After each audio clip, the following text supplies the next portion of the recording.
Obunu gini kama chozunu Imana chukwa koti womo Onyele miu Nyelu yumi What am I looking for? See my God, he don't bless me, yo. He give me you. Obuni kife la chasha so. Obuni kife me chasha me. My baby, you know, say you go love me. Hey, yeah. I do go. I could go. When I call your name, Shakara for me. Oh, Roma, I will be your Romeo. You go be my Julie.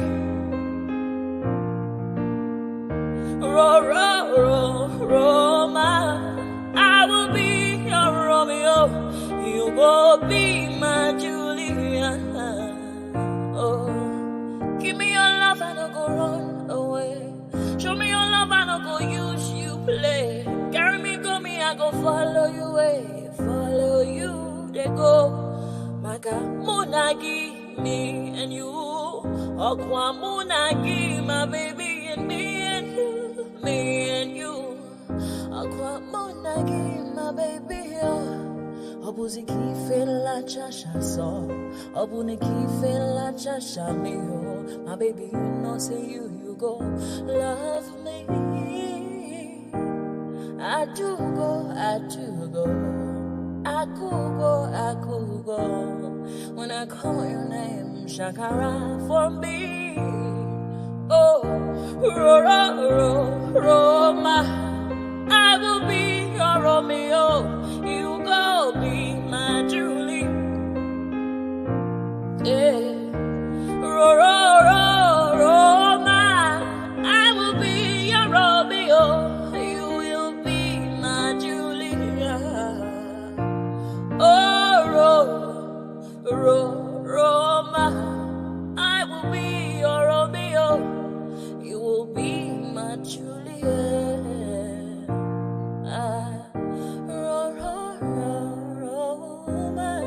I will be your Romeo. You will be my Julia. Obuzi kife la chasha so. Obuzi kife mi chasha me. My baby, you know say you gon' love me. I do go. I could go. When I call you, Shakara for me. Roma, I will be your Romeo. You will be my Julia.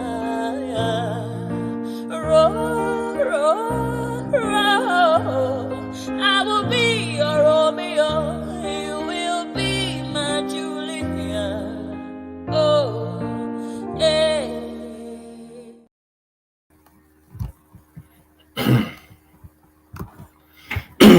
And there it is right there. So there it is right there. So we have we have probably one of the biggest guests that we've yet had joining us imminently, Professor Chidi Odinkalu. I've advertised it long enough, so we wait in anticipation. The professor should be ready for us, but for those of you who may not be aware of him, a little bit of an introduction to who he is. So, Professor Chidi Odinkalu, he's a Nigerian human rights activist, a lawyer, a professor, and a writer. He was the chairman of the Nigerian National Human Rights Commission, and he was also a senior member of the African Program of Open Society Justice Initiative. He worked as an advisor to Ford Foundation, World Bank, African Union, International Council of Human Rights, and many other organizations. He, in August 2021, he was appointed to the Fletcher School of Law and Diplomacy at Tufts University as a professor of human rights law. So, an eminent and an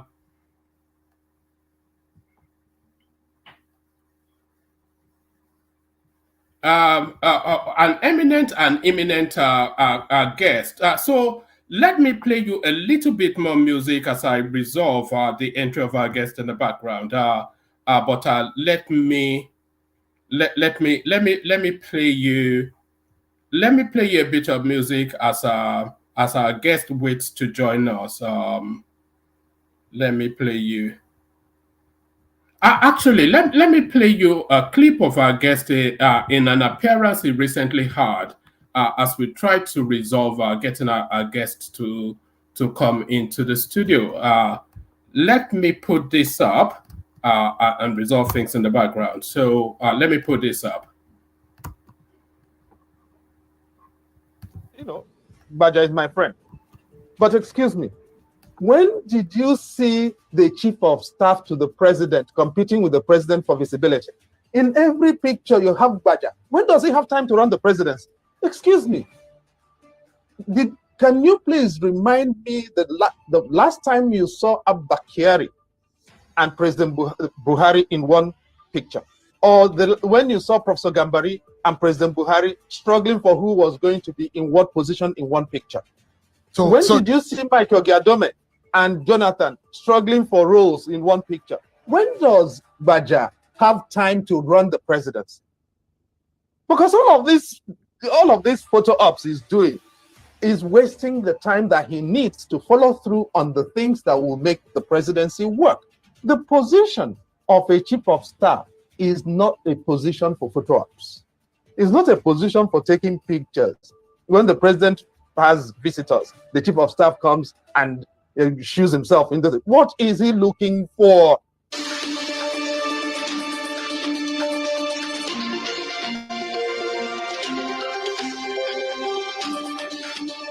Now let me ask you, and you know, Baja is my friend, but excuse me, when did you see the chief of staff? When does he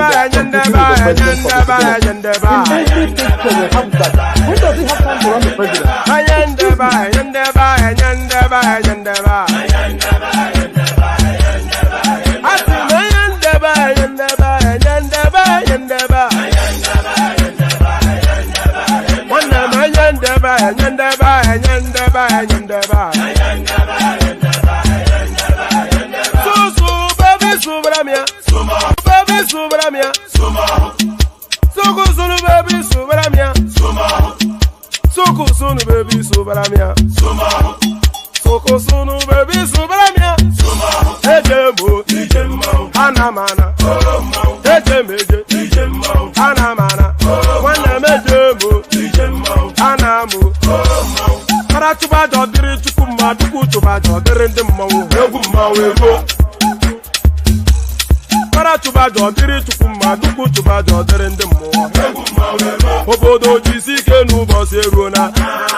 Ladies and gentlemen, sometimes you just have to act like you are drunk, like you are crazy.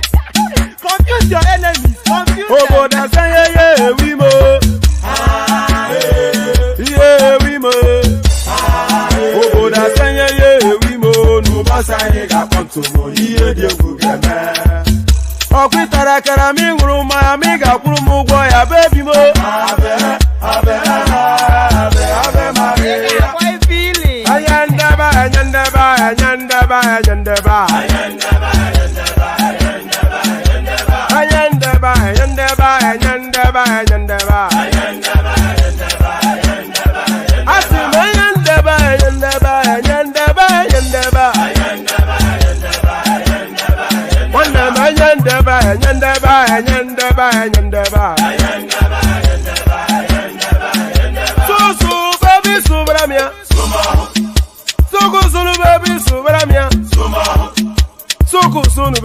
Subaramia. Soko sunu baby Subaramia. Ase kwa nefo ya bani se akuna nyego bamkambasi ozo. Since I was born, but now I am getting youth. Akuna mota akuna koga book.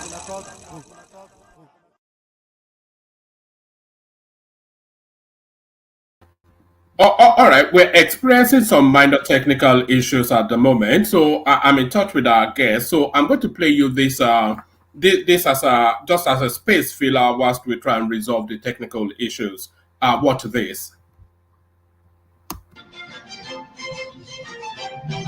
Hello, everyone. Welcome to the program. This is Thunder Politics, live on Channels Television. I'm Sean Kimbale in Abuja. Tonight, we have some conversations that you do not want to make. I ask the question, all these wealth that you find everywhere that are unexplained, the kind of corruption that we see in Nigeria today, mind-boggling. There are those who have accused people in the civil service, people in the government sector, politically exposed persons. Where are these wealth coming from? You remember the judgment in the P&ID case and how that went in the United Kingdom. How did we even get to that point that even the judge in the United Kingdom says Nigeria was compromised by Nigerians to the extent that Nigeria would have paid up to 11 billion US dollars as compensation on a fraudulent contract? What kind of situation do we find ourselves as a people? So much that corruption has eaten so much into the fabric of our nation. Tonight we're having some frank conversation about how we can turn the hands of time. But before we get into that conversation, a very distinguished senator will be joining me to discuss that. But let's get into a conversation also that bothers the mind. Oh, this is a momentous period in our country, a turning point in the honors of the Nigerian judiciary as we bear witness to a moment of unwavering truth and justice. Justice Musa Dattijo, a towering figure in the legal world, has taken a stand against the pervasive issue of corruption within the Supreme Court and the broader Nigerian judiciary. In a statement that is as courageous as it is unprecedented, Justice Dattijo unveils a piercing examination of the challenges in corruption plaguing the very heart of our justice system, igniting a fire of reform and accountability. In Justice Musa Dattijo's groundbreaking statement, it dissects the corrosive influence of corruption within the hallowed chambers of the Supreme Court and the wider judiciary. Let me allow you to listen. The man was retiring, but before he left, he opened a can of worms in the judiciary and how the judiciary itself has enmeshed itself in corruption. Take a listen to Justice Dattijo. A couple of years ago, appointment to the bench was strictly on merit. Strictly on merit. Sound knowledge of the law, integrity, honor, and hard work distinguished those who were elevated. Lobbying was unheard of. Lobbying to accost justices into their chambers by people who seek to be elevated, that the judges should put in words for them, were unheard of. You will just be sitting, and if those who are given the responsibility of making the elevation find you worthy, you'll just get a letter to that effect. You wouldn't have gone to anybody to ask for any favors or recognition. But that is not the case today, unfortunately. I never lobbied, not at any stage of my career, to secure any appointment or elevation. And I challenge anybody to contradict this statement of mine. As much as possible, the most qualified men and women were appointed. That can no longer be said about appointments to the bench these days. The judiciary must be uniquely above board. Appointments should not be polluted by political, selfish, and sectional interests. The place of merit, it must be urged, cannot be overemphasized. I needed you to listen to that statement from Justice Thatcher. That is not the entire gamut of the speech, of course. That his whole speech was published on Channels Television's website, channelstv.com. But with a distinguished career spanning over decades, Justice Thatcher brings unparalleled insight and unyielding commitment to transparency to this crucial discussion. His statement is a call to action, a fervent plea for reforms, and a statement to the resilience and dedication of those who seek to uphold the rule of law in Nigeria. His statement, however, reminds me of what Senator Edamumbu Kachua said at the valedictory session of the 9th National Assembly. Take a listen to him again. I'll remind you of this. Thank particularly my wife, whose freedom and independence I encroached upon while she was in office.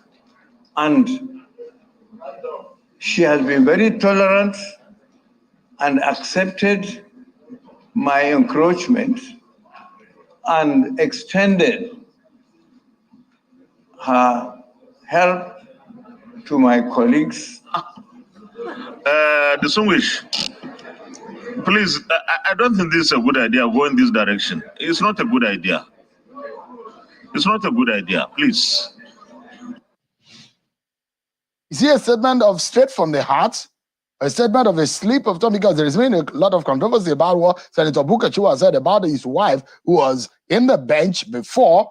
So that on one hand, about what happened between his colleagues and how the kind of help they got from his wife. Now, I think that was not enough. It was another moment of honorable, off your mic. Another statement on that same event, it was curiosity. It was Senator Rochas Okorocha who was speaking now to the Senate President at the time about how he's able to get back to the Senate. Listen to Senator Okorocha. We share all time to say Nigeria is a great country. And to those of you, our colleagues, including you, Mr. Senate President, you know you're a very smart politician. How you came back is yet another political book to discuss. Sorry? I say how you came back is another chapter in our political history. How I came back from where?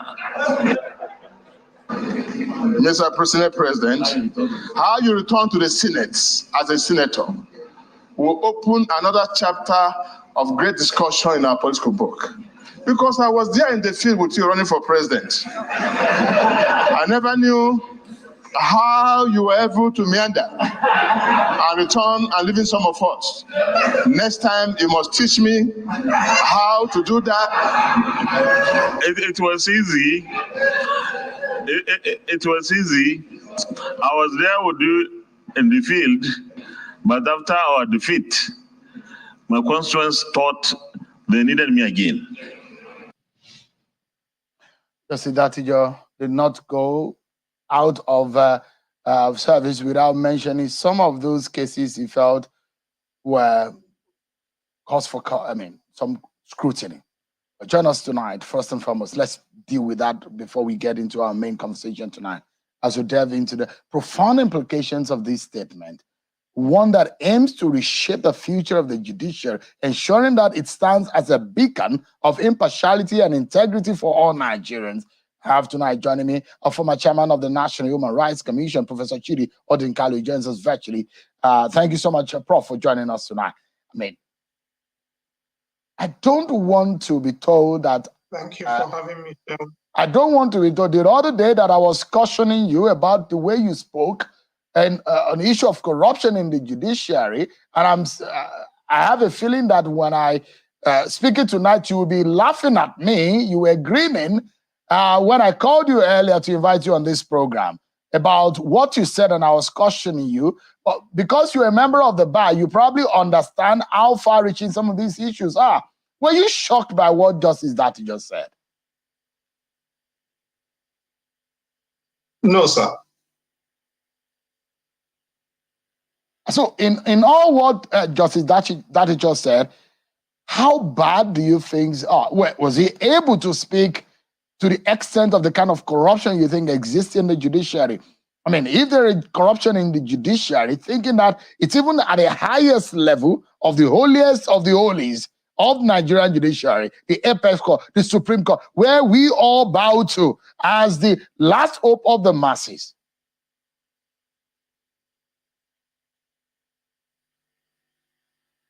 Now, Sean, if I may, let me remind you, or remind all of us, or those who are watching, when he retired from the Supreme Court in 2004, that's nearly 20 years ago. The Honorable Justice Samson Owaifo, who is still alive, had complained that in the 70s and 80s, allegations of judicial corruption were confined to the magistracy, and that by the 90s, it had appeared to have climbed up to the High Court. And by the time he was retiring, he was afraid that it had got to the appellate level. He also said something else, that at the time he was leaving, people who did not present with the intellectual capabilities for success at the legal profession were being appointed to the judiciary at the High Court. And he feared that these inadequate people were going to rise to the cream of the appellate court system in a short time. In 2011, if you may remember, the story broke, two stories actually. One was the quarrel between the then president of the Court of Appeal and the then Chief Justice over allegations that the then Chief Justice sought to instruct the Court of Appeal as to how to decide the case relating to the dispute relating to the governorship election then in Sokoto State. That ultimately led to the firing of the president of the Court of Appeal, and the Chief Justice then retired under a cloud. In that same year, the then Speaker of the House of Representatives was credited in a cable transmitted by the American ambassador then of having told the American ambassador that the Supreme Court collected money to decide the appeal in respect of the 2007 presidential election. I'm not making this up. All of this is in writing. All of this is evidenced in writing. So I'm just telling you I'm giving you a tale of the tape. And so what the Honorable Justice Datijo Muhammad talked about basically reflects a trend that has itself been fully documented, and the timeline has been reflected in the history of remarks by retiring justices of the Supreme Court over the past 20 years.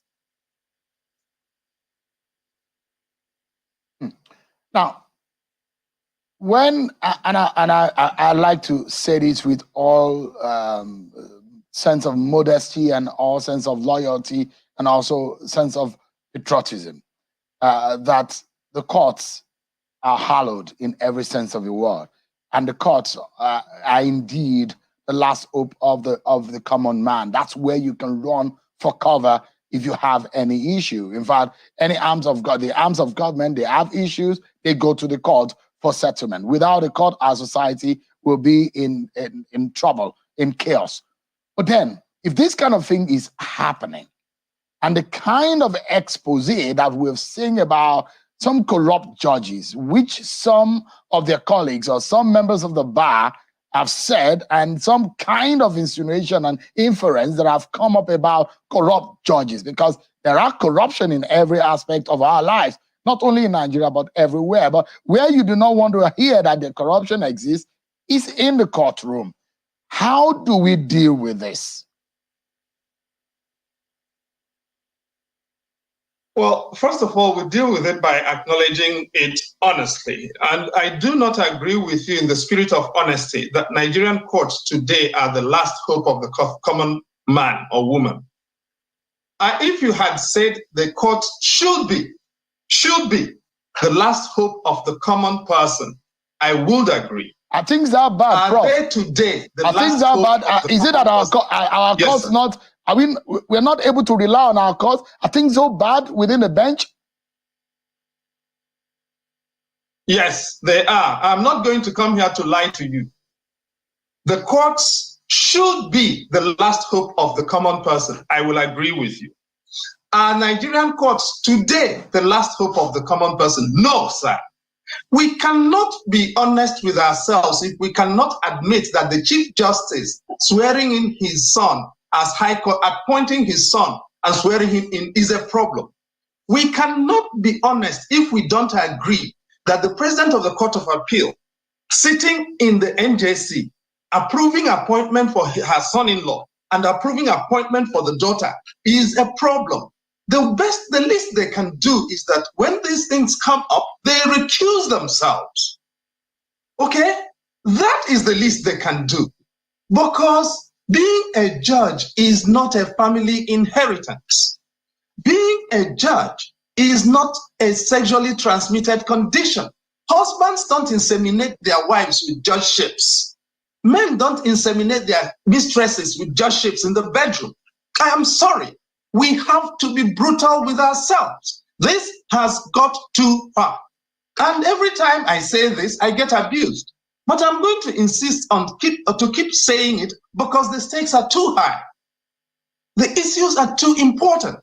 Ordinary people are being ruined by this. And we cannot continue to pretend as if we don't know that this is a problem. Now we are hearing it from the judges themselves. So it's not rabble-rousers like me saying this anymore. And saying, now, I started saying this over nearly 25 years ago. I quarreled with Justice Ebuebo because at that point, for those whose memories go that far back, Justice Ebuebo, I kept pressing on his case and on his neck until he was retired compulsorily. But that was the beginning of the problem. Now we have an epidemic. And yes, it has got up to the Supreme Court. And we have to acknowledge that if you have a judicial system in which judges of the Supreme Court are saying that the Supreme Court is itself in a problem, then you have a credibility crisis. It can no longer be described as the last hope of the common man. We have to address it. So now, I'm hoping to understand where are we going to start from. Are there still good men in our society that can serve in the bench today? And where do we find them? There are good men and there are good women. Yes.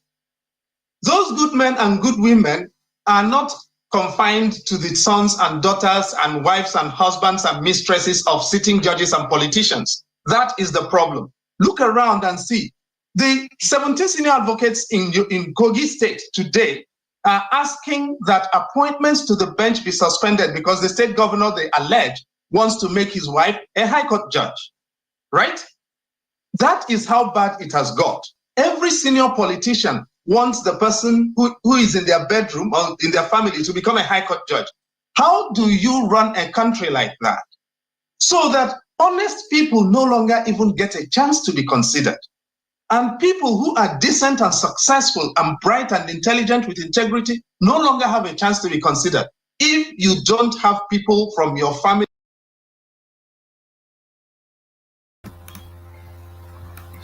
All right. So everyone, we're still trying to get our guest in. A bit of teething problems with the way things are set up. Anyone that's turning up, I probably require that you do have your camera on. Ribadu, it's been a while since we saw you. So we needed to bring the professor before you come join us again. Ribadu, are you there? Ekene? Oh, okay. Yeah, Ribadu, how are you? Yeah, yeah, I'm good. Is it Happy New Year? It's been that long since we last saw you. Well, I have tried some few weeks ago to come on, but I don't know. My schedule is just crazy, man. How are you doing? How is everybody? How is Jan Lekoko? In fact, I miss all of you guys. Yes. They were just asking about you yesterday. was it Bishop? He was saying, we've not seen Roberto in a while. I say, I'm in regular contact with you, but our work and life, all of that. Yeah. Yes. So we have this big guest. I take it you do know Professor Chidi Odinkalu. Yes. Yeah. It's like his network is freezing or something like that. No. It's just a bit of his network is not freezing, but we're trying to resolve how he's able to access the studio. But I think we may have resolved it now. I'm just waiting for him to confirm that the solution I sent has worked. Right. So how are things in Maiduguri? Where are you now? Man, things are fine. I'm just going in between Taraba, Adamawa, Meduguri, and hopefully maybe by end of the month I'm traveling out of the country again. It's just that I don't know. My schedule is just Nigeria is becoming very tough now. Everybody is trying to look for visa and leave the country. I'm telling you, I don't know. It's just so harsh, the conditions. Oh, I think we have the professor now. So thank you, gentlemen. So thank you, gentlemen. Stay with us. Anyone that wants to join, please make sure you have your cameras turned on, so that the professor can see you. At last we've been able to resolve. So as I said, you needed to have been living under a rock, not to know who our eminent guest is. Is a real coup that he's been able to find time in his never-ending busy schedule to fit us in. So, no further ado, here he is right here, Professor Chidi Odinkalu. Good to see you, Prof. Same here, my brother. How are you doing? I'm good. I'm good. Good to have you here. Sorry for all of this, all of the No, it's fine. It's a real treat to have you here. We live stream political discussions on a daily basis, and you are one of the reference names that somebody will cite something from you in the course of whatever session we have. So now it's almost like meeting Michael Jackson, somewhat, Professor. But there it is.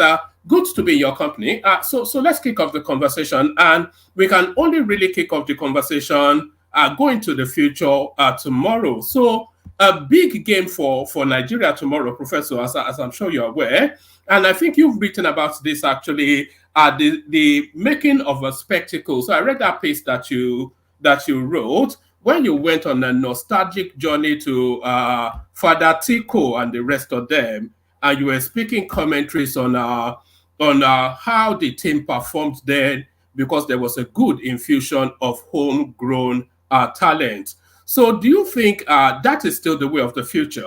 Or do you think what they call now the in-it boys, because there's a good complement of British-based Nigerians in the Super Eagles team now, so they call them the in-it boys. So do you think we still need a bigger complement of homegrown talent, or do you think we need now that mesh of these internationalized players and the homegrown ones? So your thoughts about what is to come tomorrow, Professor? Well, no, thanks a lot for having me. It's a very solid place to start. Tomorrow's match, obviously, I wish the country the best. I think you have to go back to 1990, isn't it, to find something similar. I think in 1990, wasn't it, in Algiers, when Algeria first won the African Cup of Nations. They were in the same group with Nigeria. They beat Nigeria 4-0 in the first group match, and everybody was howling. Nigeria eventually ended up in the finals, where we lost 0-1 to Algeria. I think that was 1990 or 1992. And obviously, we're here again. Cote d'Ivoire lost to Nigeria, got drubbed by Equatorial Guinea, barely managed to scrape through. And here they are in the finals against one of the teams that beat them. So we'll see what happens tomorrow. And they're the hosts, of course, which makes it a little more difficult because Nigeria will be playing against 12 men, the legendary 12 men, mythical 12 men. But no, I think we are beyond we can't live life backwards. Unfortunately, I think part of the problem we've got is our local league at home is not as competitive as it was actually in the 1980s and 1970s. The 1970s in particular, immediately after the war, we had one of the best leagues on the continent. And that enabled us to build a very solid foundation for a national team.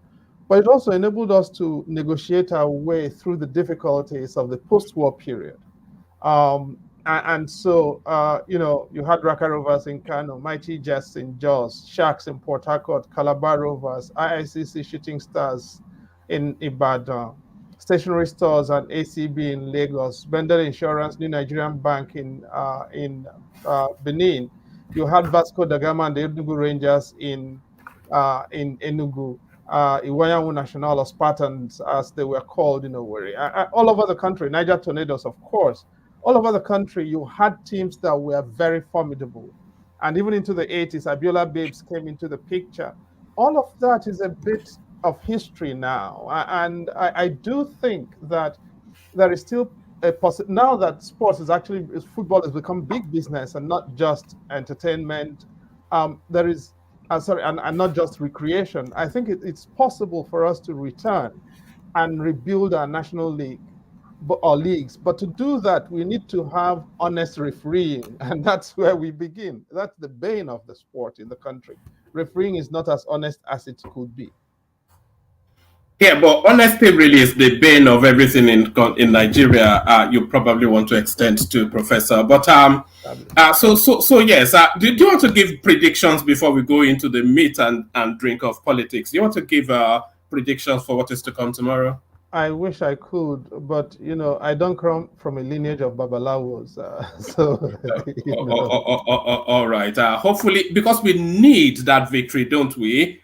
Just to ease the burden of what is going on in the just for that momentary feel good, which I suspect you will agree that the country needs, especially at this moment. I mean, Nigerians need a break, unquestionably so. People are battered and beaten down, and anything that cheers people up, no matter how momentarily, is welcome. My hope also is that we don't lose any other persons from excitement and anxieties connected with the match, because the number of people who lost at the last in the semifinals, I think, should be enough to cover for this. My condolences, of course, to everyone and every family affected by those tragedies, unfortunately. All right, brilliant. So we're coming up a few months to the 1-year anniversary of the Tinubu administration. So a lot of people actually say give a gap of a year to assess, but there's been a lot that has happened since that fateful day made the 29th till date. So there's sufficient enough to make some sort of a rough assessment of the future direction. So what has been your experience, good and bad, of the Tinubu administration? What missteps, what right steps, are they showing any signs of any capacity to drive us in the direction we'd like to go? Well, we're nearly at 1 year of the election, 1 year anniversary of the election, which was 25th of February, wasn't it? 2023. So in barely 2 weeks, we'll be at the 1 year anniversary of the election. It's, we'll still have to work our way to the anniversary of the administration. Now, I wish I could say it's been a phenomenal time or a constructive time for the country. Wherever from the moment that he had to ad-lib the removal of subsidy, I think it's really not been. It's been a difficult time, and that's actually putting it rather mildly for the country. To be perfectly honest with you, and it's unfortunate, but I don't think Tinubu was ready to run the country. I don't think he had a plan to run the country, nor has he had a team that's shown up for running a country in the kind of difficulty Nigeria was, that he inherited. Wherever you look, from the nature of the cabinet to or the team he's assembled, to the policies and how they've been rolled out, and even to some of the appointments that didn't come through. You know, appointing a 24-year-old to chair, was it FEMA or whatever, and then the president saying, "Oh, I thought it was his father." Things have just been done in a very ramshackle, unprepared manner, that surprises me, because for someone who's hankered after this role for so long, I expected a lot better, a lot more preparation, and a lot more readiness for the challenges of office, and that's not been the case. Where you placing, and roughly a lot of people agree with what you've just said, but a lot of people agreeing with that line of thought, they place the blame squarely with Gbajabiamila, Femi Gbajabiamila, who a lot of people felt was not really suited for that post. A lot of people were surprised when he was appointed, actually, because it was almost nailed on that that was a Fashola role. So, because of course, the president can't go through everything, and everything has to be filtered up to the Gbadabiamila post, which then lands on the president's desk. So, where are you placing some of these missteps that we are identifying? Are you placing it broadly on the whole administration, squarely on the president, or really the chief of staff role, which a lot of people feel is not being suitably carried out? You know, look, Gbadabiamila Miller was not on the ballot. The person who was on the ballot was President Tinubu and his vice, Kashim Shettima. And ultimately, they've got to take responsibility for what's going on. He himself has said, that's Tinubu, that the buck stops with him. And the buck of responsibility, therefore, has got to be at his table. Now, that's not to say that Gbajabiamila does not have his own responsibility. I've been on record to have said that at the moment, it does not appear as if he has anything to do as chief of staff, because he seems to be chasing photo ops too much, really. You know, every picture in the presidency, he has his face on it, and he is there looking for the best angle with which to show us his very handsome face, and his great-looking features. Unfortunately, the position of the chief of staff is not exactly one that is tailor-made for photo ops. Actually, the most effective chiefs of staff are behind the cameras, not in front of the cameras. They're actually not in the room where the pictures are being taken, because they've got so many things to do. My fear is that Gbaja is so committed to being in every picture, he doesn't actually find the time to do the work that the chief of staff has got to do. You know, there are lots of other allegations flying around, which I'm not sure that, you know, I don't want to use this forum for.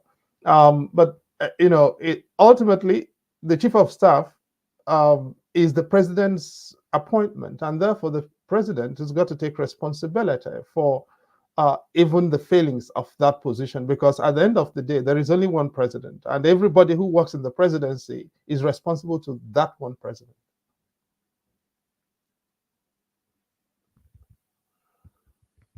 So sorry, I'd muted myself in order for my background not to. Sorry, I was saying, let me take you back to that February space then, and it was probably the most keenly contested election that we've ever had. That is what a lot of people contend. But a lot of people said Tinubu was a default choice because the field was not strong enough at the topmost realistic decision choice, that Tinubu was a default choice because the field was not strong enough. Because really, we had four runners in that race. We had Kwakwanso, we had Peter Obi, we had Atiku Abubakar, and then we had Tinubu. So necessarily, it was almost like a negative default because the rest of them really there was no scope for that to happen. So do you have some sympathy with that thought? Let's start it from there. I don't know what negative default means, and I don't like to answer questions I don't understand. What exactly does a negative default mean?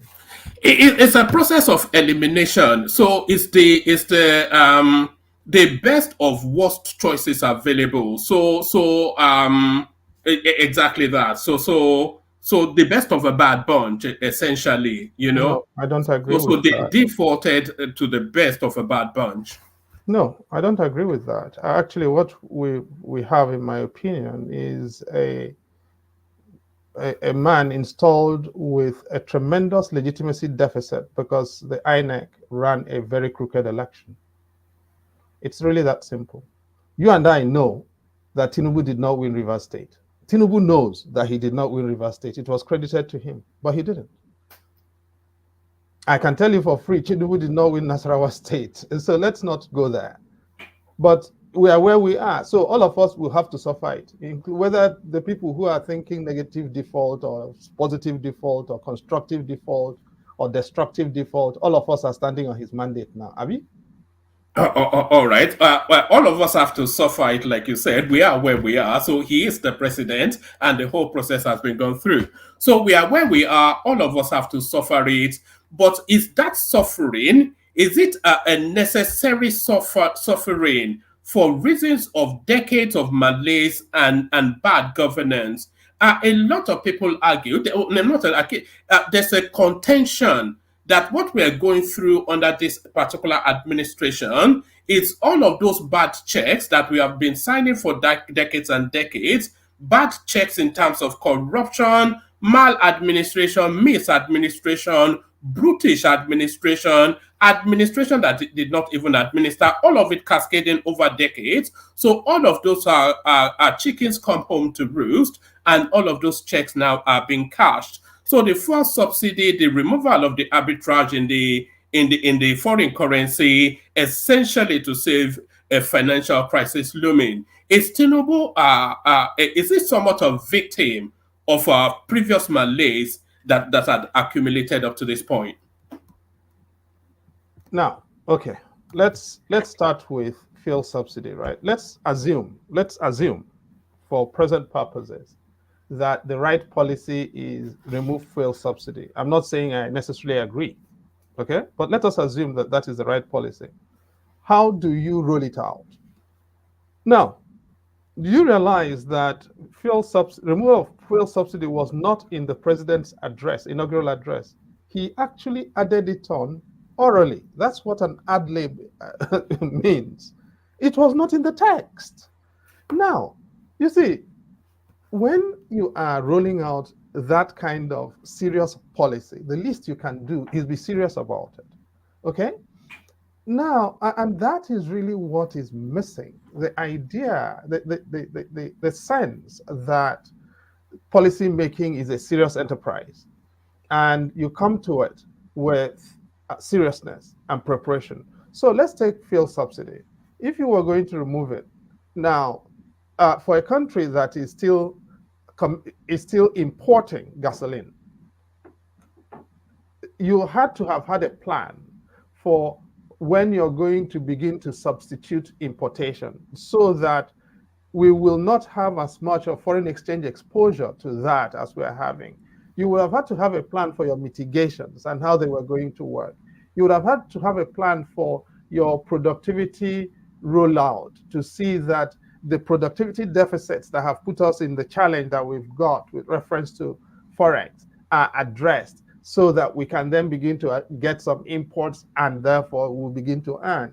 Now, so all of this we are not getting. And what are we getting? Oh, we're doing fantastic policy rollout. You cannot, on the one hand, have done fuel subsidy removal and then at the same time floated the naira without being able to produce gasoline, because what we have right now is the subsidy has returned. Why has subsidy returned? Because we are still importing gasoline and we have no control over those prices, nor do we have any control over the landing price. Therefore, it means that there is almost invariably a margin between the landing price and the exchange rate, and the market price. And somebody has got to pay for that. And that is, somebody has got to bear that, because if you increase petrol by any more, the country is going to go up in flames. Therefore, subsidy is back. The idea that there is no subsidy is nonsensical. You and I know that. No, there's been that argument, Professor, that It's not an argument, it's a fact.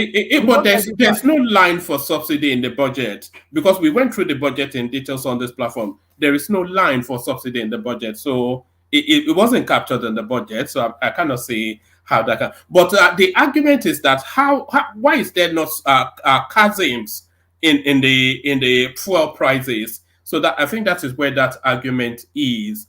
But what about the arbitrage in the exchange rate? Do you think that is something that he necessarily had to do because essentially the naira, as I said, decades of rot, the naira has always been a subsidized currency, and somebody profits off that. So is it not right then to throw the naira into the free market, let it establish its own value, and then that is what the value is? There are no free markets. It's as simple. There are no free markets. The idea of a free market in the kind of economy that you run in Nigeria is nonsensical. The question, and it's not just that, across the world, actually, governments decide what the state subsidizes. That is a question that reflects the strategic self-interest of every country. So, for instance, if you go to the United States, grain production is subsidized and continues to be. Agriculture is subsidized in the Northern Hemisphere, and you and I know that. And so now, the problem, by the way, if you go through all of the official literature and the investigations and everything, the problem with subsidy was not the idea, it was the administration. The problem was that it was said to be corrupt. The Nigerian elite were unwilling to address the corruption, and if you ask me, all that's happened is what? We removed subsidies so that we can fund the elite properly. So now, this is the time when Nigeria has for the past decade and more had its leanest moment, right? And at no time since 1999 have we bought four-wheel drives for legislators. So we remove subsidy, correct?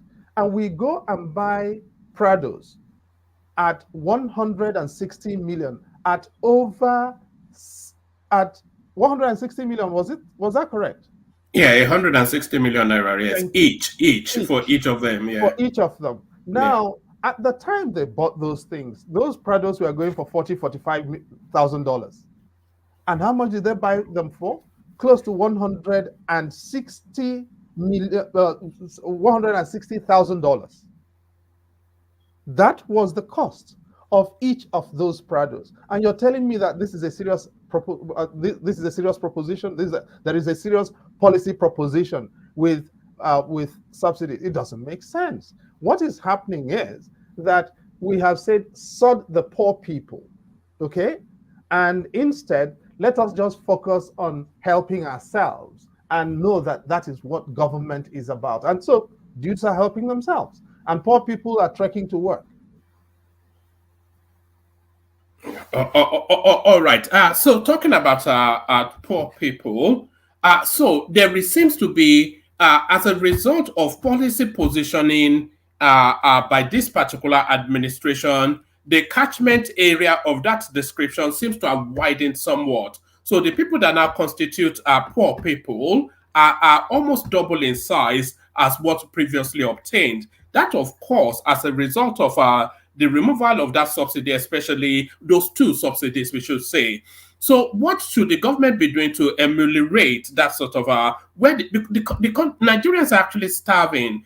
And I cannot recall in my senses whenever Nigerians have ever starved. So we've never reached this low. So a lot of people actually feel that it's a bridging period between this pain period that the country necessarily has to go through before policies and actions of the government starts to come into effect. But people are suggesting that there should be mass importation of food into the country. Are you on board with that thought? Now, look, you're talking about mass importation of food. Nigerians are not going to their farms. Why? Because there's insecurity, whether it's in Plateau State or in Niger State or in Borno State.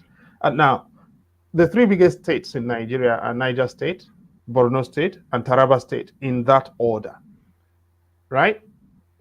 76,000 plus square kilometers, 70,800 square kilometers, about 58,000 square kilometers each. Now, in those states, people can no longer go to their farms. Why? Insecurity.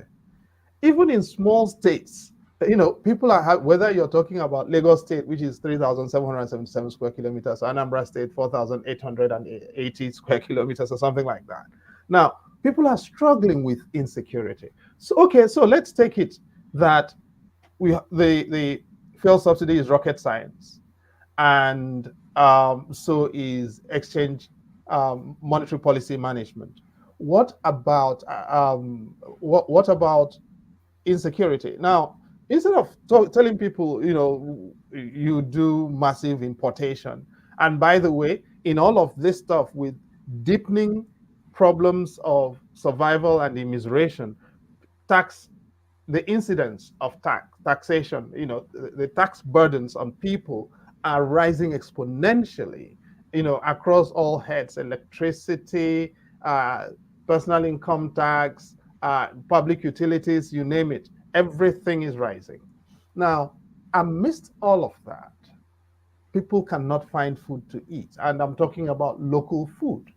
Because if you're importing in a situation where the exchange rate is escalating, you've still got to subsidize food, right? So if you're saying you're doing away with subsidies, what about making it possible for poor people to go to their farms without having to suffer the fear of being abducted or that kind of challenge?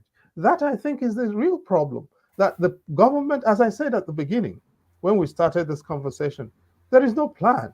You do not see that there is actually a strategy that's been thought through with a team that is dedicated, to realizing that strategy. That really is the problem I see here.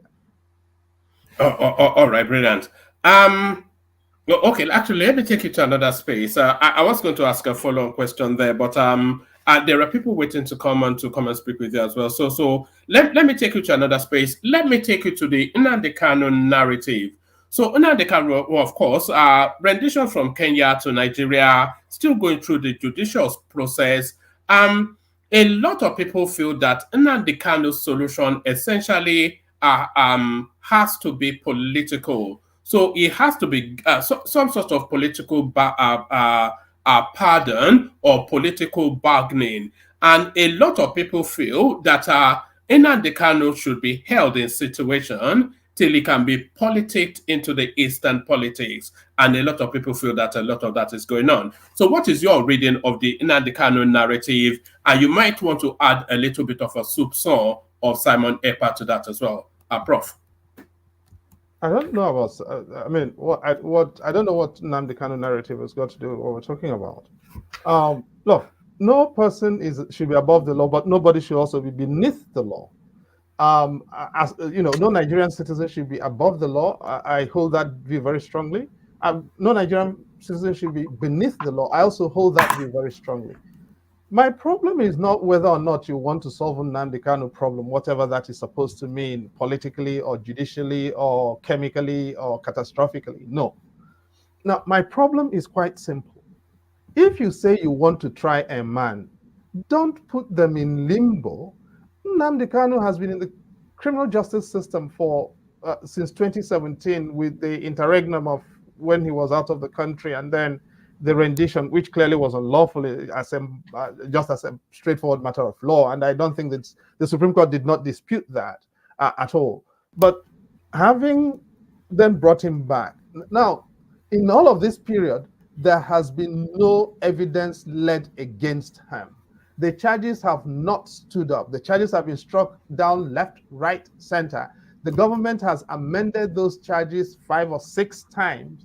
It does not suggest a willingness or readiness to actually try the man. So the criminal justice system, in my view, given the developments that have unfolded in the case, is being used as an artifice for administrative detention. That is putting a Nigerian citizen beneath the law. At the same time, by the way, we are reintegrating former Boko Haram people back into the armed forces and using them for frontline operations.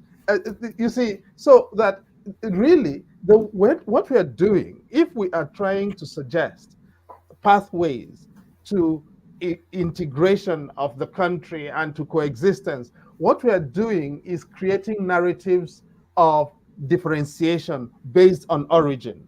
And whether or not those narratives are well founded is not the issue. The point is the way this is proceeding and in the way the government has proceeded, it's basically created, it helps to sustain those narratives and gives those narratives manure on which to flourish.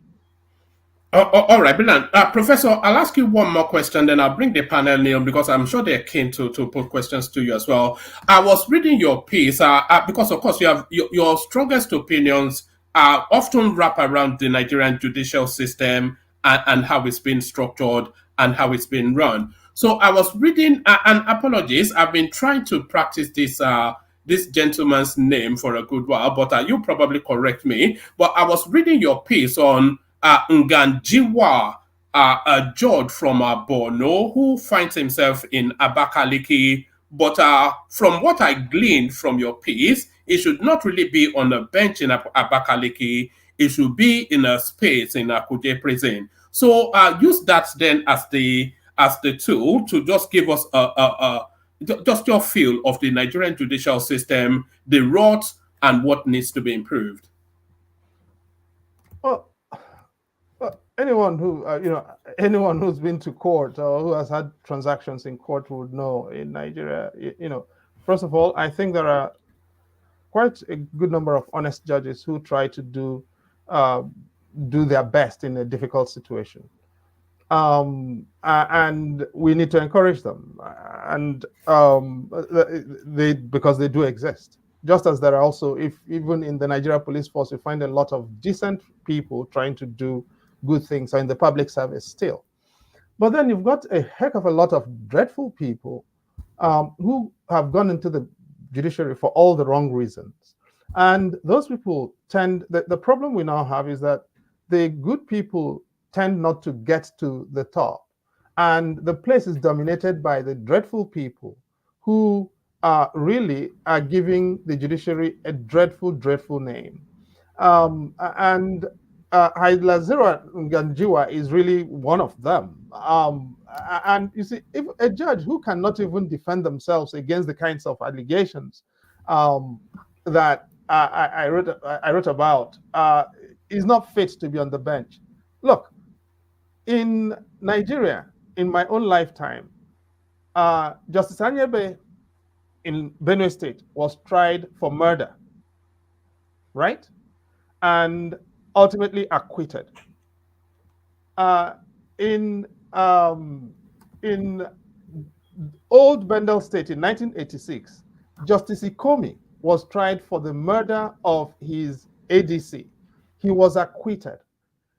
In this Nigeria now, under the jurisprudence that the Supreme Court has laid out, those trials will not have taken place. And so what you would have had would be judges suspected of murder sitting down and trying murderers. Okay? And trying suspects for murder. It is the same thing here. This guy we're not even saying he's suspected. The reports of the EFCC are damning beyond belief that this guy basically was sluicing him money from sources that are unknown and undisclosed. Rather than clear his name, he's saying he's entitled to impunity. Any other person, not a judge, with that record would probably have ended up in jail. Now he is there judging and creating mayhem all over the place. And he's not the only person. And right up to the Supreme Court, this business of the Chief Justice and the people whom he loves, filling the judiciary with their sons, their daughters-in-law, people nominating their mistresses or toy boys to become judges because those people provide them with genital appurtenances. All of that really makes the Nigerian judiciary laughingstock. And you see it in the jurisprudence that's produced. The decisions cannot be cited or relied on by anybody because they do not make sense. Judging is not rocket science.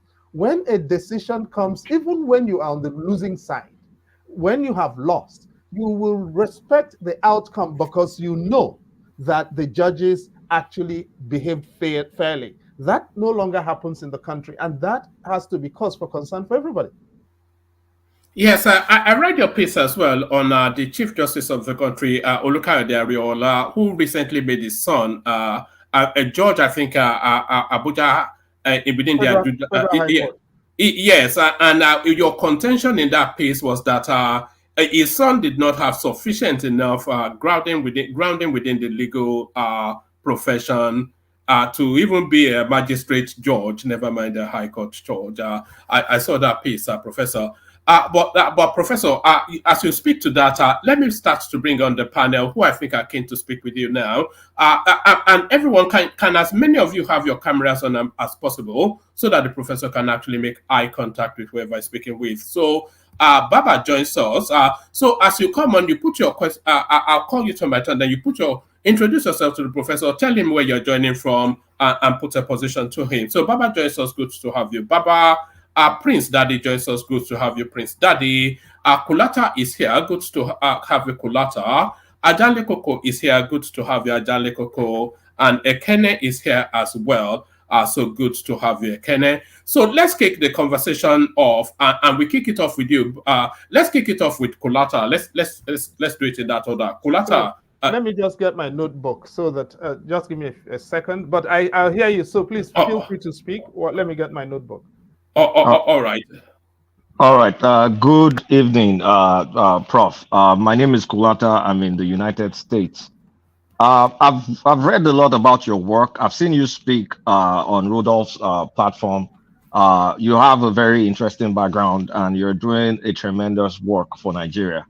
So we're at a crossroads in Nigeria. We're going through difficulties. There's some necessary reforms, albeit the implementation may not be the greatest, but there's some necessary reforms. But there's one area that if we don't get right, we're never ever going to get any progress. And that, in my opinion, is insecurity. This is one thing slowing down our productivity. In my opinion, I think it ties both the fiscal and monetary policy together, because with increased productivity, our inflation will go down. The food inflation will go down.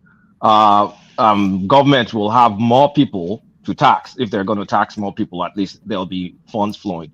So what I need you to answer me this question. What are the solutions the government should implement in the short term, in the medium term, and the long term, barring our constitutional handicap that we have? So I would like an answer to that question. Thank you. Thank you very much, sir. You'll probably find my answer very disappointing.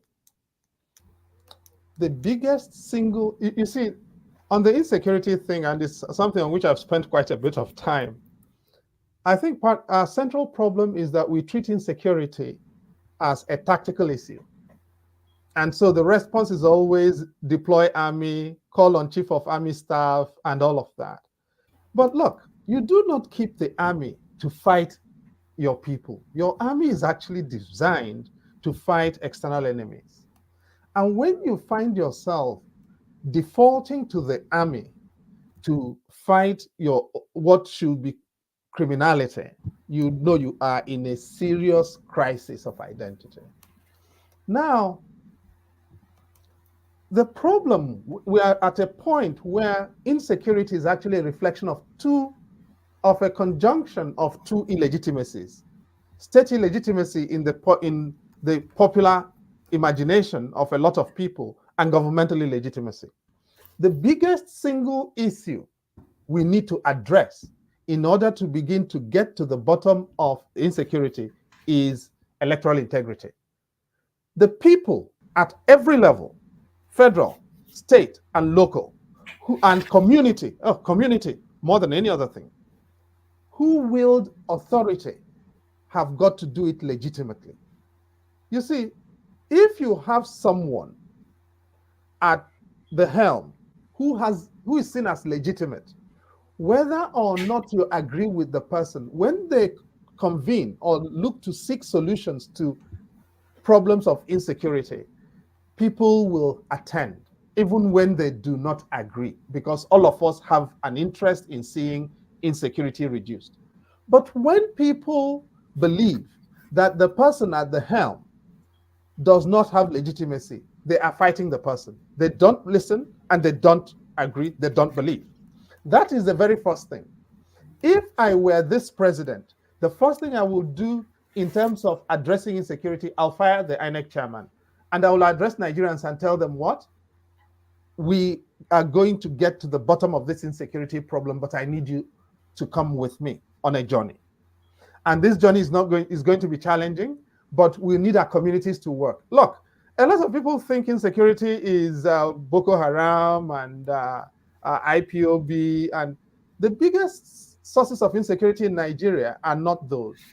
In most of our communities, it is cults, it is criminal gangs, it is intra-community fights between the traditional ruler and the town union president, and people fighting over land, and people abducting people in that process, and politicians giving guns to people to shoot during elections and not being able to retrieve the guns.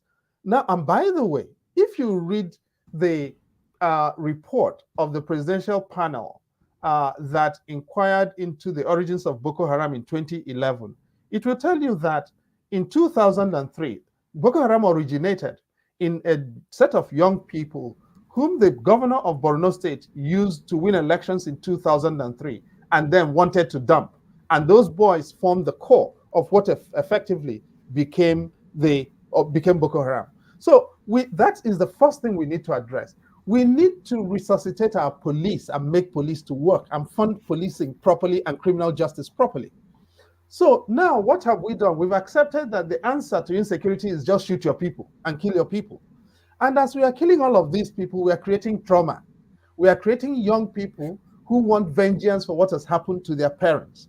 And as Africans, spiritual beings that we are creating spirits that do not rest in peace. They are wandering, creating more mayhem, whether you like it or not. That is our African framework and African belief. And you cannot shoot enough of your people just because you think those people are expendable. Okay? So we've got to rethink how we approach insecurity. It can no longer be deploy soldiers, shoot everybody, kill everybody. We do not have enough bullets to shoot all the problems we have in the country. We've got to come up with more deliberative processes of managing our insecurity. But I do agree, without addressing insecurity, we are not going to be able to make any progress anywhere. All right, brilliant. Sorry, if I can have a follow-up. Can I have a follow-up? Sorry, one minute. Yeah, carry on, Kulata. Okay.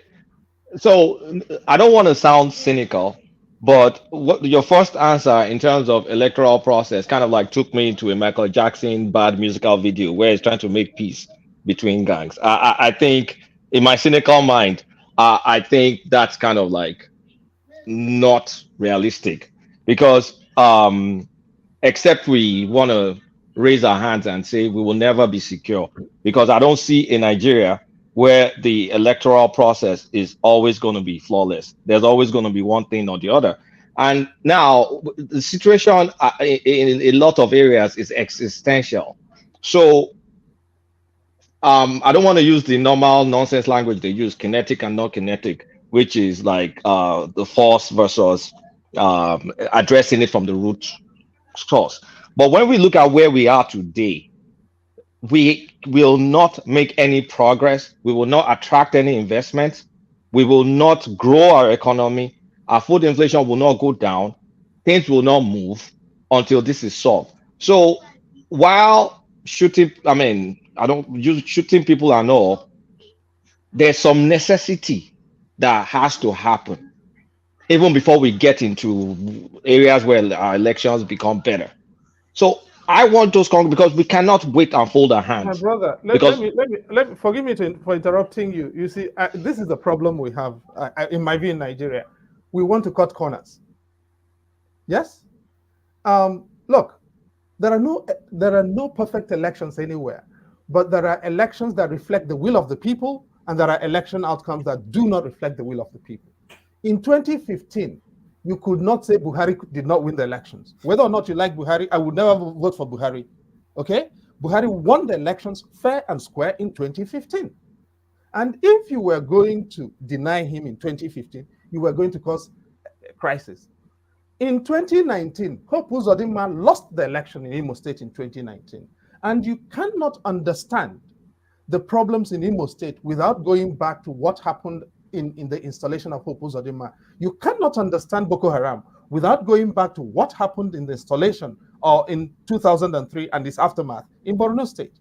And in a lot of our states, we have, and insecurity is a local issue in every situation.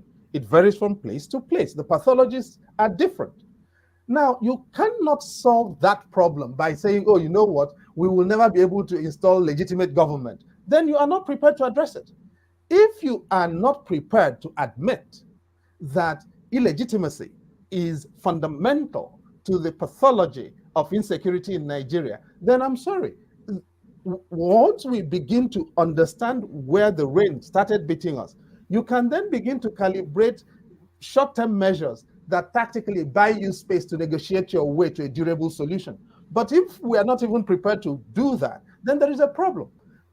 Give me the theater in Nigeria. Now, if you go to Plateau State, in Plateau State, the longest period of peace, of durable peace, was after Plateau resolves in 2004, 2005, when all of Plateau State came together, all the communities, and agreed a set of measures. It was the failure to respect the resolution in Plateau resolves that created problems in 2010. And this is my point. Go back, and Plateau State actually gives us a model to work with.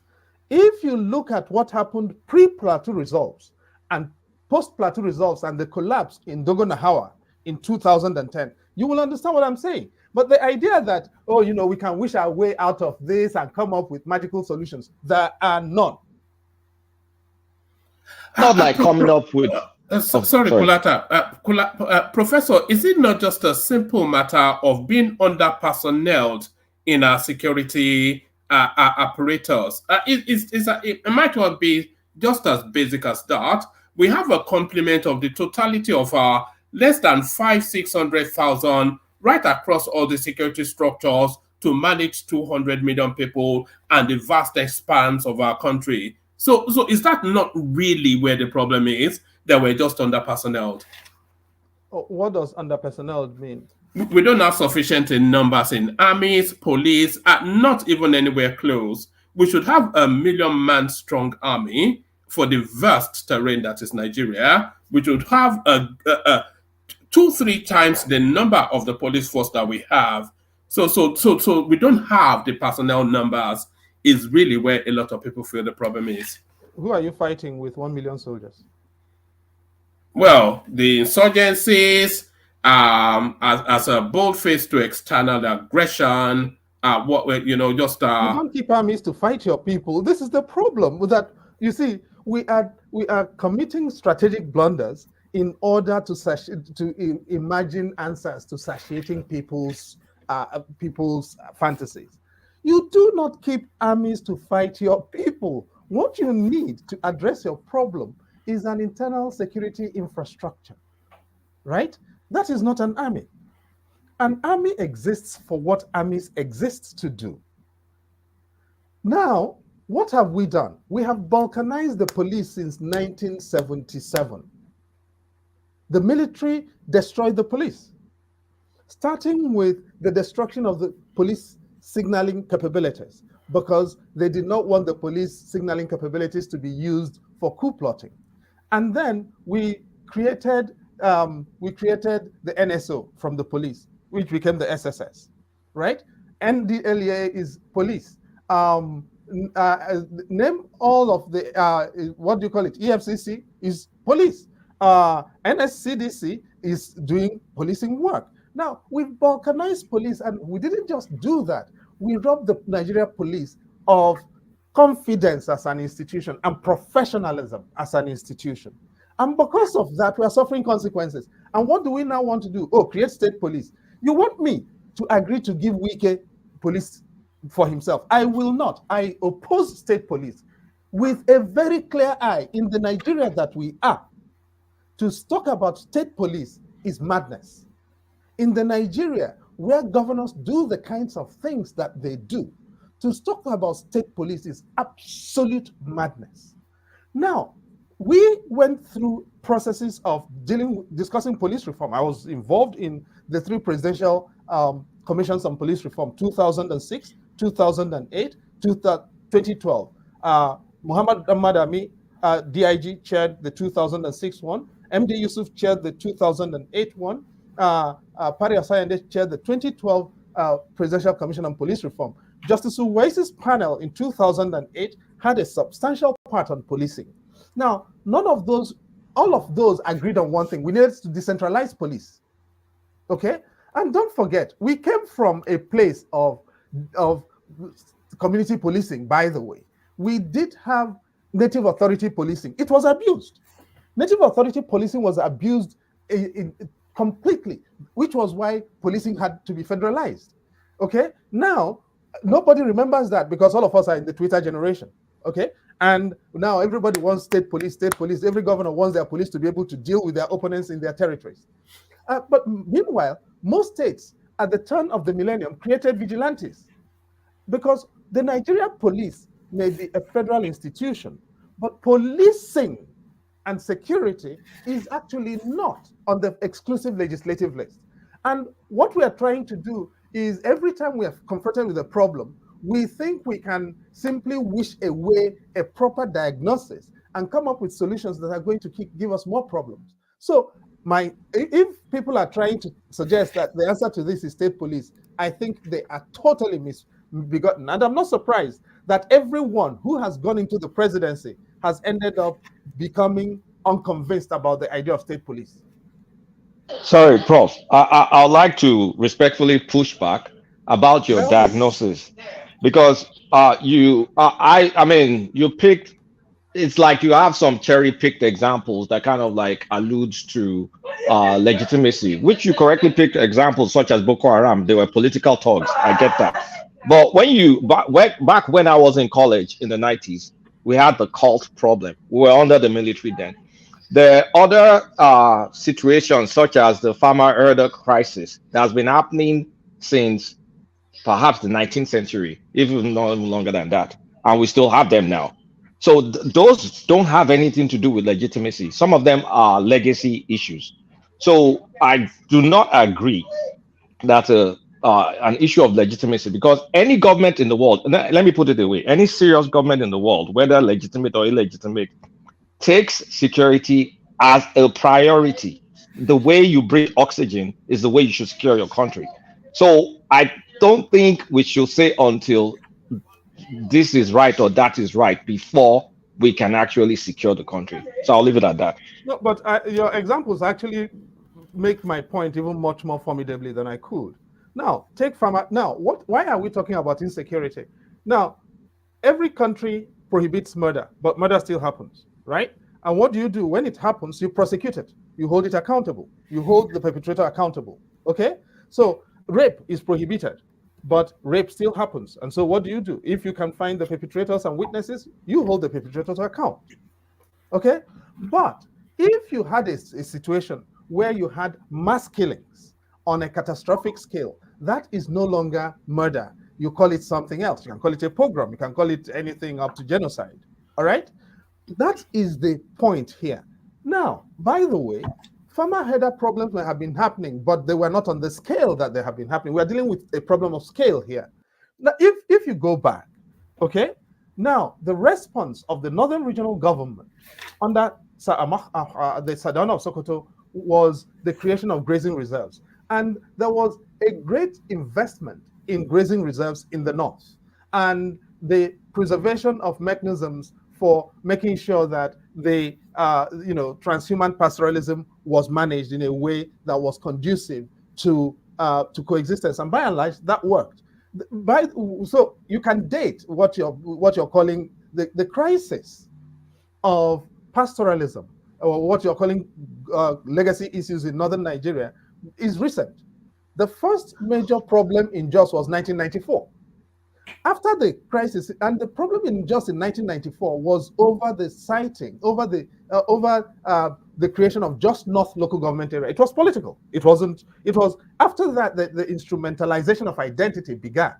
All right, and the question of who was going to produce the leader of Just North, whether it was going to be the Fulani and Hausa or the indigenes, the Birom. That was the crisis. And if you read the Fiveresima Commission report, which was headed by a High Court judge that inquired into the 1994 crisis in Jos, you will see that that was where it began. Now, in Kaduna State, you can date it again, 1987, the Kafanchan crisis. The Kafanchan crisis in Kaduna State in 1987 began from what? Artisanal mining in Bajuland. Okay? Now, and the people who came to mine gems in Bajuland in 1986-87 came from all parts of the Sahel. Sudan, Guinea-Conakry, Senegal. They brought in guns. President Babangida then tried to chase them away. When he tried to expel them, they left their guns behind. The people took over. The people who inspired and instigated the Kafanchan crisis in 1987 took over those guns and started killing. And those guns started traveling. And when you read the report of what's his name, whom President Obasanjo had to investigate gun running in the country in 2006, you will get the idea. What's his name, the former chief of defense staff, who is now who died. You will come to understand that this is actually a national issue. That guns go from the Niger Delta to Boko Haram land and back through the mechanism of the lower river Niger. And you're not going to sort this problem out by wishing it away. No. The first thing is to understand the issues. And I'm giving you reports and documentation because there is a lot of official literature that is still classified in Nigeria on this particular issue, and nobody's interested in reading them. And when you read them, you will understand that we will not invent any new solutions. All the solutions are in these documents. From the Galtimari report to the Fiberesima Commission report to the Bola Ajibole report to the Abisoyo report, I can go on, Marshall Dike report, I can go on and on and on. All of these things have been analyzed, and government does not want to implement its own documents. All right, brilliant. Professor, somebody was suggesting that it was Martin Luther Aguayi. It wasn't Aguayi. It was the chief of defense staff before Aguayi. He's now dead. Aguayi is still alive. All right, brilliant. Prince Daddy, you're up next. If you can have your camera on, have it on. Introduce yourself to the professor, put a position to him. Prince Daddy. Prince. Yeah, one minute. Hello. 1 second here. I get my lights on. Yeah, you can speak to the professor whilst you're doing that. Okay, hello, Professor. How you doing? Fine, thank you, sir. How are you? Very well. Yeah, calling from the states, the Pacific Northwest. Anyways, thanks for showing up. So just kind of follow up quickly with Kolata's question in regards to security. You said it yourself, the Nigerian police over the years has been weakened by the military. If that been the case, then how is it possible that the Nigerian police is able to counter the insecurity that we're having right now with banditry and this terrorist Boko Haram and whatnot? Obviously, I would say in the past, they've always been like a community policing engagement and not necessarily full-blown policing by the Nigerian police. So how are they able to, with their lack of, weapons or assets, be able to counter the insurgency? Is at that point in time, it makes it counterintuitive. And I don't see anything wrong with having the military being involved with fighting insurgency, because we're not talking about your normal policing. It's beyond that right now. It's totally beyond that. And I hear your argument when it comes to being able to, or you don't support, you say you do not support, what do you call it, state policing because of the abuse of the governors, which I agree with you. And I think on this show we've been able to have discussion around that, but there has to be a way to redesign and incorporate state policing in Nigeria. There has to be a way. It's not sufficient, just like right now, to have a centralized policing to deal with our issues. Every region state has their own unique way of approaching insecurity, and it's quite clear. It's proven in the West and perhaps other parts of the world that you have to localize policing, and I think that, but we can't say for the sake of these governors that they don't care much about their people, not do the right thing. We have to, as a nation, be able to find a way around it. And quickly also, I've said it on the show before. Using the old definition of fascism, which is the strict regimentation of the economy for war. Using that definition, I would say also that, look, when it comes to insecurity, it has to be all hands on deck. We have to regiment every aspect of the economy of the country to fight insecurity, be it the police, army, navy, or whatever. We have to use everything, vigilantes or like Amotekun or whatever. We have to use everything to fight insecurity. You can't just leave it to the police. It's impossible. And to wrap it up, do you think Nigeria is a country or should be a country? And do you think at this point in time we are at war as a nation? Thank you. All right, brilliant, Prince Daddy. Prof. Well, that's a lot of questions, Prince Daddy. I don't know which one I'm not sure I could deal with all of them. But you see, I'm actually impressed that I don't know whether it is consciously or subconsciously, but you do distinguish between police and policing. So policing, now people are not saying don't, of course, policing should be localized. That actually is the central thesis of all of the presidential commissions on police reform. 2006, the Madami report, 2008, MDC Yusuf report, 2012, Pario Sayende report. Everyone agrees we need to localize police. Okay? But now, there is a framework for decentralization. But governors don't want to hear decentralization and localization. They want to control. They want to own their own police. So right now, we have one police force creating abuse and mayhem. We should multiply that by 37. That's madness. What we need to do is precisely that. Drill the police down to the points of need and make sure that there is adequate accountability at that level. Now, is it necessary, therefore, am I saying that managing an insurgency is necessarily a police duty? No, that's not what I'm saying. But we then need to find out where indeed insurgencies exist. You know the interesting thing? All of these deployments become open-ended. The JTF in the Niger Delta was established by General Abacha in 1994. This year makes it 30 years since the JTF was deployed in the Niger Delta. It was not supposed to be there for 30 years. It was supposed to be there for as an expeditionary deployment, surgically address an issue and leave. It has become an open-ended operation. The Joint Task Force in Plateau State, in the Middle Belt, has been there for nearly 15 years.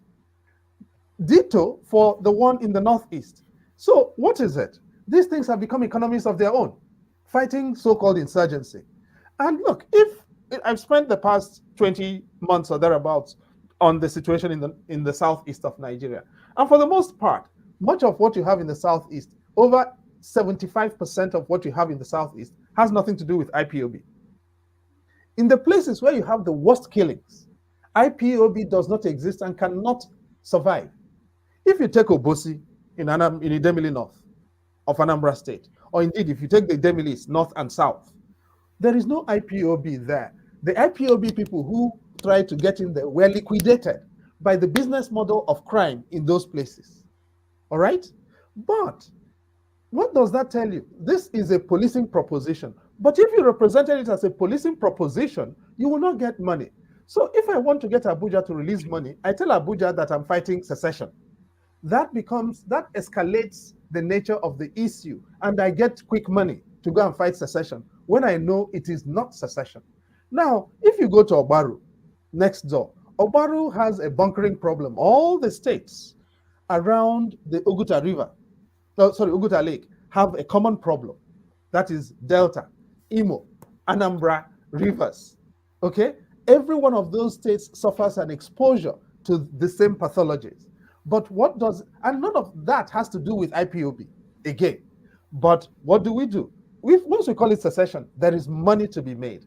And because these things have become sources of revenue for those who are supposed to run them, we continue to perpetuate that narrative. And it's the same thing for many people in the south of Nigeria. Everything is pastoralism in the north, which is not true. And when you go through the pathologists in the northern Nigeria, and northern Nigeria is extraordinarily diverse, from Adamawa State to Kebbi State, right? The diversity is bewildering. Adamawa State has like 89, 90 ethnic and national groups. But for all of us in southern Nigeria, we don't make the effort to discuss or understand or digest northern Nigeria and its diversities. We simply put all of them down under one pathology. And my point is quite simply this: you cannot manage insecurity by failing to understand what you're suffering. And at the moment, we are not interested in understanding what we're suffering.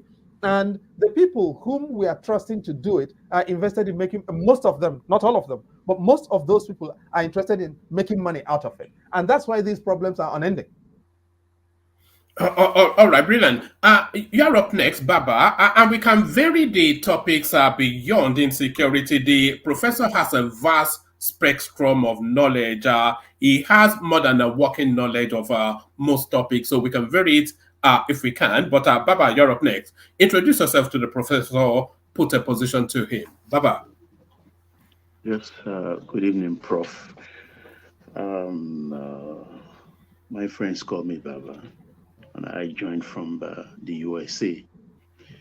I've been following most of your discourse on the Nigerian television stations. And firstly, most importantly, one man, please pardon me. Your platform is not a funeral home, but I think I will crave your indulgence if we can observe a 30-minute silence.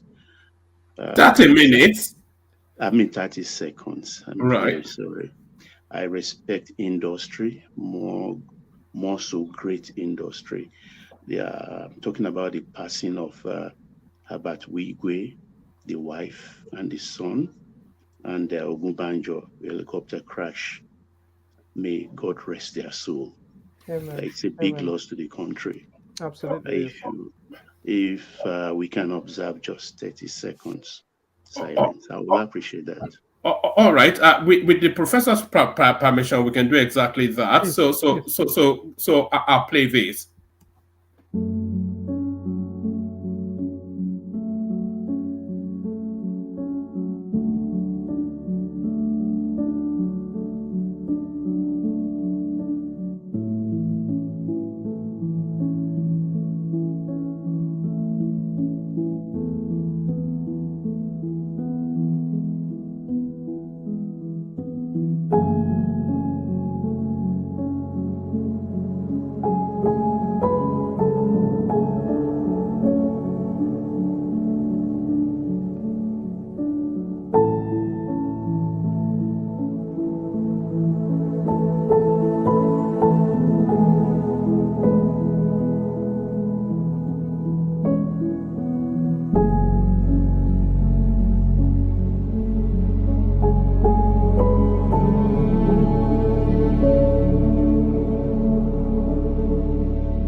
All right, may their soul rest in peace. I wasn't aware of the personality, so you have to tell me a bit more about them later, Baba.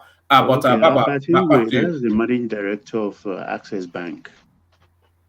He's well known in that industry, The and they just co-founder established. of Access Bank, actually. Yeah, and also he has a university in River State, a very beautiful one, and is just a baby one, just starting.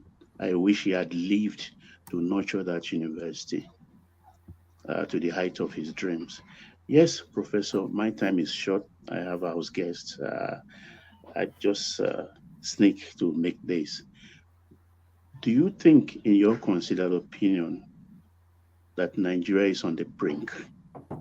That is one. And two,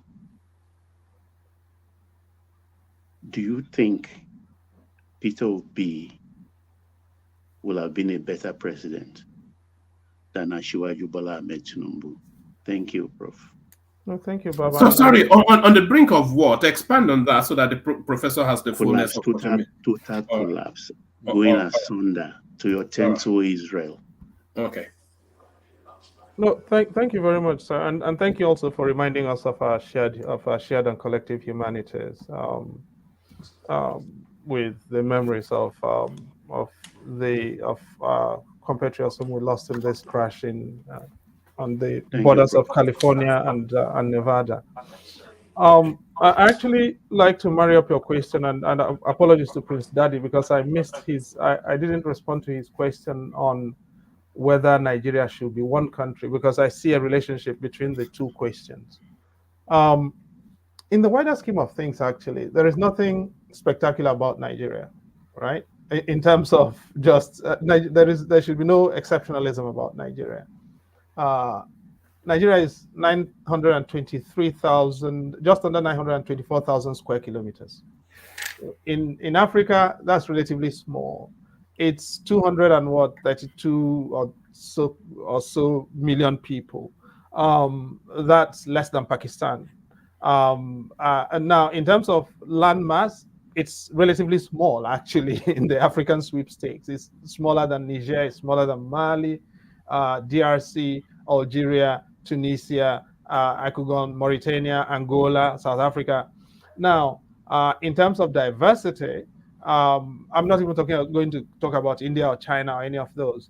Now, I don't think there is any problem that Nigeria has that cannot be solved with half-decent leadership, which sadly we've not been blessed with. It looks like Providence blessed us with so much. It decided, you know what, we were going to be too arrogant and ungrateful, and they needed to teach us a lesson. So they made sure we have this process of producing terrible leaders. With the exception of those, the lot who led the country at independence, but even they had their challenges, which is why we ended up with a coup and a civil war. Now, is the country on the brink? I don't know. What I know is that the current trajectory is not sustainable. That means the country needs a course correction. How we arrive at that course correction, I cannot tell you I have any immediate recommendations for. Quite clearly, the electoral process should enable the country to course correct. So you can suffer for 4 years. But if you have the assurance, if the people have the assurance that their votes can count and will be counted, and that whatever that outcome is, irrespective of whoever emerges on the basis of honest count of the votes, the person should wield the reins of power. That, I think, will give us the basis for course correcting. But at the moment, that's not what we've got. At least not since 2019, I'd suggest. And if you look at the numbers, my own proxy for credible election is the proportion of contests that end up in court. Okay? In 2007, 86.35% of the offices contested ended up in court. By 2011, 51% ended up in court. We've cut it down by 35%. 2015, 45% just under 45% ended up in court. That's way less than half of the offices contested ended up in court. That meant that even the candidates who lost, in most cases, agreed that they had lost, so they didn't go to court, including at the presidential level. Then it started climbing up again. In 2019, 54%, just under 55% ended up in court. As we speak, in 2025, 81% of the offices contested have ended up in court. That for me tells you a story. That as long as and when you look at the correlation, public dissatisfaction correlates very easily with these numbers I've given out here. This tells you something.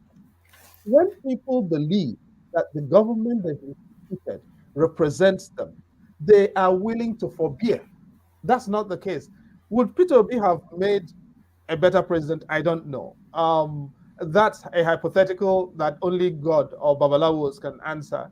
Where, as I said at the beginning, we are where we are, and we've got to stand on your mandate or on his mandate. All right, brilliant, excellently put, Professor.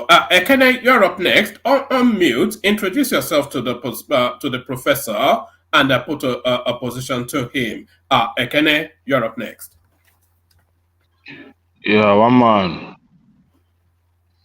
Thank you for the great show you are showing. Yeah, your great work in building Nigeria. So I thank you very much, Prof. Welcome to the one man platform. Thank you. One of the best. Yeah, thank you very much for one of the. Are you sure you want to rephrase that? One of the. Oh, okay, still. Sorry, I'm only joking. Put a position to the professor. Yeah, Prof. Welcome very much. I appreciate your sincerity. I've been following you a lot. So when I heard you are coming, I said I must be here tonight to interact with you. So, but my question is just simple. Yeah, just giving a background of the security issues, the history of it, and all that, which is very understandable. But as a Nigeria, my name is Ekene, speaking from Lagos. So, living in Nigeria for the past few years, and what is going on in Nigeria, for somebody like me, I think we don't have serious governance and serious people to pilot the affairs of this nation. Do you think Nigeria is more of theory than practical? Because sometimes their argument and their explanation to matters weaken somebody like me. So how do you think that Nigeria talk too much instead of reacting to issue? Especially the kind of explanation you have given to the issue of security that is happening in our country. And it seems what I see is that your perspective is very different from that of our governance. Our president, our governors, what you just said tonight is very far different from their thinking. They don't think towards that direction. It's just as if the citizens know more than the governor, the people that is governing us. So why is it like that? Why is the mind of our leaders very far from the issue on ground? And a lot of Nigerians help them to remain.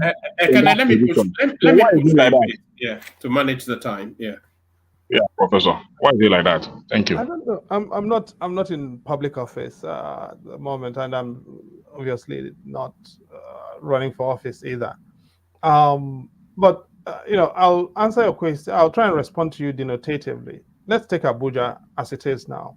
Anyone who's lived in Abuja for the past decade would know that the insecurity situation in Abuja, the landscape was getting quite complex, and the likelihood of insecurity creeping to the center of Abuja was very high. On one end, you have, Abuja is locked into, this space hedged by 4 territories. At one end, you have Kaduna, and the bandits of southern Kaduna from Kagoro were not too far away. At another end, you have Niger State, from where they were not too far away. And now Ansaru has a faction in Kogi State, which is at the southern tip of Abuja. And at another end, you have Nasarawa State, where there's been a build-up of pastoralist challenges over the recent past. Did it require rocket science to understand that you were going to have challenges in Abuja? No. What was the response? Appoint Wike as the minister for the FCT. And what has he done? He is busy trying to run the government of Rivers State for a third term. Why would you think that having a man in Abuja, run Abuja, who is more interested in Rivers State than in Abuja would not be particularly helpful to the insecurity situation, to managing the insecurity in Abuja? I don't understand. Now, is managing Abuja rocket science? I don't think it is, because Abuja is a garrison town. If you look at all of the axials, you will understand what I mean by Abuja is a garrison town, a garrison settlement. So how do you manage? Now, the only reason we are not talking about insecurity in Abuja is because it's affecting rich people or richer people.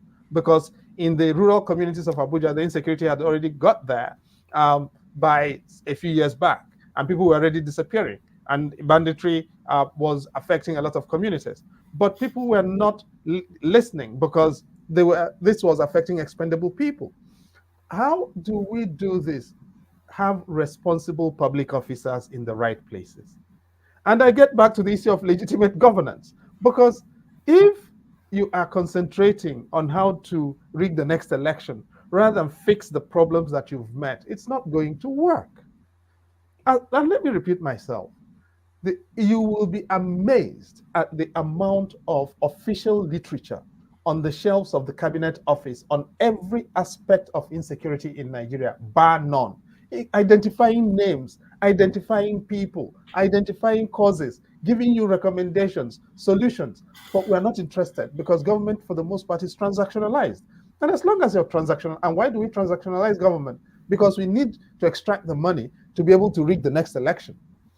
If you are not interested in addressing this issue, we are not going to fix insecurity. I'm sorry. All right, brilliant. Professor, I sent you a message. Rational Mind, you're up next. Have your camera on if you can. Introduce yourself to the professor. Tell him where you're joining from and put a position to him. Rational Mind. Yeah, one man. Thank you, everybody, and thank you, Professor Odinkalu. I must say this is a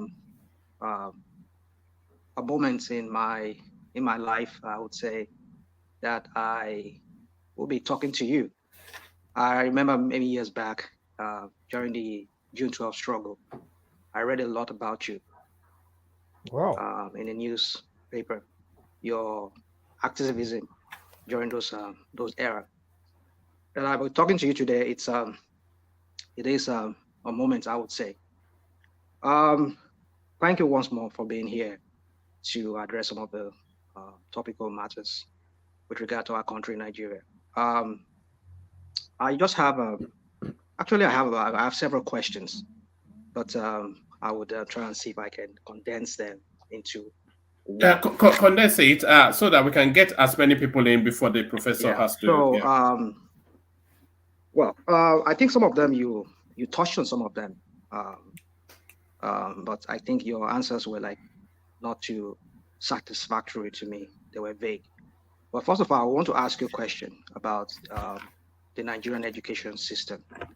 The other ones are also important, but that I want to ask you. So, do you see, considering those times when you grew up and now, considering now, would you say that there's a gradual, let me use the word, I mean, it's a word I will call on, I will just coin that word by myself, a gradual illiterization of the Nigerian people?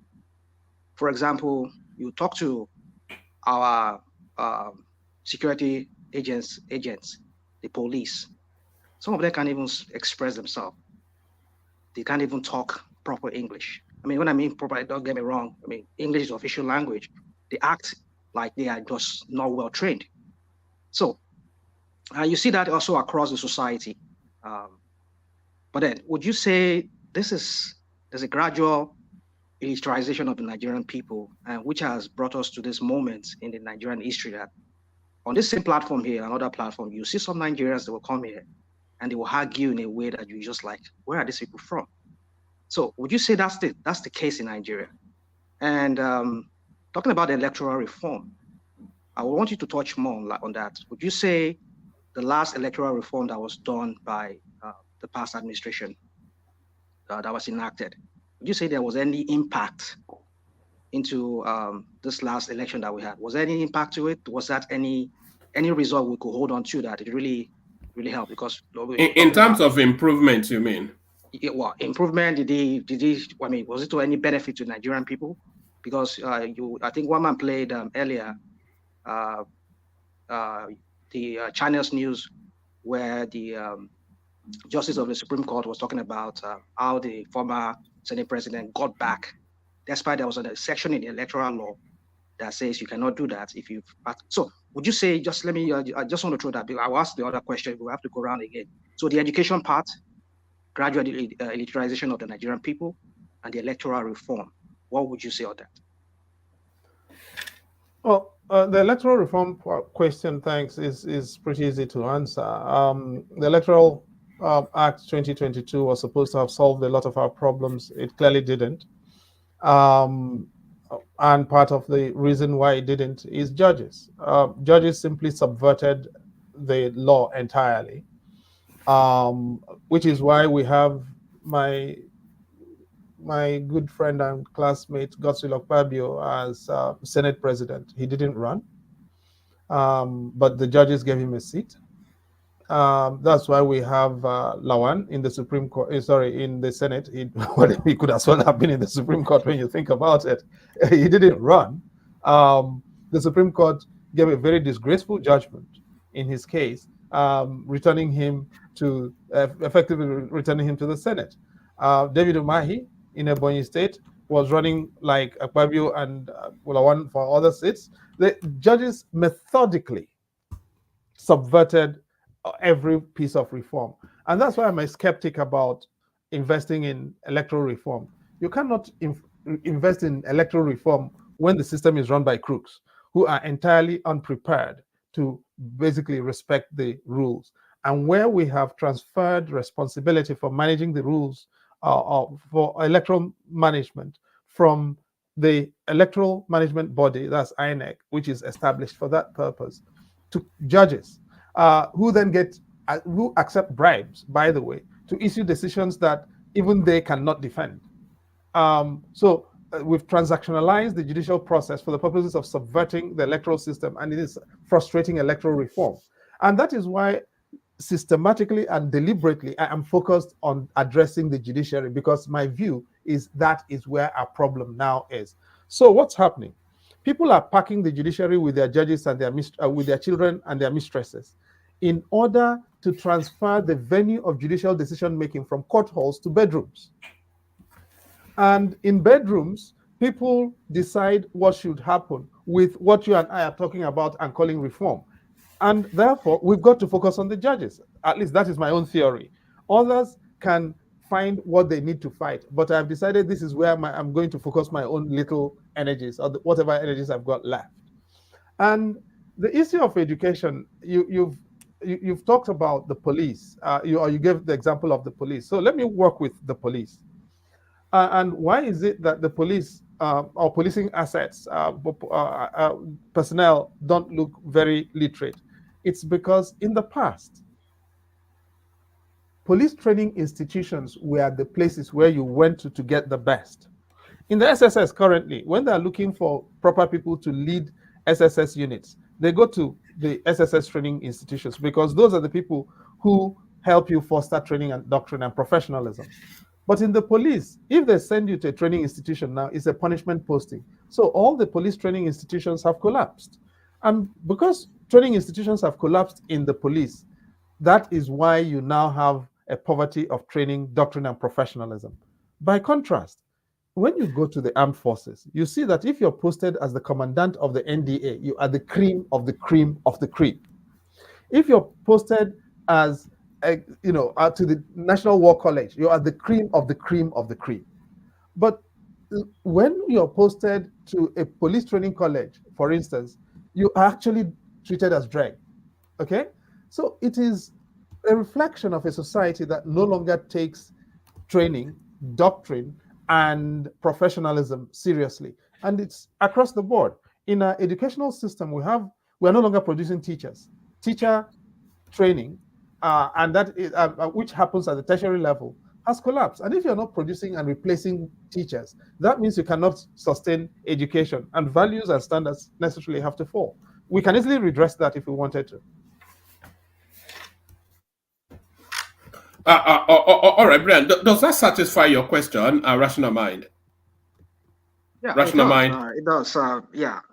Well, I just was thinking maybe we should talk about more of the solution too, but I know time will fail us if we have to go that. But Yes, let me make sure all voices are heard, and then if the professor is still happy to be with us, then we can open it up for a free for all. Ajale Koko, you're up next. Introduce yourself to the professor and put a position to him. Ajale Koko. Yeah, thank you, Mama. And thank you, Professor, for coming to have Thanks a lot. interaction with us on this platform today. I've listened to you on several programs before, and I really admire you that you stand for human rights and defense of human rights. So my name is John Lekoko. I live in United States. So let me ask this question. You are a human rights activist. Why do you fail to stand by one of you guys that are human rights activists? But instead, you took side with a politician who have failed the country. You supported Obi in the last election. Obi cannot be exonerated from the situation, the bad situation we have in Nigeria today, politically. Yes. Sorry, let me spare you your troubles. Why? Sorry, Professor. Who was the other personality? Who was the human rights activist that you were suggesting the professor should have gone with? Yeah, I'm going there. So yeah, I think the professor wants to pick it up. So yeah. No, but there is an assumption here that because you can't come up with statements, and I'm not going to let you go lightly. You supported Obi in the last election. Can you please tell me why you think so, or why you say so? Where is the evidence? I think I heard you on. I listened to your interview. Some of the interview before the election. Where? Maybe on channel or so. Saying what? I cannot really, but it looked like you were on board with Obi for president. You see, this is the problem. This is the problem I have with this kind of conversation. If you are going, no. If you are going to make this the basis, so no. I will not allow you to land. No. Okay. No. Go ahead. If you are going to make this the basis of your question, then you either have your facts properly lined up or you withdraw them. No, because this is the point. So, because my name is Chidi, I have to have. No. Why? You will please need to support your question, or you withdraw it. I'm sorry. Okay. Who did you support in the last election? That is none of your business. Ajale Koko, if I can come in, who did you support?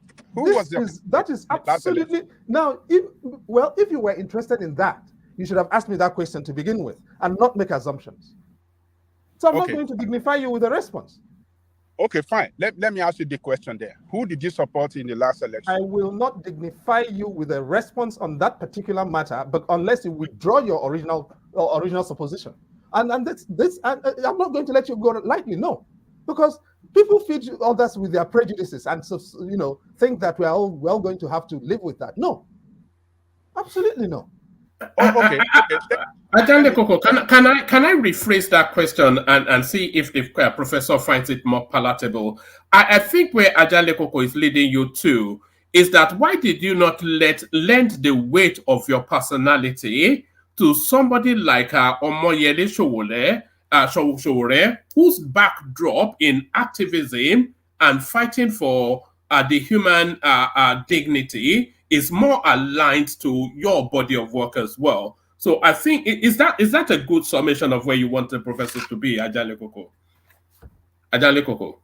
Thank you, Wama. Yeah, that is where I'm really that is the point I'm really trying to make. So why were you not more frontal in the support of somebody like Sowore, whose politics aligns with your body of work? If that is the question, you see, I'm prepared to deal with it. But what I'm not prepared to deal with is people afflicting me with their prejudices. Okay? Now, and I was on record way before the election. Listen, I worked with Professor Jega in setting up INEC between 2010 and 2015. I understood, at least I saw the inner workings of INEC. I saw the current chairman of INEC and I left him because I did not believe that he has got the core of what it takes to organize a credible election. And if you read me, I was on record. I wasn't hiding about it. My view in writing persistently, repeatedly, was that the 2023 election was going to be a joke. I actually wrote a particular piece that outlined 5 particular issues that were going to control the 2023 elections. All of those things came through. So, knowing that the elections were going to be a joke, I wasn't going to be interested in wasting my emotions or sentiments in investing in an election that was predetermined. If you read me, Ajanle Koko, you would not have said what you said, and that is why I didn't want to let you go lightly. Omoyele Sowore himself, that you speak of, who is my brother, himself would say exactly what I have told you, that the elections were primed and programmed to be a joke, and they turned out to be a joke.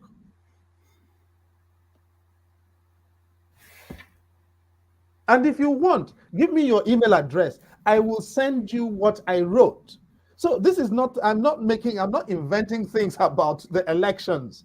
But no, I wasn't going to waste my emotions about an election that was going to be a non-event, which is exactly what it was. Sowore himself says so, acknowledges so, knows so. Why was I going to disturb myself?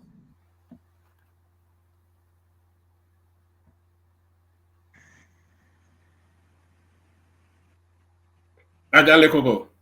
Oh, okay. So, well, that's fine. I mean, but no, if you watched anybody on any Nigerian TV channel say what you claim, that person could not have been me. And I say this with 1000% assurance. Go and do your research.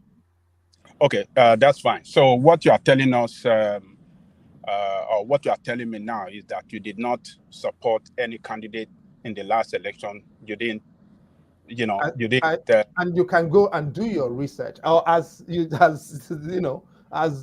people like to say, go and verify. Okay, that's fine. That's fine. Okay, my second question is this. Actually, on the issue of state police, you vehemently oppose that idea. With everything I have. Yeah, you vehemently oppose it. So, right now, at this particular time in Nigeria, I'm not opposed to it at a different time, but at this time, I'm opposed to it. You are opposed to it. So, considering the fact that Nigerian state it look very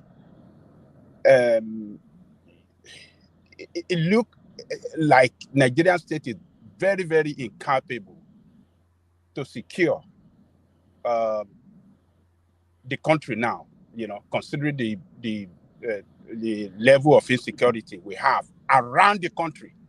Everywhere is heat. There's no part of the country that is spared with this insecurity that we have.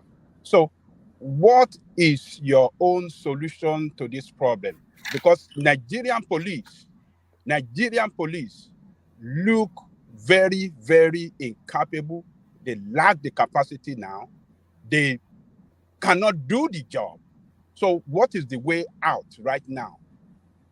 That's what Professor, with your permission, I think you've spoken widely on that, but I'm keen to get one more personality in at least, and then we'll see how you're still feeling. Let me go, Ajale Koko, with your permission. I'm sorry, I didn't hear you say. I think the first phase of when the professor came, he spoke widely on insecurity, the panaceas to it, where the country is getting it wrong, and all of that. So he was quite extensive. And another thing, he said, he opposed your suggestion that we don't have to have a 1 million strong army to secure the country. The border is porous, particularly in the north, wide open. And with the problem from the Sahel region, criminals pouring into the country, occupying our bush, our forests. In every part of the country, we have all these criminals there that are not even, we all in the south, Fulani. Yes, I'm not saying that we don't have some Nigerian Fulani that, are criminal, as we have some in Yorubas and Igbos that are in other parts. But most of these criminal Fulanis are not Nigerian-born Fulani. They are Fulani criminals coming from Sahel region into Nigeria. And you are saying we don't need a 1 million strong army to secure that country in such a way that we can have a better security in the country. So I don't know why you are so. Professor, do you want to hold your thought on that in abeyance? Let me bring another personality in, and then you have a real catchment of a man of prestige. Introduce yourself to the professor, because I'm keen to have everybody on the screen speak until the professor tells us it's had enough. So maybe we take everybody on the screen because I've got to run off shortly. Yes, I know. That's why I'm trying to push the conversation. So man of prestige. Tag on to what Ajale Koko said so that the professor can have introduce yourself and put a position. Okay, thank you, one man, for presenting Dr. Chid today. Dr. Chid, it's an honor to have you on this platform. Professor, Professor, it's an honor to have you on this platform. Please, okay, having said that, I know you want to leave us, because you've been here for a long time. I don't know how long you've been here, so I'm gonna make my story short. I was going to ask you a question in reference to what's happening in Nigeria right now about the falling of Naira. Any way to implement a better policy, but I'm not going to ask you that because there's a statement he made that caught my curiosity. You said the election we have was already arranged and predetermined who's going to win it. If you're going to make that statement, I'm not saying you're wrong now, and I'm not saying my assumption is wrong. Why did Obi win Lagos when that is the state of Tinubu? If everything is pretty much orchestrated like he stated, I'm just curious.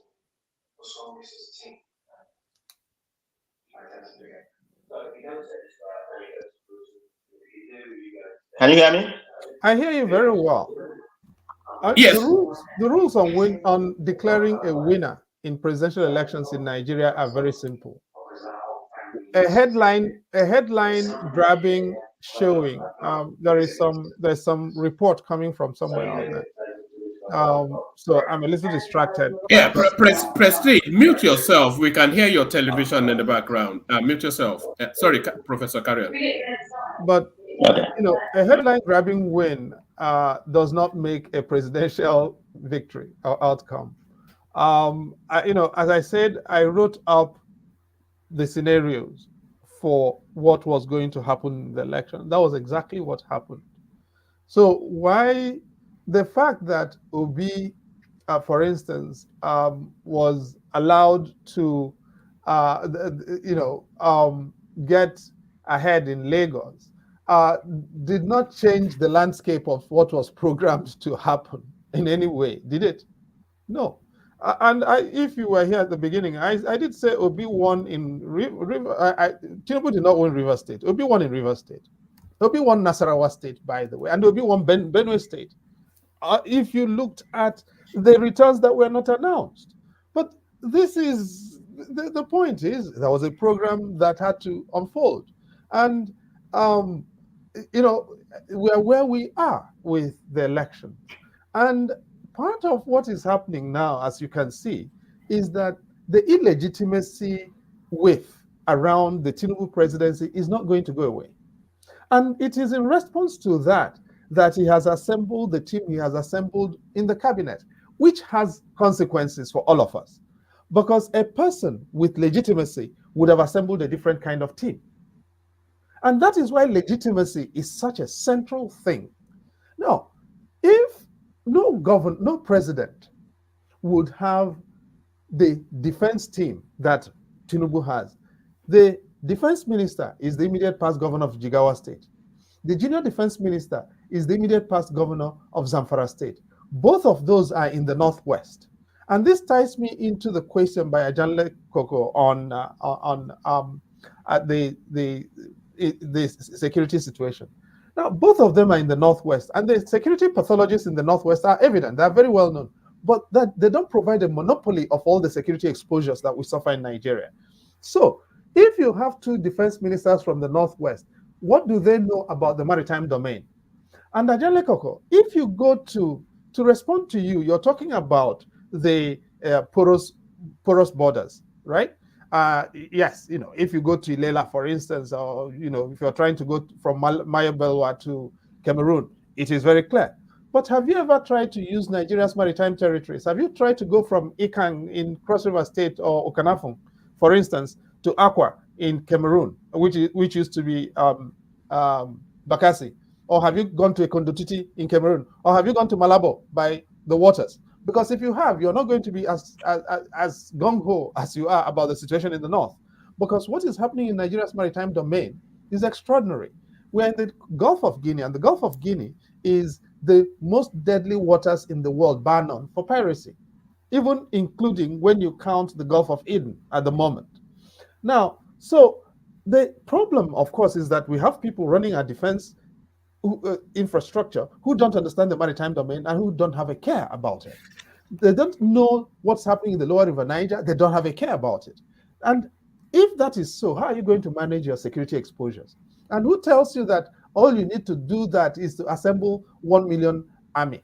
Because now you have a situation in which the army is running its own air operations. Air Force is running its own air operations. There's no coordination, and we're bombing our people and killing our people with mistargeting decisions. So I think we need to be a little more careful and thoughtful in how we move from point A to point Z without traveling through point B to begin with. I'll yield there. I've got to try and run because I've got a friend who's coming in from the airport and I've got to try and get them. All right. Is that a goodbye, or can you take one more? Or okay, one more question, and I really have to go. All right. Aizon, as you said, as you heard, the professor has to dash off to the airport. So, Aizon, you're up next. Aizon. What do I do? Yes, thank you, Prof. And then thank you for recognizing the name. It shows the vastness of your experience in Nigeria. So I'll make it very quick. So given what we've seen in Mali, Burkina Faso, and Central African Republic, in your opinion, based on the fact that you've read all these reports and you familiarize yourself with the security situation in Nigeria, how real is the threat of the Fulani militia in Nigeria? And then the other piece is, according to a UN report I saw recently, we have over 30,000 IDPs in southern Kaduna and over 1 million in Benue. Yet it seems like our government is dragging its feet on trying to get these people to go back home. What are your thoughts about that as well? I mean, the internal displacement problem in Nigeria is very huge. And I mean, that was supposed to be the reason. Sorry, there's another question. Maybe can we take that as well, Ife? Yes, if I come in, you were quite eager to, Ife, yes, let's hear from you. Be quick, the professor is pressed for time. Ife. Yes. Prof, thank you very much. I'm very happy you gave me the opportunity. I believe every country has an ideology that helps it to have some sense of stability. We have some countries that are based on religious ideologies. We have some which are more economic inclined, and we have some which are more nationalistic inclined.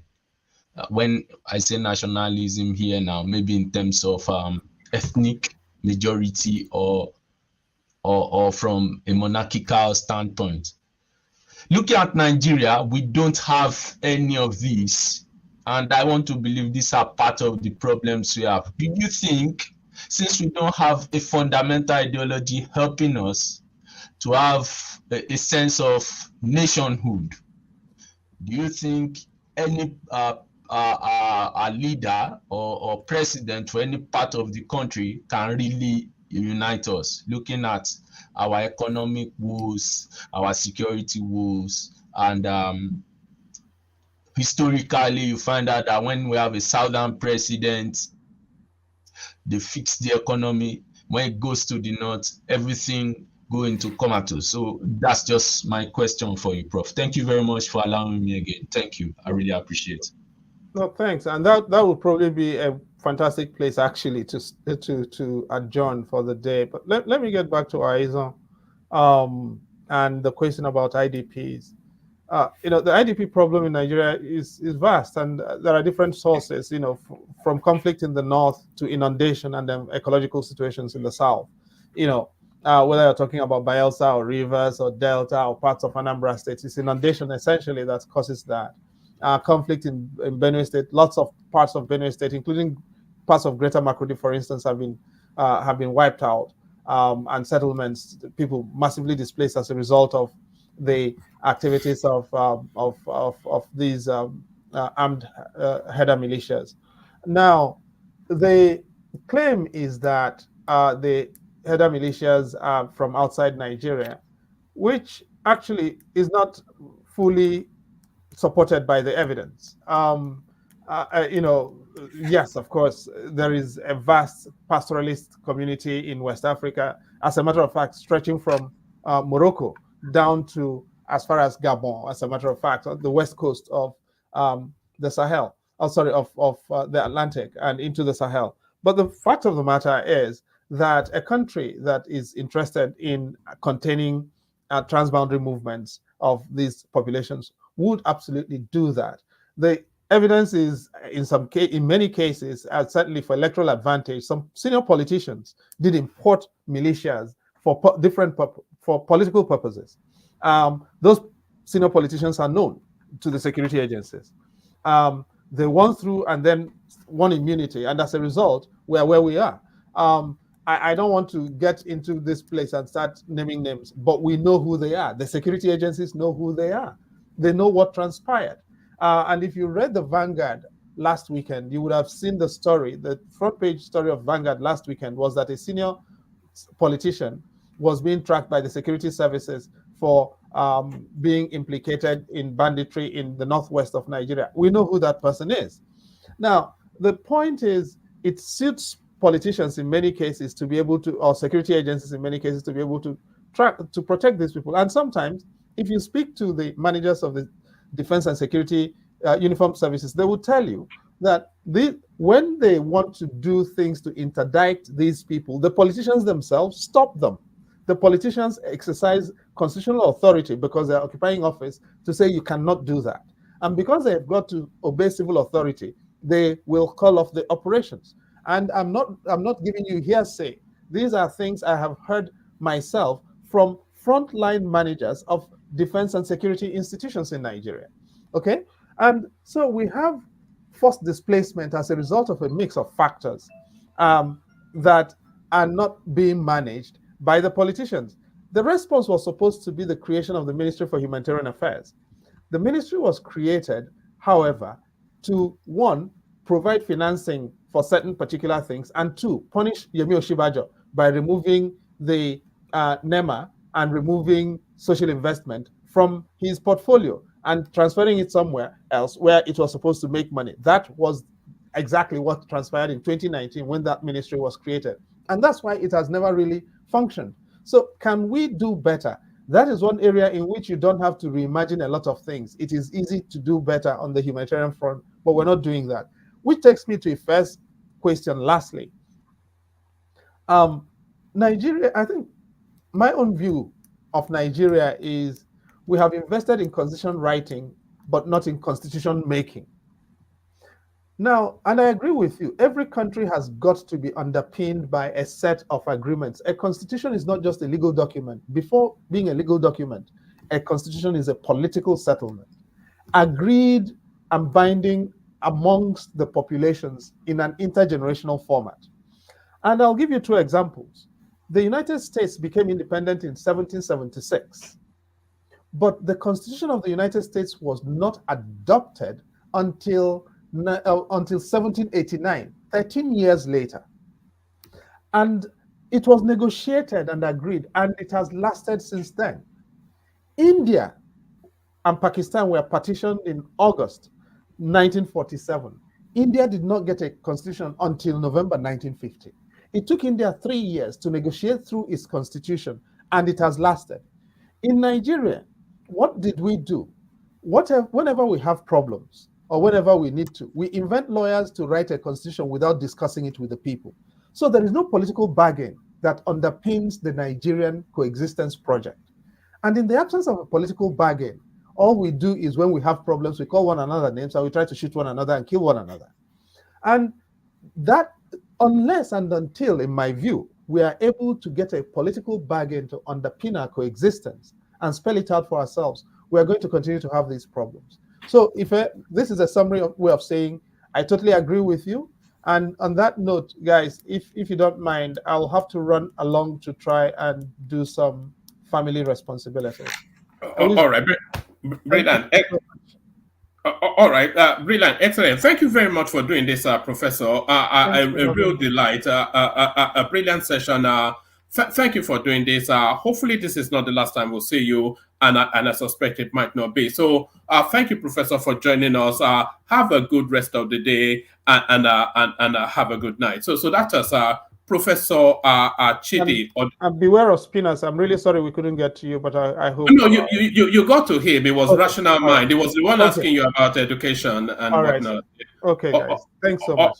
All right, thank you, Professor. So that was Professor Chidi Odinkalu, who joins us to talk us through all matters Nigeria. So let's have a micro musical intermission, and then we come back and audit how that session went.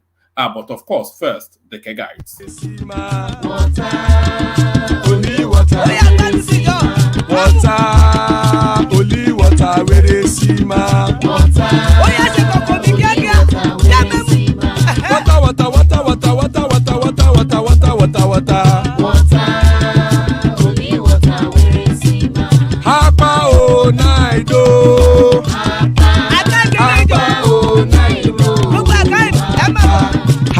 You don't come oh.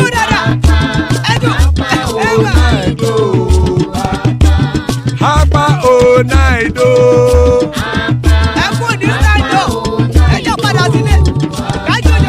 Oro keke elemu ye o. Ibe shodi ya keke elemu re o. Bobby master keke elemu re o. Chief Waila Latif keke elemu re o. Erukulele elemude. Erukulele egbe elemudode ojare o. Erukulele Ghana ti de egbe body.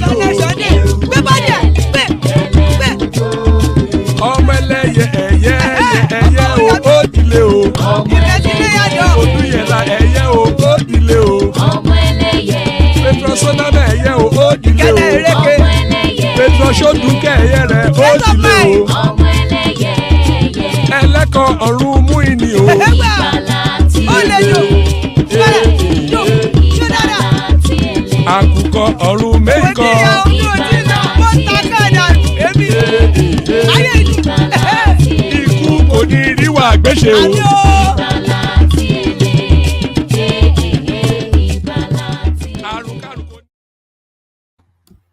And there it is right there. Death have nothing to do with us. So there it is. That was the excellent Professor Chidi and Slam Odinkalu, who came to regale us with the vastness of his knowledge and experience. So thank you to the professor. So now we audit what just transpired. Let's kick it off with Let's kick it off. Let's kick it off with Kulata. Kulata. So how was that? Did we glean anything from that? Are we any the richer for the experience? All right. Let's kick it off with Ajale Koko. Can anyone still hear me? By the way. Hey, one man. I can hear you, woman. All right. All right. You then, rational mind. Kick it off for us. How was that? You asked of me, have you? No, I was asking that. How was that? Were we the richer for having him here? Did we glean anything? Did we learn anything new? Yeah, one man. I think he did his best. He answered the question to the best of his ability, and I'm just surprised that he thought that I was trying to go tribal at him with my question. Maybe it's still late. No, I wasn't going tribal at him with my question. I was just, trying to ask question. And to me, I think he shouldn't have answered my question the way he did it, telling me that is it because Chidi is an Igbo man is doing. I don't think he should have done that way, trying to paint my question as if it's a tribal question. It wasn't. So I think I will look for the video where he sounded. Koko, you stated the obvious, so it was just trying to. If you can find that video, I will forward it. I will forward it to him. Not only forward it, we will play it here, and I will look for that video because before the election, he was tilting towards Obi. He was so critical of Tinubu, critical of APC, and hearing him today saying that he never supported no kind. I think. What was your question about? Were you trying to pin him down to Obi? Is that what you were trying to do? Let me say this. Let me say this, Babaja. The guy never. Hold on. Let Adeleko answer that question because your question. I beg no vex. I beg. Hold on, please. Because your question come across. If it would be me too, that's how I would take that question. Maybe you meant something different, but that's how. I mean, even Larry himself is saying it here. Was it Larry that made that comment now? So the point I'm trying to say is that the way you phrase that question, it comes across like you're trying to and that was what himself said. Is it because his name sounded Igbo?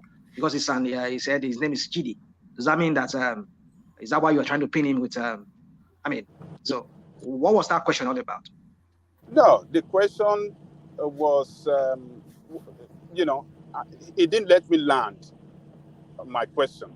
He cut me short along the way where I was asking that question. So what I was trying to point out at him is that, he should have supported Showore because he's an activist. He is a human rights defender like Showore. And they should have mobilized other human rights activists across the country, that this is one of our own. They should not make a mistake as they did in 1999 when they fought for democracy and they abandoned the when it's time to contest, they abandoned the state for politicians to take over, and then we have seen where we have landed today with politicians running that country.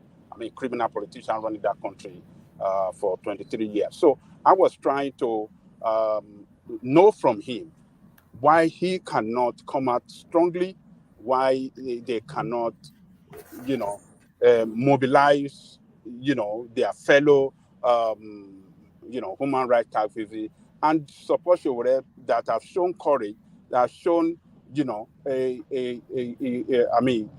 courage and a man that is, very, very, very, very truthful and showing patriotism to save Nigeria, and to wrestle this power from this criminal politician. Why? That was what I was trying to know from him. But he took his offensive as if I was tribal, because I was, I don't know the way it sounded to him. But, Hey, Ajani Koka. This is the way I see it. I think both of you, we are right and wrong. Because when you started that question, he should have let you finish. Then you can come to where you are right now, But he didn't let you finish. He just kind of assumed because of your preliminary. Right. So that's why I say both of you are right and wrong. I think somebody, I don't know who he supported, I'll be honest. I've only seen him once on the I'm not right. I don't know his philosophy. Wrong. Man of Kosi, let me say something. He came to answer question here. He should have let me land it. Then he can answer my question properly. So, but it took it. Let me say something. The reason why he got angry is this. You're trying to make him believe, or make the public believe, that he supported Obi, which to me, maybe because of the way he answers question, talk about legitimacy and all that, you think that he supported Obi.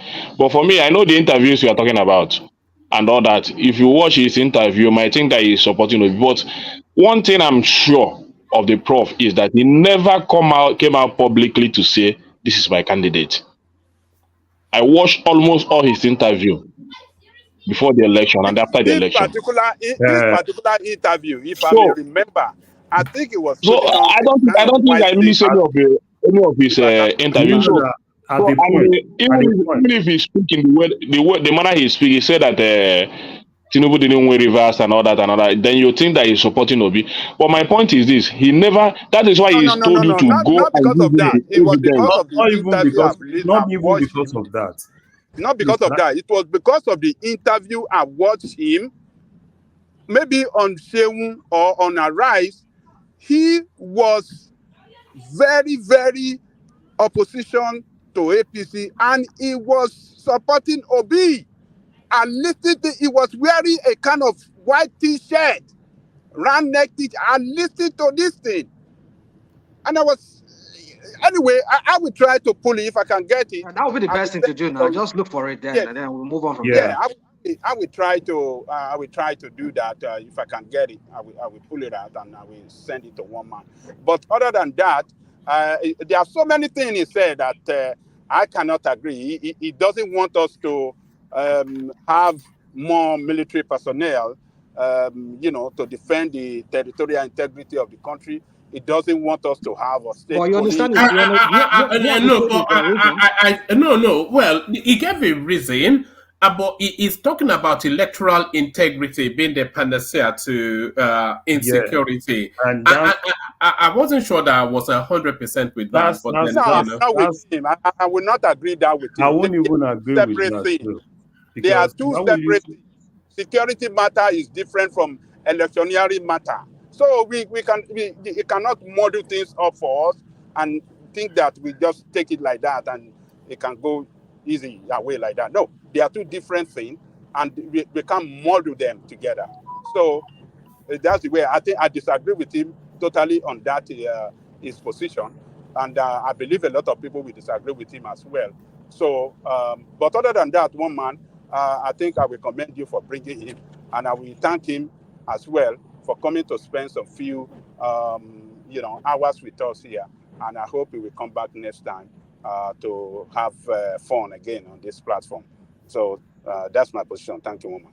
All right, brilliant. Let's hear from Tony. So, Tony, you heard from the professor. What did you make of it? Tony Africa. Tony.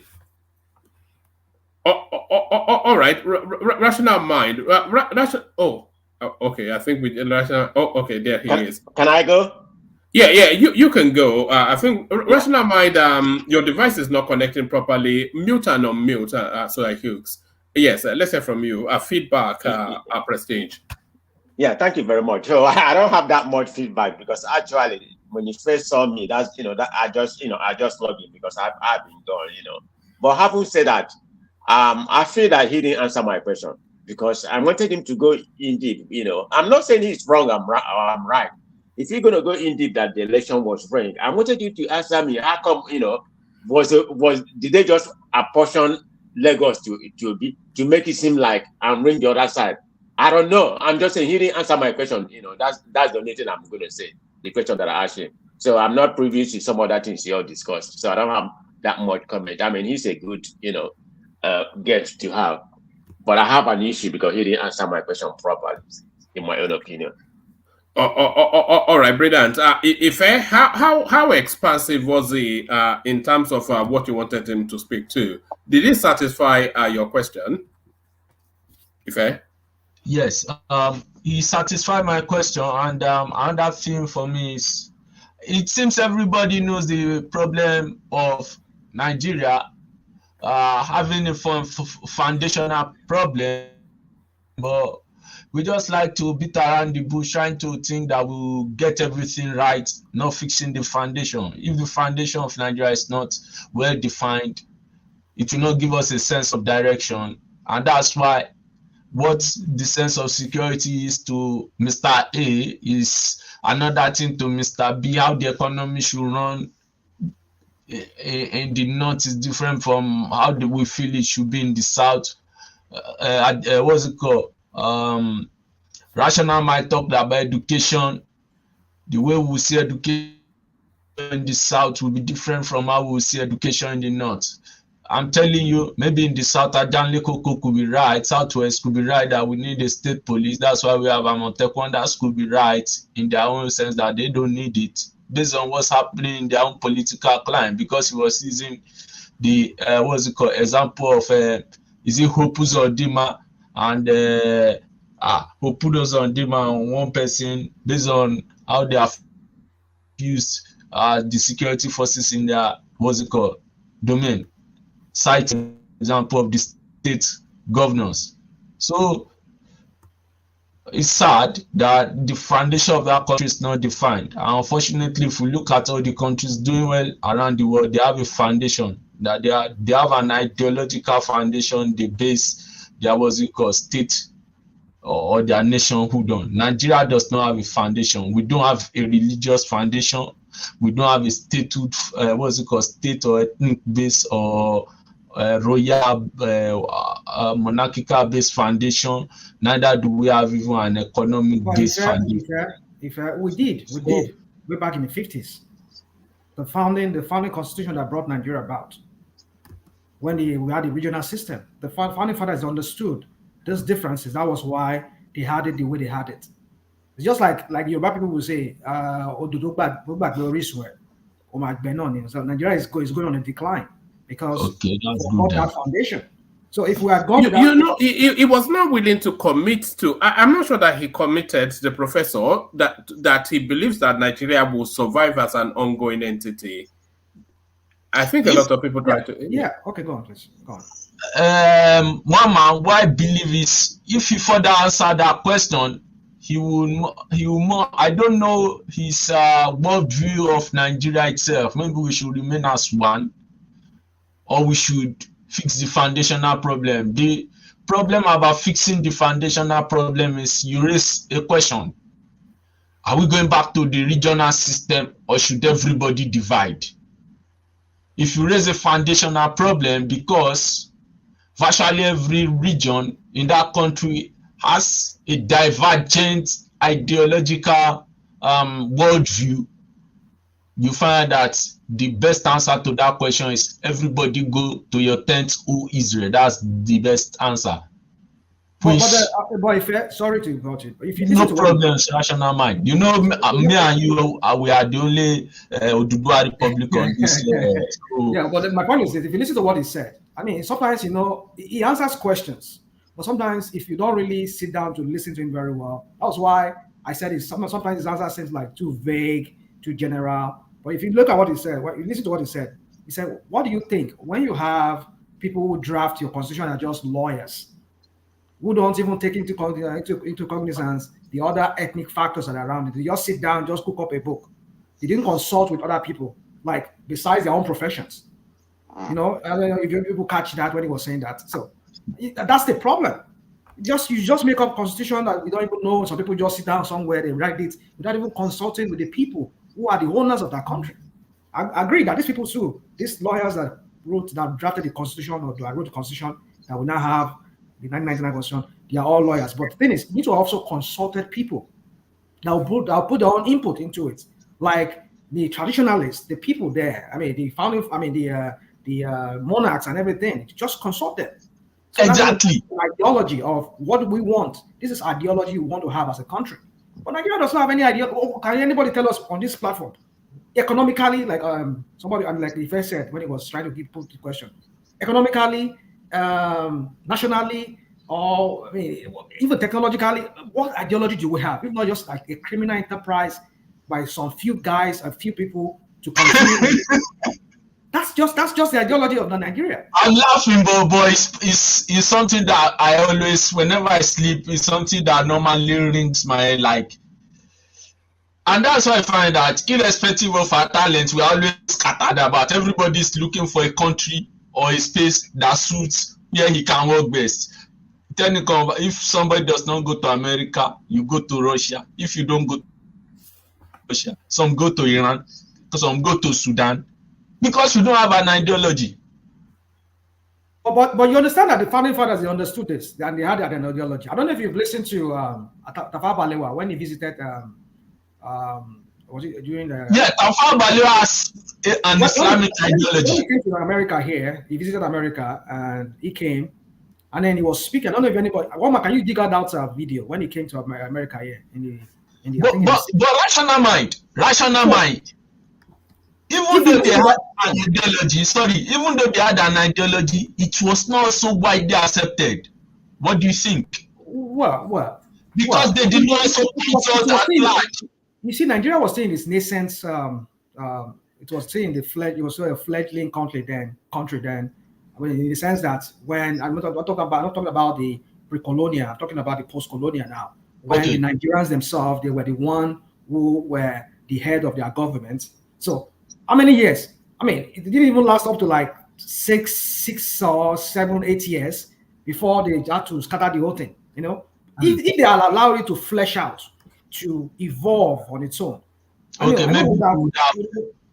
my point is this. There, at that point, these founding fathers, they had an ideology. The ideology is that we would run the system as an ethnic base. Everybody, your own region, develop your own region. And everybody was competing at that time.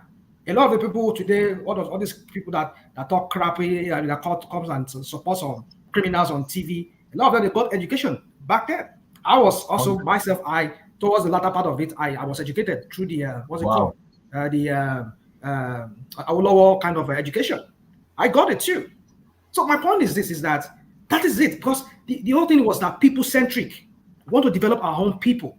Everybody was competing. The Eastern wants to overtake. So my point is this, that this is the kind of ideology, and Nigeria was progressive. So, but then when they got to abandon that entirely now, look at how we declined. So if we don't go back to this, I mean, I'm not saying we should go back to regional system. If we don't not sit down and renegotiate the whole thing in that country, forget it. Anything we talk here is just meaningless. You cannot start saying you want to heal a sickness by just healing the sick. I mean, you need to go to the very foundation of what is really causing that sickness. So that's what I just see. I mean, he answered some of the question, but sometimes his question that, I mean, his answers were just like more general, more not too clear, not too vague, just kind of vague, you know. So for me, that's what I would say. He did very well. He answered the questions the way I think to his own ability. That's his style of conversation, though. In none of the interviews that I've ever seen with him, it is never really full frontal. Because he's an academic as well, so he always speaks in broad strokes. But let's bring in voices that we've not yet heard from. So the star, hopefully you listened to our interaction with the professor. What did you make of it, the star?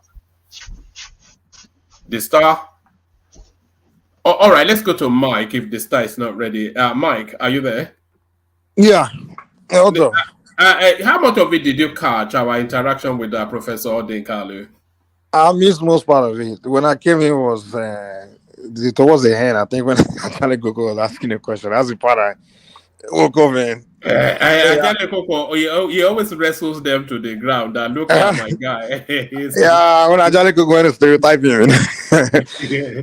Yeah, I would have honestly. Ajale Gogo was going to ask a very good question. Why it is supposed to show? I would have liked to hear that. Well, unfortunately, Ajale Gogo didn't. Should have gone straight to say accusing was supposed to be, because honestly, the guy never publicly supported anyone. I know that for sure. I never see him come out to say I'm obedient or anything. That's why he was offended. But I think one might trying to rescue Ajale could go quick by saying, "Oh no," and he gave Ajale a chance to mention the name of that person. Like to say that name. Sure. Yes. Yeah. If he had led the show, the guy Exactly. he would have digested it better. But that would have been a very good question, because Ajale Koko, he likes to slap them a little bit first before. Yeah, it would have been a good question, because I wanted to see why he didn't jump behind Sowore, because the guy should have. People like him should have been behind Sowore and things like that, or at least, if because that's your line, you're an activist, yeah. So, all right. If no one else wants to speak on that, I want to play this little clip. Which this one of the most viral clips today.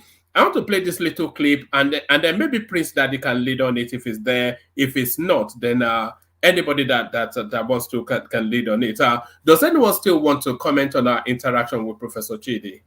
Yeah, I want to. All right, go on. Let's hear from you, Larry.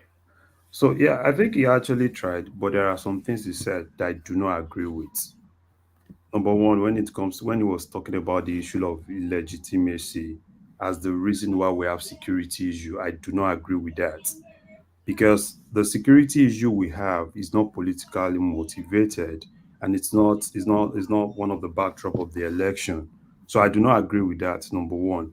Another thing he said I do not agree with was when he said Wike was not a good choice for Abuja. I do not agree with that, because before coming to the US, I've lived a decade of my life in Abuja, and almost everything I have today is in Abuja. And if you ask me, I've seen El Rufai, I've seen Bala Mohammed, I've seen this other guy, right? Presently, if you ask people that live in Abuja, they will definitely tell you that Wike is a very good choice for Abuja. I don't know what he has with Wike. Now, the security in Abuja, the security issue in Abuja, this is not the first time that we're having security issue in Abuja. If you remember, even during Jonathan, there was a whole lot of security issue that almost everywhere. It was worse then. That was the worst that Yes. Abuja went through. Almost every road in Abuja, you always see, where they have to close one part of the road and make everybody use the other side. So for me, for him to have said that, I don't know what he has with Wike. Wike can actually have one or two issues with rivers and everything. But for me, right, being someone that have my business in Abuja and I pay taxes in Abuja, Wike is one of the best things that has actually happened to Abuja. And I'm happy that Wike is actually there. And with what he's doing, I can tell you, if I ask Can you tell us why Wike is the best? Okay. In terms of infrastructure, I can tell you that ever since Wike got there, every abandoned infrastructure in Abuja has been reopened, and most of them are almost done. If you go to Abuja, Reopened and done as well. What do you mean by reopened? Yeah, almost. If you see, there are, in Abuja, there's a lot of roads that were kind of half done, and ever since Wike got there, number one, Wike didn't bring new projects. All he just kept doing was to continue doing some of those projects and finishing some of those projects. And he's done a lot. There are several roads that Wike has actually opened. And for me, I think he's actually doing what people in Abuja actually want him to do. And if you look at Abuja, look at civil service in Abuja, for instance. Every civil servant that works with FCTA is presently happy because Wike has been able to help them do what no one has actually done for them before. Because with this, with the FCTA administration having their own permanent secretary, where they are actually now independent. Civil service in Abuja is done that, and infrastructure, Wike is really on top of that. And when it comes to security, he has done what he could do, but we should always remember that there is limits to what he can actually do. All he can do is to support the security and give them what they want, what can actually help them, which I think is actually on top of that. As far as Rivers is concerned, right, he can have one of two of his issues in Rivers. He can have one or two issues in Rivers, but as someone that have lived in Abuja, that have most of my family in Abuja, and have a lot of friends in Abuja, and have my business in Abuja, and I pay taxes in Abuja, I can tell you, aside El-Rufai, Wike is actually the best thing that's actually happened to Abuja. Is that not what he's trying to do? Is he not trying to beat El-Rufai's record?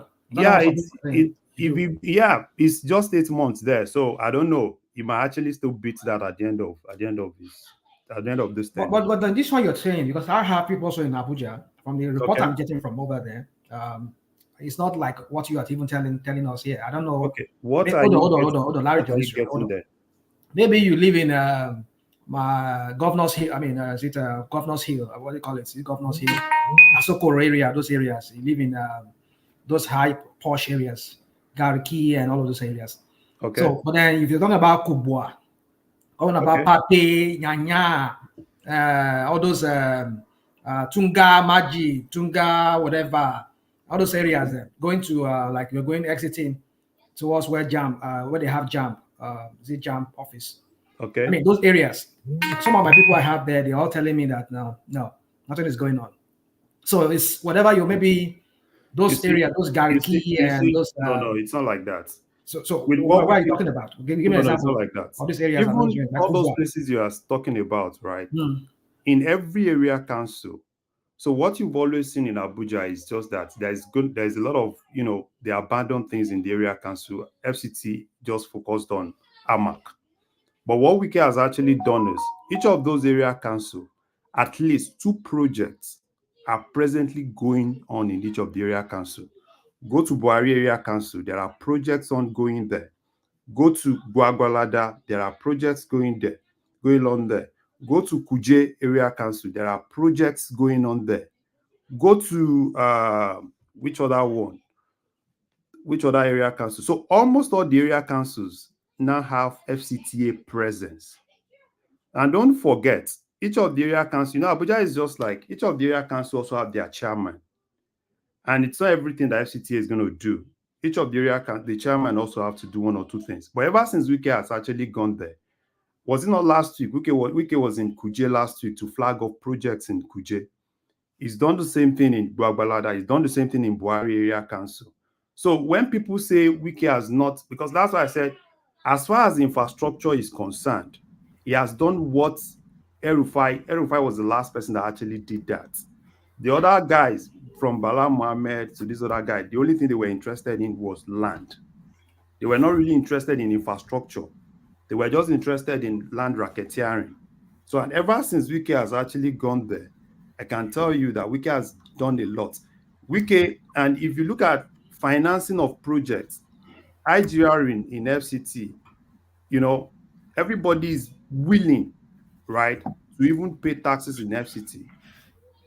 Like my properties in FCT, it was really, me paying ground rent, and several other people that have neglected, not paid ground rent for years. When they saw that this guy is actually doing infrastructure and nothing stops you from paying your ground rents, everybody started paying ground rents.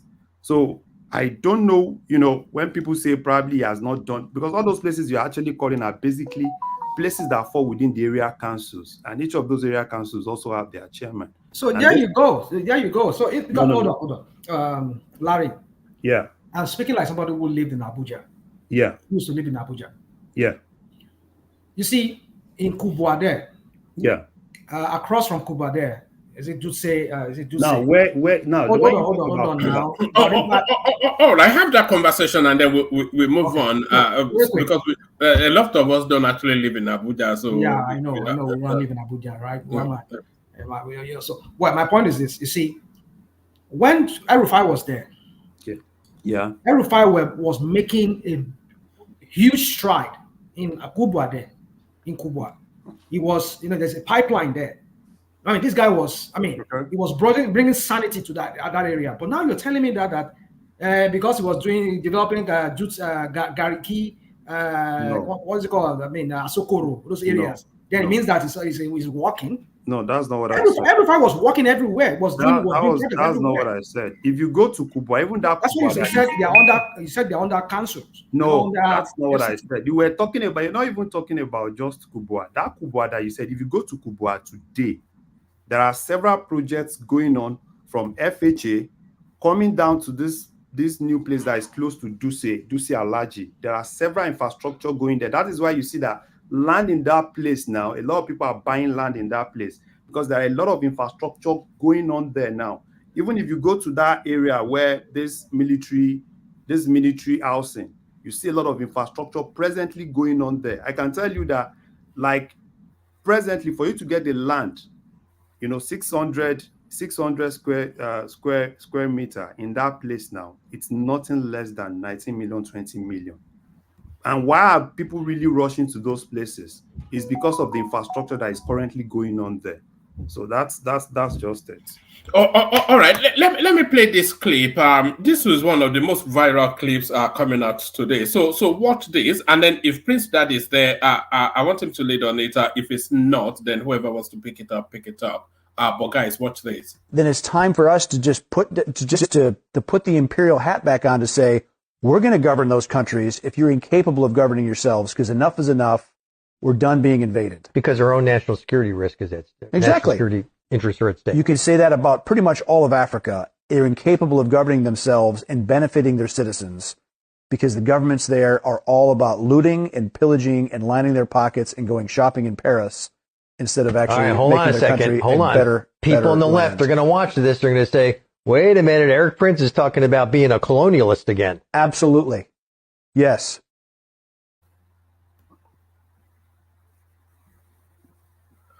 All right. So that's Eric Prince, the head of Blackwater, which is the largest conglomerate on this planet, 3 times over the nearest one to it in terms of size. And he's now putting forward now that Africa should be recolonized. So have you seen that clip, and how do you respond to it, Prince? Yeah, hello, Wamba. Can you hear me? Yes, we can. Carry on. I'm not sure if I've seen that clip. I've seen a little bit of it. But anyways, he wants to recolonize Africa, which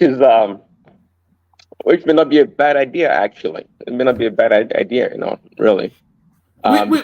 We've spectacularly shown a lack of capacity to govern ourselves. So, why not recolonize? Right, yeah.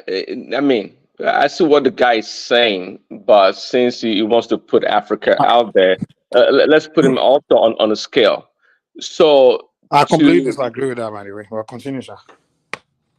Mike, you're a traditionalist. But anyways. I'll tell you why. Go ahead.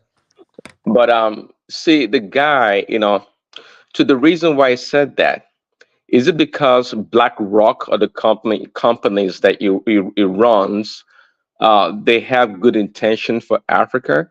Is that why he is saying that? And that will also portend that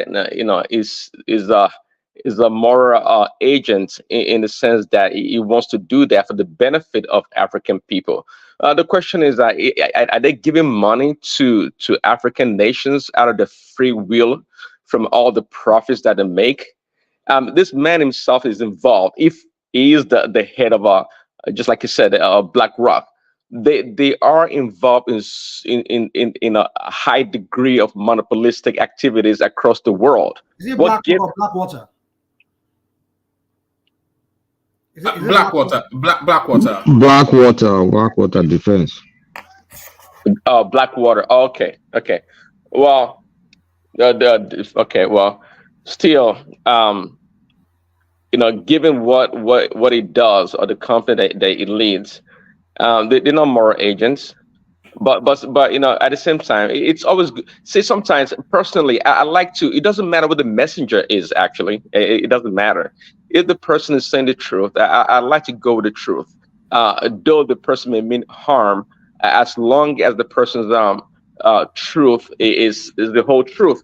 There's no doubt that. Prince, look at it this way: the Africa is of strategic importance to the rest of the world in terms of the resources embedded there. So that's one thing. The world relies almost more than any other space on Africa in terms of resources, and then almost to the last country. Every country in Africa is badly governed. He's telling you, as we all know, that they are self-serving, they kill each other. All they ever do is loot their resources and take it to Paris. He doesn't especially care, but the disruption to world trade that bad governance has in Africa has on the rest of the world, he's saying the rest of the world should not and must not stomach anymore. It is now time for grown-up adults to go in and take charge of Africa. Yeah, I heard you, well, man. See, again, I mean, the man talks like a rational mind. It lacks historical context in his presentation.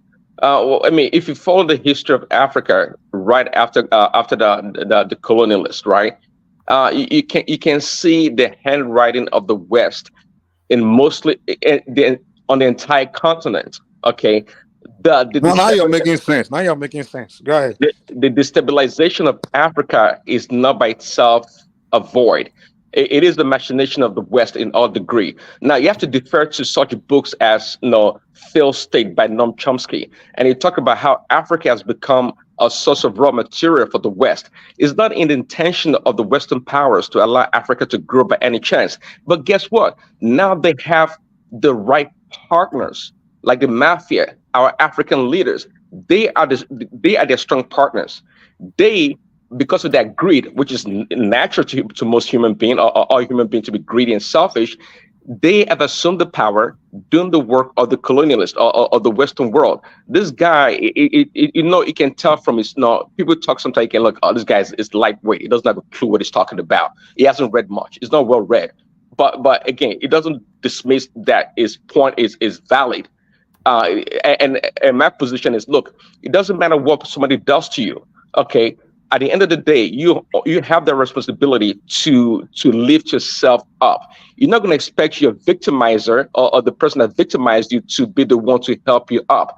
It's not going to happen. So yes, and right now in the global context, right, Africa is such a unique place to capitalize on. So which part do you agree that it should come and colonize us there? You should come and govern us. Which part do you agree with that? Because that's where you started from. It's like you're not changing your view, and then you still accusing us that we should not expect. I mean, which part? What makes you agree that you should come and recolonize us? See, because we've not shown capacity to be able to govern ourselves. The two words I use all the time when it comes to Africa is that leadership and the ability to organize, leadership and organization. Those are the two words I commonly use. So not like I agree with the guy, because trust me, well, Mike, I've said the same thing also. Like, look, let these white people come and take over. Because when look at South Africa. Let's not kid ourselves. Really? Let's not kid ourselves. Look at South Africa. When the black people start to rule that nation as the people in power, the country's going down the toilet. What are you talking about? No, South Africa never went down the toilet. I think what you can say, hold on. What you can say was the black population, which were largely very impoverished and also undereducated and everything. When the black came, when they start putting them into the system, of course, you included a bunch of population that have been left behind into the system to create a fair ground. Of course, it's going to drop. It's not going to be, it's going to drop down. So that has nothing to do with just because they are black or anything. Because in the past, the black were just excluded. So the South Africa is just white in white society. You understand? So when you got to take the bunch of poors along there, of course, you're going to drop. So you can't, let's stop that excuses. And all this idea that we can't, wait, this idea that we can't govern ourselves. The question is, you ask that guy, those guys is, when great leaders came in, and they started performing. Why did the same West assassinate? What is it that it's so consistent that whenever Africa had great leaders, they get assassinated by the CIA, and then you impose somebody terrible on them. Example with Congo, when Patrice came in, he had ideas. You assassinate him, you impose Mobutu on them for 40 years. When Sankara came into Burkina Faso, say, listen, this economic model, the West is imposing on us. We're not going to use it. He dumped it and started creating new. He came up with a new idea, new system. And Burkina Faso started advancing, begin to develop, came in assassinating. Even when Murtala Mohammed came in, he said, okay, what is this? What is this deal that go on? These people may go on side with them. It's like, no, we have to nationalize our oil. They took him out. Murtala Mohammed within 6 months. When MK Abiola came in, started coming up with different. So these guys have been interfering. Even Gaddafi, when he was ruling his country, the country was doing well. They took him out. And look at Libya today. Now you will blame the Libya can't govern themselves. When they had someone governing them, you took him out, and then you're coming on telling us we are monkeys. When brilliant economists approach African leaders and say, listen, the economic model we are using is not going to work for us in the long term. This is just a slave system where the West designed for you. It's just to help the Western countries advance. That's all it is. Any lead person that wants to interfere with that, they take them out. So this idea, and the same people will come to you because you're so ignorant of the facts and tell you that, look, you can't govern yourself. Look at you. And then they come back in and take you and govern you again. And you say, yes, so yes. Come on. Yes. Now. Okay, Mike. So everything you said, I do agree with. That's why I said that man lacks historical context when it comes to Africa, and should defer to people like Noam Chomsky and others to learn more. But again, it doesn't dispute the fact that, look, in the early stage, after most African countries obtained their independence, yes, we had like strong opposition when they truly wanted to be independent. Such people like Kwame Nkrumah was at the forefront of such liberation, being a Pan-Africanist. But again, time has passed, and you see, I said it earlier, you can't expect. What do you mean time has passed? Isn't it still going on? Are you kidding me? Well, time has passed, just like I said. How long ago they took out Gaddafi? Time has passed. Was he during Nkrumah time? Are you kidding me? My point here is that, look, if you know your challenges, if you recognize what your problems are, it's incumbent upon you to design solutions to fix that problem. But part of the solution is not for the white man to come and govern us. Come on now. Well, your solution is that the white man should come and take over and govern us again. Mike, take us back 1,000 steps, 1,000 years back. Come on now. No, Mike, my issue with you is not that you say we shouldn't solve our problem. My issue is that you want the white man to come and solve it. You want to dig us back in the hole. Come on now. That's a stretch. See, that's a stretch. I don't entirely believe that. But given the way things are, we might as well say that. But I don't entirely believe. I don't believe that. You should never say that. Please. Well, listen, and you know why I can say that. I always know you. You have this inferiority complex. You believe this white man is, and I think your religion is the reason why you reason like that. You see white man as your God and all those things. So you see them as this superior race of people. And no, Mike. Okay, before you attack Christianity, which is your MO, let me tell you, you live in the West, and most of you guys do. And I wish, what's it called? But anyway, most of people live in the West, and in the system in which you live in, you appreciate that system because it works and it's efficient. There's no doubt about it. So when we live in a place and we see things, the way things progress and how they are structured, why wouldn't I say, well, if these people were in charge of an African nation or Africa, they will replicate the same thing. That's if they choose to do that. So there's nothing wrong with that. We're speaking for. They will not replicate it for you. When they were in South Africa, they didn't replicate it for the black. Well, they will not live with you. They will not sit down and watch you enjoy your life or progress. Mike, these are people that know. Listen, these are people that know. You can't continue to point finger at people. You are the one taking us there. I'm not pointing finger. We are there. There's no need of me pointing finger. I'm already in a circle, so there's no pointing finger. We are in a circle of the conversation. So it's not like I'm talking about something. I'm pointing finger at somebody else. That's not what we're doing here. We are the ones saying if they did, and I'm telling you for a fact, when they did, they're not going to do it for you. When they were in South Africa doing their thing, they kept the black away. They don't want them. In fact, they didn't want to share how they're doing it. They don't want you to progress. And so that's the thing, Mike. And that so you should know their nature. What they do, bring them come and help you progress. It's not unique. All right. Yes. Make that point, Prince Daddy, and then after that, let's bring Ogbeni's voice into the conversation. Back to you, Prince. Thanks. What the white men did or are doing is nothing. Is not unique, and it's not unique to Africa or Black people. They've done it around the world. The same thing is done or replicated in South America, in Eastern Europe. Also, the same thing happened. See, the need to marginalize other people, okay, is nothing unique. Anyone with power would do that. Okay, it's incumbent upon us to negotiate or find ways to go about it.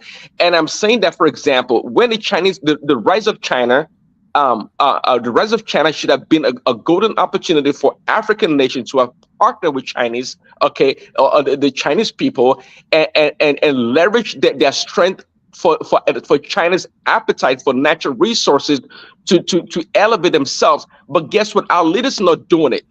Just like I said, they want to point finger at what the white people Well, do. Mugabe tried it. There are people that tried it. Even all right. there are leaders that tried it. They were taken out. I've told you that already. All right, let's bring Ogbeni in. Ogbeni, you're a little bit late. Our guest just left, Professor Odinkalu. I was thinking he's right up your street. You've been a law lecturer like him, but did you catch any of our conversation with him? And if you did not, what would you have liked to have asked him? Well, first and foremost, I don't know where he lectures. I know they call him Oh, professor. I think it's at a Tufts University, something like that, isn't he? What? I don't know. Don't let me confirm what I don't know. I don't know. Right. I don't know where he lectures, and I'm not sure I've really seen any of his publication before in the academia. But that's by the way. I'm so sorry. I didn't see your sticker on time. I would have probably tried to delay my journey a bit before going to take my flight. Yeah, I greet everybody. Good morning from Scotland. Mike, I can hear you there. I think Rational Mind is still in the studio, and everybody, Kulata and other. Yes, I've listened partly to what Professor Odinkalu said.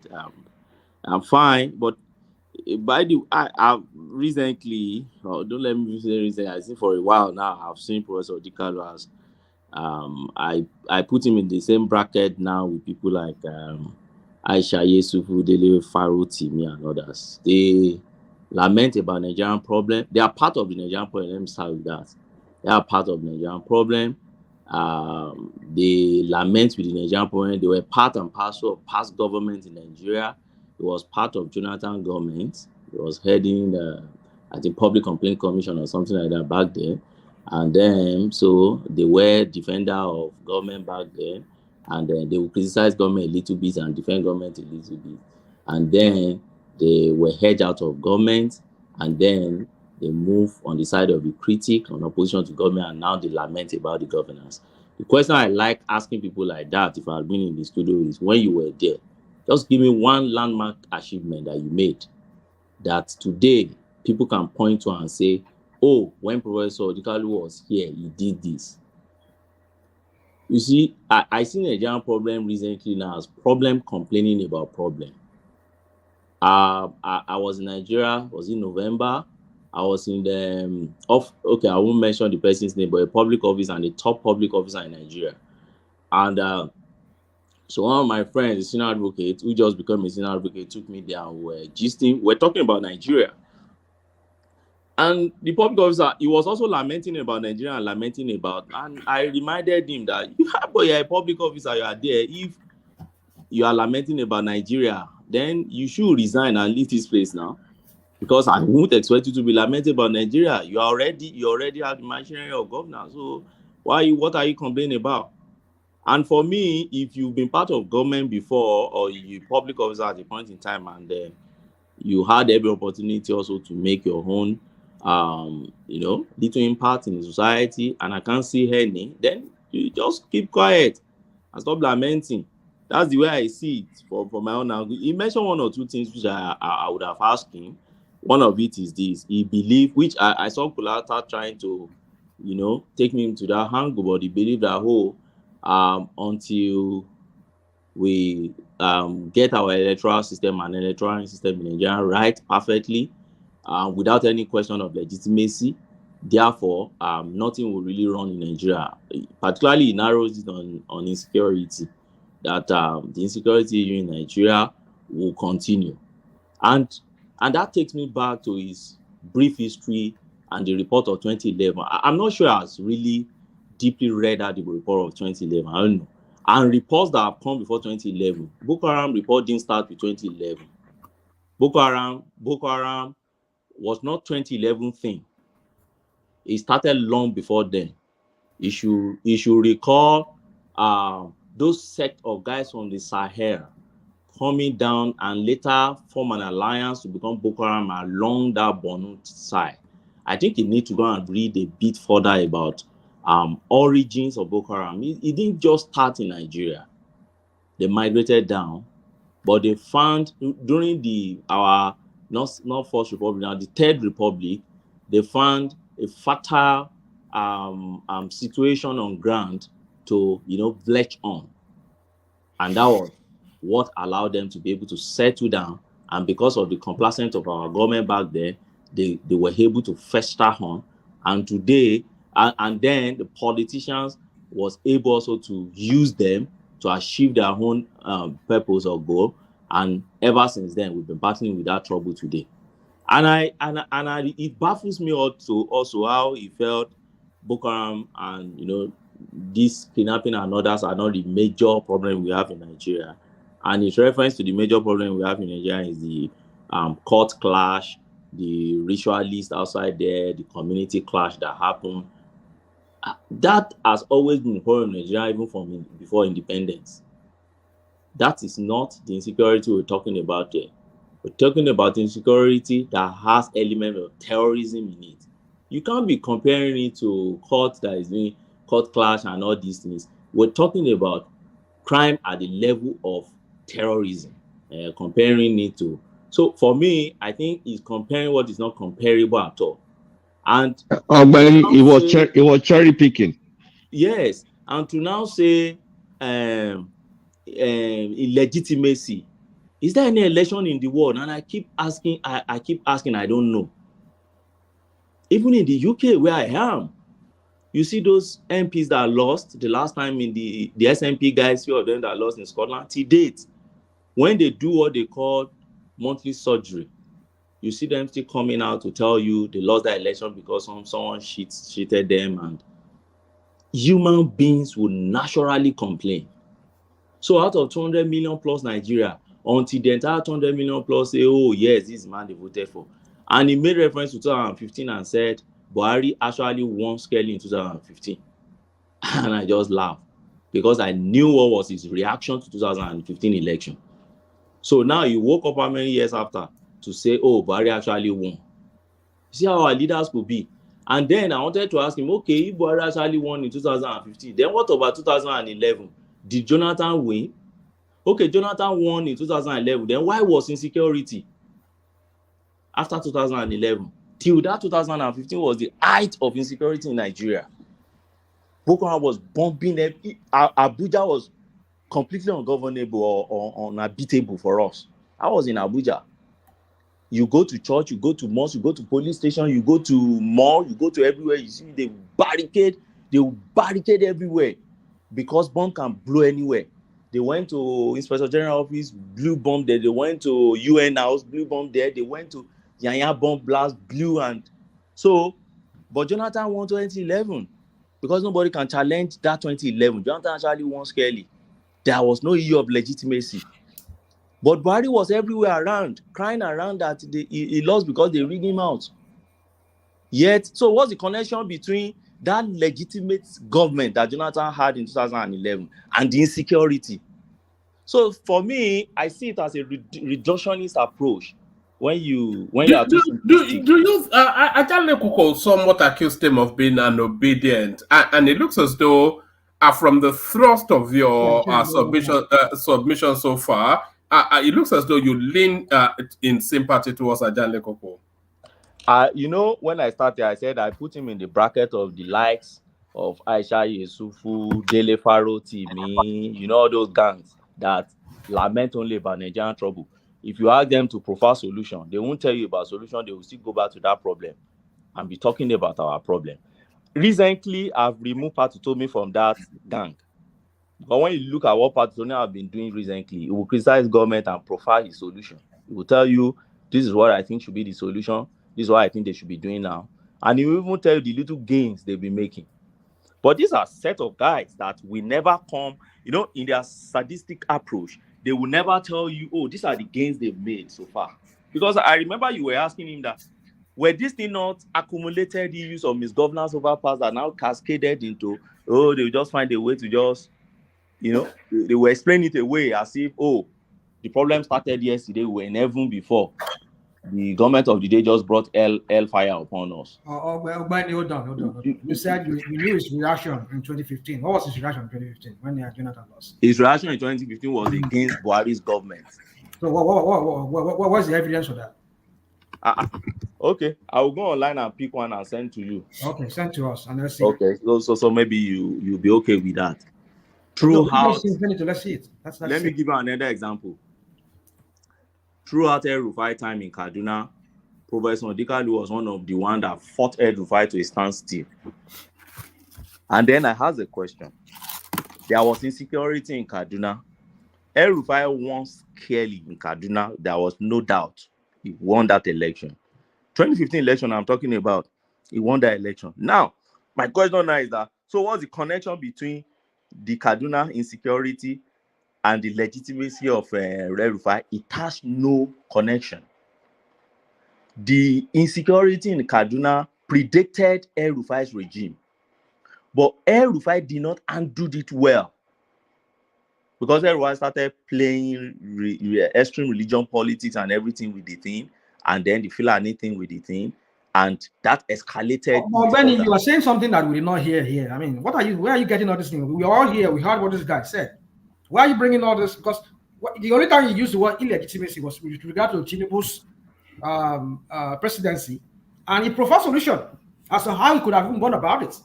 If no, you don't. Let's assume that rational man, you don't get what I'm saying. He said, he propounded what I can call a thesis here, and his thesis is this: the insecurity in Nigeria will continue unless we first address the issue of legitimacy with government. Yes or no? Did you hear that? I didn't catch that. Oh, you didn't catch it. That was my question. That's what he said. And I was telling him that, I mean, other countries, irrespective of the kind of government, legitimate or not, insecurity is not an option. They fix it.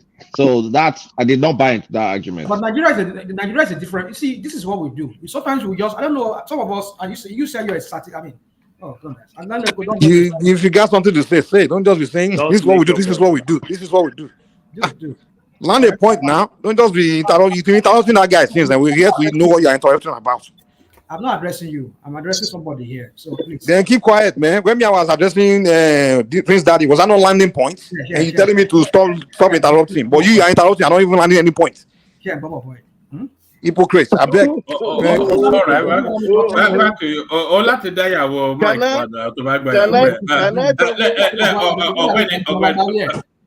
Ogweni, carry on. I'm not landed now. Look at it. Land. You will never land, man. Just let's move on.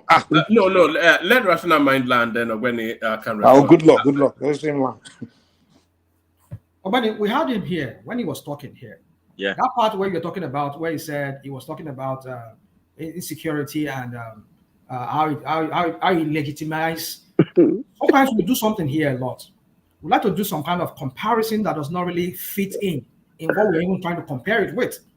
Nigeria is a beast of its own, in the sense that somebody just said here, it was fair, somebody said here that if you notice a trend in Nigeria, whenever a southerner comes in, he arranges the whole thing, another comes, he scatters the whole thing. It's a trend we see. It's a fact that we've seen over time. Especially we come starting from the 1999 democracy we've been practicing.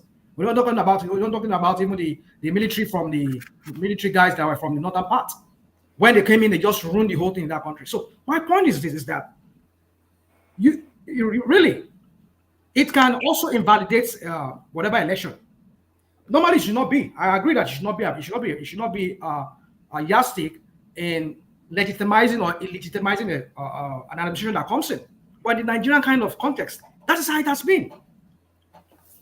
So rational mind, you didn't get my problem where You didn't get my point well. See my point. He made the point. The point is very clear. There's no way you can argue against his cold fact. He made the point. Let me tell you, he said insecurity in Nigeria is local. I don't know if you heard that. And he also went further to cite example of Uzodinma and use Uzodinma as a litmus test to tell you why insecurity and issues they have in Imo State will be difficult to resolve, because the legitimacy of Uzodinma on its own is an issue. I don't know if you heard about that. Then he used example of Buhari 2015 to tell you can't question legitimacy of Buhari in 2015. Now, he now narrowed it now to the present government, which he said he believed did not win that election. And he cited the example of only Rivers and Nasarawa, and to him, he concluded he did not win that election. Now, when you put all these things together, I don't know the way you put things together, I'm trained to put things together and make reasonable deductions. Sorry, he was even wrong about Nasarawa. Obi won Nasarawa, by the way. I know now, he was wrong, but their way. Now, when you put all these things together, the thesis, don't let me say thesis now, the theory he has brought out, or the hypothesis he has brought out is simple. His hypothesis is this: the main reason why we have insecurity in Nigeria is because our government that have been trying to address insecurity in Nigeria has been rooted in illegitimacy. So for them to approach people to resolve the issue of security, it will be very difficult for them because they are not accepted by the people. That's the meaning of legitimacy, whether you are accepted by the people. And I'm saying that theory is wrong. That theory is just coming from the sadistic approach of the obedience that professor belongs to. Is wrong. Oh. And I'm giving you you guys are just brilliantly said. Brilliantly said. You're taking it out of context. I'm not taking it out of context. That was what Prof said. Maybe we didn't hear. We all hear something differently from what you're saying. No, that was what Kulata was the one who even asked that question. That was when I was landing. If I was landing at that time, I was on my way home. So I switched it on and I was listening to them and I was just laughing in the car. That was what he was saying. And my own is that's wrong. That's not true. And I'm using the example. Okay, he used Uzodinma, and I said, okay, let's say Uzodinma legitimacy was an issue. Okay, good. And I said, okay, what of El-Rufai? Let's use El-Rufai as instance. And he happened to be an actor that fought El-Rufai throughout El-Rufai time. For what? For insecurity, you rightly he did so. And I supported him back then. I still support him today. He fought El-Rufai. In fact, El-Rufai charged him to court. Let me ask you a question, Ogbeni, because I was surprised that when I'm not sure who put the question, and then the professor said that if you don't fix legitimacy in governance, you will struggle to fix. Me. Yes, Kulata put it. That it really baffled, because those are two separate and distinct things. Sorry. It baffled me too. It said election, not governance. It's a wild hypothesis, a wild one. Yes, and that lent me towards where Ajan Lekoko was pushing him towards. What did you make of that? Is there a is not good governance, but legitimacy? Is there a governance between the electioneering process? Is there a nexus between the electioneering process and insecurity? I couldn't quite wrap my head around what you were saying there. Do you get my question now, Ogbeni? Yes, I understand, and you are still that your question is what my answer is bringing out my answer again. My answer is that they are of what do you call this thing? In philosophy, they call it law of excluded middle, or what do you even call it? Meaning they run on different parallel. You don't say because, and what do you really mean by legitimacy? Let's to start with. That's the first question you ask. Okay, what's the legitimacy? You have constituted authorities in Nigeria that deal with election matters. People question election. They question election results. The constituted authority would take it over from there and declare whether you have a legitimate government or not. Your constitution determines whether you have a legitimate government or not. And on that issue, they decide, okay, this is a legitimate government. Now, when you talk about question of legitimacy, yes, some few individuals will be there. some people may be there which they will always be embittered until the government frees you away and they will go back to contest. Majorly opposition and their supporters. In all countries, opposition and supporters will always play their opposition politics and tell you, oh, this government of the day is this and that. So, and that's why I call it, I say it's a reductionist approach to conversation. When you have a real conversation before you, and sometimes they call it straw man argument. So you just bring something that you think relates to it, and you overflog it, and say, therefore, you just make your conclusion out of that. So for me, I won't say I don't expect it from Professor Odinkalu. I've been listening to him over time. I know his approach to things like this, but I don't know. I think I think those guys, that is set and co. They are now they've tested power enough now to be sober with to carry themselves now as leaders that prefer solution. That's the way I see it now these days. Something like what Fashola is doing presently. When you see Fashola now, he talks like a statesman, okay, that prefer solution. I just bought his new book. That is new book on Nigerian political discourse, something like that. And when you see the kind of things he was saying there, you know, oh, he's telling you the understanding of Nigeria that he has worked with and he has seen it in the corridor of power, and this is what he thinks should be solution.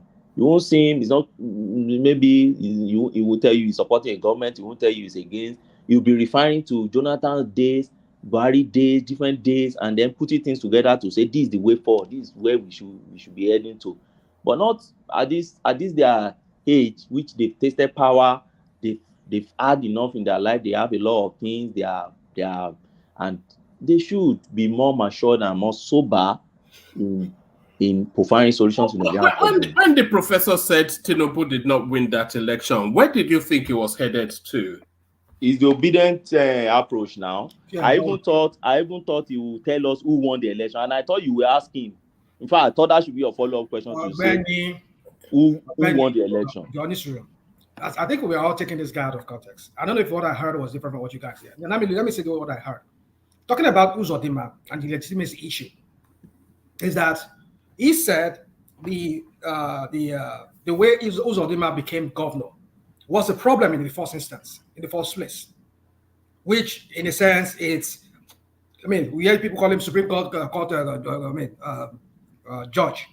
Woman, you knew how you began all this thing at the beginning when you started playing us Professor Justice Dati Joe and all of that, and how all this thing began, whereby the Supreme Court had to give a third or even fourth runner-up in the election because he was. Let's just not leave that. I don't want to. My point is this: he said, when you give such a person to handle a state police, that becomes a problem because he will use it against all his adversaries. That was why I think, from what I deduced from what he said, was the reason why he was kicking against state police. Because if you leave police in the hands of this despot, this mini despot in ruling their own various states, it's going to be a problem. No, sorry. What it's a rational man, please, sir. Sorry, Ogawaman. That was where the guy fumbled. You know what I'm saying? Hold on. Why this fear of the unknown? When are we going to start then? Are we going to be waiting for 100 years to? Hold on. He said, look, Tony. He said at this time, I'm not supporting it. Which means when, for example, the other time they said that this boso, this cupboard, they don't want us to handle it. People are holding cupboard. They are coming to eliminate us in our bush and everywhere. Then we are saying, no, if you give a cupboard to people, they will be killing each other. You see, it's just pure stupidity. That is why there are ways. Hold on. I agree with all of you. Whatever you say, that we need a state police. I'm for it. But I see with this point that at this time in Nigerian history, in that country's history, we cannot afford to have these mini despots. That is the starting point. Because when you have the state police, which the governors will be under, and every other civil servant, I'm not making myself. I don't know if I'm not coming. Tony, I'm trying to say something to you. It's like you're not even listening to what I'm saying. I'm not saying state police we're not right for state police. But he said at this point in time in the Nigerian history, That is the that is the bone of contention now. That is when is it going to take place? We have to set up those things immediately. It's a starting point where the governance will be. How can you set it up when you have mini despots in their own states managing affairs and using it against that's why we should be supporting Tinubu. Hold on. Sorry, Tony. Rational mind. Is it more a case of setting up state police, or is it the case of ceding more power over the policing structures in each individual state? Because we've often seen when the CP of a particular state defers not to the governor but to Abuja. So is it more a matter of amending the constitution to give the state more powers over policing rather than having state police? Let me just ask a question real quick. So, you see, I believe there are many ways to. I mean, some people don't like me using that word because they love their pets. So there's different ways to skin a cat. Everybody knows it's a phrase, isn't it? So don't worry about all your Americans with your woke everything is. No, I'm not woke. Don't get me wrong. You see, I have this emotional intelligence because I know I've said it in the past, and some people get mad. Some people around me here, they just get annoyed. Like, oh, why would you want to eat my rabbits? We're on one-man platform, so your emotional intelligence is not clicking. Nobody cares about cats here. We are from the villages. So anyway, so let me. I'm just people around me here. So anyway, my point is this: is that I think we need state police. I've championed that in the past, but in the way Nigeria is set up right now, I think we should not go that route because I'm afraid of some of these despots in person of governors in different states using it against clamping down on their enemies. But okay, one man stop me before. Hold on. Hold on, rational mind. Then hold on, rational mind. Please. Let me talk. Let me land. No.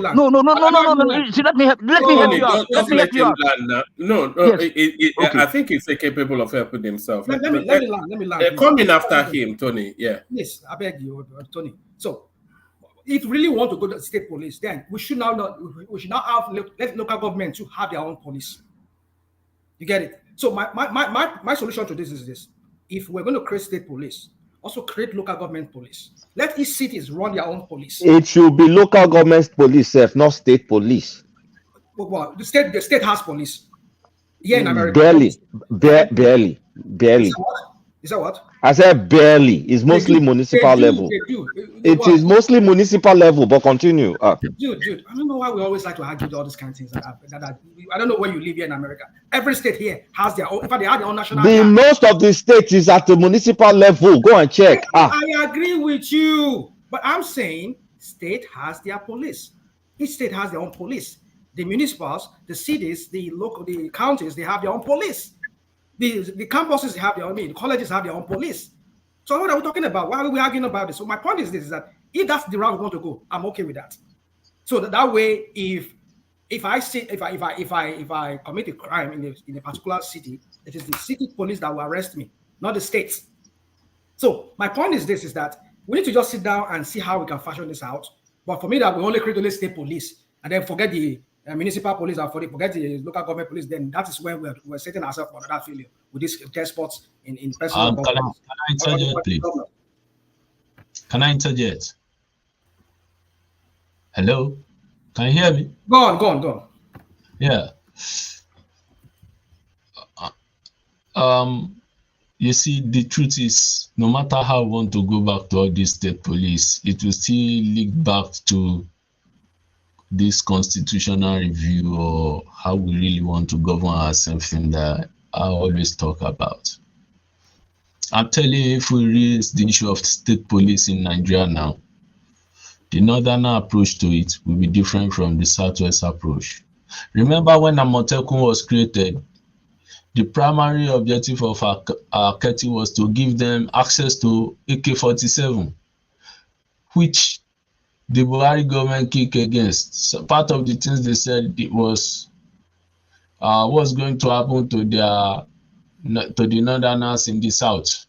In fact, there was a time, was it on one man's platform, that this guy came from the north and was saying no. One man, it was on this platform, right? that he was kicking vehemently against what's it called, having state policing.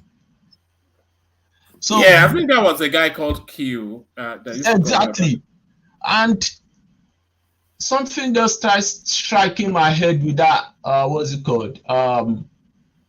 Interview you had with him. I was like, okay, does it mean that they don't see a southerner competent enough to handle any force-related parastatal in that country?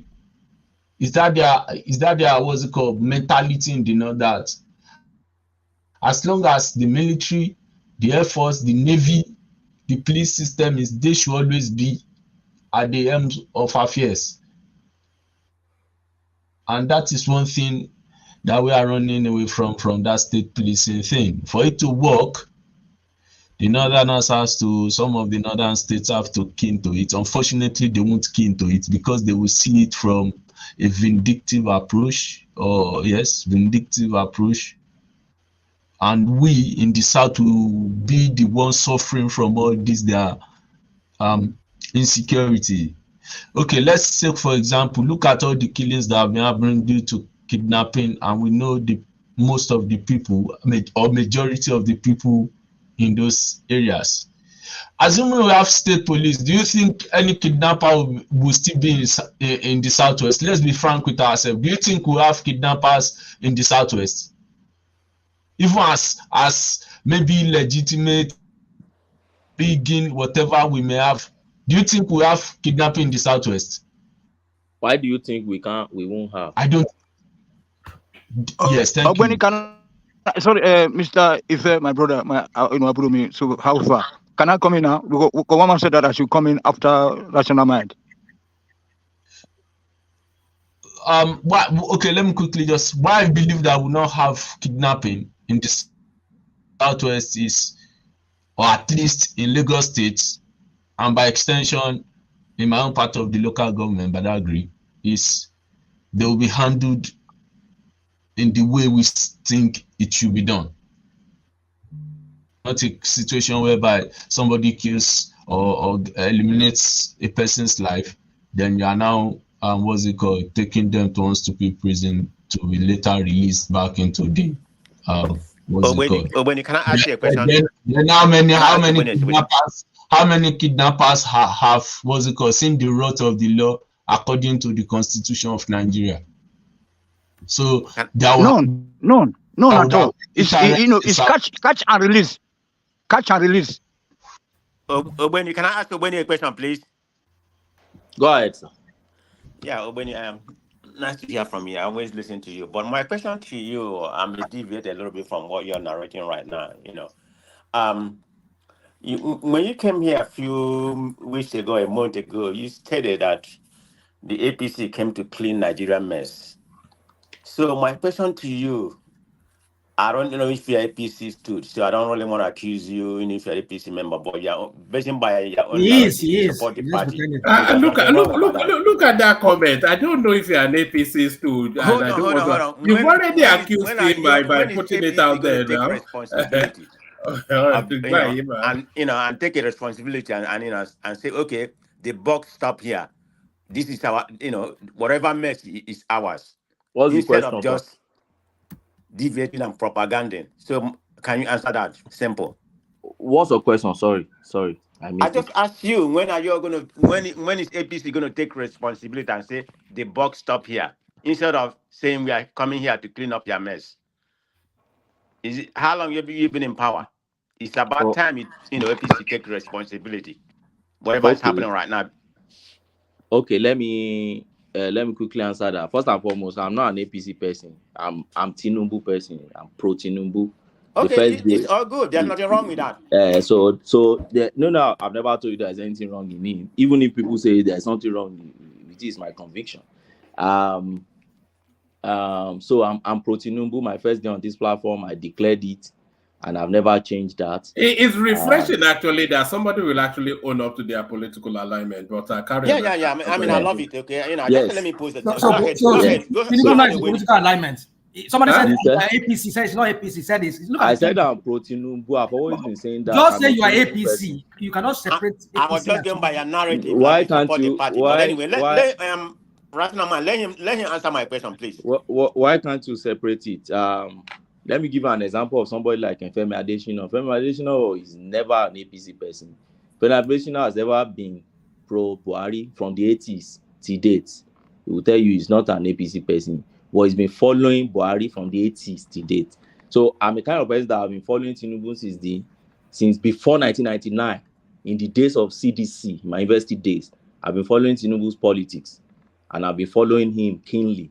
So, and I'm still, so when he started contesting my presidency, I said, yes, this should be the right candidate I think I should go for. So, Tinubu doesn't personify APC. So that said, when you say, oh, when will APC hone up, I think you've not been sincere with them.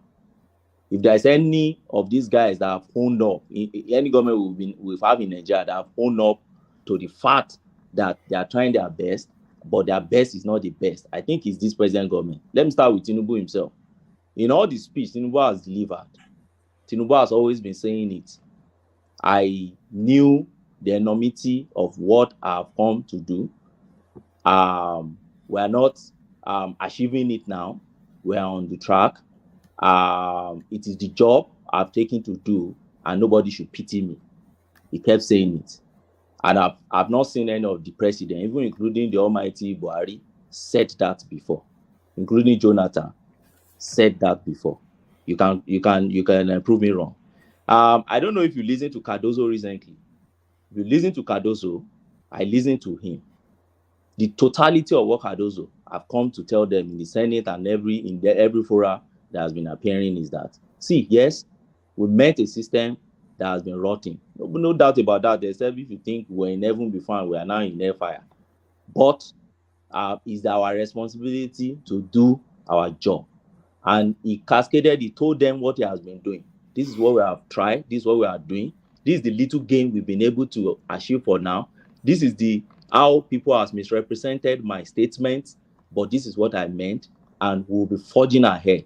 And it showed positivism and optimism. We are optimistic about what we think we can gain from this. I don't also know whether you have listened to Edun before or Wike. You listen to Wike, let me come to Wike's side. This is also the message Wike has been passing. I listened to Wike recently, went to a place, some traditional rulers went to give them cars and security on issue of insecurity there. And I listened to his speech. What he has been saying is that, look, this government has come to tackle whatever is the mess on ground or whatever they are doing, but they are trying their best to do what they are doing. But this is not the best we have gotten so far, because this is not the best the government wants. So if there's anything you want them to do, maybe they should cut their head because they met a mess and then they're trying to clean the mess. Then they should say, oh, we did not meet the mess, so we met heaven, we turned it to hellfire. Or I'm trying to understand what exactly you need from them. If the president himself could come out to say, it is my job, don't abuse anybody, don't pity anybody, whoever abused me is right to abuse me because it is my job, and I've said I will do it, and I'm trying my best, and I think I will achieve that. What else do you expect if there's no negativity in us assessing a leader talking? I've seen leader in the Western world. That's the way they address their citizens, to tell them things are not right now, but we are trying our best. So I don't know what you expect me to do, to now say, Tinubu, you are a madman. I expect you to turn the whole country to heaven within how many years of mess of how many years ago? And that's why I love the two major questions one man asked Professor Odinkalu today: removal of subsidy, and then floating of naira. He asked me specifically, what's your take on it? Do you think they shouldn't have done it? I have my own take on subsidy. If you want me to share with you, I don't think subsidy, I'm not an economist, I'm just a lawyer. But from little I've read about subsidy, in a developing country like Nigeria, where we don't produce much as we consume, and we have this high taste for foreign things or an importation vis-a-vis. So I don't believe subsidy should be removed at once. I think there should be gradual removal of that subsidy, and I think that it shouldn't be removed completely, probably until we have all our refineries on ground, or until they allow Dangote refinery to start working, at least something that could cushion that effect enough. That's my own personal belief. But if you now compare to Tinubu, I tell people, first and foremost, I keep saying it, Tinubu was not the one who removed subsidy. He re-echoed it. And for somebody like Professor Odinkalu to say, oh, the way he said he wasn't part of his statement, which all of them were always a written statement, as if they had access to his written statement, as if they were the one even wrote it. But he just added it to it, and the way he even say it. So the way somebody said something is what we call the effect. Where did they study their own economics? So if the principle is demand and supply principle, then the way I come out to express it is what will determine the demand and supply pool. Or I don't get, people canvass that argument, but the argument seems to be too simplistic for me that the way he just came out and said subsidy now removed. That is the issue. But you're leaving out a part what he said.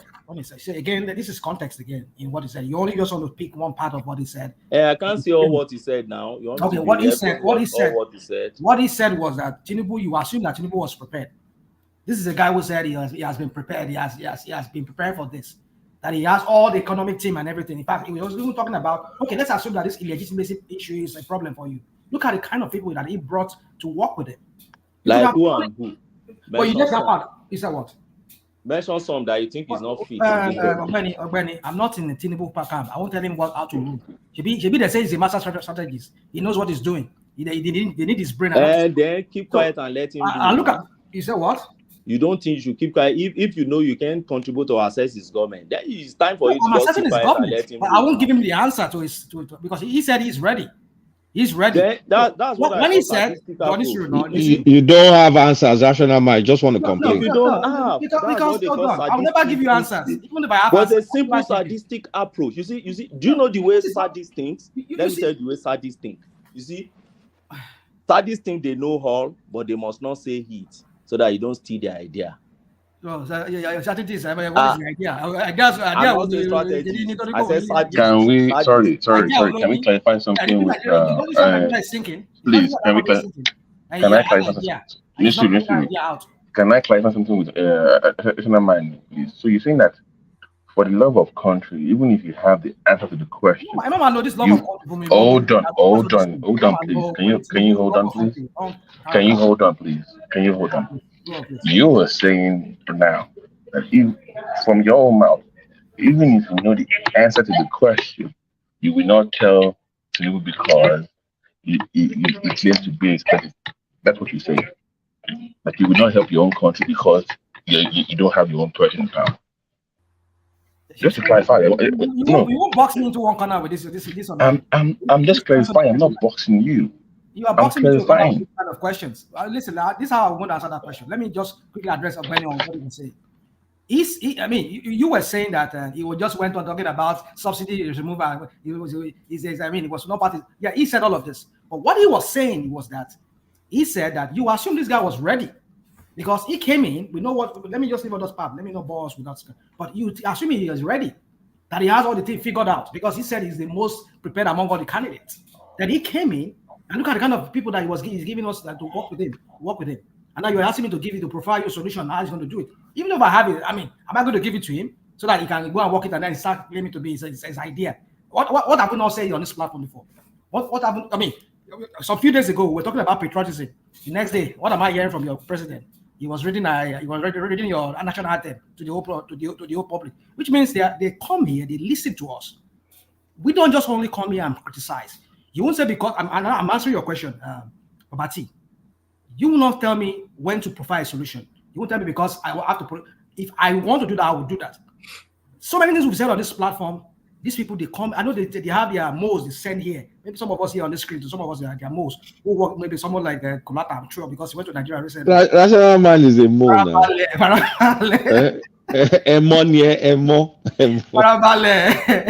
Parabale. So, I mean, we're talking about something. It said years ago about an unpatriotic leader in the person of the president. And recently he's talking about patriotism, reading us a national anthem, reminding us of the words of the national anthem, that we should be all rise of compatriot and all that kind of crap. I mean, these people, they listen to us. So it's up to them. If people like myself, other people come here, you, Babati, every other person, we provide solution here.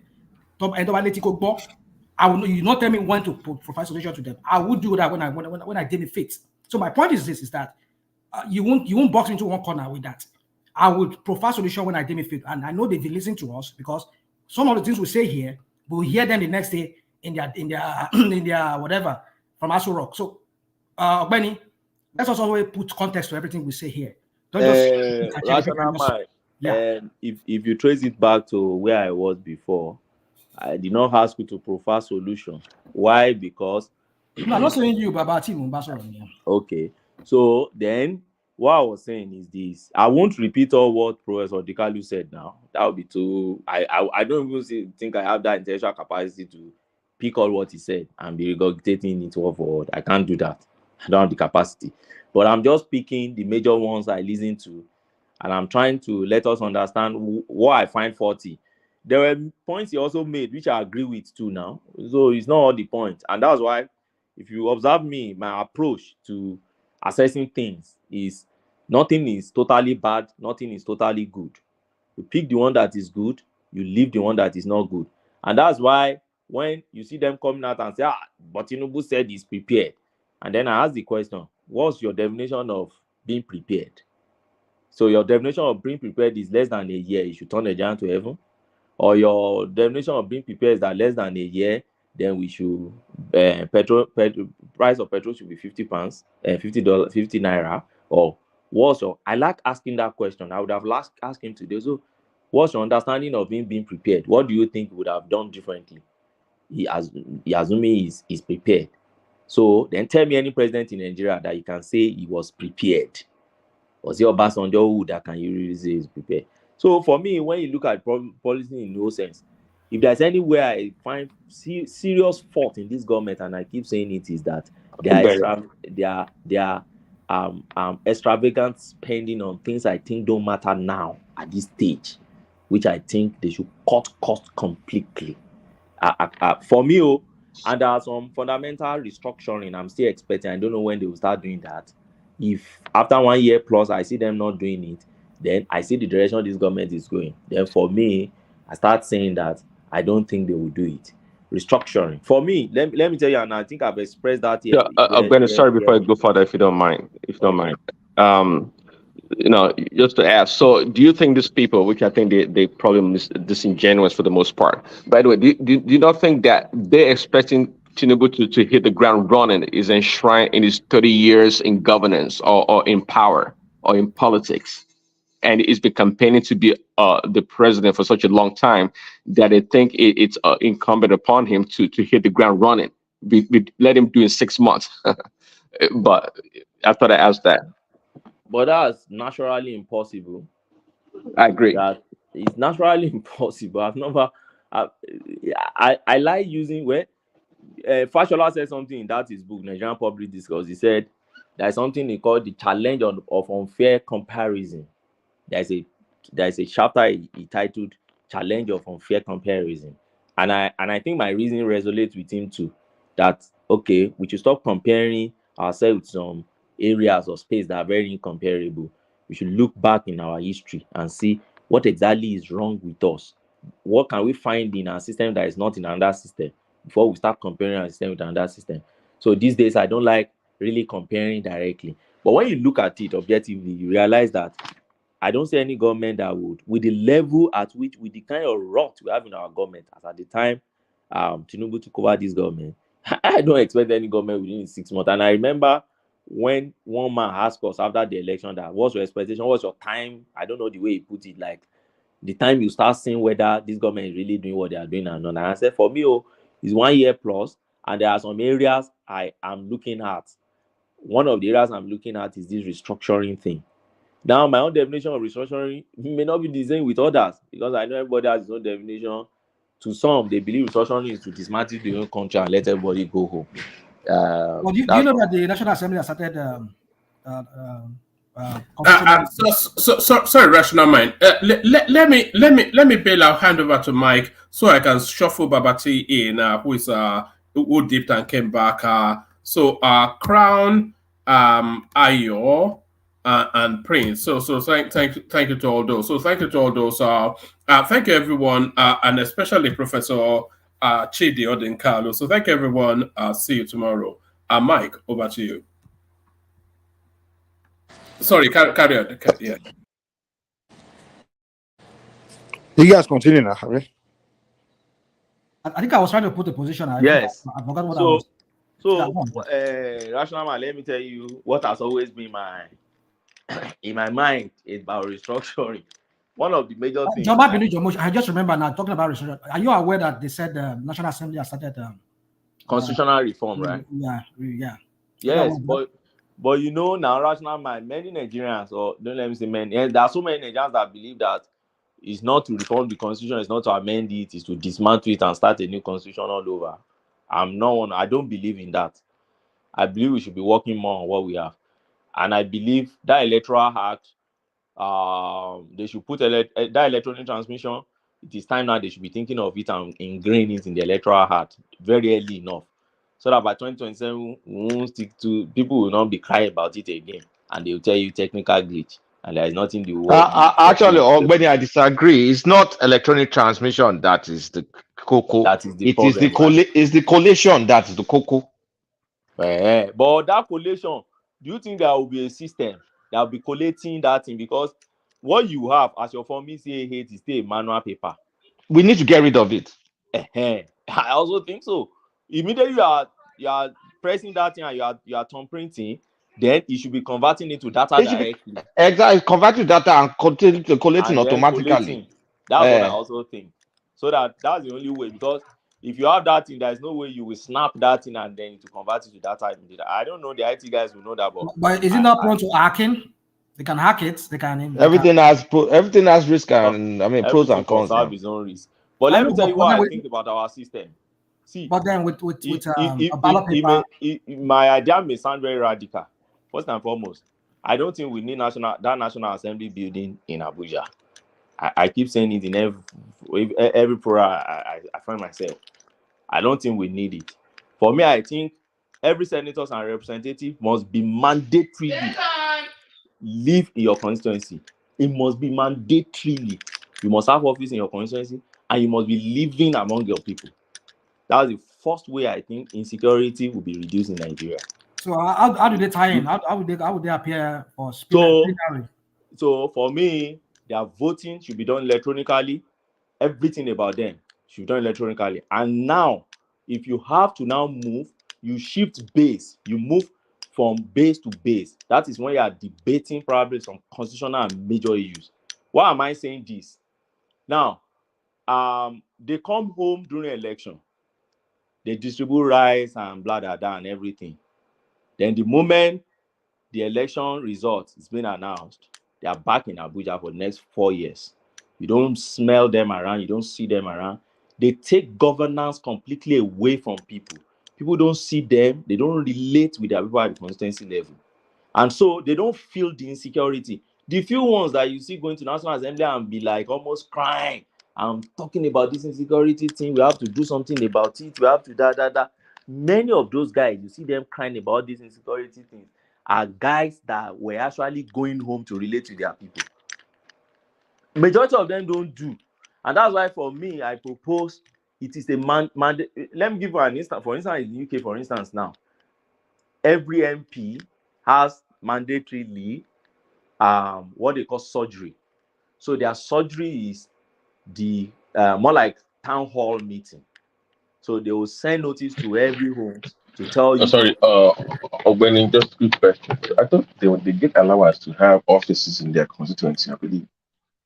They get allowance. They get allowance to sit to have office, yeah. Office. So they don't. Okay. So they get allowance to sit in Abuja, and they get you know the funniest thing, Nigeria. Do you know they have relocation allowance? to settle them in Abuja. Very huge money to buy houses. The moment new election like this, you see property in Abuja will just like skyrocket because the new set of guys that are coming are buying properties, buying everywhere, buying properties everywhere because they give them money to come and settle. And my problem is I see something wrong in it. Your constituency voted you. You should stay more there than staying in Abuja. To do what are you doing in Abuja in the office, and then they'll be looking for contract and project all there. Stay in Ado Ekiti. You stay in your Europora, you stay in your Akure. Then let me interject you at this point. Okay. Now you said something earlier.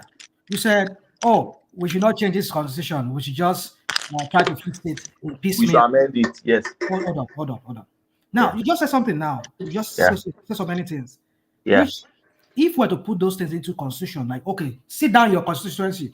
Yes. Get out of your constituency. Do your attend your plenary by Zoom or by teleconferencing or whatever.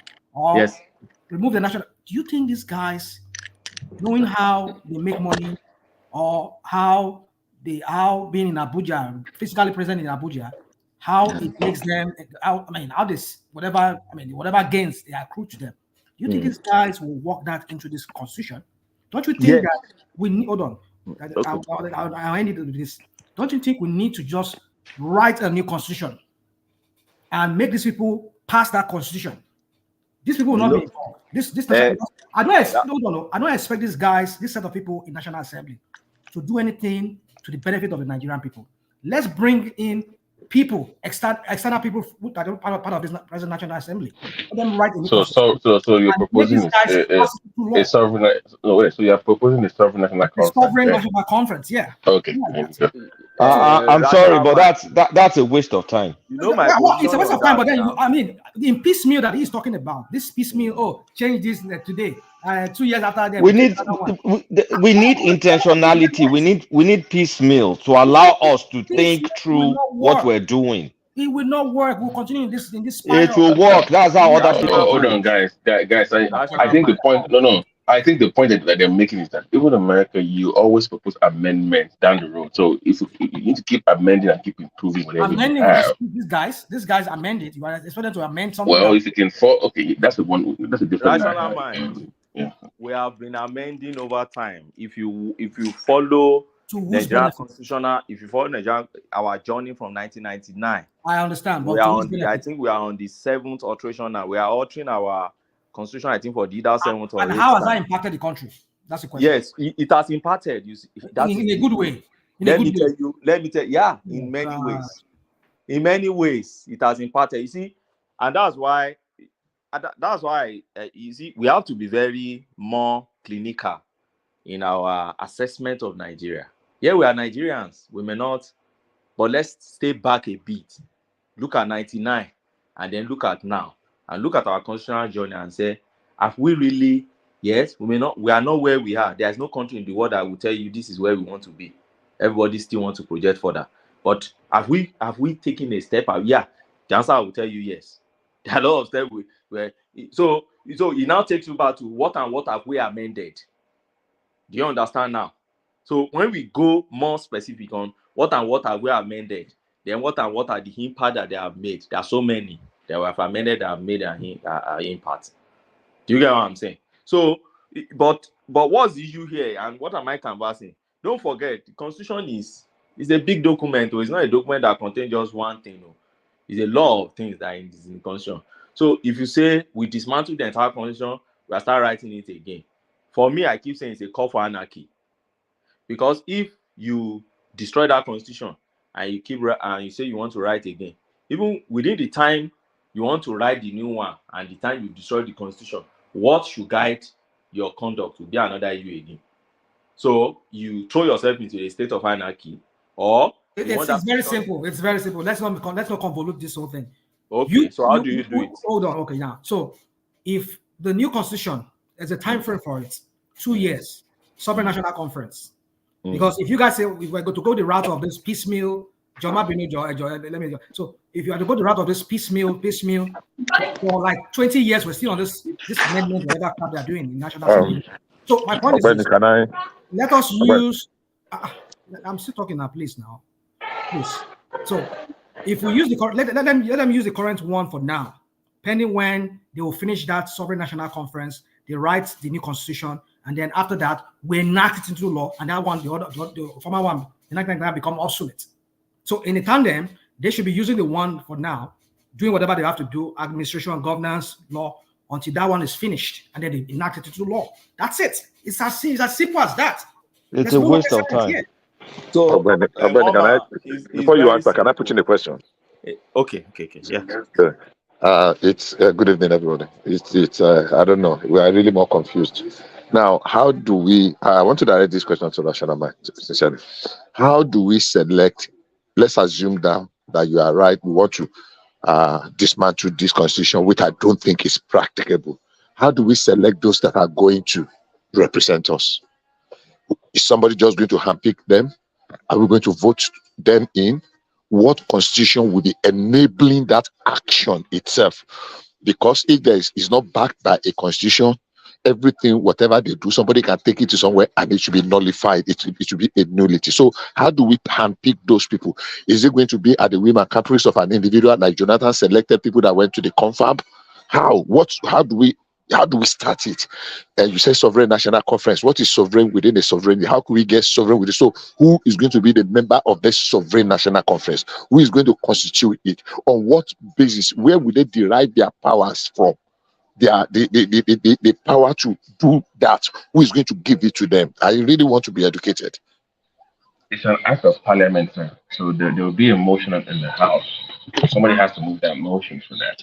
So the motion will be to dissolve the previous constitution, and as at that time there will be no law in the land, right?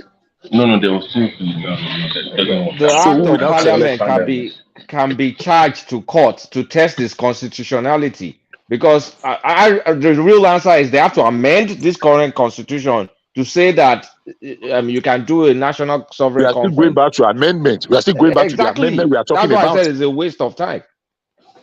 So the idea that, look, we don't have a constitution, the constitution is this, is piece of paper, is this, we just disband it and throw it away and have a new one. I want to link those two. How do we disband it and have a new one? Where is that new one coming from? If it is not premised, the power is not from this constitution that we have so ridiculed, and so everybody that the thing does not seem to go their way. Sometimes they will just say, oh, we don't have the constitution the military gave us, blah blah blah blah. So how clinically do we go about it? How are we going to select or elect the people? Say that again. Can I answer your question? Can I answer your question, Bishop? Yeah, I'm muted myself already. I said go ahead. I'm muted myself already. All right. So my point is this. You see, we're making this look as if it's so hard for us to really get this done. If we want to do it, if there's a will, there's a way. And there's a way, there's a will, as they say. That's not answering the question. That's just like balderdash. Somebody asked me a question. Let me answer the question. This is my own, how I see it. Now, the point is this. Amend the current constitution. Say we're going to put we're going to adopt a national sovereign conference where we're going to select people. Now, yes, the question is, how do we select these people? It's a very difficult question. And I know I cannot give you right off the bat here that, this is how we're going to select the people, because I cannot tell you how. But I know if there's a will, there's a way out of this. Now, this is how in my own opinion, how it should be done. We would involve monarchs from. The way I feel we should do it is this: identify those ethnic groups and very possibly sub-ethnic groups within the Nigerian space. Let them nominate within them. Ask them, each of them, let them go to their respective areas and go and deliberate. Pick one person or two person. I would suggest they bring in both an expert and a monarch or a traditionalist from that place. An expert would be somebody who is maybe a lawyer, or it could be whatever field that person is. Let them bring him or her to join. If possible, let them be three each from each subgroup. Let them come and talk about their own part of how they see, why they want to become part of this new arrangement. So, like I said, I cannot give you, because it's a question you just asked me right here. I wasn't really prepared for it. But what I'm trying to say is that it can be done if they want to do it. Can I also add to let me let me cap it up this way. Let me cap it up real quick. I know some other people want to talk. Put an amendment in this current constitution. It's going to be a national sovereign conference that will bring about a new constitution. Let everybody vote on it. Now, send those people back to their respective community, sub-nationals, whatever. Let them constitute people within there that will nominate three people. So let them decide, however they want to decide it. And let us now start a national conference. That way. Why can't that sovereign conference present amendments and then we go amend? You see, you cannot. Do you know? You cannot. Okay, let me even push back. Let me push back at rational mind. Rational mind. Now you have actually started the solution by first compounding the problem we have. Let's go to the question of subnational group, or what do you call them, ethnic nationality that you mentioned. I will just give 2 examples. If every ethnic nationality is going to bring 3 people, so let's take, for example, the Yorubas. Say you are going to bring 3 persons. So Yoruba bring 3 persons. No. That's how it is. Egba, hold on. Egba bring 3. Ijebu bring 3. That's what I'm. Well, this is not Yoruba. Hold on. Yeah, okay. How many are we? So identify those sub-Yoruba groups. I understand you perfectly. How many are we? So let's go to the north. Don't go to the north. Let's stay in that southwest. Let's take Lagos as instance. Okay. So in Lagos we have 4 or 5 national ethnic group, right? I mean, I'm asking basically about 3 of them. There are more than 8. I don't know the 8 people we're talking about. I only know of 3. So I don't. You see, let's see. You see the complexity now. We are going. No. You gotta be You see, this is what people are trying to do. You just have to make. Rational mind. Hold on. We are having a conversation. Bishop, wait. Hold on. Bishop, wait. Rational mind. We are talking to these people on this platform. You can understand that there was Obia cabals of this show. In their mind, there's only 4 ethnic groups in Nigeria. Everybody, so just be careful when you deal with them. In their mind, they only have the big 4. Everybody else can go kick rock. So when you just have that at the back of your mind when you discuss it, have this discussion with them, they will never be for some national conference because they have this dominant act that it's a Wazobian country and F everybody else. That's the way it's supposed to be. Babati, I don't even understand what you just said there. I don't even understand. My point is, when I'm advocating for a sovereign national conference, is to address the issues of smaller tribes, more ethnic groups, to have a say in whatever. You can always have amendment down the road, but the initial, whatever you have at the start, they have a say in it. Now, what happens is, minority groups, when they speak by themselves, go on like that. But if you have a sovereign national conference and they come together, they have power. Okay, so if you have an individual person and a group person form a block within that space of the sovereign national conference, now they have a say in what you have to do in shaping whatever you have as a constitution. Now, the main part of the whole argument is the sovereignty of that conference. And legally speaking, I'm not a lawyer, but I know you require an act of parliament to enact that. That means there's this paper I read from this Nigerian professor from the University of Texas in Austin. I did a breakdown of what it should look like. And he talks about even the House of Rep, they will also be involved. They will have rep in this conference. It will not be outside of the preview of what we have right now. They will also be involved. The old idea is to address the concerns of everybody that calls itself Nigerians to have a say in whatever you design as a constitution. That's the whole point. But I've noticed something that when people talk about the need for conference or they are very dismissive of this sovereign conference, there's this undertone of this being dismissive from the Wazobia perspective Nigeria is not a Wazobia country. I keep saying that. And if you want to have a true country, you must have the smaller groups together, must have the say in whatever you have at the initial as a constitution. You can always add to it later, but that initial document has to truly reflect the will of the people. So when you say you read the people, it must be from the Fulani guy from the north to the guy in the west. That is a true constitution. It's not the government itself. It's about everybody feeling a sense of belonging in the country. That is the whole thing.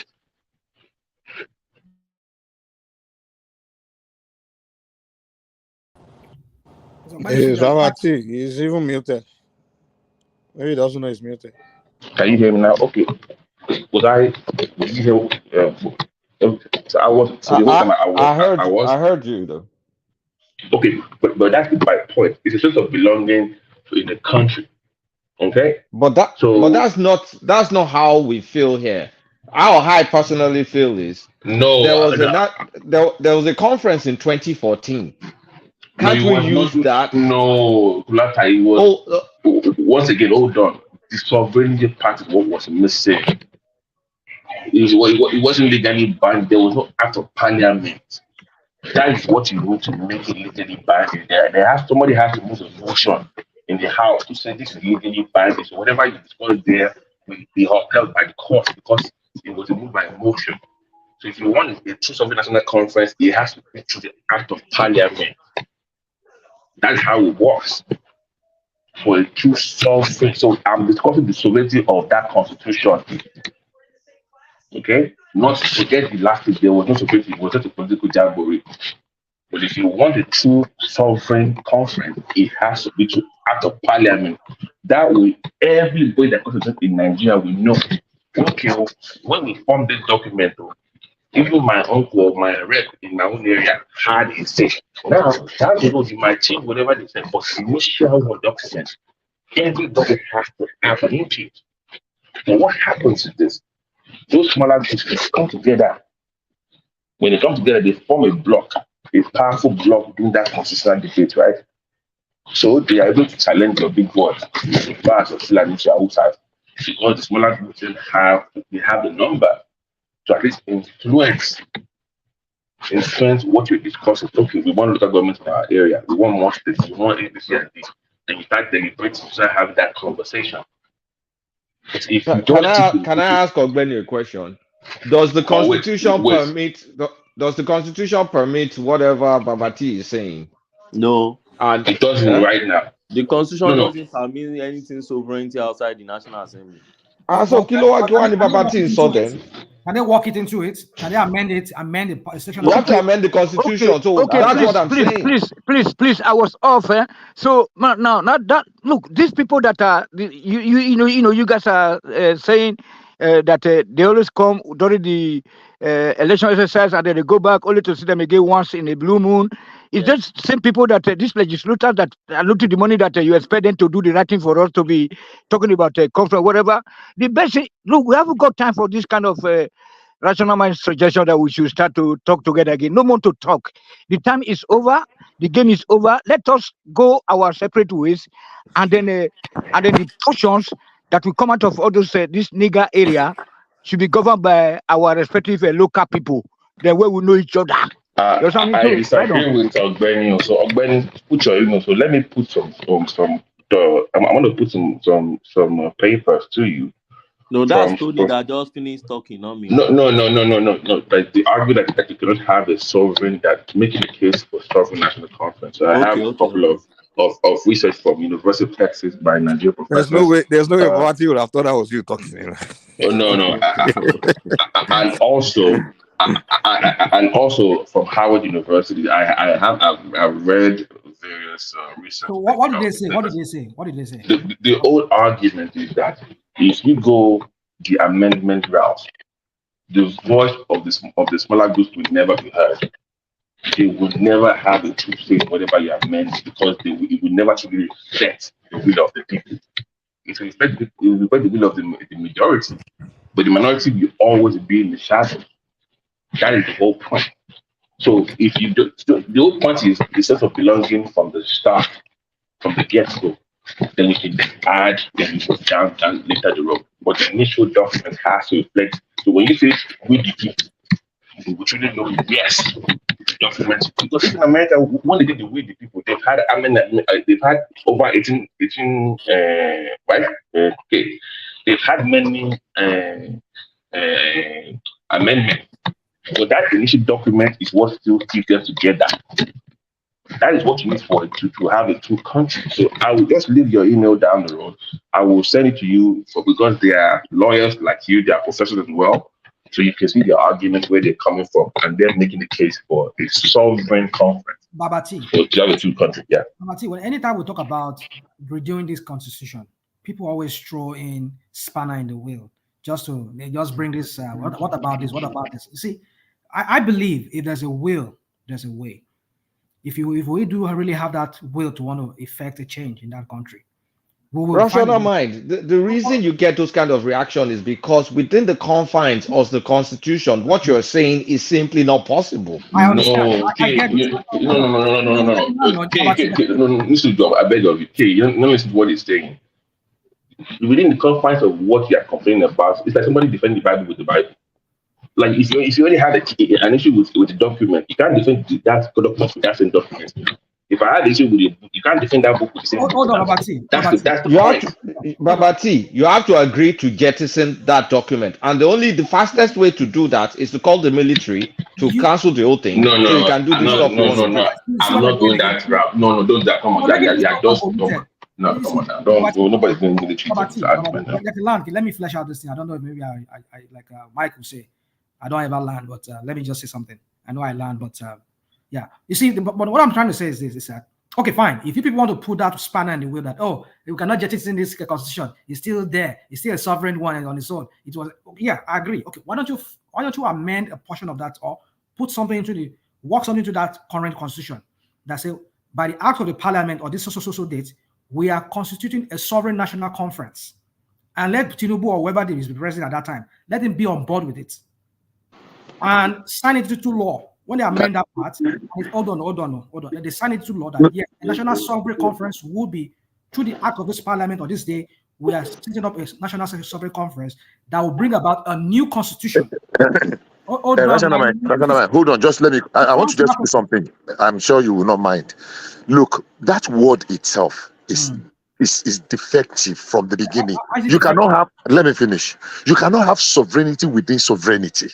Look, if you have one sovereignty will give way. Sovereignty over sovereignty. What does that even mean? I don't you know said you don't know what sovereignty means. I know what it means, but I don't even know how you are even using it. So you are saying that the parliament and act of parliament will pass into law a sovereign national an act to convey a sovereign national conference. Is it not done? It's not something that can be done. That can be done as well. If a constituent, hold on, if a constituent assembly says on this day we agree that a new constitution will be drafted by a sovereign national conference, and the old parliament agrees on it, the president signs up on it, and then they constitute it based on whatever they've worked out. Okay. And they bring about a new constitution. Okay, just hold on. Pause for a second. So it simply means if the parliament empowers that sovereign national conference that you call sovereign national conference that is supposed to be independent and all powerful, but somewhere along the line, the National Assembly is no longer happy with what they are doing and now say, okay, look, even though we gave you the power of sovereignty, we are taking that power away from you. So what happened to that sovereignty? They are still part of it. No, please, let me do this way. Let me send that document to you guys so you can read up on the framework of it. Maybe you don't know. But what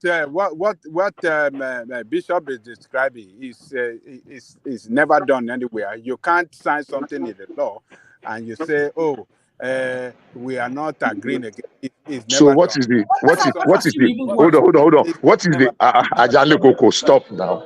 Ajale Koko, stop now. Hold on. Let me hold on. We have had several sessions of the National Assembly of our Constitution. What do they call it, when they want to make amendments? What did they do to the former one?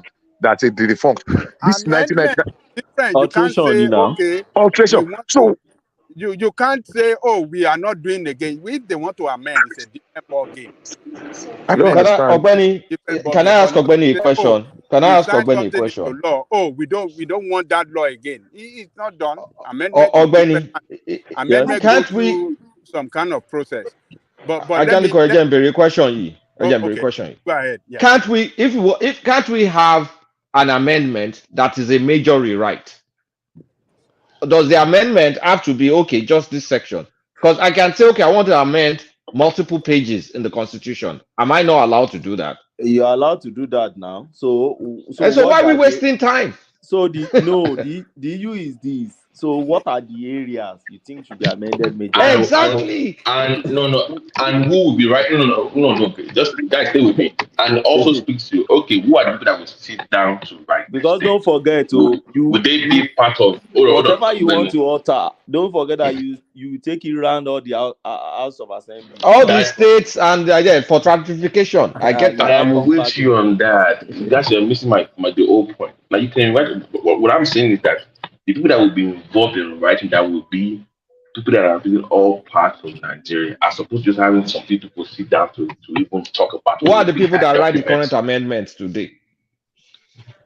They are our senators now. You are missing the point. Whoever is you are missing my point. But those guys don't really reflect the will of the entire people that those guys are across all the states. You have 3 senators for each state. I'm saying it's not really reflective of the will of those people that they claim to represent. How is it not? Those are your representatives. Of who? Of you and I. Osun State, we have our own. Ogun, you have your own. You are missing. Bayelsa has his own. They're minority state. When you have which other minority states? What are you guys talking about? No, you have this Wazobia mindset. That's what you do. There's no Wazobia. I said Bayelsa has 3 senators that are Ijo. And is that Wazobia? Edo State has 3 senators that are Edo and now it's not getting the point. Apparently, you don't have a. What's the point? Those are your representatives. They are not representing you. That is why you are living in darkness. I mean, you guys are not serious, Joe. You guys are not serious. Let me say this. You see, Nigeria, if we have serious leaders, serious people that really want to transform that country, we can rewrite other constitution. It's been done in some part of Africa before. Particularly South Africa.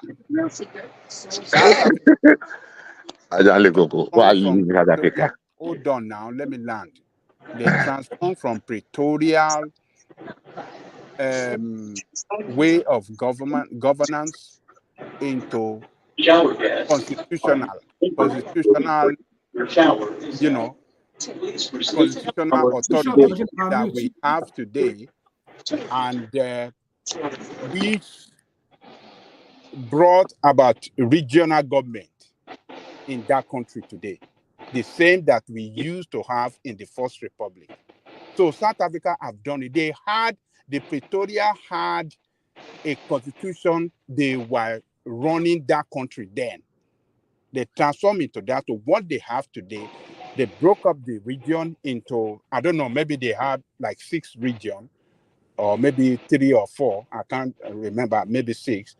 And each region are running their own, the way we used to have in the First Republic. And when they were writing this constitution, the Pretoria, what do you call it? The Pretoria constitution was in place, was still running. And when they completed writing that constitution, they wrote the date is going to take effect. And since that day that the new constitution took effect, the Pretoria constitution died. So we can do the same. Don't go too far. Don't go too far. So we can do the same with this constitution. If we constitute constitutional drafting committee and they wrote this constitution, they are going to put the date, and the National Assembly agreed to that constitution. There's going to be a date that this new constitution will take effect. Exactly. And the old one we cease Baba to Jale Koko, operate. let me correct something here. Yes, sir. First and foremost, South Africa did not have sovereign national assembly or sovereign national conference. There I'm was not talking no. about sovereign. Forget about that word. That's where I'm Sovereign, starting from. sovereign. I'm coming, But Baba Jale Koko. yes. Just give me 1 or 2 minutes to just run this through. Okay. First and foremost, South Africa did not have sovereign conference like Nigerians crave for or they talk about. What South No. Africa? You What? see that sovereign, the word sovereign is Yes, contestable. People can define it in different ways. Don't let it's us even even go to difficult. sovereign.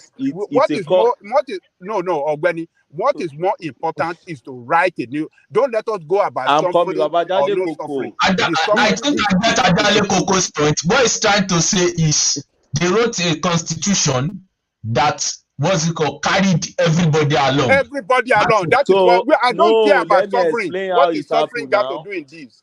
Can I explain how it happens? See, Okay, say you see, it, when you say Ogbeni. something carry everybody along, is the narrative of those one that they carried along. To date, some people are still complaining in that same South Africa, and that's where I'm going.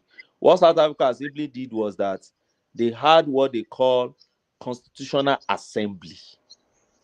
So the constitutional assembly has a tenure of 2 years to work on and to draft a constitution for the country. We've had something like that also before. If you study our constitutional development too, we've had constitutional assembly that drafted, in fact, we call our own constitutional drafting assembly that drafted our constitution 1979, and we have constitutional review committee also that actually reviewed our constitution before it became our constitution. We've done that also before.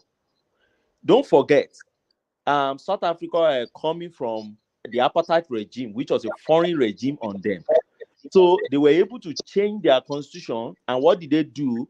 They had a constitutional assembly. So those constitutional assembly are selected members in the society that they put together, and they are majorly elites putting together to draft. They drafted for the country. And after their 2 years of expiration of their work, they submitted, and then it became what they call interim constitution act. So it was that their interim constitutional act now that automatically now became the law that you have their parliament using today. And ever since then, their parliament has continued amending that constitution because there's a provision in that their constitution that allows the parliament to continue amending it. Now, flip it back to Nigeria. Have we had something like that before? The answer is yes. In 1978-79, we had constitutional drafting assembly too. They drafted this thing for us. It took them months, not just a day thing. When they drafted it for us, they submitted it too. And then the first Senate we had in Shagari time, they endorsed it and it became a law for them. Then by the time military took over and everything in 1999, when we were about to come back to another civilian government, they felt, since we have drafted the constitution for ourselves before in 79, why do we need to draft another constitution again? And they said, okay, let's just review this constitution and then continue using it. So if what we want now, hold on, by adding Sharia. Where do you see Sharia? Yeah, go and check the constitution, the so-called paper. You know, you see how many times that the Islamic There's no Sharia it's in the quite different from constitution. 1979. Which section are 1979 you talking constitution about? There's is no quite Sharia. different. You Which know, section I are you mean, talking It's about? not that different. just go and Which check it. section? Just go and check it. Which section now? It's a bundle of those. Do you know how many No, provisions I'm in not a bundle? lawyer. You Just know say I that do not. you lawyers, I respect. We do respect. You know that even if I buy somebody now, you will still defend me. The country is not working. You know what I'm saying? So Ajani Koko said that we should go back to the if you Federal commit, Republic. You know, where if we you have commit a regional crime, government. wait Una say no. now. If you commit a crime in the US or Europe, lawyers will not defend you. Is that what you are saying? They will Only in defend. Nigeria they defend you. They will defend. Sorry. But hold on. The Constitution of 1979. People like great men like Chief Awolowo, Inahoro, they participated in it, which is okay. But why should they not just hold tight to that in 1999 instead of It's the making same a thing. one? They did. If you pick 79 and 99 constitution, there is hardly, in fact, you see a progression. They progressed further in 1999.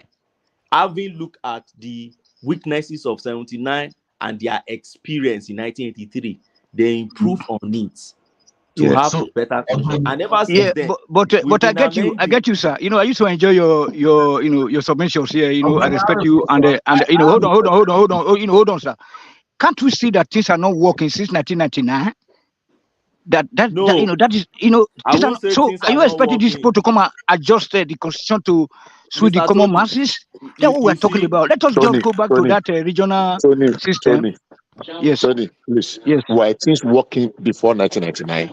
Tell me what yes. was working. At least, my What brother. what was working? Look at the rate of naira. Look at the Haba. the looting. Look at the looting. Look at the looting. Yes, today now, somebody died, in a helicopter crash. I'm sorry, but just imagine we have no ICC football club, we have no vendor insurance, we have no nothing. So we are just Helicopter going crash to. that happened in America. It Come on, happened Tony, Yes. please. Hold on. This guy was going there to go and watch the Super Bowl. What do you concern Nigeria man with Super Bowl? Why don't you? Why can't you die? Hold on. Why It's can't his you die? private Go to life watch now. better Are you insurance. questioning his private Is life? it better insurance football club? Today, all of you are saying that you are a fan of Manchester, you are a fan of Arsenal. Why you don't? Where are the all things be equal? Where are the fans of our local clubs? Look at the state of our stadiums. Tony, where are you? Tony, where are I'm you? in Germany. You are in Germany. Why Now didn't you Europe now. remain in Benin? Why didn't you stay in Benin and be If they Europe, cultivating if they palm work kernel and for palm you. oil? Because Why this did country you is go not to Europe? working. Let me tell you something. Hold on. We used to So go why are for you gyration. questioning? We used to go for gyration at in a forestry in Ibadan. So we have rangers. And if I go to Benin, the same thing. They hold their pistols. You know what I'm saying? So forest, forest, and I think you are from Oyo State now. Okay, between LA and Iagoku, okay, Apata. So that bush there, you see people like soldiers. They call them forestry guard. If you go to Benin, the same thing. You know what I'm saying? But today they say make even Boy Scouts, we people they stop and control transport at Dugbe or Mokola, wherever the traffic light goes off. Nothing is working today. Everybody 10 years they want to have a Mercedes Benz. Things are bad. No schools, no nothing. Even in Ijebu, there's somebody even offered me an accommodation for free. This from this Alausa family, just for me to retain some of my subjects. You know what I'm saying? So we're just going backward, Mr. Bishop. So that's why I'm saying that it's too late for discussion right now because we already know the root causes of all our problems. It's because of the particular section of the country. So let Tinubu. No. Now let me tell you guys now. I'm very angry. I'm very mad at you people. Whenever Tinubu is trying to Eurobanize, the quarrel. He want to bring central bank to our place. I say no. He want to bring the Nigeria Airway headquarters. Now shut on the challenge them again. So what do you want to? That is fundamentals. Let us take the power back from the north. Thank you. Okay. I don't even know where to start, Sha. You can also try. So let me go back to what I was saying. Ajaniko completely misrepresented what I said. I am saying we say we want sovereign national conference. You are saying the present National Assembly, we should give them the power. You don't give power to a sovereign national conference. Sometimes ago, some people gathered themselves that they want to have sovereign national conference. We all know how it ended. People that now they by themselves, they assembled themselves and they selected themselves and they set up their rule. And But they the share last money day, too. they share money, and the last day they finished, they ended up by throwing shares among themselves, so-called NGOs, so-called lawyers, so-called educated people. Now they select themselves. Look, we can be amending this. Why do you have to throw every spanner in the wheel every time? Look for one example. Rational man, What do you mean throw past spanner in the wheel? No, more challenge any. Let Bishop Madalone. Bishop continue. Madalone. You are not the only one on this platform, Rational Man. Let the other people talk. We are listening. The constitution is not what it should be. We can be amending it piecemeal. Whether every 3 years or whether every 5 years, we will be attaining it. We cannot do all of them in one first swap. If we amend a small portion today, tomorrow the critical one, we keep amending until America is still amending their constitution till date.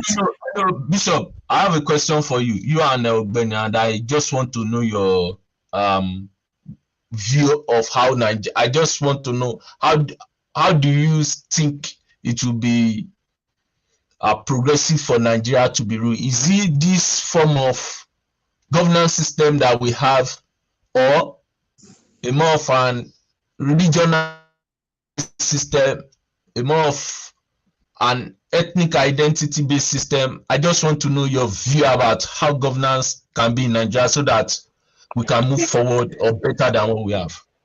Okay, let me go first as an amateur before Ogbeni, who is a professional, will round it up. You see, I am a little bit broad-minded, more broad-minded. And I will tell you for a fact, there are very few sections of this country that when we regionalize, that we survive easily. Let's take South-South, for example. If we regionalize South-South, and they say, oh, South-South, go and, like, even have a country of your own, we are going to have civil war in a matter of years, 3-5 years. They did it in Sudan. They thought that it's going to be like it's a silver bullet that is going to cure. Country now. Not to the Benin Kingdom. Not to the Benin Kingdom. We own the country today. We own the country. Hold on now. Because they are saying in the region, let me land now. They are saying in the region, there will be domination of other smaller minority ethnic groups. And that is where the conflagration will start from. Other little groups will spring up and they will say, look, this other one is bullying us. They are dominating us. They are riding us. They are monopolizing us. Before you go to further, Bishop, before you go to further, let me say this to you. You see, I want to say two things. National Bishop No. I have a point. Okay, all right. I want to go. Go ahead. Put the position. I will answer it. No, Joe, if John is real, I have a point about the other guys. So, anyway, so we don't talk about the Mark. Which other guy? You don't. You never talk sense at all. Rational mind. So you're just disturbing. Let me talk, please. Please let us ask this question, please. Go ahead. We have the McPherson constitution. We have so many other constitutions before the one that was enacted that brought about the regional system. Now, where was the sovereign? I mean, there was a government, there was a constitutional assembly, but they found a way to enact this law. I mean, to enact a new constitution. So let us not use this. We have a parliament that is subsisting, so we cannot bring another. It's doable. No, hold on. Before that constitution, hold on. Okay. You continue. You wrap it up. Now, talking about the one you just talked about now. I just forgot. Go on, please. Just go on. There's something I want to say. You said we have constitutions that were handed over to us. Okay. That Nigeria was now before we started self-governance, before independence. The independence. Exactly. Before the independence, we now wrote a constitution of our own. That is the basis. 1963. We wrote 63. Exactly. Now we have been moving from one to another. It is every constitution has been an amendment of the previous one. 1963, they just changed some part of it. I remember when we came into 1978 Constitutional Assembly, it was still based on that constitution. We just changed. The only thing, one of the major things, 1989, exactly. One of the major things. Hold on. Let me finish. Let me land, please. In 1960, the independent constitution, we became Republican, about a republic in 1963. That was the major shift. In 1978 Constitutional Assembly, Obasanjo petitions the parliamentary system and imported the presidential system from America. That was the significant change in 1979 Constitution and the federal system. So now that constitution now took us into the civilian and the Shagari. After Shagari, first and second term, and the toppled, we went ahead to 1989. We have another constituent assembly in 1989. Then that constituent assembly, Mago, we went through, which was an amendment of the 1979 constitution, which some people are praising. But go and put the 79 and the 99 constitution side by side. They are just, it's significant, but it is just amendment, tickling here and there. Is it tickling now? Here and there. That gave us the 1999 constitution. 19 states to 36 states. Exactly. Just a few items in the exclusive list. So whose In benefit is all of this 1999, thing talking about? in How has it benefited the 1999, common man on the street? you say what? How has it benefited the common man on the street? 19 states, 37 states, whatever. I mean, how has that Under destroyed the country? okay, hold on, How has hold on. that The Jonathan Constitution. You have asked the question. Repeating it does not make it. I've had. Let me answer. No, you say how has it affected the common man? I want to answer you. Now I want to answer you. In 1990, 1990, no, not 1994 now, 2014, Jonathan constitutional amendment actually suggested additional 8, that how many states when he helped me? They actually Can't remember suggested again. additional states. Almost every influencer person that went there got people to approve a state for him. Yes. There are almost everybody. We're going to Yes. have other Almost every 16 or state 18 wanted additional Liverpool part. states. I'm telling you, we're going to have additional 18 or something states. For me, when I know that the states we have presently cannot even survive on their own, they just created the states to just please some people. 1 second. They just create some. Yes, please. Please go. I think you've what's it called? Dion out rational minds question. Like, I want to know your worldview. Sorry, how do you view Nigeria should be run? Like, I'm just interested. If you permit me, I'll use 5 seconds to answer that I'm still question waiting quickly. to answer that question too. I think Nigeria can never be aligned on a religious ideology basis. I think our best shot is based on economic ideology. Okay. How about Bishop? Yes. So if you're asking, if what you're asking is what system of government can help us, and you realize that, look, if people are prosperous, if people prosper in their economic endeavors, many people are not interested in whatever you are doing with political power. If things are working and we can put our thinking cap on and get our system and our country to be working, and we dot the I's and cross the T's in certain significant area. We missed it. We have missed it. And we have not only missed it in governance alone, even individually as Nigerians, we have missed it a lot. Religious wise, a lot of us have been brainwashed. We are now in second slavery with what religion has done and is still doing to us. I mean, people will have different opinion, but that's my view. So yeah, irrespective of what kind of government, if people prosper, they are not interested. And we make, whether it is regional, whether it is the state, but when people are satisfied, our demands are not really too many. People will not care what system of government you are running. You are very right. You are very right. Because many countries don't even need a piece of paper called constitution to run their things. It's just a culture of love for one own country. I want to know your own viewpoint too. So see, this is my viewpoint, and I would like to go a bit historical before I narrow it on it, because my own is not going to be based on one parameter. So look at it from this angle. 1960 Constitution came. Before 1960 Constitution, there had been Constitution. 1960 Constitution was not the first Constitution we've ever had. We've had 1914 Constitution, which you can call Constitution, but it's not Constitution. They call it amalgamation legislation 1914. Then after that, we had 1922, we had 1930 something, we had 1945. Those are popular ones: Richard Constitution, Lytton Constitution, Clifford Constitution, Macpherson Constitution, 50 something. Then, so down towards that 40s, Awolowo started talking about federal, because and what was the reason? Because they realized that the protectorate or the regional system we've been using was not really working fine, because the interest of the minority groups, the minority ethnic groups, were not taken into consideration in those spaces. So that was what made Awolowo to be agitating for federal system. He was the major person vanguarding federal. Later Nnamdi Azikiwe joined him in craving for that. Down to 1960. Now, when they were going in 1960, they gave us a style of government. They recognized our diversity. So within that our diversity, they gave us parliamentary system, and then they gave us the regional system with parliamentary system. So we're running it. You can't say we're running it fine because it was a collapse of that led to 1966 issue. Okay, so but in 1963 we had our Republican Constitution, which we believe at that point we should be, electing our people to governance to and have years within which we should be electing them and go. So now within that constitution, don't forget that the constitution is a document that contains a lot of things.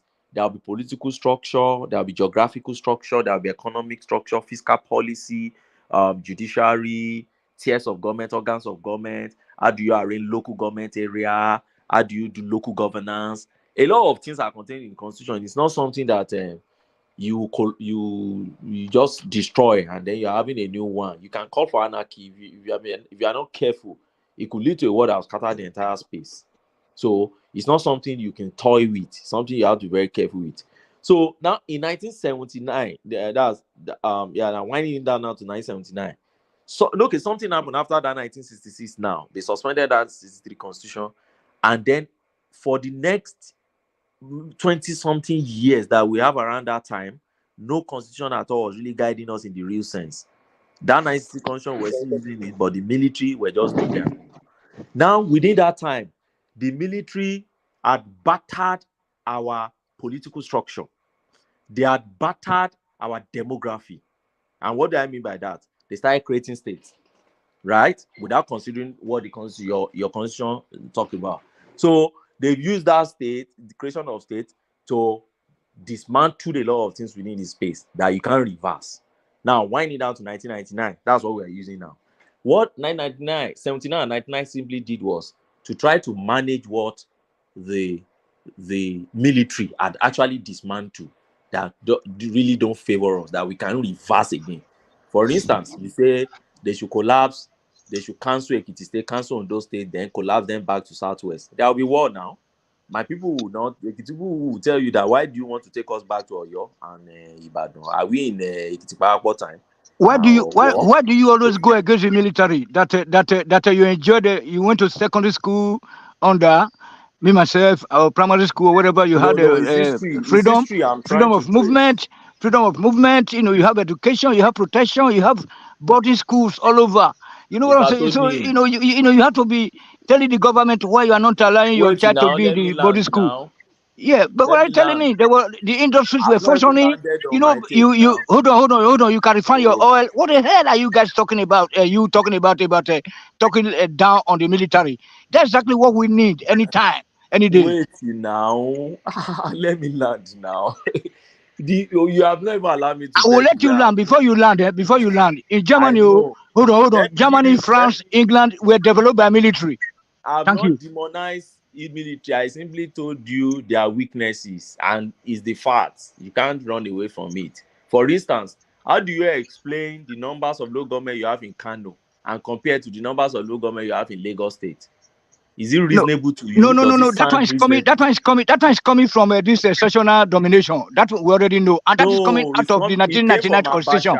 No, it came from Abacha. It was Abacha who created those local governments. Yeah, but it's from the particular session. I don't want to make a name of make a mention of. No, when you say session, you see that's the issue. I don't see it so, because there were Dia and so many people within the Supreme Military Council as at then, okay, who were running the government also with Abacha, but Abacha decided to favor his own state. That's the point. Not even the entire North. He favored his own state. It's still the same thing. It's still the same situation today. Tinubu is still under those that powers that be. Wait, so where I'm going is this. When we got to 99... Tony, please, give me land back. Okay. So when we got to 99, we couldn't reverse those things. Ordinarily, those were the things ordinarily we should have reversed and then go back to our 1963. But, time and space are gone so far that you can't go back and say, okay, let's normalize Kano. Let's have 17 local government in Kano, but have 20-something in Lagos. It's not possible. You're not going to reverse what is in Enugu and reverse what is in Ondo State. You're not going to reverse Ekiti, that ordinarily shouldn't probably have been created, and Bayelsa, that has 8 local governments below what the constitution said they should have. But we have to patch them all together. So in 99, we have to patch all these things together and put everything together to allow our democracy to kickstart. So if you ask me now, what should we be running? I call it true federalism. I know the word true federalism sounds esoteric. Now it sounds so ambiguous. that people may be asking, so what do you really mean by this true federalism? This is my understanding of true federalism. Chief Nahoro said brainchild. Yes, right on. First, True federalism. we return governance to the local. We return governance to the local level. Even if it is that our local government, we should return governance to low government. We should ensure that our low government is autonomous. And we should ensure that the powers that are reserved for local government in the constitution should allow you to go back to the local government. What are these powers, if I may expatiate a little on some? For instance, somebody was mentioning policing system for that time. My dad used to say that they used to have local police, that are native police in the colonial times, that they were not attached to any regional government. They were attached directly to the native authorities. They were the one in charge of that's the boundary ilu, àwọn onshore forest. You say? There is also, based on what you are saying, but I've really had the Zangbeta all Egun communities. Yes. So for me, we should return power to local government. See that local government that we are not taking too serious. Many of our governors now, they rendered local government so useless. That one will show you now. That one will show you now that military government is better now, because though the military government, see government or the local government functioning. We're functioning. If you go to all this fellow, the local government, allow make it finish now, Tony. Make it finish. This not be military versus civilian. Let him just finish.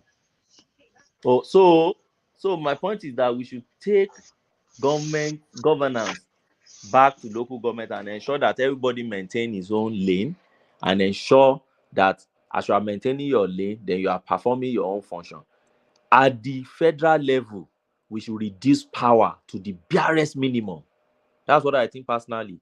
When we reduce power to the barest minimum, first and foremost, nobody is craving for you want to come to Abuja. Abuja, as far as I'm concerned, is like a beast that is affecting Nigeria seriously.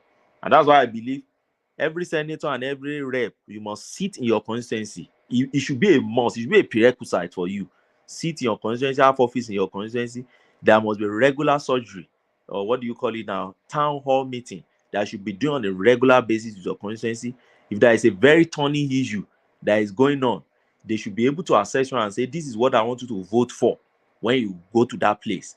And then when you see them gathering and sit, it should be once in a while. Do we have that example? Can I ask a question? No, let me quickly learn now. Do we have an example? Yes, we have an example. Look at governors. Why do governors sit in their states? Why don't they sit in Abuja? And then why do they go to Abuja every Thursday? I hope you know I think Wednesday or Thursday, they go to Abuja, all your governors. Wow. So the question is, why do they go? They go to have a meeting. Where do they return to? Then they return back to the state who voted them.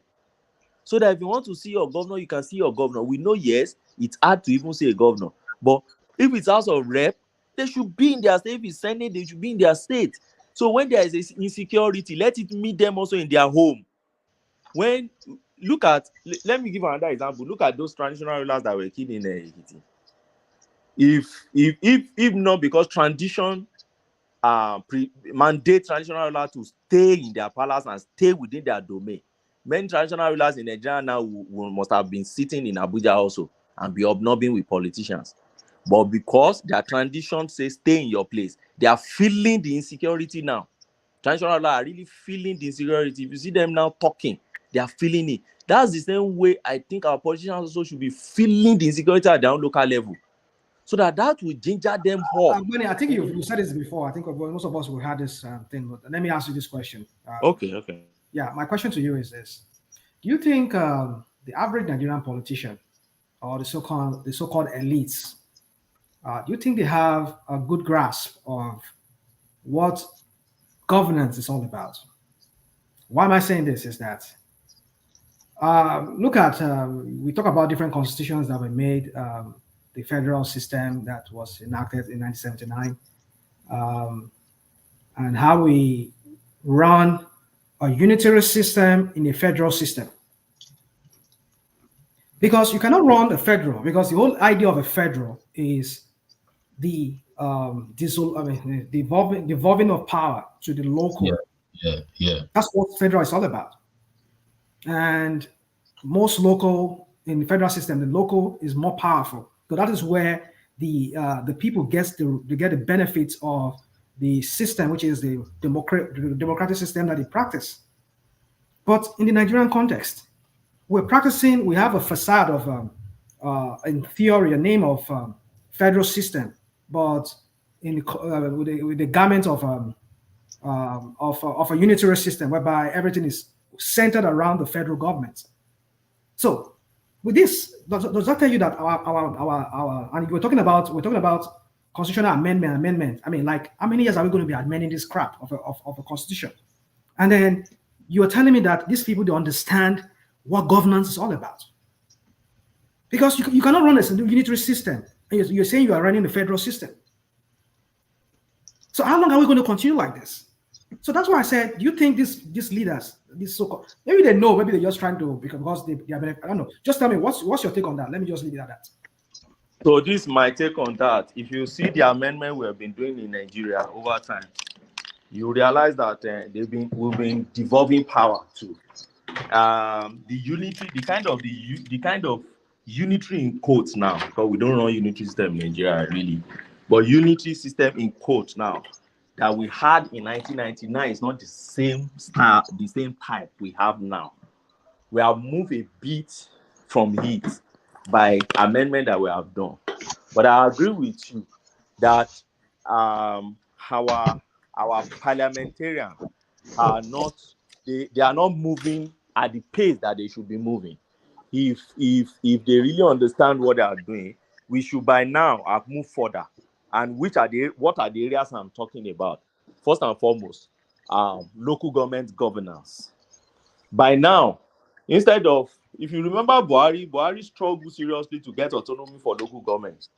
If as bad and as bad and the state government fought against it.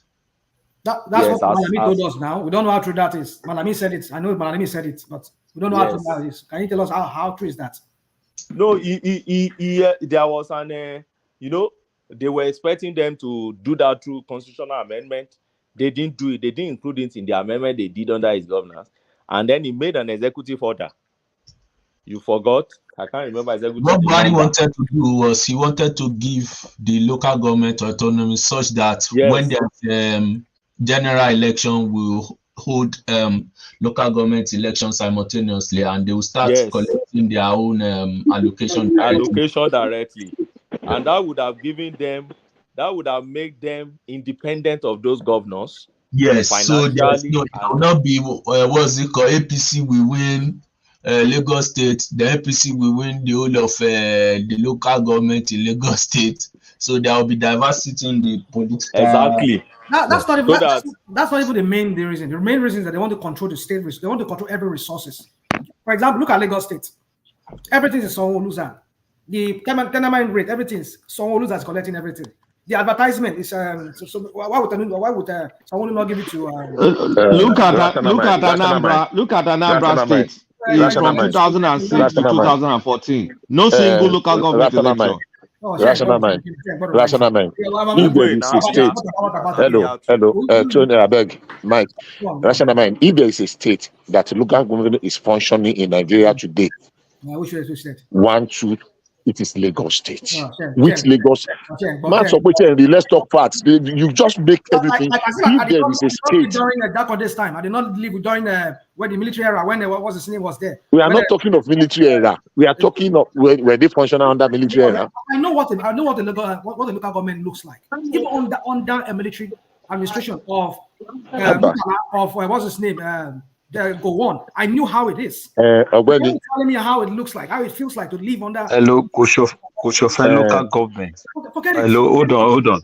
Koshofe local government is building houses, estates, and rented it for people. Koshofe local government. Okay. If you don't know, you keep on talking nonsense. Rational mind. I'm from local government. I would attest to that I think what's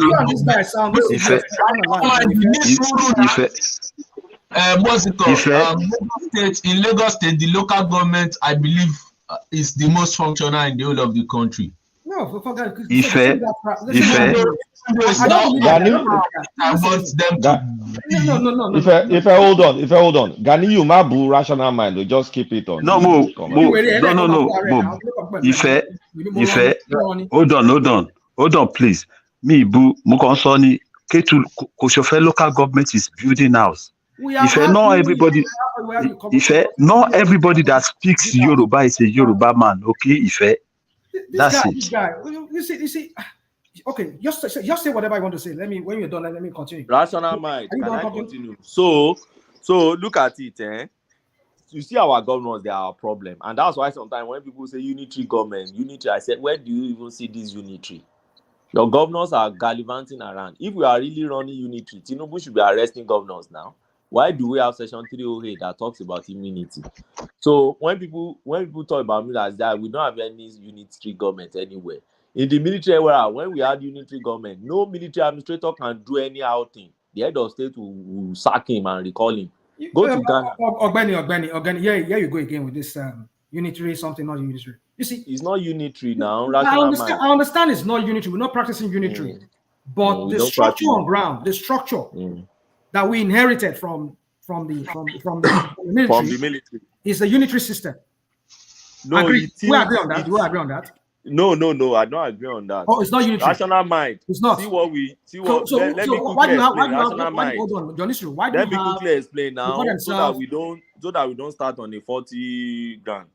Oh, you won't allow me to just land my point. Let me land my point. Okay. We have supreme military council in place of a national assembly. These are some group of men. No. Just No, wrong now. You say what?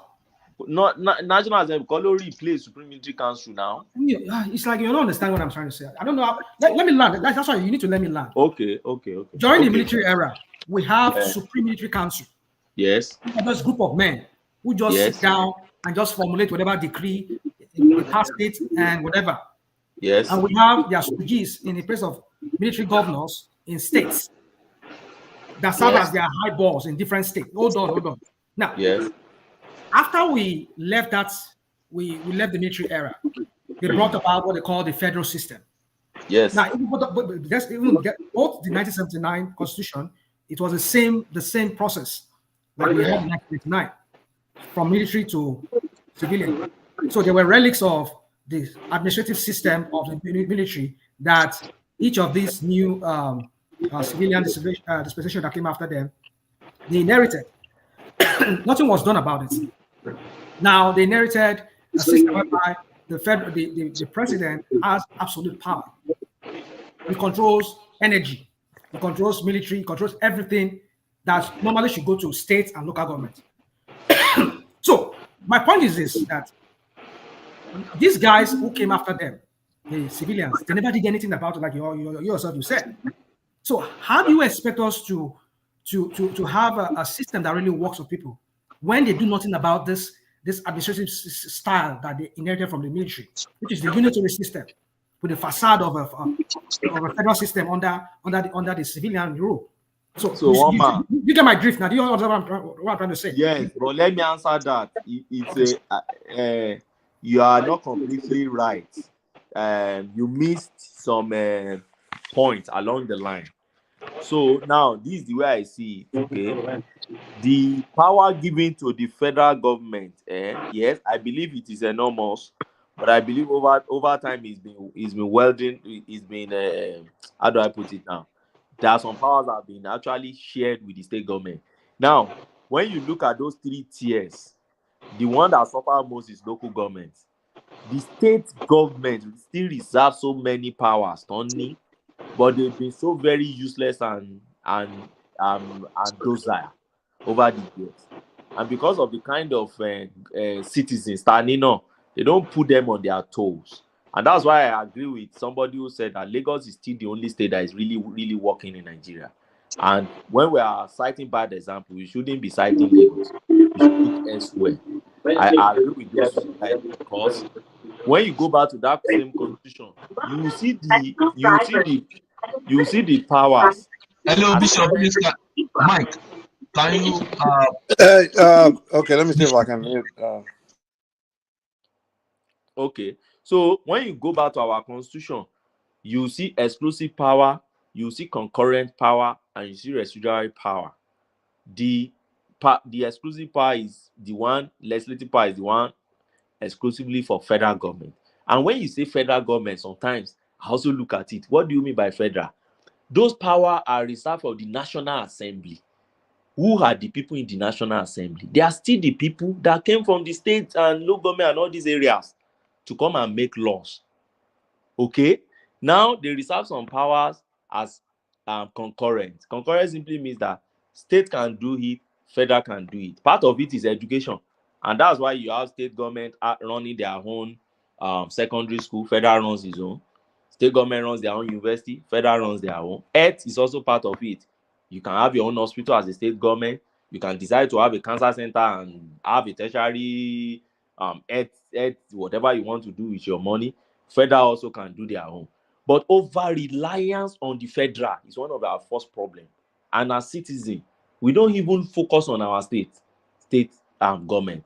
We don't look at what they are doing. Benny, is that not why we have to write a new constitution that will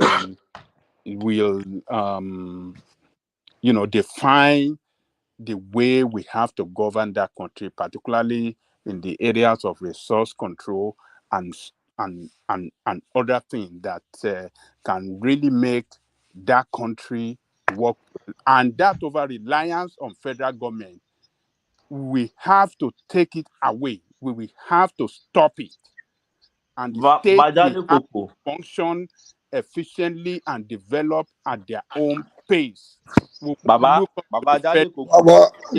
is in the hand of the governors. Sorry, yeah, it's not the constitution that will tell citizens to make their state government responsible.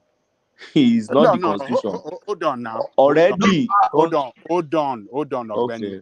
The constitution. It's not true. It's the constitution that does that. It's the constitution. The constitution. What do you mean by that gave room? Hold on. The constitution that gave room for that monthly subvention or monthly allocation. What do you mean by monthly allocation? It's talking about the revenue sharing formula between federal and state. Yes, thank you. That is the constitution. Yes. If we have to take that away, if we don't take that, then you will not see people holding their governor responsible. Why do you want it to be taken away? What do you say? Why do you want it to be taken away, Babajare Koko? Yes, it has to be taken away so that every state, every state of the federation can, develop a system of their financial sustainability on their own and not depend on federal government allocation. Well, yes. Yeah, but Ajale Koko, sorry, we don't need a rewrite for that now. We just go to the exclusive list. No, we need a constitution that will define that. So until they take away the allocation before those state it's part of the items. It's part of the items on that exclusive list. What you want now? Come and modify it, last only. Look, there are so many other things that doesn't give a clear term on how that country can really be governed well, and the state can really function well on their own. There are a lot of things holding that country back. Let me give you a good example of what happened recently, and I was criticizing, and people say, why should I be criticizing? The governor in Abia State. Do you know, as that governor is landing in office, that governor has not spent that many months in office. OT dismantle local government council. Do you know who he appointed? He appointed mayors. He dismantled what? He appointed mayors to the local government council now. Mayors. And I said, what's mayor again? Hold on, Ogbeni, let me understand. Look. So he changed their name from local government chairman to mayor. Mayor, no Jensen. Exactly. Now that's what they call them now. American wonder. No. Normally, mayors they come back with one. Okay, call them managers. Constitution, one now. rational mind. Why must it It's not a constitution. It's not there. That is not. We don't use it's mayor local in government chairman. So what did they call them? Local government chairman. They are local government chairmen, and they Local- can't even appoint chairmen. They I let just mayor election. No. You will not fault him on that. Don't fault him on that because we see Tinubu okay. and all of them. Rational man. Why are you yanking? Rational man. You are talking about go amend the constitution. Abia State in the rational mind. Let me act like Jackie Shake Major, when the constitution does not give you that, I agree with you on that. I agree with you on that. But they cannot appoint. No, every state governors they appoint their own chairman until when they now ready to do election. They can appoint caretaker, or maybe they call them caretaker, or whatever they call them. They can appoint them. Sometimes they call it sole administrator. Hello, Constitution. All those nonsense. Hello, Ogbeni, thank you for what's it called. At least I understand what's it called, the way you see Nigeria. I think at the end of the day, what everybody wants is a form of government that will trickle down to the common man on the street, which unfortunately is not effective as we have it at the moment. But based on what you said, the Sharia note has already created a problem. And the problem they've created is because I heard if what's the calculator said, if the economy is good, if the common man is good, then there's no problem. But in the Sharia note, you find that there will be some economic things you want to do now. You will not be able to do it there. In fact, I think as last month, they were saying that there are some Sharia note, they are not even allocating lands for building of churches again. So my brother, thank you very much, sir. The key word is the Sharia note. Thank you. So it creates as much as from the south you want to create a system that encompasses everybody. There's already a barrier to that.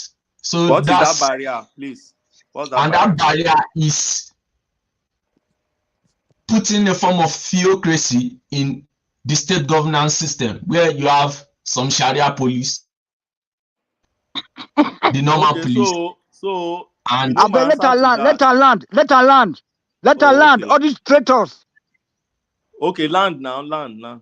So the Sharia police, the normal police, and in fact, it's affecting. If you meet people in what's it called this Sharia state, it is even affecting the Christian population there, whereby they cannot access university education easily again. I have a friend here now. He's doing his PhD. He said that at this time he was living, there's no Christian student that has been admitted to study medicine in one of those Sharia states. Now, all those Christians will need to go and be studying something like biology, biological science related courses. So putting a form of theocracy into the system creates its own problem. So that's why I was asking, do we want a state that is based on a religious ideology, ethnic based ideology, or a commercial system? Where in the south we tend to be more commercial. That's why we don't see ourselves from the paradigm of religion. There's still some form of ethnicity, because at the end of the day, you hear something like Southwest local, South t-shirt here, Southeast t-shirt here. It's the time for the Igbos. This is the time for the Yorubas. So for me personally, when this type of situation arises, I think the best thing is, the way I see it is this type of system you've described should be now clustered into a regional system such that If the South Side likes, even though we want to say, okay, we are in one Nigeria, we are not in one Nigeria, if the South Side like, they should conduct local government chairman election. As long as it does not affect me in the Southwest, no problem. And if my output, based on the type of system that I've adopted, is going well for me, my tax should not go to another part of the country, because they also see that I'm progressing, but maybe because of their selfishness or myopic way of thinking, which is a general thing to the African leaders or the African system, it should not affect everybody, because you now find out that, okay, for example, US, from what we're seeing in Tinubu's government now, a section of the country believe that they are trying to rule the country. They mismanage the finances of the system. Now, instead of the next person who is coming from the south to move forward, he needs to go back to fix all those messes before moving forward. Before you know everything, 7 years has passed. Then we keep on moving the same cycle over and over and over again. Why not confine me in my Southwest? Let me deal with my problems. Confine the South in the South. Let them deal with their system. The Sharia not, let them deal with their system. Let them deal with their system.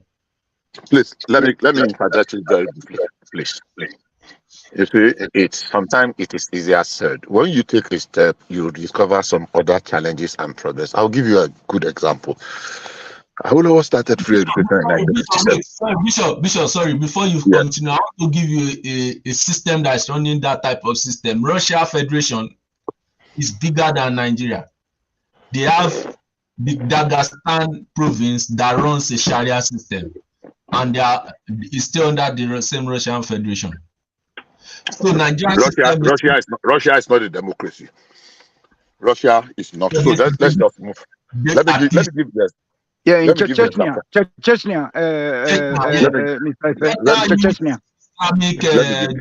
but it's still under Russia Federation. Let me give you what I wanted to say. Yes. You see, in Nigeria, it's if you can surmount all our problems, Nigeria will be a very big place, but we have challenges we must overcome. I'll give you one example. Oh, regionalism is good. Regionalism is good. Oh, each region can grow their own. In 1955, Awolowo started free education in the Southwest. In 1957, the Southeast kicked in. They started their own free education. In less than 3 months and 1 week or thereabout, that free education collapsed. Everybody, almost everybody that aspire and love education sent their children away from the Southeast to the Southwest. These are documented facts. And our school enrollment in the Southwest in that following year that the free education collapsed in the Southeast, more than quadrupled. The facts are there. Now, can you turn them back? They are Nigerians. You don't have any right to turn them back. Yeah, but so if one state, let me finish. Let me finish. I've heard something Lagos State did. Lagos State had the school fees for indigenous. But it's still going to be very, very just. But let me finish. I don't know whether they are. Oga Bishop, before you land, let him land now. No. I want to make a correction. Understand the point completely before we start cutting off. Okay, go ahead. I'm trying to get where Bishop is going. Go ahead.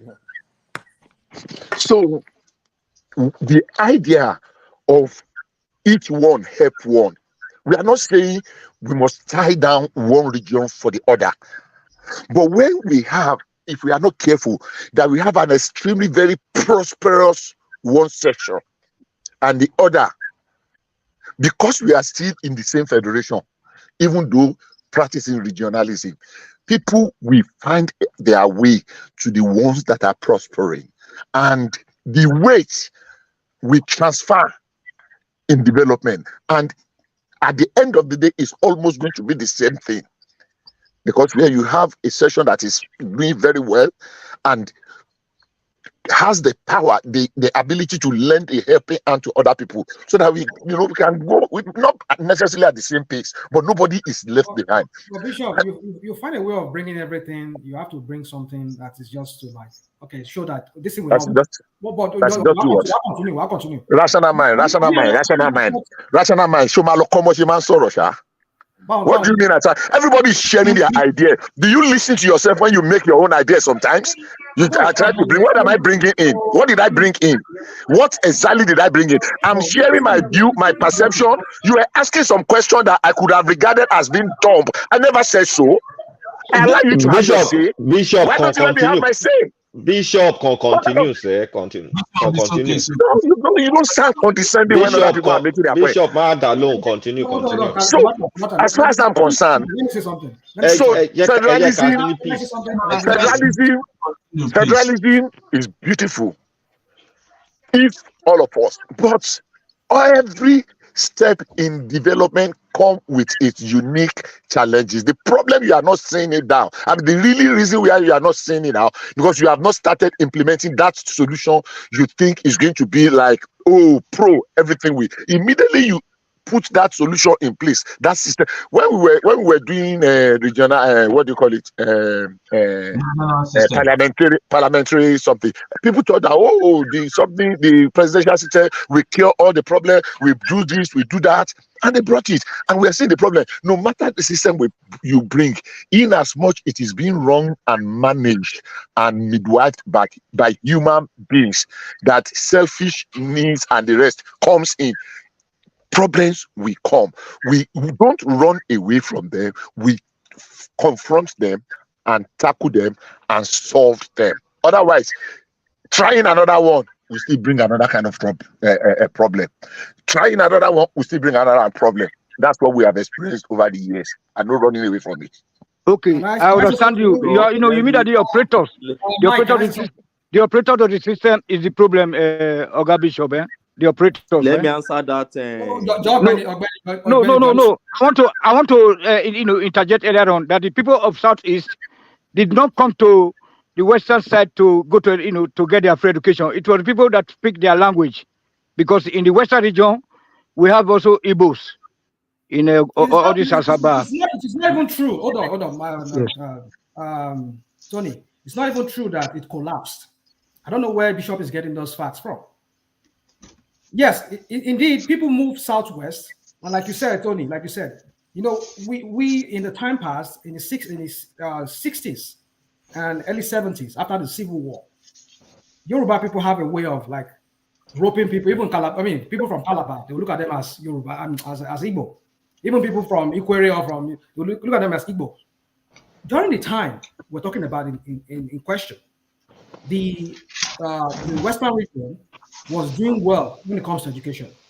When Awolowo declared free education for the Western region, of course, people from the Southeast, people from other part of the Southeast, the Waibom, BBO area, even from the Creeks, they all came down. But that did not collapse. That free education collapsed. It's not true. It never collapsed. That's not my in the Southeast. Hold on. You have just misrepresented facts. Let me correct you. You have just misrepresented facts. You have just misrepresented facts. Hold on now. Hold on. Let me correct the fallacy. You have put out a fallacy as a fact here. Hold on. I am not going to hold on. Let me talk, please. Let me talk. Thank you. So that it collapsed. There is no historical record to that. He said collapse in the Southeast. What? That's what he said. He said that it collapsed southwest. No. He said Southeast. I know he said Southeast. Collapsed.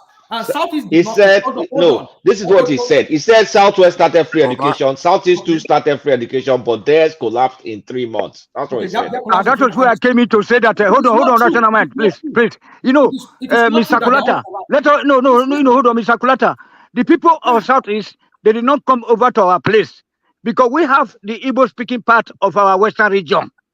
So that is who these guys refer to as a collapse system, and then they cross over to us. These people are Westerners. Were they cash strapped? Can I land? Were they cash strapped? Yeah, they were cash strapped. They had problem with finances, but balancing their budget. But that their economic, I mean, their educational system collapsed. It's not true. Nobody said educational system collapse. I said free education collapse. Collapse. That's what he said. Okay, listen, or borrow Free somebody. education in South. Let me repeat myself. He said the free education in the East collapsed. He didn't say their education collapsed. The free education that was introduced, model after that of Awolowo. Is that what he meant? Okay. All right. Yeah, that's what he said. All right. He didn't say their education. He said, but they could not continue it. They couldn't manage it. You understand? In 3 months, that's what he said. They said they returned to the way they used to do it before they introduced their free education. So Bishop, many question does it now mean that, let's say they continued, they will not have devised means to improve and make it function again?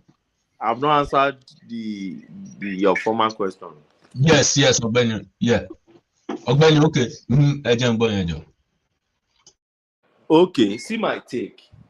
You see, one of the narratives I like correcting, and I like correcting it with facts, is this narrative of, when you have Northerner there, they come and destroy, then Southerner will come and build. I just laugh. Where are our facts? I always ask. From 1999 to date, we have more Southerners in government than Northerners. That's the fact. Obasanjo spent 8 years. Yar'Adua spent less than 2 years. We put Jonathan there who spent 6 years. Buhari, the only Northerner who spent 8 years. Now we have Tinubu. That's not the only time the Northerner has been there now. We have more Southerners than Northerners. From 1999 to date, we have more Southerners than Northerners. But we're talking about from the time Nigeria has ever been. He made it clear. He said from 1999 to today. That's the context he's speaking of. So that's the point I'm trying to make. They said Southerner, they said Northerner. Ife is here now. Ife that made the comment. Rational mind, that is selective listening. Now, what for you? No. Ife, you are here. It takes only 1 year. It takes only 1 year of a Northerner to destroy 30 years. That's the narrative I'm trying to speak to. What I'm trying to say is, what I'm trying to say, from the governance of Nigeria, that's what I'm saying. The Southerners tend to be more, what's it called? Resourceful than the Northerners. That's what I'm trying to say. Resourceful. That I don't agree with that indices again. You see, and that's why I said let us always put facts into context into our issue. I remember on this platform we have analyzed Murtala Mohammed Obasanjo era here before, and relatively, or to a larger extent, we agree that Murtala government would have been a very good government, but because he was pro-Russia and pro-Soviet Union, he had an EU, but they had very good programs. And to date, we believe it was that Murtala Obasanjo government that established so many foundations, major foundations of what we are still standing to get in date. They made radical reforms and some foundational things in Nigeria, civil service reform, local government reforms, a lot of reforms. Teacher training college. You said? Teacher training colleges. Yes, training colleges, police. They were the one who created restructure our police. They did a lot. And that is a Northerner. It destroyed our police, though. They destroyed our military, too. They fired too many people. Well, anyway, in academics, people must come and also, that's your take, too. But generally, when you look at it, they made a very major reforms. It was that same government that nationalized most of British properties in Nigeria. British Petroleum become African Petroleum, indigenization policy, feed the nation. A lot of landmark reforms came under their administration. And when you look at it, put together, that is a Northerner escalated in the Southerner. Now, let's look from 1999. From 1999, for instance, you have OBJ. Yeah, OBJ did his own. Goodluck Jonathan was there. A failure just like Buhari, because I don't know whoever wants to be exonerating Jonathan will still come and do it.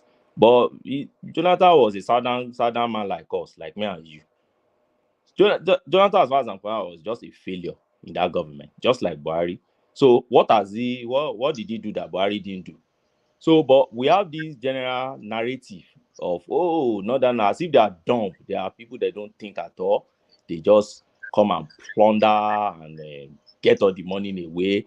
Then after then, a Saddam will now come there and do the magic wand and rebuild it. And But Mike, let me interject now, please, sir, just for 1 minute. But Ogbeni, we have history to that now. Yeah. Okay, give me the history, sir. Please, Ajani Koko, Oga Ajani Koko. Please, Give me the history now. To this guy. Let me talk to this guy. Let me talk to Ogbeni. Tony, This you want to railway interject? construction. You just let the person land, or interject. Please. Jojo, please, sir. But don't speak off topic now. Speak to the point. Don't say the same thing. Very quickly. So, Ogbeni, please, it will take 1 year of a Northern leader to destroy 30 years of progress by the Southerners. So let me tell you one thing. It's not true. No, hold on. If you don't see anything wrong with these people, that they will use your money to build about hold on. 3,000 kilometers of rail line to another country instead of using between Lagos through Ekiti, Ondo, Edo, Delta to Calabar and Onitsha. You said that you don't see anything wrong with these people.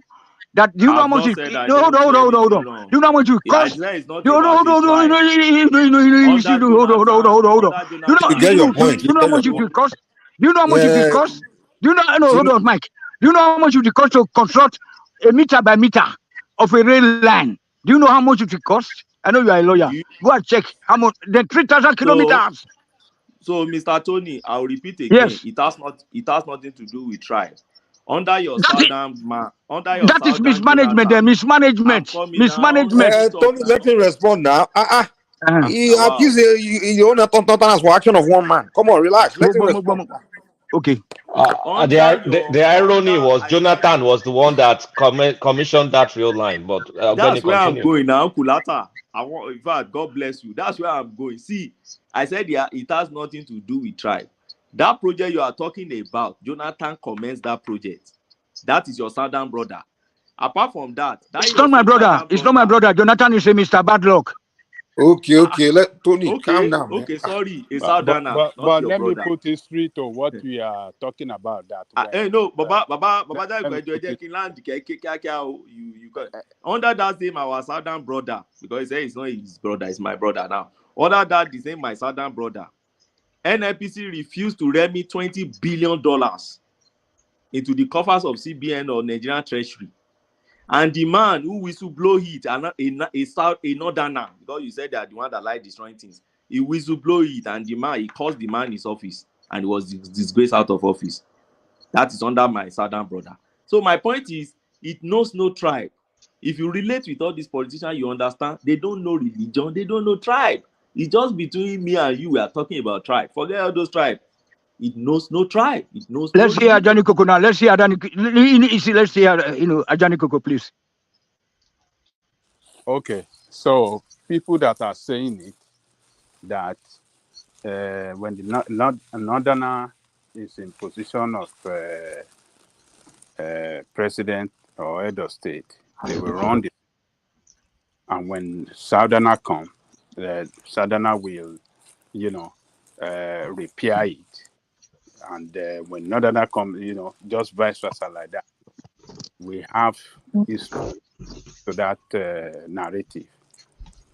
When Obasanjo handed over government in 1979, he handed over a country that was very buoyant economically, a country that was on the right track of, on the right track towards advanced, industrial and advanced country. What did we have in 4 years during Chagari's regime? A northern leadership regime. It run down the economy, the country. The history was that was As at the time that Buhari came in as military officer, the GDP of country of Nigeria was minus 15. All right? So that's number one. Number two, the same thing when Abubakar took over that government. Handed over to Obasanjo, economy was at the lowest ebb. The country was on the brink of collapse. Obasanjo came in, revamped the economy, make it work for every Nigerian.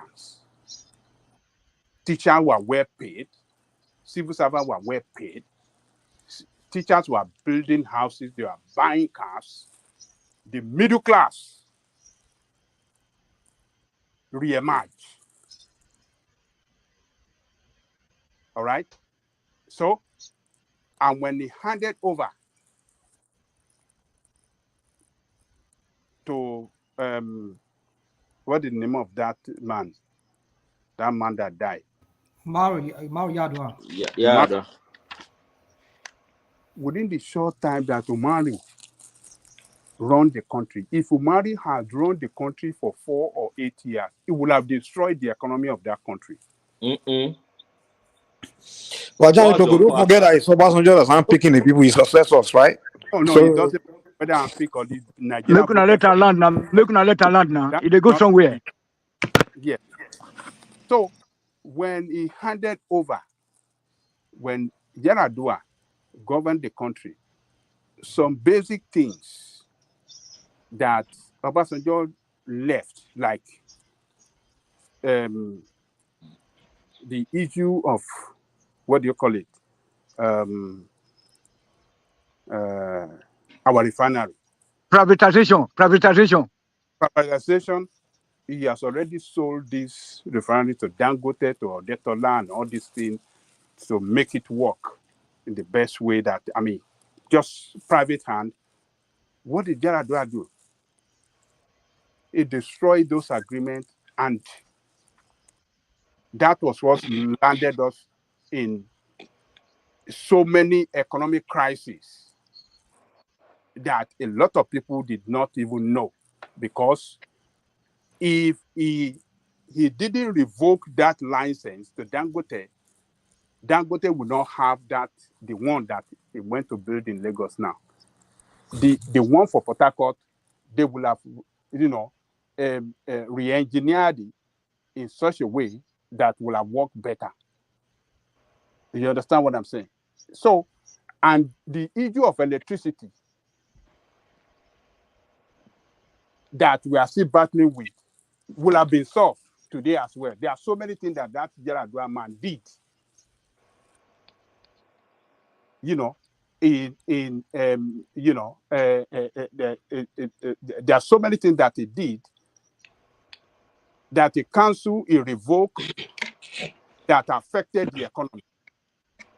Though, like you said, that we agree with you that one of our brother, Jonathan, that one fumbled as well because he allowed corrupt people. They were looting at those things face to face. But what did we have when Buhari came as another Northerner after that one? That one destroyed everything now. Did you look at all the cases of Northerners that have governed that country as civilian president and even the military? Who among them have done better? Both the military Northerner and the civilian Northerner. Who among them have done good and built the economy in such a way that we can that is on record that the economy was on the right track, that the economy was very buoyant. Ajanico, can I interject you? Can I interject you? None. So we people that are saying it, Ogbeni, they are not on the they are not saying it out of fallacy. The history and facts are there to that effect. Ajanico, can I interject you? Yes. Okay. Let's start from where you just stopped. There is no historical fact. It's just fallacy. And because it's been repeated severally and severally and severally, of course, we are beginning to Didn't watch you it. listen to me, Bishop? I So you listen did to not you very listen well. to all those. I So listened. all those ones is a fallacy. Let's take them one after All the I other. said was a If you fallacy. allow me, There's no let's historical let fact. No, let's did you take them disagree? one No, after no, the no. other If you now. disagree, don't hold on. Don't say it's a, or everything I said. Don't describe it. If you disagree with I me did not say what on you said. Shagari, hold on. If you disagree with me that Shagari did not run down the economy of that country, did not brought in crisis, You see, Baba did Dale competence, not Boko But create rest Daniel, in allow him new to peace. say something competence, first opportunities, now. and He every hasn't one of even them said. competence, that I mentioned, if they didn't bring competence, in crisis, and then mention it. Don't Baba say I'm Dale everything coming. is a Boko Let rest me fallacy. in But land. peace. Daniel, at least allow him to say, allow him to Let me respond first before you know what you Let will him respond to. respond now. exactly. He's telling you it's You not see, about I'm tribe. saying it's not about ethnic or tribe, Not but you have tribe. created some things that are not correct. Let's go back to where you started from. Muritala Obasanjo. Obasanjo left a very buoyant and economy to the military and the rest. That's not true. Look, the challenges of those days were not the same, are not the same challenges we are facing today. We knew when Obasanjo left, some things were in place, we had the opportunities. But Obasanjo had 3 major carryovers. And I will mention some of them just because of this other conversation. The challenge of Aida report, civil service reform, that Muritala laid off hundreds of thousands of people. The challenge of that nationalization of British assets were there. One thing was that he did right was that he handed over, and we were looking forward to a prosperous nation. The Nigerian army, I cannot quote the figure now, of people they laid out after the Civil War ended in 1970. 1973, they laid off hundreds of thousands. And the people that fought in the Biafran War, criminality quadrupled. Violence, crimes, and the rest quadrupled in Nigeria. People that ran away with military rifles and the gun. The police tried to absorb some of the people that fought the Civil War into the police. So there were multiple of problems. The problem is this: comparing to now, when we look back, we think it was hey there, but that time the number of complaints and cry. These civil servants that you are talking like this, that they were middle class, they were living glorious. If you know their songs, then the people that were laid off under Muritala and Obasanjo implementing the Aida. So, but of course, it got worse in 1980 when civilian came, and we always know that there is a distinct difference between military and civilian regime. Because military does not need your approval. There is no National Assembly. It is do this or don't do it. The National Assembly is always the first victim. So the military can say they rule by fiat, by decree. Nobody question them. Nobody audits their book. Nobody does anything. So whatever they do, one year Shegbeni. So let's now move forward because I don't want to take too much time. We had our experiment with military civilian regime, which was mismanaged, and we did not allow to go. And when military came, we jumped into the street and we celebrated them. My point is this: people have had opportunity to rule Nigeria. Many have messed up. That Bubangida that you are pointing at as a military regime, which I did not like, even though naively, I mean, out of Navy, being naive, I celebrated his coming in 1980. No, I did not like his coup. It was Buhari I celebrated in 1983. I remember I celebrated Buhari because, of course, some of us saw what Baba Shagari and his cohort has become. And especially in the Southwest, we kind of have this disaffection for MPN. And you will see what happened in Ondo State with Akiamo Boriowo, and what happened in Oyo State when they manipulated and won with Omolulolu Noyo and Akiamo Boriowo in Ondo State. So fast forward to what happened. Sorry, somebody has his mic on. I'm hearing myself back. Can you help me mute your mic, please? I don't know who that is. Please help me. If can you, let me mute you. Okay. So now, fast forward. Thank you very much. So fast forward again to what we were saying. Whether it is what's his name now that you mentioned, Yaradua. When Yaradua became president of Nigeria, the socialists in our midst, in quote, the civil society organization, the Nigerian Labour Congress, they were the one that were shouting, Obasanjo sold all these things to his crony. Three major things that I still keep saying that I regretted that Yaradua did was, number one, the reversal of the price of petroleum, because Obasanjo put in place a mechanism to deregulate the petroleum sector gradually, and he increased the price that it should be continued. Before they shouted, oh, Yaradua reversed this. Obasanjo increased VAT. Oh, the civil society and the NGOs, championed by the Southwest press media. I want to emphasize that. Championed by the Southwest media, dominated media, shouted, oh, they made Yaradua. Their opinion was, oh, everything Obasanjo did, oh, because of the hatred and the rest. He reversed the sale of the refinery. They said, oh, he sold it to his cronies. Every time you open the radio, television, every time you open radio, they are always talking about, oh, Obasanjo, oh, he sold it to his cronies. He sold it to his cronies. Hey, oh, they have to reverse it. Nigerian Labour Congress went on strike. He has to reverse it. He reversed it. He listened to the voice of the people. And he did a popular thing, because as at that time, the popular thing was that reverse the sale. I challenge anybody to bring contrary evidence to that. The same thing happened to Nitel. Oh, he sold it to his crony. He did blah, blah, blah, blah. He reversed the sale of, he reversed the VAT. Well, Obasanjo increased VAT to 10%.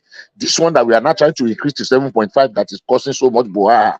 Obasanjo, I mean, so Yaradua reversed it. Yaradua reversed the sale of petroleum products. And some people still salute him today. Oh, he's one of the best in Nigeria. And I tell people, he's one of the dumbest. The sale of Nitel. They reversed it. But Bishop, what we are doing eventually is we are still backing the fact that the Northerners have always. No. Hold on. I said something. I laid a foundation. I laid a foundation at the beginning. I said it is not a tribe or ethnic thing. No, it is we not. are talking of the leadership. We are talking about leadership. That is what I know now. Yeah, but sorry, No, guys. I would like to put another narrative here. I think people are focused on personality, but in a lot of times, Nigeria's economy is based on the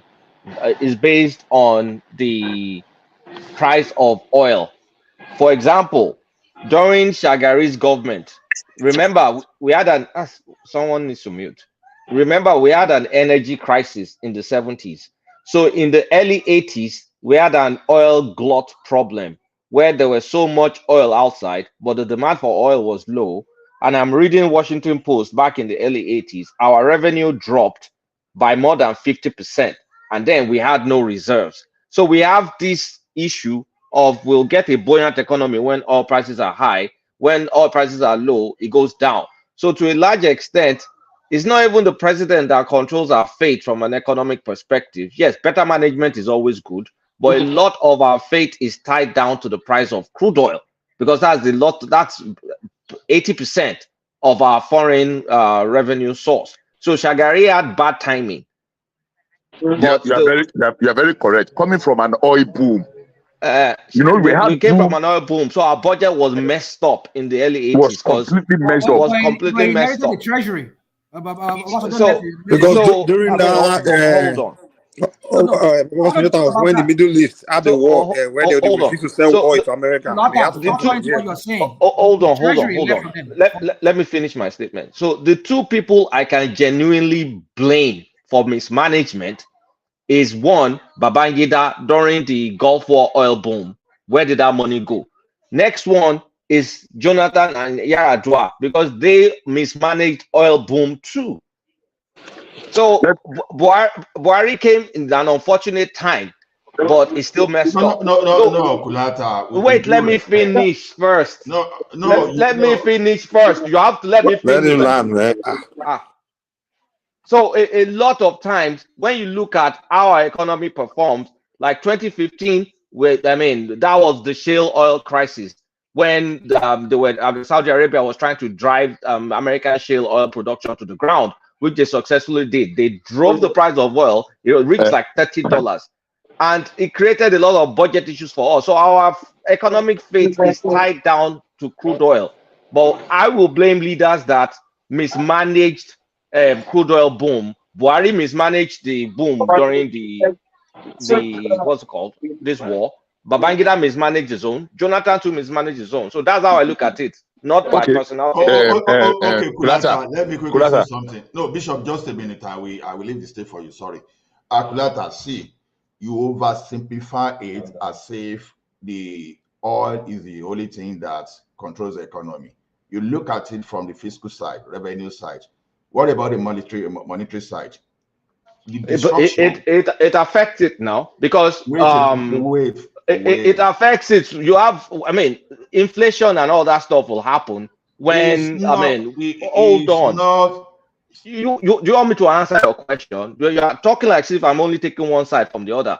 They affect each other because when we have, I mean, we're talking about our reserves at this point in time crashing, our foreign reserves, and when our foreign reserves are crash, then we have to devalue our currency. That's a lot of what happened in the 80s, and then we had massive inflation throughout in the 90s. It's a carryover because our fate is tied to one product, really. Okay, Kulata. When Obasanjo took over power, we had oil revenue issues. Remember when it destroyed the toll gate and started increasing pump price gradually? You understand? His first year, yeah, his first 2 years, his first year, yes, the oil price was low. It rose by the second, it started rising by the second year. So he started doing his own policy to the point that he even raised enough funds to even pay our debt up to give us credibility, to reposition us so that Nigerian businessmen they could do better with the international. That was an extraordinary period because we were just leaving military government. We were just opening up our economy again. We were under sanctions. And then, so a lot of goodwill and dollars were pouring in, and we also had debt forgiveness. And then we also had a revolution of telecommunication. So there was a good timing, and there was also the fact that we were just moving from military to civilian, and goodwill coming from a lot of countries. See, very easy to explain away. You tactically ignore the banking reform. Things were not that easy initially under Obasanjo. It was even the second term that things started moving very well. You underplay. I was in Nigeria back in 1999. Ola. I was in Nigeria. Things were tough. Things were tough in 1999. It wasn't till like 2021. Kulata, I'm surprised that you're narrating Buhari's civilian regime. I'm not exaggerating this regime. We had an oil boom during the Ukraine war. We had oil boom during Ukraine war. Do you know why you cannot exclude Buhari? Excuse Buhari because he did his economic. I'm not excusing Buhari. I'm not excusing him. Thank you. We had an oil boom during the Ukraine war. Now, what did we do? He mismanaged that Ukraine war crisis. Now, that was his opportunity. So Buhari simply destroyed our monetary system and not destroyed it twice. So twice, yes. Now, so his own is not excusable. Now that of Jonathan, well, unfortunately, Jonathan, I used to be his admirer though, because I was expecting shoeless person to understand what normal poor people were dealing with. But apart from stealing NNPC money, right? Apart from stealing NNPC money, then he didn't do much to destroy our monetary system. He didn't do much to destroy that. He was even the one that brought some of the projects that this Yadua that these Buhari people used to destroy our economy. Because I know the issue of rail then, when we pay our debt, it was under this MD of Railways Corporation, Chief, is it Prince, is this Chief or Shiduade or what's the name? Not the Obao, but that MD of Railway Corporation. It was during that time we were looking into this Chinese loan to redevelop, and to the point that they made the they made a strategy in place that at least 60%, maybe 60 or 70% local content. That okay, part of it was to develop Ajaokuta and to fast track everything so that local resources we're going to get from that place will be used to develop our race system, just to build our economy and to make sure we reduce our exposure to whatever we're going to get from outside. Yar'Adua reversed everything. Everything was almost as zero grant. That even when they were supposed to extend this runway, that we ignore PWD and some people that have some kind of expertise in handling those things, that were awarding contract of 19 billion to Julius Berger for over 70 billion. So when you look at the thing in totality, when people are saying the Northerners, they are there to destroy our economy, fact and figure, they are there to back it up. Obasanjo left the Nigerian shipping system. By the time he came back, it was destroyed. Nigeria Airways, it was destroyed. Obasanjo started Ajaokuta under the northern people. The northern people, Ajaokuta was nowhere to be found. He repaired our debt. Look at the debt we are into in Nigeria today. Naira stabilized under Obasanjo. Let me help you out. I just posted something in the comment section, private comment section. It is reported there by Business Daily that in 1979, when Obasanjo left, he left with the public debt profile of $3.7 billion. By the time this guy was evicted by his brother in 1983, he left Nigeria with over $20 billion. $20 billion in how many years? Just imagine. From 3.7. Did you hear that, Rational Man? Did you hear that? Hold on, I hear your story about it's not story. Did you hear that our revenue dropped in the early 80s by over 50%? I remember Obasanjo left a huge amount of money in the treasury. Hold on, that's $3 billion is what he left. How much? How much? You just said it, didn't you? No. I said no. He left debt of $3.7 billion, but this guy ballooned it to over $20 billion. Because we had deficits. Because did you hear? Let me agree with you. The only thing I agree with you is that is it true that our revenue was what they shortfall now? Yeah, there could be. Do me one favor. Google oil. Google oil. No, let me Google oil glut. Early 80s oil glut problem. Kulata, somebody said something now I want to correct, please. I don't know who it was. Rational Man said it. That Obasanjo started the Ajaokuta steel rolling mill. That's a lie. That's not correct.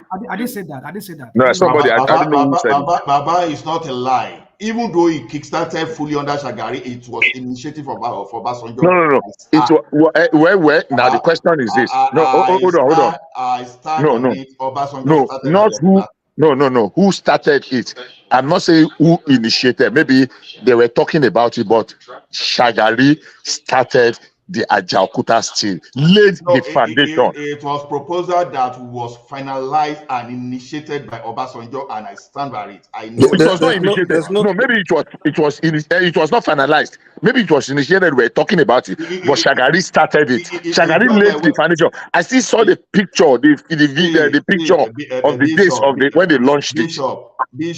Bishop, see, Telecom today, I will not take it away from IBB. Even it was Obasanjo that passed NCC Act, but who deregulated telecommunication and broadcasting?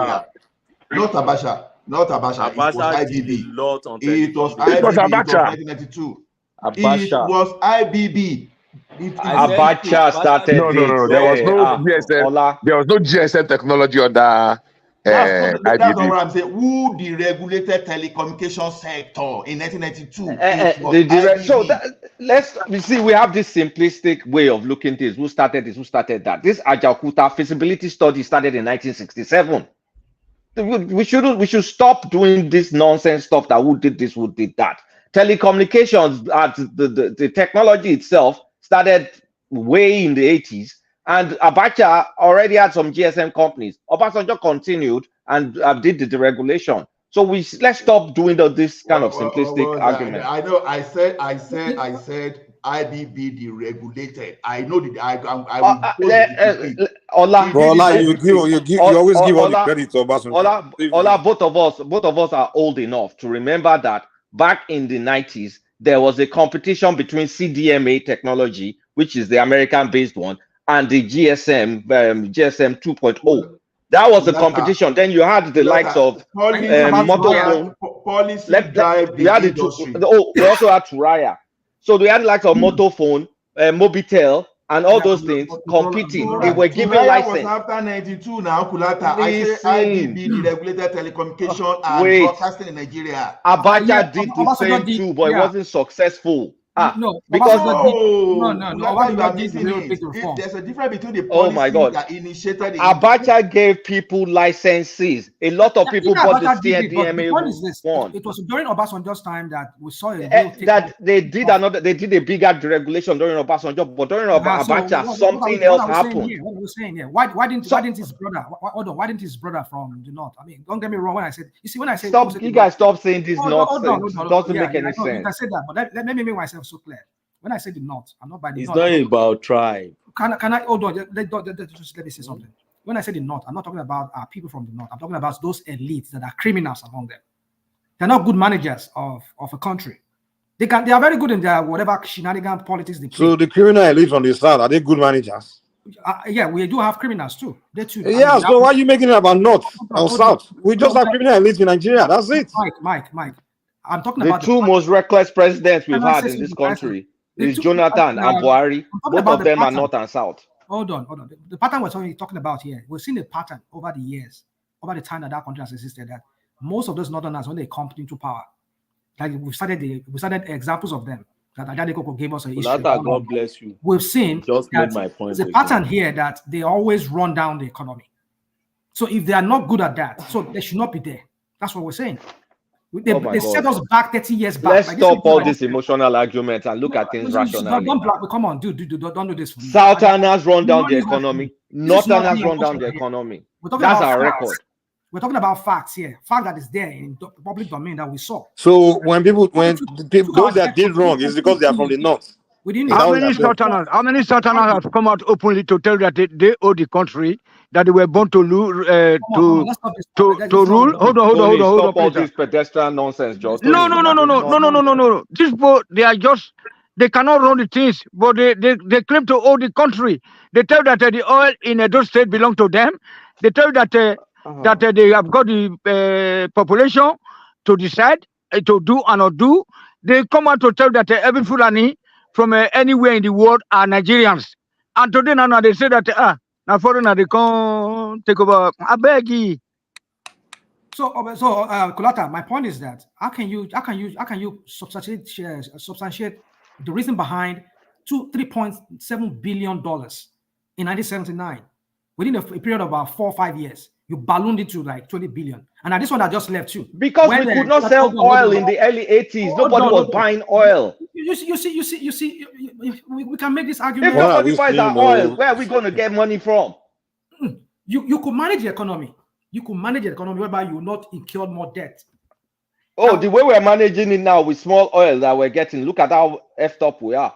Look, we're too dependent on one product. That is, if either you realize it or not, it's up to you. We shall all be here. You can say I don't like the I don't like the ethnicizing it. You can say an individual is a bad manager, but you can't just say this is that. Don't misread my word. Don't put more meaning to what I've not said. I've just said these leaders from the north. By leaders from, I'm not talking about the generality of the northerners. They are leaders who come among them. They are not good managers of resources. What about the south? Example, outside of Obasanjo, what about the south? Apart from Obasanjo, what about the south? With the exception of Obasanjo, what about the south? Bad managers too. And besides Lagos State governor, how many southern governors are really performing? Are really good leaders like that? Now what? What did you say? Besides Lagos State governor, how many southern governors are really great leaders like that? The problem we have monopoly of greatness in leadership. Monopoly of greatness. Guys, you need to stop it, really. Stop it. It's something we need to tell people out there so that they read the problem we have here is Rational mind, just a second. The problem we have is how we try to simplify things when we try to identify a problem. And you will just introduce some kind of interference and some kind of noise and you shift things away. We are talking of major policy. When you see something that destroys things in a country, it's not just because of that. The general policy is what you look into. But when we now say, okay, this country, this client is not okay, you will now go and look at a extreme case, outlier, and you say, okay, what about this? This is not about what about this, but you look at the distribution. You look at distribution, you take 10 things out of 10, and you see that, okay, a particular region, they're responsible for the 7. Oh, you go and look, what about that half? A particular region, a region is responsible. Entire region is responsible for action of individuals from there. That's Really? Ola, let's remove military from it. Let's remove military from it. No, Kulata. Do you know things when we're talking about policy? The thing I will not accept is just because you and I, we came from electrical engineering background. And I'm telling you how This is your degree, you need to say it, to be honest. Like, I mean, go ahead, Sha. Okay. You know that, Kulata, you know me and you, we didn't go to school. We did radionic, Brosime radionic. If that connects Mike Happy, you went to Chicago. I mean, one thing you learn buy from certificate. Yes, I went to Chicago to buy certificate. Exactly. If you get Mike Happy. I mean, when you major in science, one thing you learn is how to think. I managed to know about broadcasting and the regulations of telecommunication just while I was going through school. That's how I managed. I was still in school when Ray Power came and all those stuff. The thing is, that singular policy, when they deregulated, that was what brought Ray Power in that time. Obasanjo used decree number 38. That's what say. Then there's another decree again, decree 62. Or I'm trying to know the number. That one was the one that deregulated telecommunication in Nigeria at that time. It deregulated it completely. That was after they tried to privatize NITEC. They tried to give it to Pentascope and some foreign organization to manage. And they remember that company, Pentascope? Shit. Remember? Of course I will remember now. So they try all the best. That's how IBB Kuku deregulated everything. But in 1993, it was toward the election, 1993. So the guy was away, and Abacha that was supposed to continue, he was going to use that as political tools to transition, to transit himself from the military administration into the civilian. But unfortunately, a pie along the line. And the first thing, what's the name of this? Absalam Abkaka, I just put that one aside. Instead of him focusing on telecom, that's what they call the Nigeria Automated Clearing System. That was the only thing that Absalam Abkaka quickly focused on, so that to learn lesson from what happened during Abacha when they were just carrying our money anyhow. So they put National Automated Clearing System in place, which Abubakar himself did not continue. When Obasanjo came, National Automated Clearing System, telecommunication, it just took everything to another level. That's exactly I'm saying, that policy that were in a system before were the thing they used to drive, but they were unable to put a policy in place. The military was unable to put a policy in place. That is why we see our problem with NEPA today. If they've deregulated NEPA the same way they deregulated telecom and broadcasting, people are not linking this broadcasting to all this that we do all those things that we see today, because then everybody will just go to NTA. One DJ will say, okay, Ola. So the regulation of broadcasting was 1992. Yeah.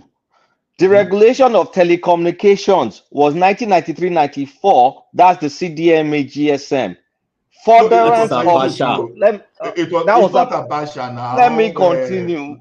Furtherance of it was Obasanjo further deregulated in 99 based on prior work. It just didn't roll in to the country and just deregulated just like that in months. I say it was work already in place by the military government, and it started in 93-94. And I'm giving you the history with CDMA and GSM. It's not like Obasanjo just woke up and deregulated overnight. This was something that was ongoing before him. That is what we are saying. It was ongoing. So you cannot say it's south. That came from a northerner. Let's stop all this. That's what I'm saying. I gave the credit to IBB. That's what I'm saying. I gave So the credit to IBB. what Tulata has just said now, and you have just said now, I've made my point, I'm which is sorry, that Ogbeni. it has destroyed that hypothesis that Northerners come, they destroy, Southerners come, they build. It's a very, very false hypothesis. Very poor. You But move out of that Ogbeni, very I was going to ask some few questions, if you don't mind, please. I was going to ask some few questions. Now, we talk about legacy and landmark achievement. I want somebody to remind me. NAFCON, National Fertilizer Company, that was cited somewhere in River State on whose idea was it? What's the name? The Aluminium Smelter Company, ASCON, whose idea was it? Third Mainland Bridge, whose idea was it? Element Petrochemical Refinery in somewhere, Element in on the way to One in River State, whose idea was it? Who are the people that actually built our refinery? Started from Port Harcourt Refinery to Warri Refinery to Kaduna Refinery. Who are the people that built them? Look, you didn't have ASCON too. I put ASCON. Okay. I put ASCON. ASCON in what's the name of the place? Akwa Ibom. Yeah, it was the second one I mentioned. Yeah. I want to go to the other of the major things. Oku Iboku, Iwokwe, and name it. Who are the people? I am not associating success to any tribe, as we have as much as possible idiots, and read my words, that are of Yoruba extraction, as we have in Igbo land and Hausa. There is no tribe in sharing the amount of incompetent, senseless, visionless people we have. If you are good, you are good, irrespective. Maybe I'm blinded by passion, and that's where I want to see it. I want to see your competency before your passion. But that some people, because they are from the south, they build more than the north. I will never. Okay. Now let me come in small.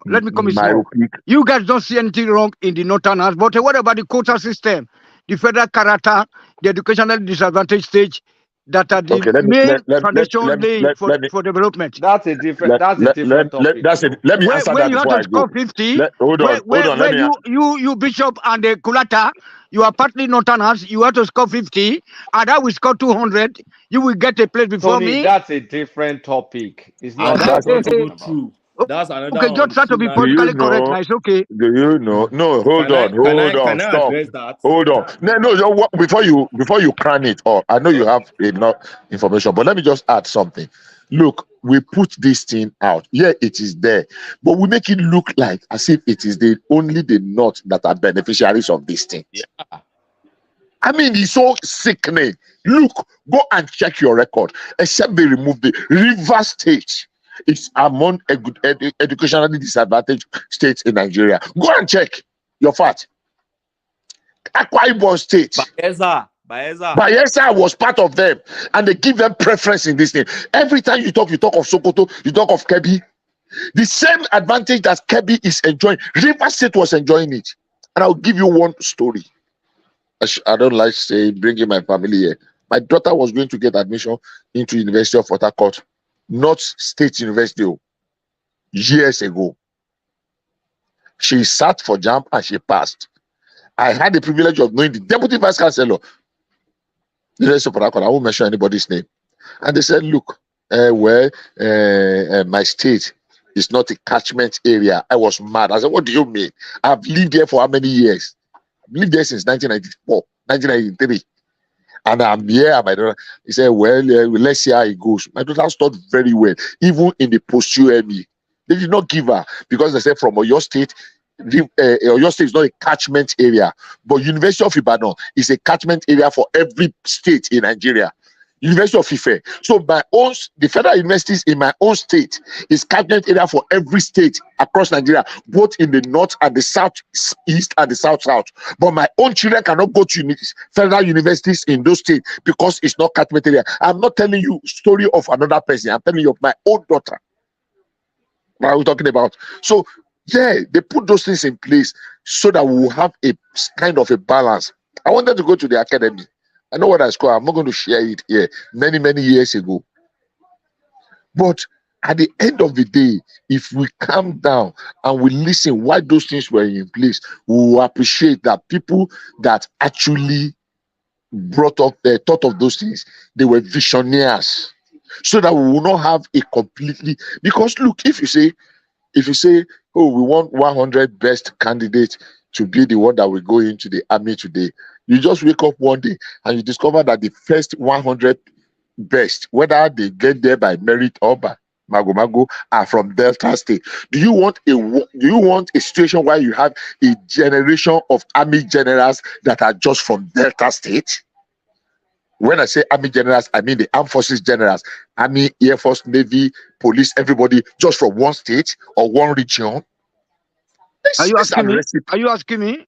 Are you asking me that question? It's rhetorical because you don't have an answer to it. It's a rhetorical question. I have an answer. You can never. Short one. Are this army not be dominated by the Northerners today? No, it is not. It is your warped and illogical sensationalism that makes it lower. Yeah, there are certain imbalances everywhere, but it depends on who is at the helm of the affair. There are people that have been in the south and we know how the distribution had been. None of them. I will not spare my Yoruba brothers. Not one. Not Obasanjo or any other person. And I cried here on this platform about some of Tinubu's appointment. If you can go back to the records, I'm sure one or two persons, apart from people that are just, we attest to that fact. I don't see anything wrong. I don't see anything wrong in his Yorubanization policy. I don't see anything wrong in it at all. Everything is wrong. Every damn thing. Because let me tell you this. If you blame the North from doing it, and you are not blaming Yoruba man from doing it, then you are a hypocrite. No, I'm not a hypocrite because I think it is how the country. Hold on, Benny. It is how the country is structured. Hold on. It is how this country is structured. So if you don't take chance of your, if you don't take up the chance of your own turn, then it's sorry. Because the country at the end of the day is not one after all. So once it gets your turn, you have to make sure that you use that turn so that you can be able to attract development to our area, at least Western Nigeria.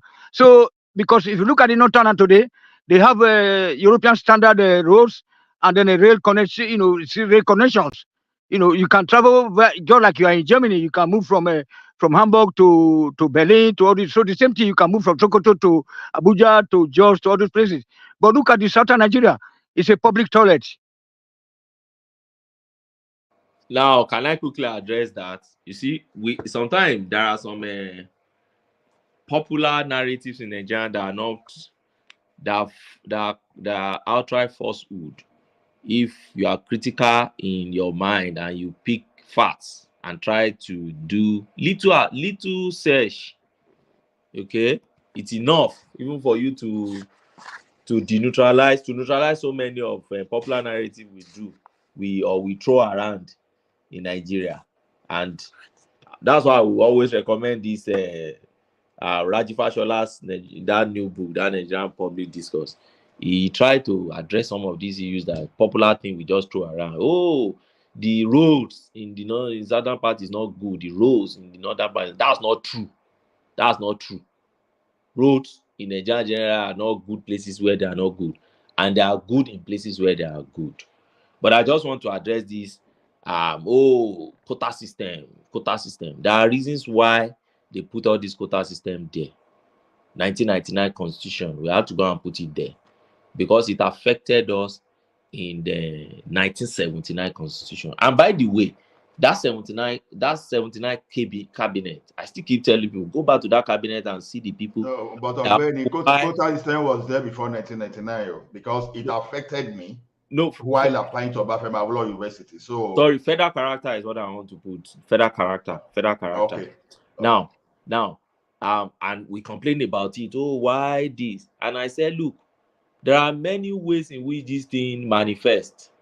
You have your quota system, you have catchment area, you have all these things there. And let me give you a simple example that, sometimes we don't pick our own mirror and check ourselves before we are criticizing something we see afar off. And I always use Obafemi Awolowo University, for instance, as example for people.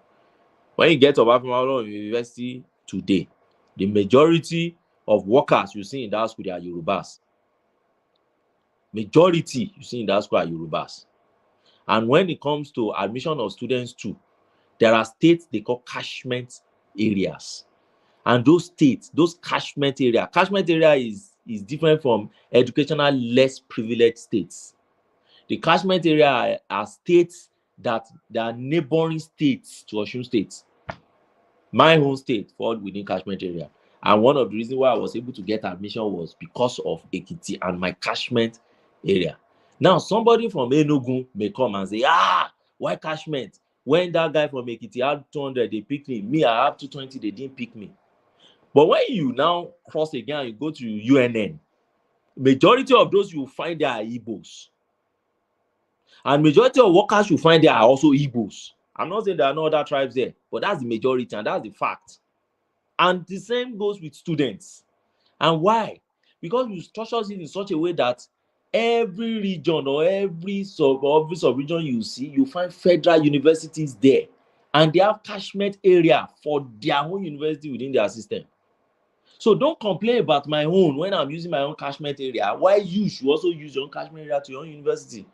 So don't look at Usman Danfodio University in Sokoto because he's getting his own catchment and he putting it as 140 for his own people. And your own people in your place said it's 250 they want to use for their catchment. Then up your game. Don't say you want to go and compete with somebody in Sokoto because of his own. Because of what? Because you are one Nigeria. Then stick to yours within your own space. Or you raise your ladder higher there in order to be able to beat the ones that are there. That is about university and my own take. If you go to Ahmadu Bello University in Zaria too, you see it's the northerners you feel as majority in that school. Yes, there are many southerners there. Why? Because when they first established that school, they were seriously less education, less graded area. So they accommodated a lot of southerners, not even accommodated. Let's say the southerners assisted them to build the university. That's the way I saw it. But over time, they have to take up their space because it's within that area, and there's the reason why they created those universities. And by the way, for instance, somebody was complaining about Bafemalo University. One, they have so many Yoruba. Look at it. I said, do you know that university they use Western budget to build it? Okay, your federal thank government you. snatched I've it been away trying to from say us. that not Western, but it was built Yeah. by the Western region. Western region. It was a Western region uni school, and then they used the people The federal in government the just Western hijacked region. it. The federal government hijacked it, and you now want to come and maintain the same proportion of population from your own area to come and take over. No, it's not possible. And that's the true federalism I talk about. Don't take benefit of your own space and then come and japa and invade my own area. No, if you are too much from your own area, stay there. That's for me on the university of my own observation. Another observation I see is this. You see, federal unity schools. I know many people talk about federal unity schools. I say, okay, let's analyze this thing. How many federal unity schools we have in Nigeria? 110. Okay, we have 110. It means logically it's spread across all 36 states. Yeah. Now within this 36 states, have you even taken your time, apart from the general narrative people narrate everywhere and you are just buying into it? Have you taken your time to see the way their admission system works? Is there? Go and check. Just go to federal university, go to their website. You see the way they pick pupil students. They have it. They have catchment area. They have the host states. So if you have federal government college, federal government that is in Ekiti, for instance, in Ado Ekiti, for instance, they have what they will take from Ekiti indigenes. That's where the one hosting that state. In your own state too, They are hosting you, they are getting indigenous for you hosting them too. So don't say because within my own space, they are getting people from me or in NASA, the one they put in NASA or in Lafia now, they are getting people from Lafia. You are now saying, but you are from Imo or you are from Ekiti. No. There's a way we structure this thing. And they have to follow it. Because they spread it across. And you have your own catchment. And at the same time, you have your own quota that you have to fill. If you fully fill your own, they have to look for other states to fill theirs. If it remains, then they give it to you. And educational less privilege is the last one I need to address. Now, when they said educational less, unfortunately, when I look at that, let's develop. Is it less privilege or less developed? Less developed areas. Okay. So I don't know who even came about that list because all those rubbish came under IBB now. I'm telling you, I look at that list. You don't find Southwest there. I find Ebonyi there. Bayelsa is there. Cross River is there. River State is there. Then you now have Yobe and all those states. You see, what led to it? I'm not in support. Does not mean I like it. You said you don't know how it came. What led to it was, actually, it was one of the quota, was it quota system now or something, that so many areas, when they need to fill up certain position in federal appointment, there are some states that they don't find qualified people in those fields. You understand? When there are opening in federal appointment and they need to balance across, so they discover some states are lacking. So they now say, okay, in that case, let us give them opportunity at the entry level, which is the university level, so that it will not be like in the certain categories of those federal appointments to fill up quota system. How can a state not have somebody that's qualified? I want to use a position that, okay, this state brings somebody to enter into this level, okay, that are between level 14 and 17, and they go through all the ministers, and there's nobody from the state. So they now created those things so that every state will have a representative in that field. That where there are some people that are slow learners, but when you expose them, look, the intention was very, very genuine.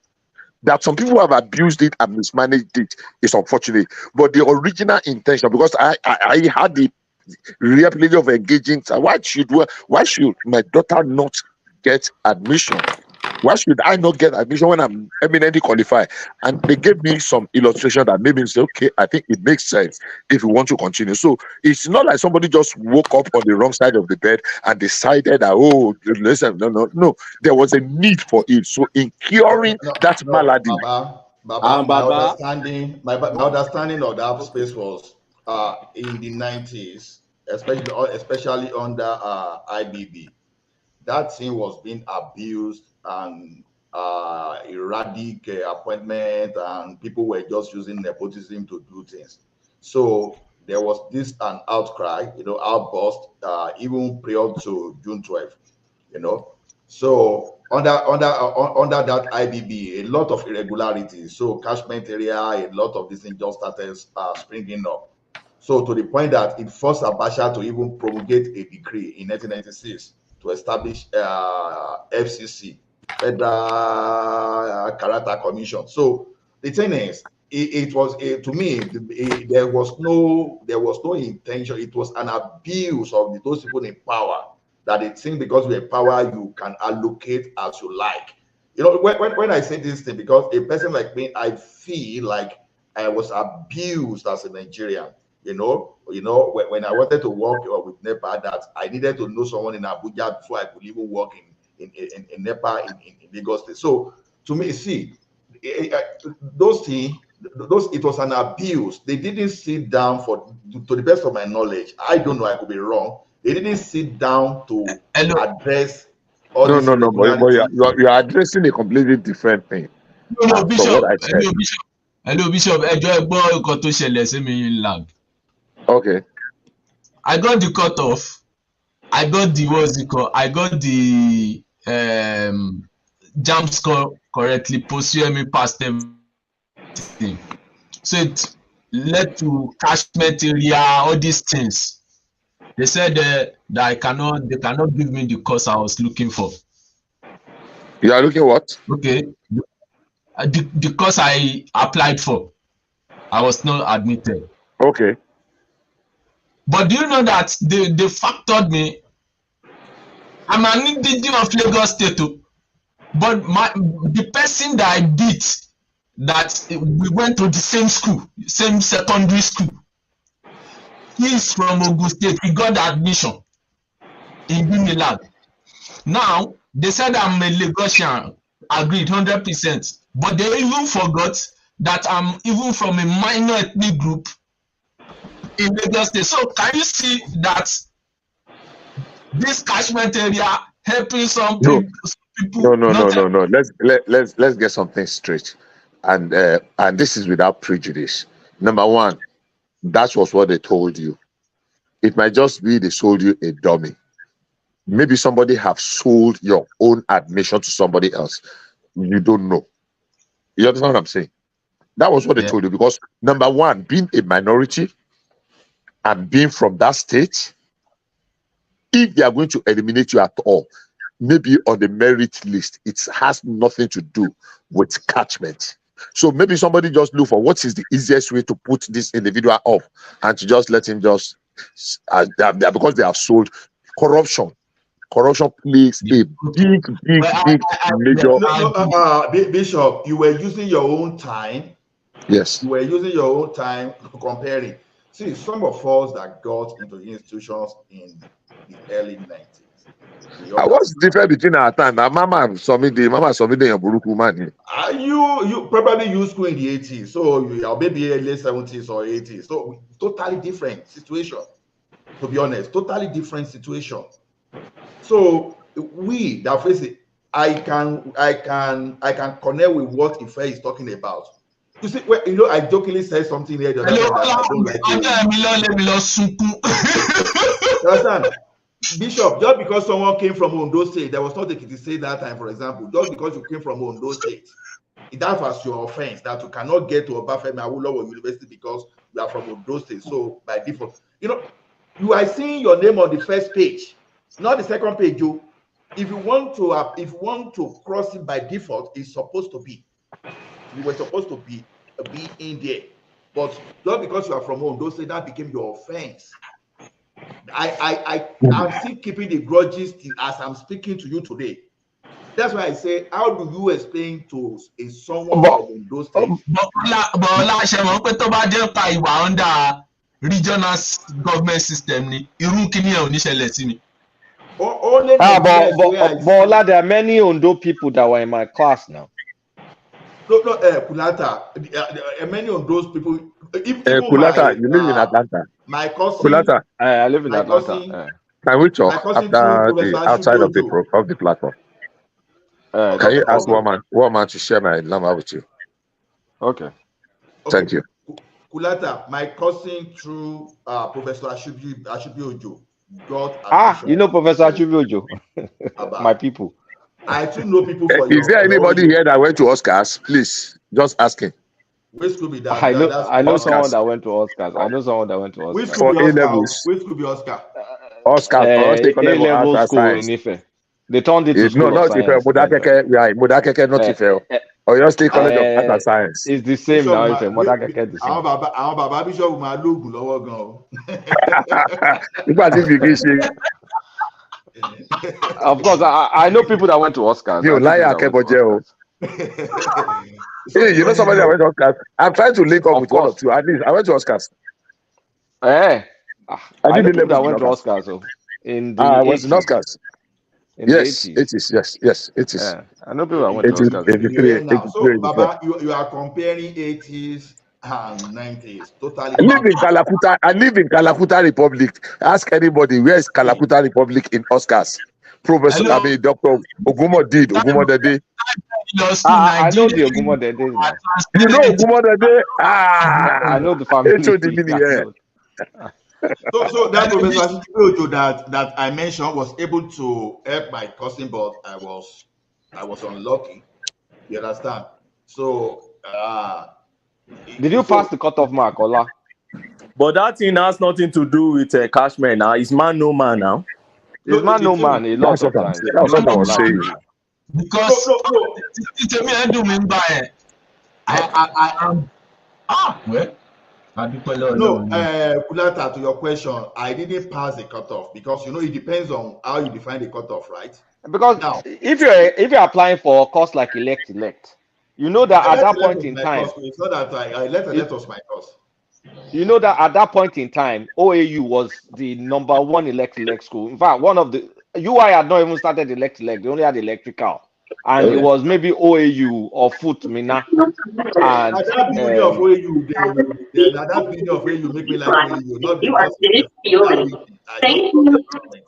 So what I'm trying to say is that particular class is the best of the country, and at least in that time or early 90s, that was what was getting attracted then. So it was very, very competitive, extremely competitive.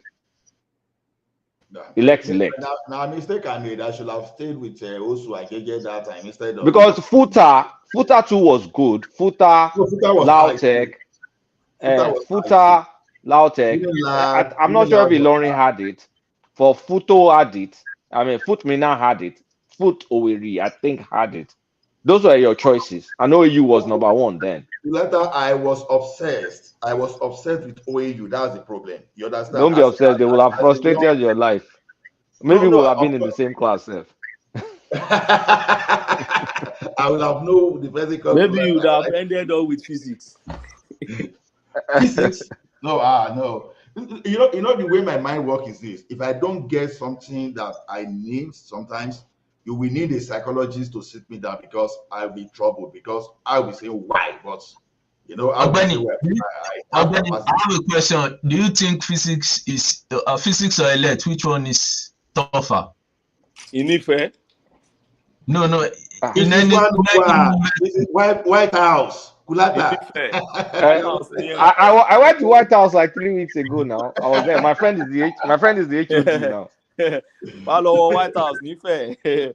Lions Den, Nife. My background was in physics, so. Physics was tough. My uncle is a professor. Why would you go and do physics now? Let me banter you guys. I never went to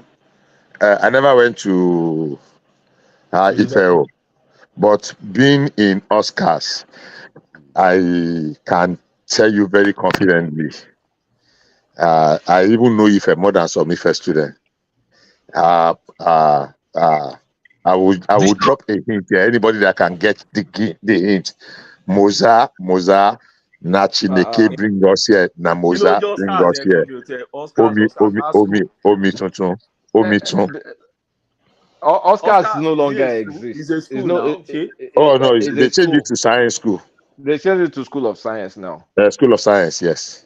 Oh, but I dropped a hint. Modakeke. No, Odo Road, Modakeke. It used to be Oyo State College of Art and Science. I know it. Yeah, it's Oscars. So we were very prominent we were a little bit famous in Ife because it's a gateway to coming to Ife. If you do your A-levels and you get some good points, and then some of us saw Wole Soyinka in his active days as a lecturer. What is offending the ground and what have you. Yeah. But then it is always what it is. Was in religious studies. Yeah. Soyinka. He left theater and music because of Olarotimi and then crossed to religious studies. They were Olarotimi, yeah. So Olarotimi, he's dead now. Yeah, he's late now. Professor Olarotimi, sure. I was taking up. Olarotimi, the gods are not to blame, right? So focus for the first Rex. I know Peter Fatom Lola now. I know his son. That was his boss. He was the one that brought him into the theater world. Yeah. Peter Fatom Lola is still alive.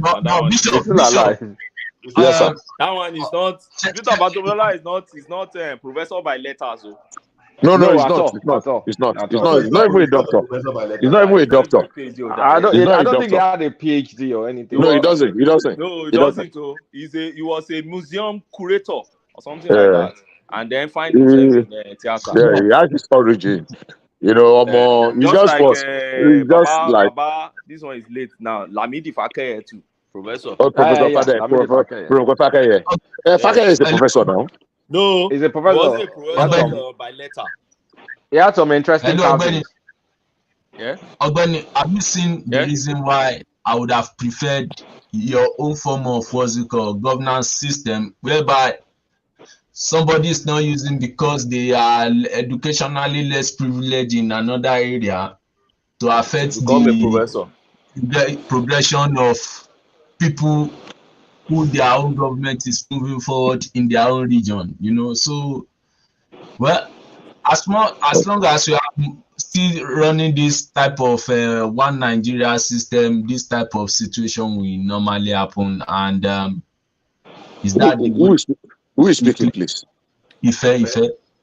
Okay, Mr. Ife, how are you, sir? I'm fine, sir. So, Okay. so for me, is that the right way to go if we want to move forward? Because now what you now see is the people that are not given the opportunity to strive in that country, other countries will come and what's it called, snatch them out in form of all these scholarships, which I benefited from. I also benefited from scholarships. That's why I could leave Nigeria, you know. No. See. Let me say this before Ogbeni claps it up because it's respected. You see, we need to change our. I don't want to use the word orientation. You know the way we say things. Because I tell people if we can overcome some of our little challenges here and there, Nigeria is a great nation. I will tell you why. You see, some people say there's an adage in Yoruba land. Look, sorry, let me digress a little bit. Earlier today, I was alone and I was kind of, I don't want to use the word meditating. I don't want you to sound religious or philosophical. I was just looking at, I have had, I've not been able to do. I wanted to go back and again, you know what dundun is? That kind of, that drum. Drum, yeah. And go. Now, ask an average person, what is the difference between dundun and go? I'm not adding bata and obele and the rest. But go and do your research. Tell me which drum is sweeter than dundun. Don't tell me it's because I'm Yoruba. That when you use the real ole, you know, when if anybody knows what ole is, to create your dundun, not just gogon. Gogon is beautiful, but to create your dundun, the ole awo ole. Now, that is an area that if the Westerners, the Western world, had the one that had that, they would have developed it to an area that it's going to probably be a multi-billion, because the tonation, the tone of that thing, when it is properly tuned, it's something that can mesmerize. Now, that is something that is laying waste. So if we share the best of our best to go and acquire the necessary knowledge and skill to come and develop those areas that we know we have advantage, it's just that it's not been exploited yet because many people don't understand it. And in the course of thinking of that, I thought of, why should I be looking for, how do I tell an American man that tells me akara is being cake, or that moi moi is being pudding, or that bekiri is what again? Why do I need to? Why can't they put it in their dictionary that this is bekiri, this is moi moi, this is akara, this is amala? Why should I tell him that it is amala ni oyinbo, yam flour? Why should I tell him? Why not? It is amala. So learn, be forced to be compelled to learn some. So getting advantage to go and study outside is not in itself anything wrong, but it should not be seen as a minus to our own, because if we can tap and tap and tap and tap and bring out the best in it, maybe if you not, we will not be the one that will benefit from it though, but future generations. Who taught us how to begin to write Yoruba language in the first instance? Is it the Yorubas? Of course not. It's the Europeans. It's the West that came to first put the letter, our word, our Yoruba alphabet into paper or in writing form. It's not. Project. It was not Ajayi Crowther. People came before Ajayi Crowther. Oh my God! Let me That's what remember I the name. learned. I don't know. No, it was not. It was not. I'll remember the name. Yeah. Akilo ṣe fún Baba. Can anybody hear me? Yeah, I can hear. Yeah, signal it. Ajayi Crowther translate Bible to Yoruba. Is it Freeman? Hello. No. Now from Peter Fatomilola said, "Na Ajayi Crowther."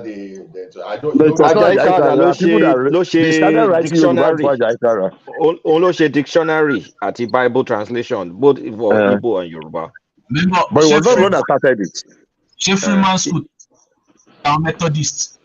No, not it's Methodist, but not Freeman. A woman. If you mention the name, I will remember. Hello.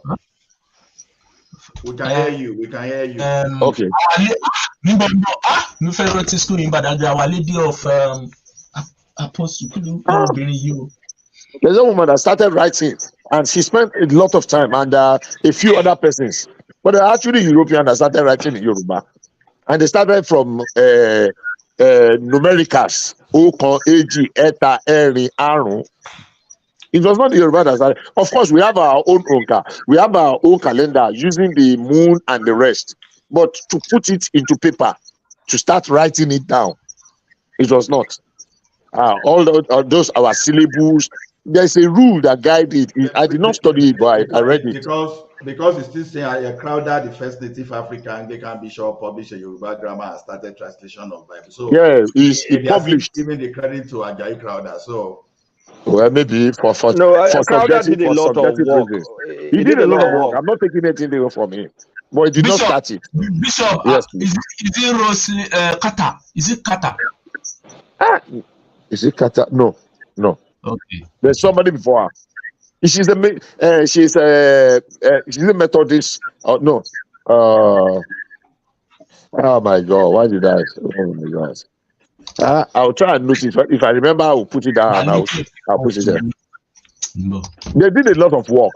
Ajayi Crowther contributed a great deal. I'm not taking anything away from him, but he did not originate it. It was those, two categories of people came to West Africa and Nigeria, to be very specific. And they were actually merging Nigeria and part of Ghana at that time. And they came for two reasons. Two sets of people. Now, one was religion and the other was trading. So the religion was the Christian religion, trying to say, okay, let us bring, those were the missionaries. So that lady came under the umbrella of the missionaries.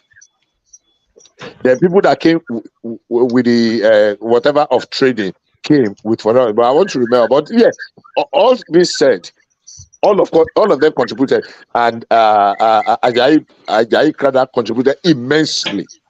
Ajayi Crowther did a lot in that area. So I'm not taking anything away from him, but it started a little bit before him. Okay, you were saying something about Dundun family the other time because no, not family. Dundun drum. The Dundun drum, we have Iyalu, Iyalu, exactly. Now the beauty of them is being eroded. Because what I still don't understand when Yoruba will be saying "gudu gudu tindo baki Iyalu today," I'm still trying to understand that proverb because I don't understand. Okay, good now, but it is still Iyalu that still dictate the tone of the entire drum. Because okay, you Omele, Ishaju, all those things they started, right? But now by the time it depends on the set of drummers, right? Because some drummers they will start with Gongon irrespective of how you made the proverb. But in that family, it is Gongon, or let me call it Yailu, that will still dictate how the other percussionists, right? Those people we can call them percussionists, the drummers, right? We move. So I still don't understand proverb. I don't know if anybody can still tell me why they say "gudu gudu tin loba, Iyalu to die." The beauty of it is this. Or let me see. I don't want to talk about the complexity because I am not of the Ayon family. I just love how some of our let me borrow the word loosely, progenitors, people that started in that area. Now, see, Dudu is a combination of several of those drums. Yes. Now, the only thing that makes a difference is your competence or your how craft about in tuning them. Watchman so it's our to give you a different tone. The tone, yeah. So gudu gudu, and many people don't even know what gudu gudu is. They cannot even differentiate it. When you put them down, iyailu, gudu gudu, dundun, I know Yailu, Shawuru, that Shawuru on the hedge is the differentiator between Yailu and Gongo itself. Exactly. Yeah, the size. Yeah. And now, that one have do you know why they call it iyailu? I don't know. Because it's the border of all of them. It dictated the tune, right? Because it speaks distinctively.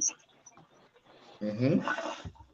So ọ̀rọ̀ ẹ̀ máa ń jágara gúdúgúdú tí ń lògbà kí ìyá olùtọ́ ráyé, but is the mother of them all. That were they existing before ìyá ìlú? Yes, but when ìyá ìlú came, the competence, the efficacy and efficiency of ìyá ìlú drowned the rest of them. That is the ìyá ìlú does not mean it's the first one. If you are setting it that way, I'm not from Ayon family, but I know some Ayon that can do both of us. The Ayon I know are from the Oyo part, Okeogun, Ògbómọ̀ṣọ́, àwọn Alayode, àwọn Ayon Galu, àwọn Ayon Gbaro. These are, I mean, I had my early start in the Baptist, so we have them. Baby, oh God.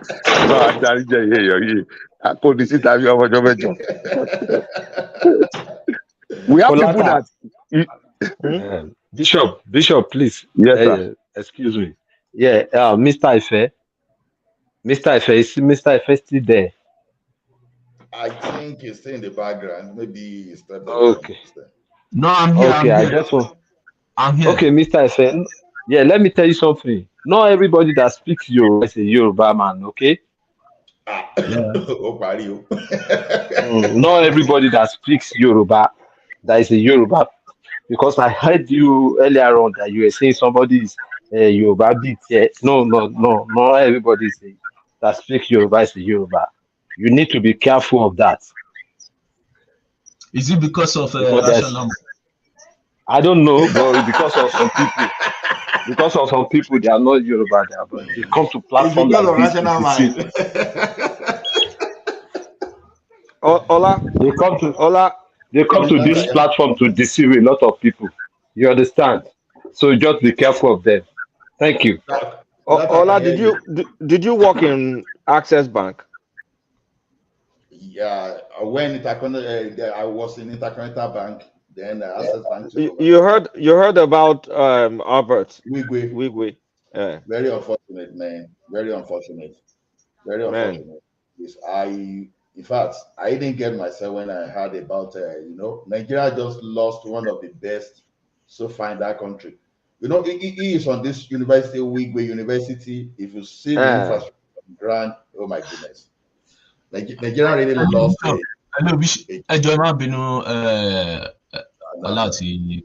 Bishop, ṣe máa pọ̀rọ̀ luther sọ yìí sí àwọn generation gbogbo nǹkan tẹ́ ń sọ ẹ̀mí ìtẹ̀mọ́ rárá. Speak English, Oife.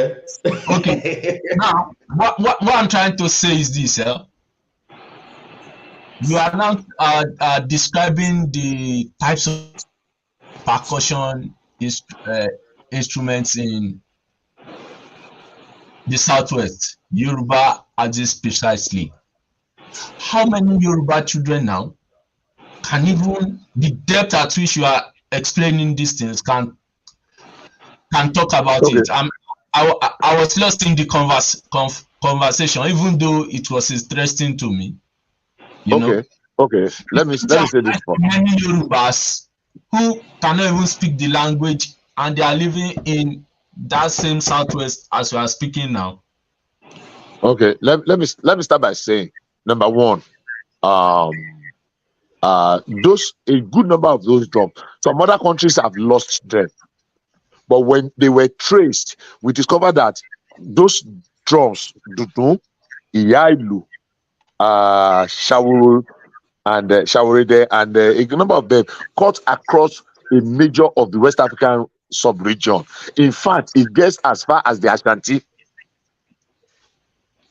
That is how far the old Oyo Empire spread. The Oyo Empire get to the edge of the Kanem Borno Empire, subsume the entire of the middle belt of Nigeria. So, but let's move from there. Now, Etilu, Oyato Lulu. Some people have ears for drum, but we have lost a generation of people that actually know the origin, the tuning of those drums. And we are losing a greater part of our heritage. And I will tell you how we lost them.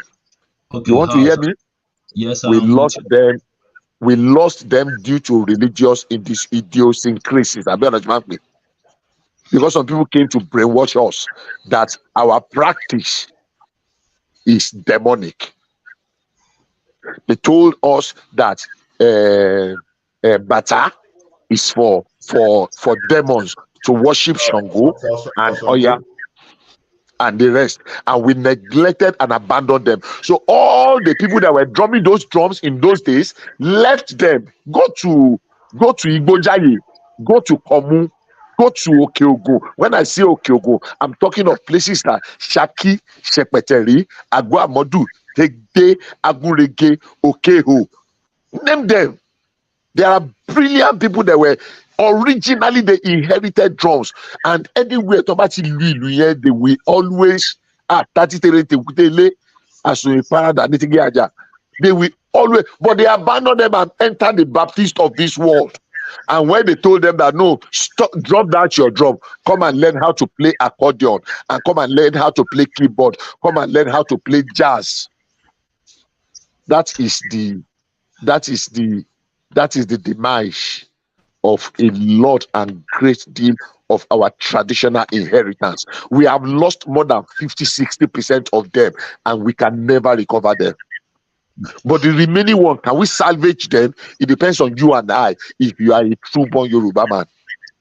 Well, Ife, yeah. You see, one thing is this, since last year, I've been expecting God Pie specifically because you said the person should not send me that you send me because of the woro woro, that the showery there around that thing. So one thing is this: if we promote our culture, one thing I've learned about Gogon is this: you can learn Gogon even faster than you learn keyboard.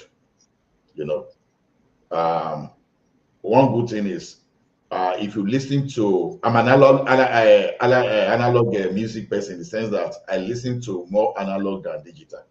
Okay. When I say analog, you see me, just imagine now, see me where I am now, be playing Alabi Ogundepo, be playing be playing Odulayi Aremu, be playing Olarewaju Adepoju, Olatubosun, Then when I want to do something again, you will see me be playing Sunny Ade, Obe, all those. So because I'm an analog person, so I can listen to all those, so I can. You have a partner here in me. From the days of I'm telling you, if I tell you the number of Yeshua Olatunde I've listened to today, Aruna Shola, Esaka, Bigali Mugaiba, Ayinde Bakari. So when some of them want to start, they start with Gongon, all those kind of things. They will start, and as they are starting that will dictate the pace of the way they are going to sing throughout. And one thing is this: over time, I've learned how to listen to different type of percussion. That if family is moving, I will know when I want to hear some nice conga. All those, I go to Orlando. So So over time, I've been able to differentiate. And I tell you, if you see the type of musical instrument I have at home, not instrument, I mean like the hi-fi, the sound system that I have, Yeah. So over time I've learned to the point that I want to buy gong. You understand? But I'm seeing gong on They sell Etsy, it on Etsy and Amazon now. Gogo. exactly. Do you know why I don't want to? I want the one that is well toned. So I'm not saying people should help me get from the local gun, all those local people that they are from your family. So that they send to me. Don't worry, when the thing land, any day the thing lands there, I will try to fake like I behave like as if I know how to play for you on this forum. And so if you don't promote all those things will just die because you need to listen to gongon. You understand? You will enjoy it. Because why people like me are growing up. You know why I see this Nigerian project as an existential threat to the various ethnic group in that space. Very existential, my brother. Very. Because we want to what's it called? Carry other people along. We fail to develop our own space too, which affects the greater good of the people in our region. For example, I don't know, I heard that the intention of Awolowo was to make UI be a Yoruba, like the lingua franca in UI would have been, Great Ife would have been in Yoruba, that the subject that would be taught would have been in Yoruba language. Let's assume that policy came into fruition. Do you think that we'll have illiterates or literates or illiterates in Southwest? Assuming that is Yoruba. If let me tell you something, and this is without prejudice. Yes, sir. Of where I am from. The Southwest had made the greatest sacrifice for Nigeria. People will not like it, but it's a fact in every ramification. Left alone, somebody said something. I read an article many years ago, and people have reiterated it. That in the 1960s, late 50s, when we were clamoring for the independence, the Southwest was already living 30 years ahead. And because the facts are there, the first television station, do you know we have television station in Ibadan, even ahead of some Western nations, European nations in the world? That's a fact. Do you know we had skyscrapers ahead of some of them? Those are facts. These are not things that we. Do you know when Awolowo was thinking of free education in 1955? Some people I'm not mentioning any. So, but their idea thing is that, okay, are we better together if we can actually try and carry others along? But we have made bigger and better. Look, I went to the UCH in 2000 when UCH was 50 years. I took some pictures. I still have those pictures. And I went to the history, but that was said. And I saw, and the idea that came to my mind that Awolowo, the Southwest, it built UCH in 1957. Let us think. And King of Saudi used to come to UCH. Not just only the King of Saudi, a lot of the Commonwealth leaders were coming because University of UCH Ibadan was one of the best. Alexander Brown Hall was one of the best, not in Nigeria, obviously the best in Nigeria, obviously the best in West Africa and Africa, but one of the best in the Commonwealth. So that Commonwealth includes Australia, include Canada, include India. Those are the Commonwealth states. So when I went to the UCH, and I saw those things, I took pictures there and I cried. And the question is, why are we so cost? Look, that Queen Elizabeth Road is a dual carriageway. Go and check their records. When Queen Elizabeth was coming to commission that place as a young girl in 1957. That was the first dual carriageway in the entire of West Africa. That was the first dual carriageway. Anybody that goes to Ibadan from that sample. Southwest had lost its advantages. I mean, it's losing its advantages real fast, especially for states like Oyo State and even Osun State. There's now a crop of Southwesterners that are almost like Northerners. They don't go to school. They just follow Elekeu. It's not nice, man. It's not nice. And the earlier we realize, we have just old rustic towns. We don't go back to develop our towns. Things have, I mean, that's the reason I say we should embrace the principle. We know we cannot regionalize like it used to be before, but that principle of regionalization, all those good things there, we should take it. Let me give an example. Now, if someone, there is an elderly person, the person is like 8 years older than myself. Okay. One day I was on phone with that person, so I was now referring to they call it Onaide in Yoruba. I heard that thing from Oyedepo, Alabi Ogundepo. As I was saying all those things, just to make some analogy, the man just switched off his phone. I go, but I was talking to you. Why did he say I was making incantation? I said, like, seriously? Making incantation?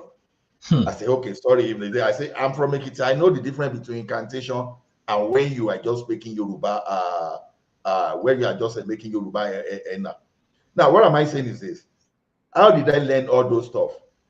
We used to have different Asha Ati Orisha Yoruba. How did I learn my proverb? Apart from one I heard from the elders. You know, there was a book. I'm trying to remember the author. If I say the author, honestly, I will send it there. You know, I was reading the history behind so many of Yoruba proverbs. Like, now,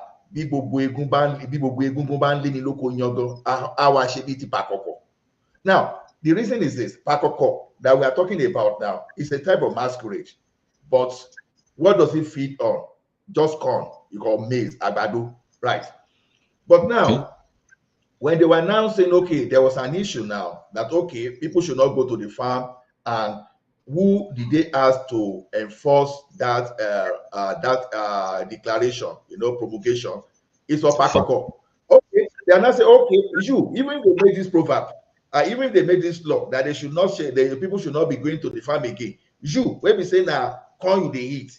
Now you call it chase us away from that place. So there's a way that Yoruba brought their proverb from some kind of event, and they will, you know, you know, so many things. They will just give the entire story. So why am I saying this? Is this all those Yoruba proverbs? There are some kind of story that when I was reading all those proverbs those days, in fact, if it would take me 3 days, I will spend those 3 days and I will enjoy everything because they used to come with their own stories. You understand? That's why I so much love proverbs. That was where I developed my skill in proverbs. But you'll be surprised that some of those people that are even elders, that, you know, maybe like even 20, 30 years older than people, person like us, they can't even make good proverb in Yoruba. Although no, because you know, me down let be why. When education is not in your mother tongue, you will lose the originality, and you will even lose your thought of thinking in terms of when you are transcribing or transliterating things. Apart from Yoruba, you know that my own part from Badagry, we speak Bungbe language. Do you know that I've developed my language such that when I speak now, even though I'm abroad, people will be like,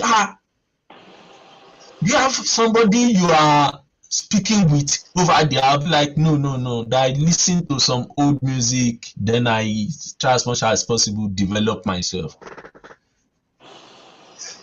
Then the funny thing is this. Before I can understand some concept, I will first of all look at the unfortunate thing. I will first of all look at the English translation. Now look for some maybe books to get the whole idea of what they are trying to say.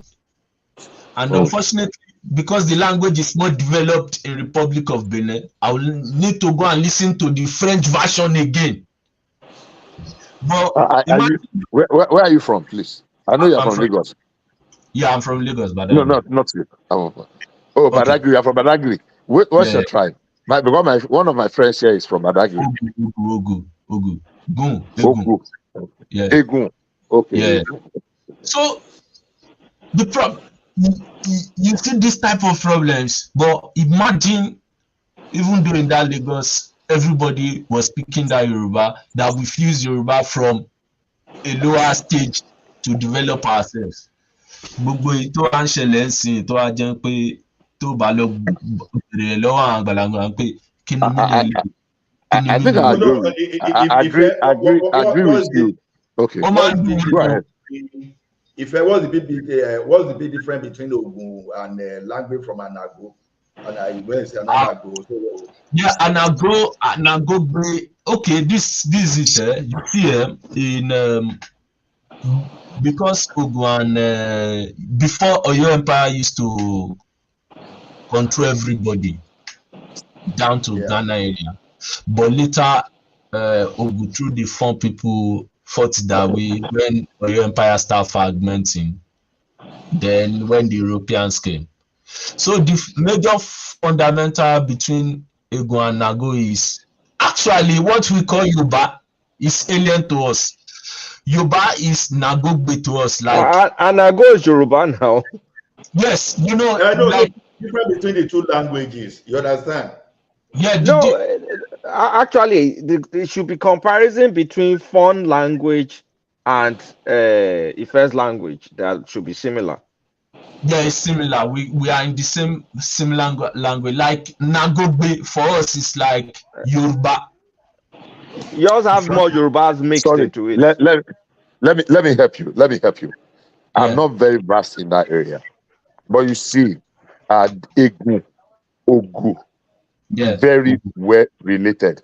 But we have the Anagos, we have the Eyos, we have the Ifoyin, Bishop, the Sabes. Bishop, we have the ṣé mo ń pè ẹ́ lọ́dọ̀ wa a máa ń sọ àyọ̀nù tí bá sọ àyọ̀nù kí lọ́dọ̀ ara Ọ̀yọ́. Good. Now see the one of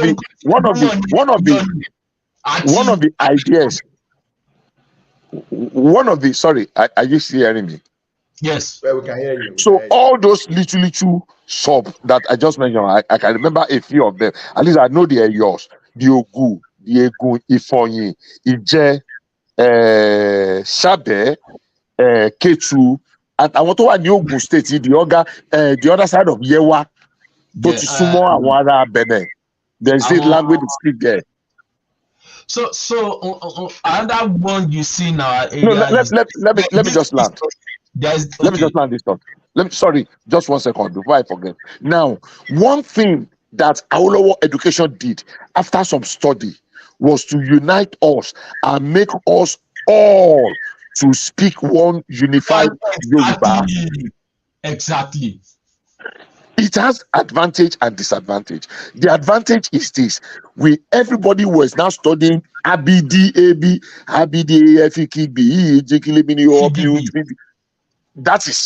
that unified all of us, all the sub. But the disadvantage is that it allowed some very small minority ethnic languages to die a natural death, because everybody now comes under the umbrella of the Yorubas. That's what's happening to Awori now in Lagos State. Awori. It's being subsumed by the general Yoruba. So if you want to dissect, there are disadvantages. There are advantages, but there are disadvantages. But compared to other ethnic groups and languages that are as at 20 2005, 1,800 and something languages have died globally. Wow. 1,800 and something languages. Globally. Ethnic languages, yes, globally, have died. That's unfortunate. I'm trying to recollect the number, the exact figure. I will not lie to you. I always joke that it is my generation that will be the last generation that will be able to speak our language in Badagry. That's the truth. I have two friends here that are from Badagry. They don't speak. They cannot even understand when people speak, and they are supposed to be. They are supposed to be in the middle generation. The reason why I understand my language is because my mom is still from the area. I have cousins that cannot speak our language now. If you even know something about the language we speak sometimes, you know, one thing is for you to be able to converse, another thing is for you to understand the language. Yes. A boss told me one day that you Nigerians, because that guy is not a Nigerian, that you just speak grammar, you speak English, you don't even understand English. It took time for me to understand what that man is saying. You can converse in Yoruba sometimes, you don't even really know the meaning of what you are even talking about. Oh, yeah, I see, right? Okay. And you know the unfortunate incident is even our Nollywood that should even be promoting that. They mess up some of Yoruba sometimes. You know them at the Look at this Kule Afford now. He's doing something which I really love this day. Oh my God! I want to reach out to him. I want to sponsor some I want to sponsor some of his activities. I'm trying to look to reach out to him. Exactly. I love that. Even some well-respected actors, sometimes that I respect so much. You understand? When they now ask them to do some proverb challenge, man, they disappointed me. But it's not because they don't know. It's because of the sport of the moment, though. Exactly. But you know when the like of Yaniwe, oh my goodness, God bless Yaniwe. When those people started giving their own proverb, I say, Babao. You know, since we lost the people like Olofaino now, they get that proverb. Then this man that has become a king, is it Lagata that? No, it's not Lagata. That was Kabiyesi in this. Is this Shawuru or what's the name of that? That man used to be in OAU too, right? Lápìtẹ́ kí lorúkọ kí mo forúkọ ẹ̀ tí mo lè fẹ́ lórúkọ ẹ̀ lánàá náà tó wà nínú oh God tó dé Ṣáwó Ṣọgbẹ̀rì. So you know people like that. Tí mo forúkọ ẹ̀ ṣe náà. Ẹbí gan tún nígbà gbórúkọ ẹ̀. Ẹbí sì gbà gbórúkọ ẹ̀. I know that it's not Kabiyesi. You see those people. Kọ́lá Oyèwọ̀. God bless you. God bless your soul. Kọ́lá Oyèwọ̀. You see, I like to listen to those people. So I think it should be something that Yoruba people should find a way to sponsor some Nollywood artists. You know, most of our Nollywood were from books that were written by the likes of Kọ́lá Oyèwọ̀, Akinwumi Shola, name them. Now today, something was running on my mind. You know, what's this author that wrote Ajalo Leru? Àgbàlagbà kan àwọn yẹn ti pẹ́ kí lórúkọ ẹ̀ àwọn kí lórúkọ máa nìyí àbá àwọn anyhow you know something was running on my mind. Ládẹjọ Okediji, yeah. Okediji. No, you remember Ayoka, the one that we used to read on radio. In the Southwest in those days. You guys are mentioning names of people I knew when they were alive, but I did not appreciate the way you guys are appreciating it. I just knew them kind of like you need to go back in the neighborhood. Oh no, you need to go back and read them. You need to go back and read them.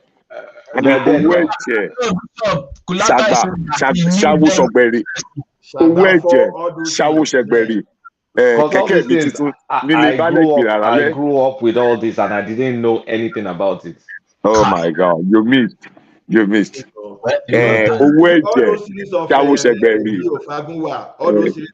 Exactly. Honestly speaking, Professor Shola, I used to see him like many times. But I didn't know it was this.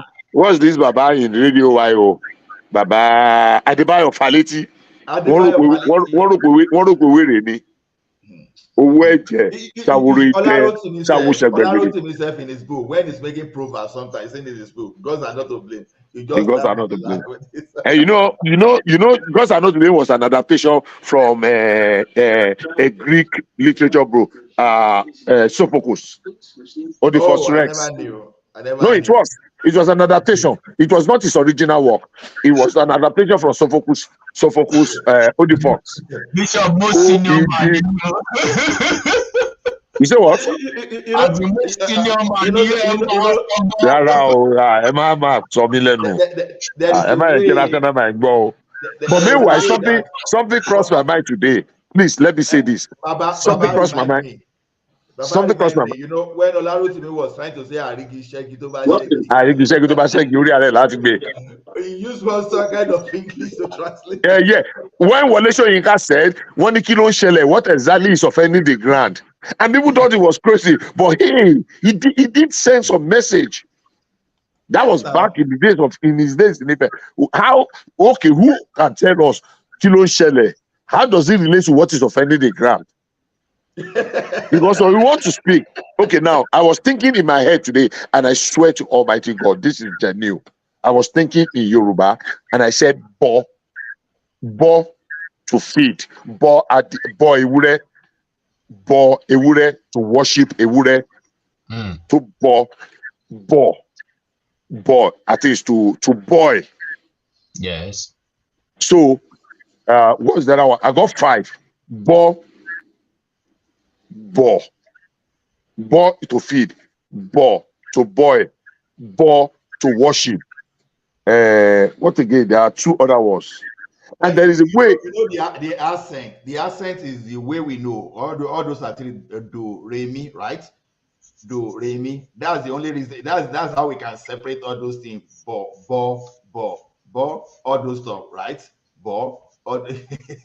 That one thing about Yoruba. And you know, when someone was teaching me in Gongo, funny enough, that's what they used to drum Gongo. Do re mi. Yeah. Oh, that's what they used to be Gongo do re mi. Those Yoruba accents. When you say if any do me do. Do. That is exactly how Gongo we produce it. You use Yoruba that accent too. That is exactly what you used to even beat Gongo when someone was trying to train me. So we are so rich in culture because and our culture comes with happiness. You know, when you learn something in Yoruba, because that's your essence. That's your essence. Like that's what defines you. It's in your DNA, something like that. Yeah. And you find out that all this, unfortunately, because of history, what happened in some time, I'm always not happy. When you see all these people from the Caribbean islands and they come for all these traditional distant times, you find out that they will tell you, I'm happy I'm in the motherland. I'm happy I'm in the motherland. At times too, when we stay here, when we go back to Nigeria, at times we'll be very happy. I want to believe it's spiritual somehow. I don't know. No, if our situation is like say you never cherish what you have until you no longer have those things. That's exactly what is happening to us. Let me tell you one thing. Chinese will come to Nigeria tomorrow to come and teach Yoruba, some Yoruba people how to speak Yoruba, and they are going to pay through their nose if care is not taken. Because the only way to salvage now is a suggestion. Guys, Yoruba is not one of the threatened languages. Yoruba is thriving. It's thriving. No, Kulata, Yoruba you are talking about, I see Yoruba. There are some languages that are thriving now. Yoruba is thriving, though. No, I know. I get what Kulata is talking about. See, maybe thriving in literal, what's it called, literary text. But in terms of literal is what it's talking about, but not as when you are talking of the contextual and deep Yoruba. Is that Ola or Benny? Now that you won't understand. Is it Ola or Benny speaking now? No, this Ola. Okay, Ola, let me tell you something. Let me tell you one very strange thing. Do you know there is a Yoruba class that is starting somewhere in the diaspora? in America, somewhere in Atlanta. Do you know the number of non-Yorubas that have signed up? Is mind-boggling. Baba, Why are you we do that. interested? We do Even that in local Caucasians, Nigeria. that want to come and learn Yoruba. Did you guys see? Did you guys see the Yemoja festival in Brazil last week? The number of No, people I that were missed that. there, No, I missed that. mind-boggling. Kulata, this, I think in the diaspora they are still holding as to the traditional beliefs that even we are from Southwest and what's it called, West Africa generally, they hold more to the traditional beliefs than those of us back home. Well, yeah, a lot of them embrace this. I agree with you to that extent. Yeah, they hold fast to, because okay, for example, you see the Yoruba we are losing is just that you can't easily make proverb in Yoruba now and a Yoruba child will understand. They don't know. For example, now I just say I fele kebosi ni o je ka mo Ní òjò ààrẹ tí ó dùn tó bá ní ibo sí o wọ́n jò sí. You understand? You don't even know whether there's a kiosk. You don't even know whether the person just. Yeah. Oh, you see what you just said. For someone like me, I don't understand. I fele kebosi ní òjò ààrẹ tí ó jò sí. My Yoruba is not deep at all. Okay, bring any proverb. Come, let's see. I don't even know proverbs. I'm generally bad in languages. English or Yoruba. I'm just bad in languages. Osun, the origin Yoruba. Osun, the origin. Okay, Kulata, look at this now. Someone can just say, "Eh, Bamio," you know, when you say "Eh, Bamio," before you know, everybody will start coming out. Buru, buru, buru, buru, buru. Someone will say, "Eh, Bamio, Rami." No, you know that one will not even cause chaos. But some will, "Eh, Bamio," everybody will be coming out from this. What happened? But some will say, "Eh, Bamio, Rami." People are saying, "Okay, I can't wait. What are you talking about?" Okay, you see the different situation now. Where's the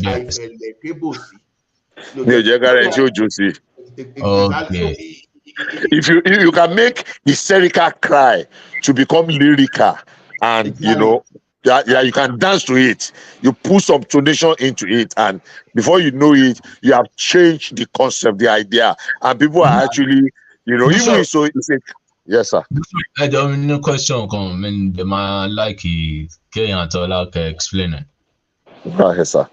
Now, from the Ogufate, Oyo, Lamo, due to Oyo Empire, agreed. Kilo, báwo ni ṣe wá ṣẹlẹ̀ tó fi jẹ́ pé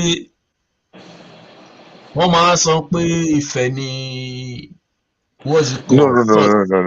No. They are two different. I know where you are going. The source, ó yẹ kó jẹ́ pé Ifẹ̀ ló máa rule. Ó ṣe wá jẹ́ pé Ọ̀yọ́ rule. No. I know where you are going. There is a tradition and there is a political. They're just two different things. Now, traditionally, according to Ishe Imbaye or Ife, ni Ife Oye, Ife ni origin, the source of the Yoruba.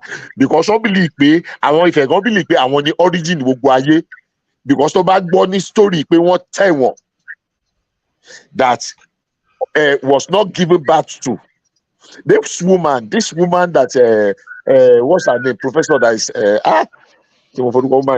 did a story about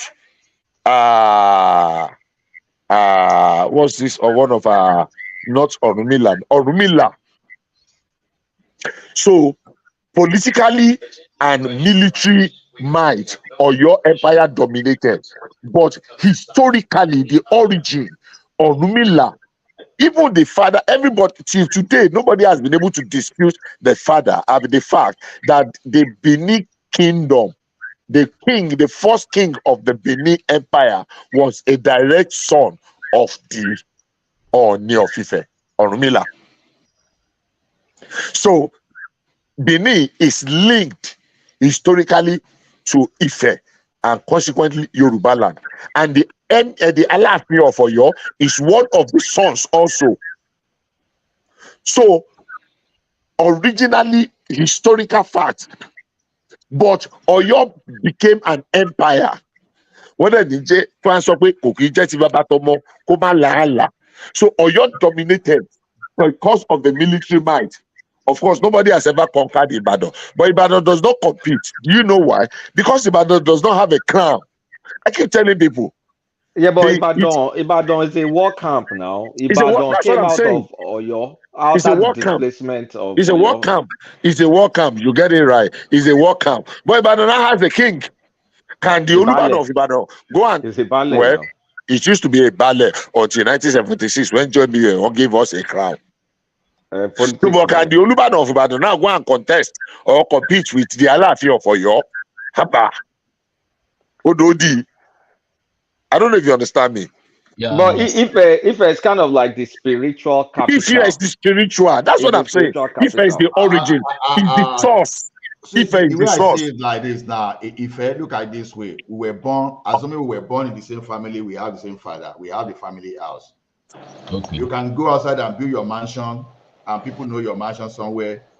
Bishop can go and build his own mansion somewhere. Kuleta can build his own mansion somewhere. It's different territory. But the fact still remains that Ile Baba Omo, Oshi Wambe. So if it's just like Ile Baba Omo to all those Oyo you see. Now, when the exactly. So, like Oyo, they are military might, according to what the bishop said. They were Alaafin was just conquering empire, just the way they were going. So Ekiti was doing his own on his own. Oshun, all those Ibadan, everybody they were doing their own. You know, if what peace is saying now, we come and fight now. Yoruba extended to Benin Kingdom.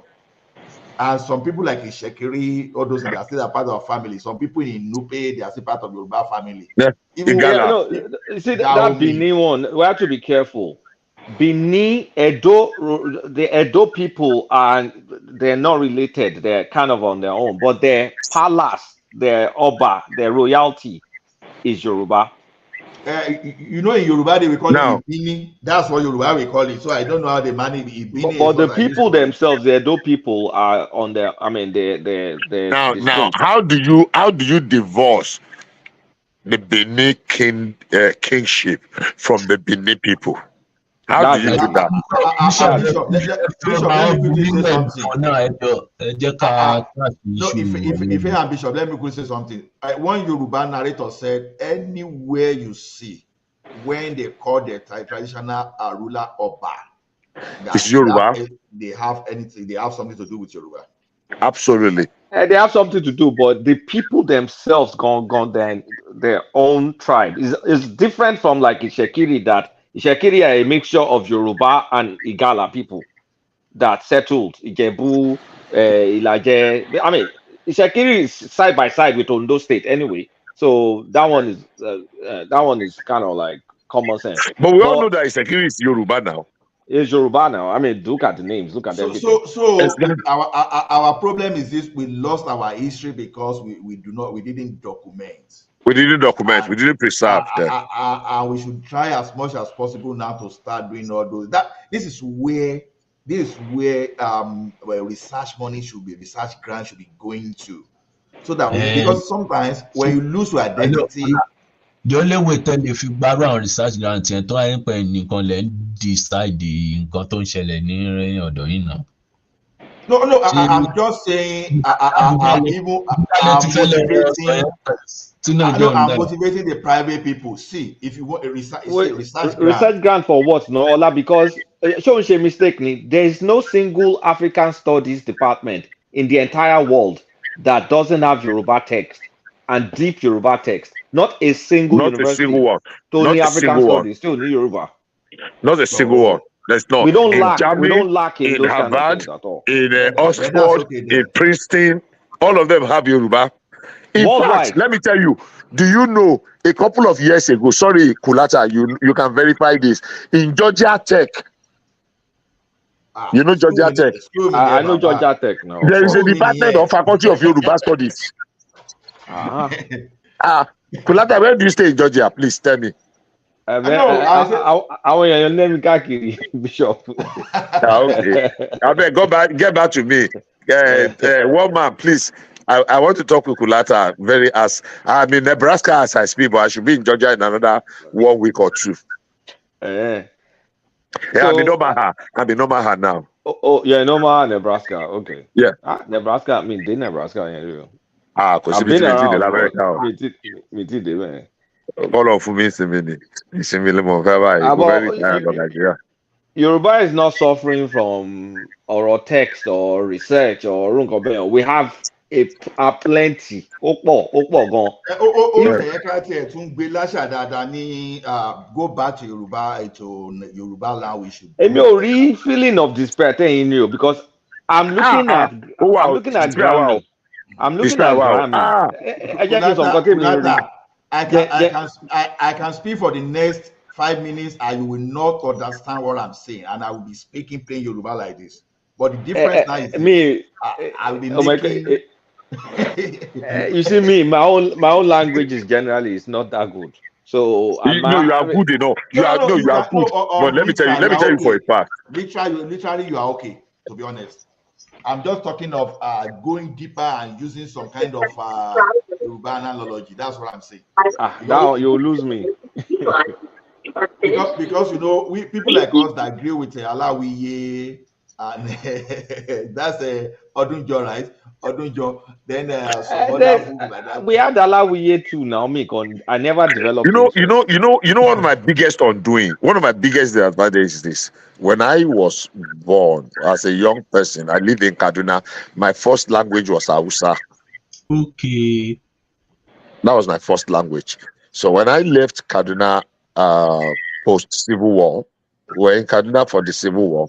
I came to Ibadan without my mom, and I spent a little time in Ibadan to go to primary school, some part of secondary school, and I left Ibadan immediately afterwards. So basically, I've not really lived in Ibadan since 1983 for extended time till today. I've not lived in Ibadan. Now, but this is it. I began to the distortions. I'm sorry, but no apologies. But I'm sorry. The distortions that the religion did to our language and tradition is Sheibaye. At some point, I began to pay a little bit of attention to it. And I saw the beauty in the Yoruba language that we are losing. And I was raising alarm and I was talking to anybody. What are you talking about? They came and demonized and told us that Eshula and Luogirioku is Satan. They are not related. They're not even related, yeah. They're not. They began to ask questions. Hello, Bishop. Yes, Ibi tẹsọ̀rọ̀ díẹ̀. Àgbẹ̀ wọn pé Kulata àwọn ọmọ díẹ̀díẹ̀. Rẹpẹtẹ nú àwọn Ogun Pantheon. Ó wà ní Yorùbá. What's it destroy a lot? Irú Ogun sin ẹ lédè tàwa ìṣògùn. Èṣù yẹn sì ni Egun máa pè ní lẹ́gbà àbí ẹlẹ́gbà. Ẹlẹ́gbà èṣù náà. Wọ́n pè lẹ́gbà náà ní Yorùbá náà. Oh no, ẹlẹ́gbà náà ni. No. Àwọn ló ní ibẹ̀ yẹn o. Àwọn lójú ẹlẹ́gbà o. Ẹ má mix ẹ̀ papọ̀ o. Ẹ má fojú pòjó o. Ẹ má fojú pòjó. Èṣù ẹlẹ́gbà, exactly, you have gotten it. Àwọn ló lójúbọ yẹn. Ojúbọ tó wà lójú ẹlẹ́gbà yẹn. Àwọn Yorùbá, àwọn tó sọ yẹn ló ní ibẹ̀ originally.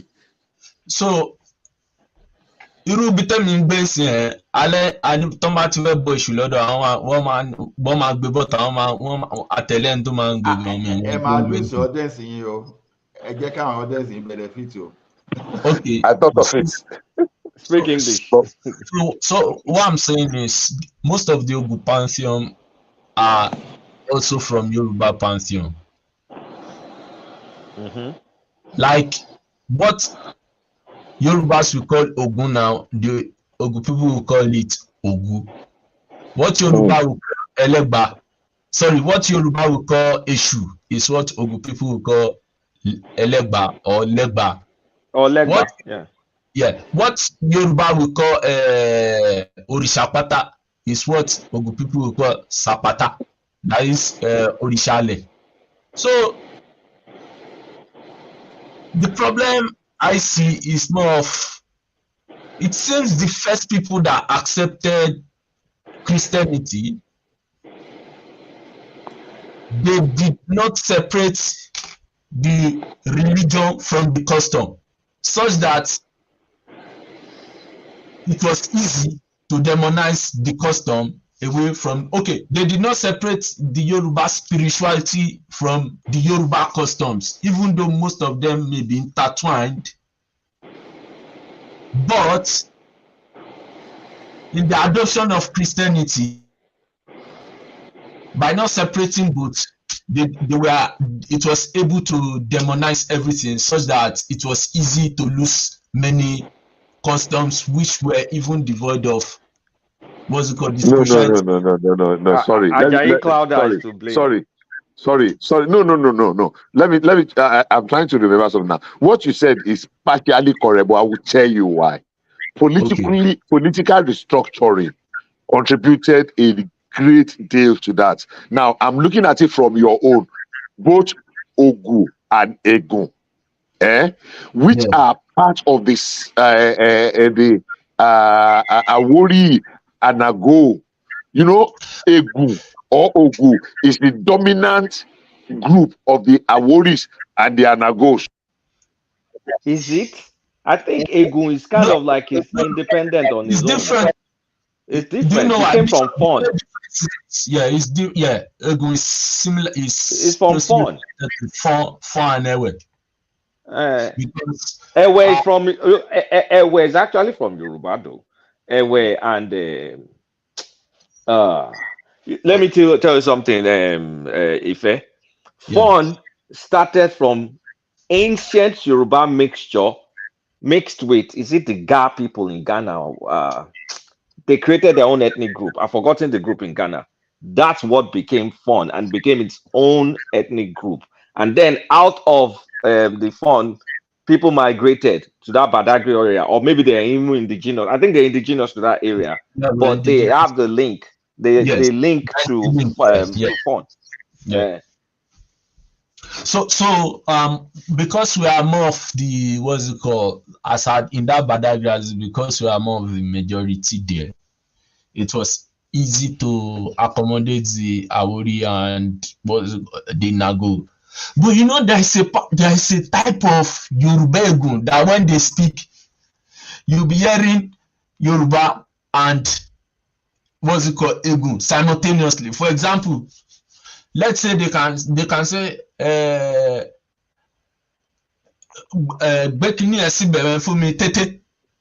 Just pause for 1 second. You will continue. At what point did the Egbados turn to Yewa that covered those areas I mentioned? You know, they used to call them Egbado. Yes. And it covers a greater part of the Egun, the Anagos, and the what's the other third group? At what point did it turn to Yewas? And somebody said something. I think it was Kulata's boss I had.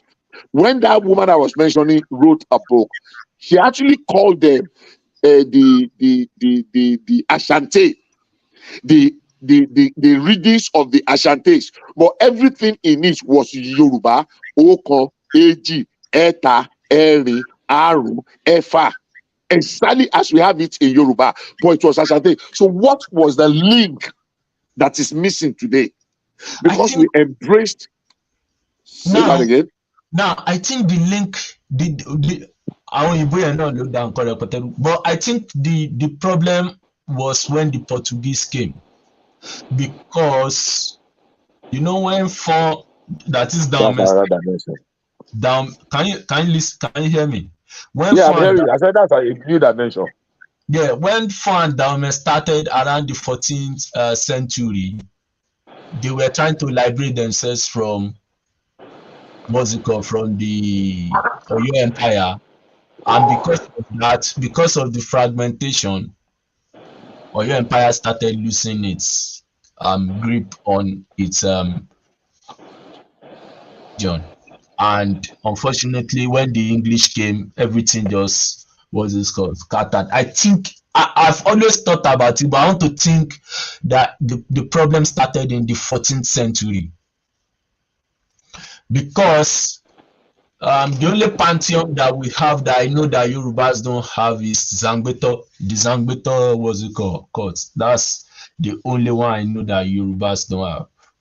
But every other thing Yoruba do, we normally do. Then when I was growing up, in Badagry, I know that traditionally most Egun people will not want to join Ogboni. But now we have some of our uncles that are in Ogboni. But traditionally they will either want to stay with their own Vodun. So But Vodun and Ifa are linked. Yes, you know, Ifa that we call Ufa is that's why I said that most of the words we call is I think it's a mixture of I want to believe that there is a linkage somewhere, but something happened at some particular time that led to division. In terms of maybe when you want to look at Latin, French, Italian at some point. What I'm saying this is in Republic of Benin, Ofa, which I know is Ifa, is a Yoruba thing. But the funny thing is incantation are done in Igbo, like Fogbe language, like they will also be doing their own incantation, and you that is Yoruba, you will not be able to understand what they are saying. Is this the Yoruba area of Benin or? No, it's pure Egun, like fun, like all this. Fun, okay. Like all this Alada area. They are okay. Pure. That's the tribe I was trying to remember. Yeah, Alada, the mixture of Alada and Yoruba became Fun. That's the history. That is the combination of Alada people or Aja people and Yoruba that begat Fun. So Fogbe, now Fon and Gun is the same thing that happened to Ife and Oyo. Fon had the political power, but Ogun people had the economic power, but they are from the same parents. Sorry, a question. Are they the same way as the Ifonyis? I don't know. It could be because one thing is this in Yoruba, most of Ogun languages. There's another one, Ifonyitedu. Because I know of the tribe of Ifonyis and Ifonyitedu, which are part of the migrated and the submerged group of Ilaje that came from the river line, and they extended to some parts of the Eguns. Of the Egus and the Aworis. No, Badagry. Awori is different. It's Awori and Ohori. Are they the same thing? No, they are not the same thing. Awori people are originally from Ife. For me, pure Awori is pure Yoruba. It's pure Yoruba group tribe. They're originally from Ife. And the Ohoris too are from Ife. Ohoris are from Ife too. They are from Yoruba. So, for Fon people and Ogu people, I believe they are the same brothers and sisters. But the only problem was Gezo wanted to control his brothers, and his brother did not allow. So they had problems, but they controlled the political power, but the Eguns had the economic power. Because when the chiefs are really down, people from the other side of Ogun, that is the Yewa, Ohumbe, what's their name again? No, Ohumbe. Oh my God. We should be able to concentrate, but other But I don't know. Many things have many things. We are losing a lot. We are losing our history. We are losing our history. Assuming we are running. Because where I was going to earlier on before was that in the earlier part of the discussion, when I interjected what's his name? Rational mind, was that if we break down the ethnic grouping, say, okay, let's send representative 3 each to the National Assembly to formulate, and you think Yorubas are going to bring, Yorubas can bring you 100 ethnic group and groupings in the Southwest. Bishop, Egun Temi Sonsi, It's only peculiar to where I'm from. The next town to me have their own Egun. Exactly, that's what I'm going. So if you begin to bring it out, okay, let me. If can I ask you one question? In that local government, we have the that may I speak with Setogbe. We have in Aladago. your area, where did the name Big Estate come from? What? Big Estate, that name. Where did it come from in your area? It's foreign, Abi. No, Big Estate. Bickersteth. Ah. Me, body, can you it's what?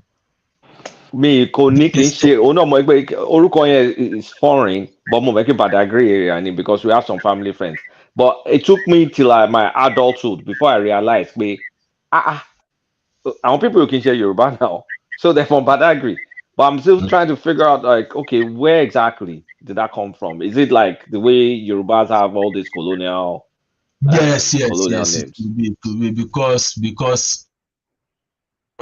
we have some family names in. Okay, this guy now, Hunde is an Egun guy. He's an Egun guy, I know. David Udeng is an Egun guy. Aoviko is from Badagry, Aoviko.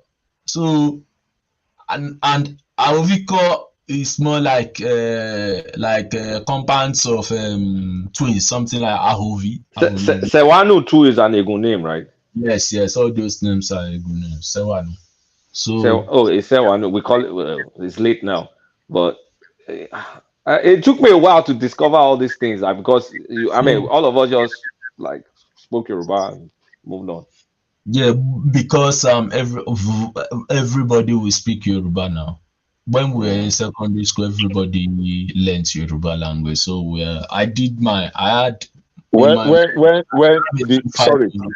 one of the disadvantages.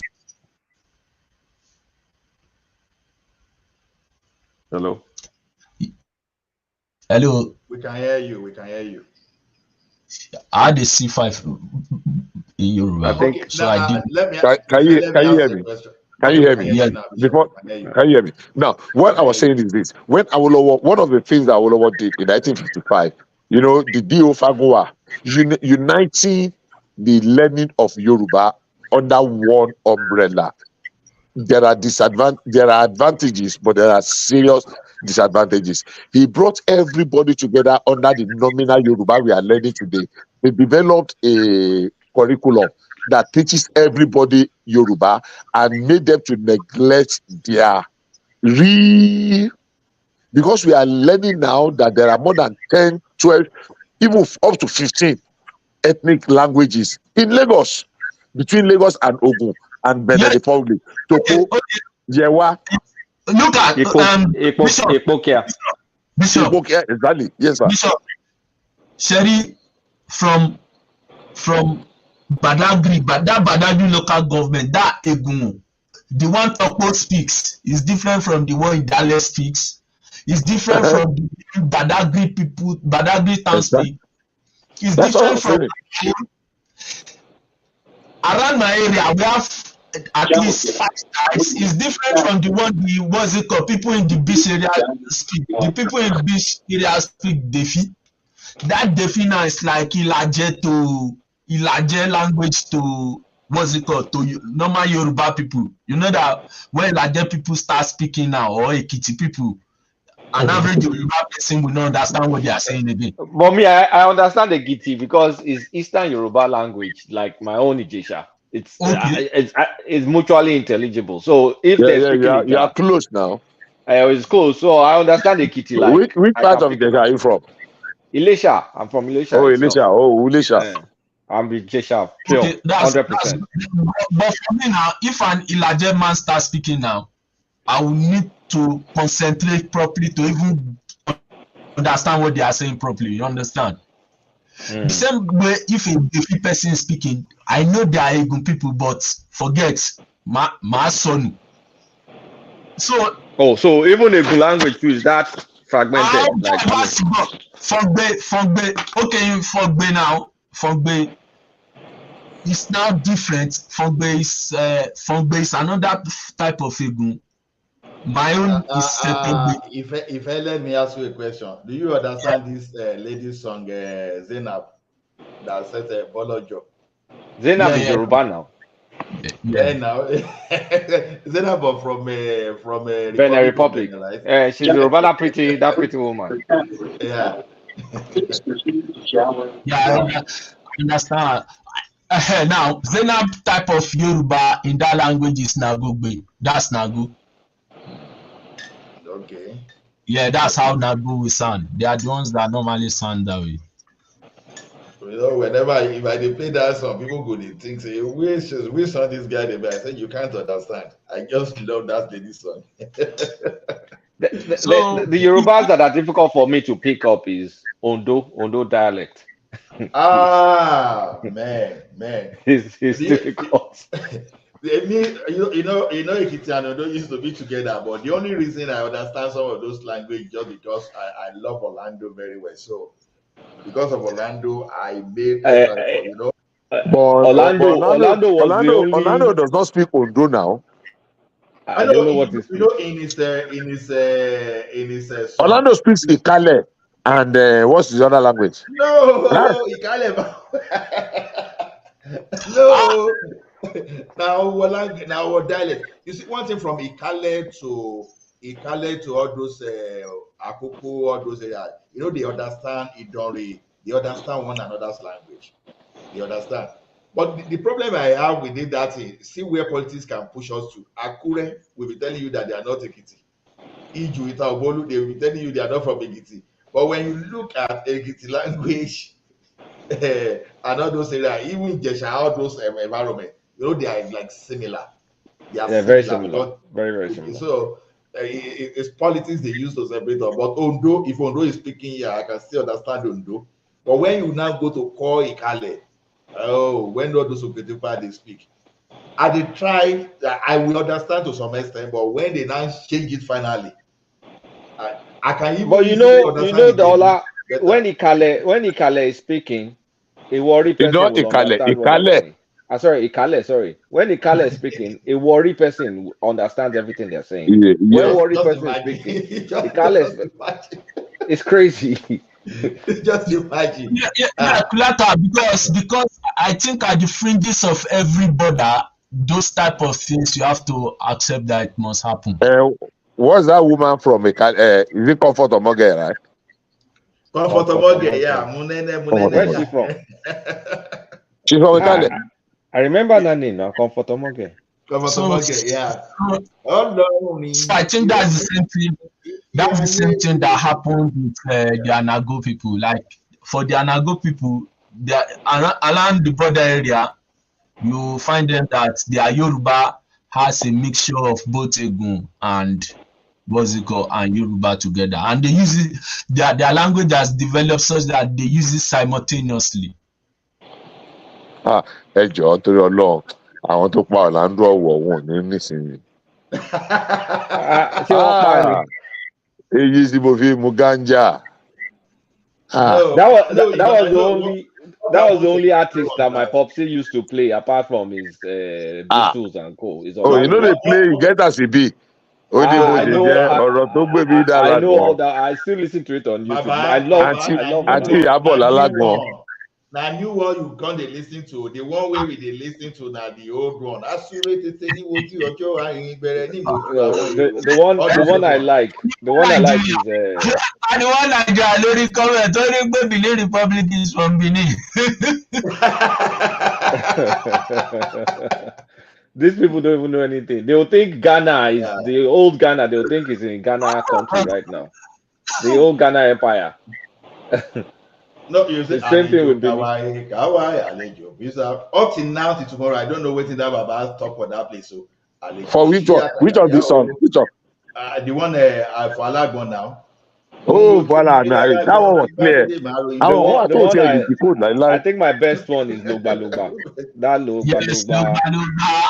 Yeah, I like that Lugba song too. Yeah. No, I like Boshepe Wo Losheda Mio Olugbala Riri. That one, those one, all those oldies I so much like because I like the Baluba.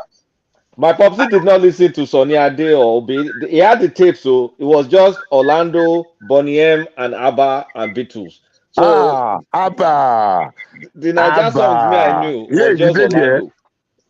Abba I on the listen to street. Wale Glorious. I listen to Fashola. Wale Glorious. Wale Glorious died too early. All that no Yoruba music. Shola ló sọ̀rọ̀ yẹn. Ọlá, Yes, sir. you dey lis ten to Wale Glorious. All those olóòtú yẹ ó tún yẹ o. Ẹ gbà mí, ara oko wájà, Wale Glorious. When you mention the name, how many people know Wale Glorious? Baba, all those old music now I dey like you. That be say you go know Ambrose Campbell. No, You go know Ayinde Bakare. See, the thing is this. My papa then, because of me, we were using that one Fiesta LPL, all those LP. Don't go far. You have second.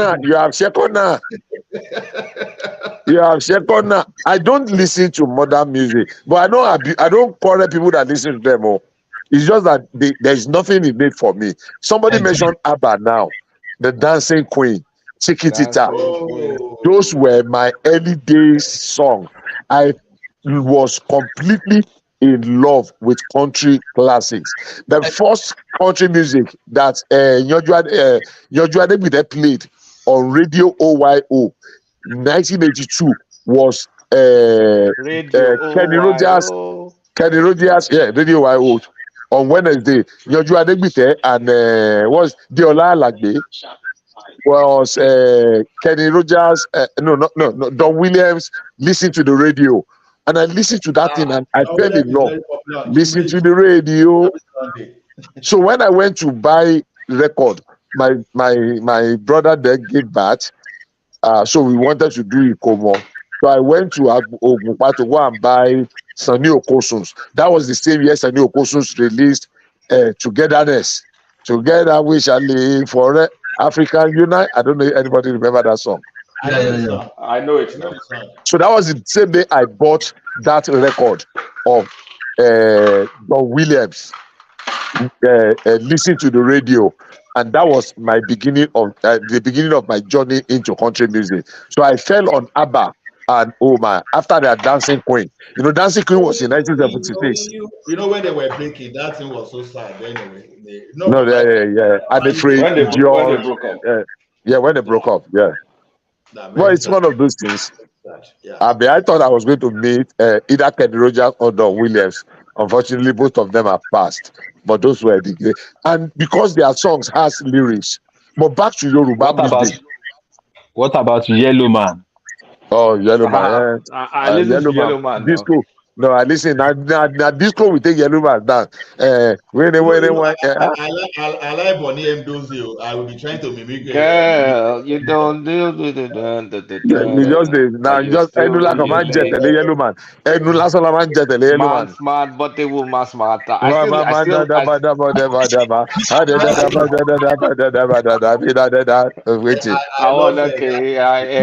kiss you. I don't understand. I wanna love you, love you. I want to go London summer holiday. You want to go with me? That was Yellow Man now. We are going on a summer holiday. If you want to go, you go in the London and New York City and even I beg you. Go to the real Yoruba lyrics. We enjoy them.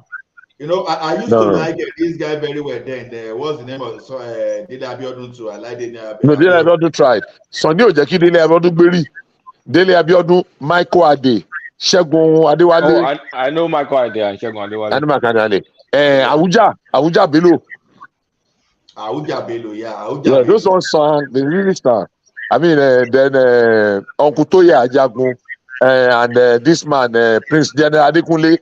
Àwòdì ìfòpẹ́ olóhùn fẹ́ mọ́ níbi tí ó fòdé kò yé mi o ó fẹ́ ṣẹlẹ́yà o aráyé ó fẹ́ ṣẹlẹ́yà. Is it Emperor P. Peters? What's Ẹ kìlọ̀ fọ́mọdé kó má rìn ní pàdó. No, so Kó má fèsì para kojú. Mi mọ̀ say that again. Baba dá sọ ní o, dá kìlọ̀ fọ́mọdé sọ ní o. Àti àwọn pàlẹ́ wa máa ń gbọ́ láwọn eléyà wa. Èwo ni àwọn arúgbó ẹ̀díṣẹ́ táwọn ṣe lálẹ́ báyìí. No. Àwọn arúgbó wà lójú ìjà. Those were songs. Those were songs. Look, I keep telling people today, Obe and Sonny, go and listen to a good number of their songs. You will see that they are just repeating Ambrose Campbell. I was shocked when I was talking here some months ago, and many people don't know who Ambrose Campbell was. Wow. Many people don't know. I said some people even thought that Ambrose Campbell was Oyibo man. Come on, you Ambrose Campbell. Bishop. Yes, sir. Mr. Bishop. Kì í ṣe ẹni tó kọrin ni ó matter, is the person that made it popular. No. Ẹni tó kọ, ẹni tó writer no matter. Ẹni made it popular. Bàbá tí ṣé nǹkan tẹ́mí sí ni pé tó bá jẹ́ pé copyright wà láwọn ọgbà Ambrose Campbell wọn ni máa gba àwọn copyright wọn lọ́wọ́. No, àwọn olórí yìí ṣe wà foreign labels na. What is Decca? Decca was foreign. Wasn't Sony foreign? They were foreign record labels. Why local labels at the time, I believe, right? 60s, 70s were foreign labels in Nigeria, I believe. No, but Ambrose Campbell did not just write them, he sang them. Bishop, let's go back to that song. That guy there at Euro that time. Ẹni tí ò láyé ta, tó lọ fàyà àgbà náà. Ẹni tí ò láyé ta. I missed. What did you say? Sorry, I missed that. Something was talking. No, that in Ekilofo there, in his Ekilofo model. Okay, Ekilofo there. I will get it. Obìnrin fojú bo rò á gbé. Ekilofo there.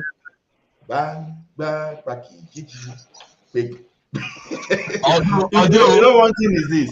It comes to one place, people still interpret it differently. You know the bad. Yeah. Modernization. No, me, I would say, I say, ẹni tí ò láyé ta tó lọ fàyà àgbà náà. Okay. Bishop. Yes, sir. Bishop. Yes, sir. Burna Boy. Burna what? Burna Kini.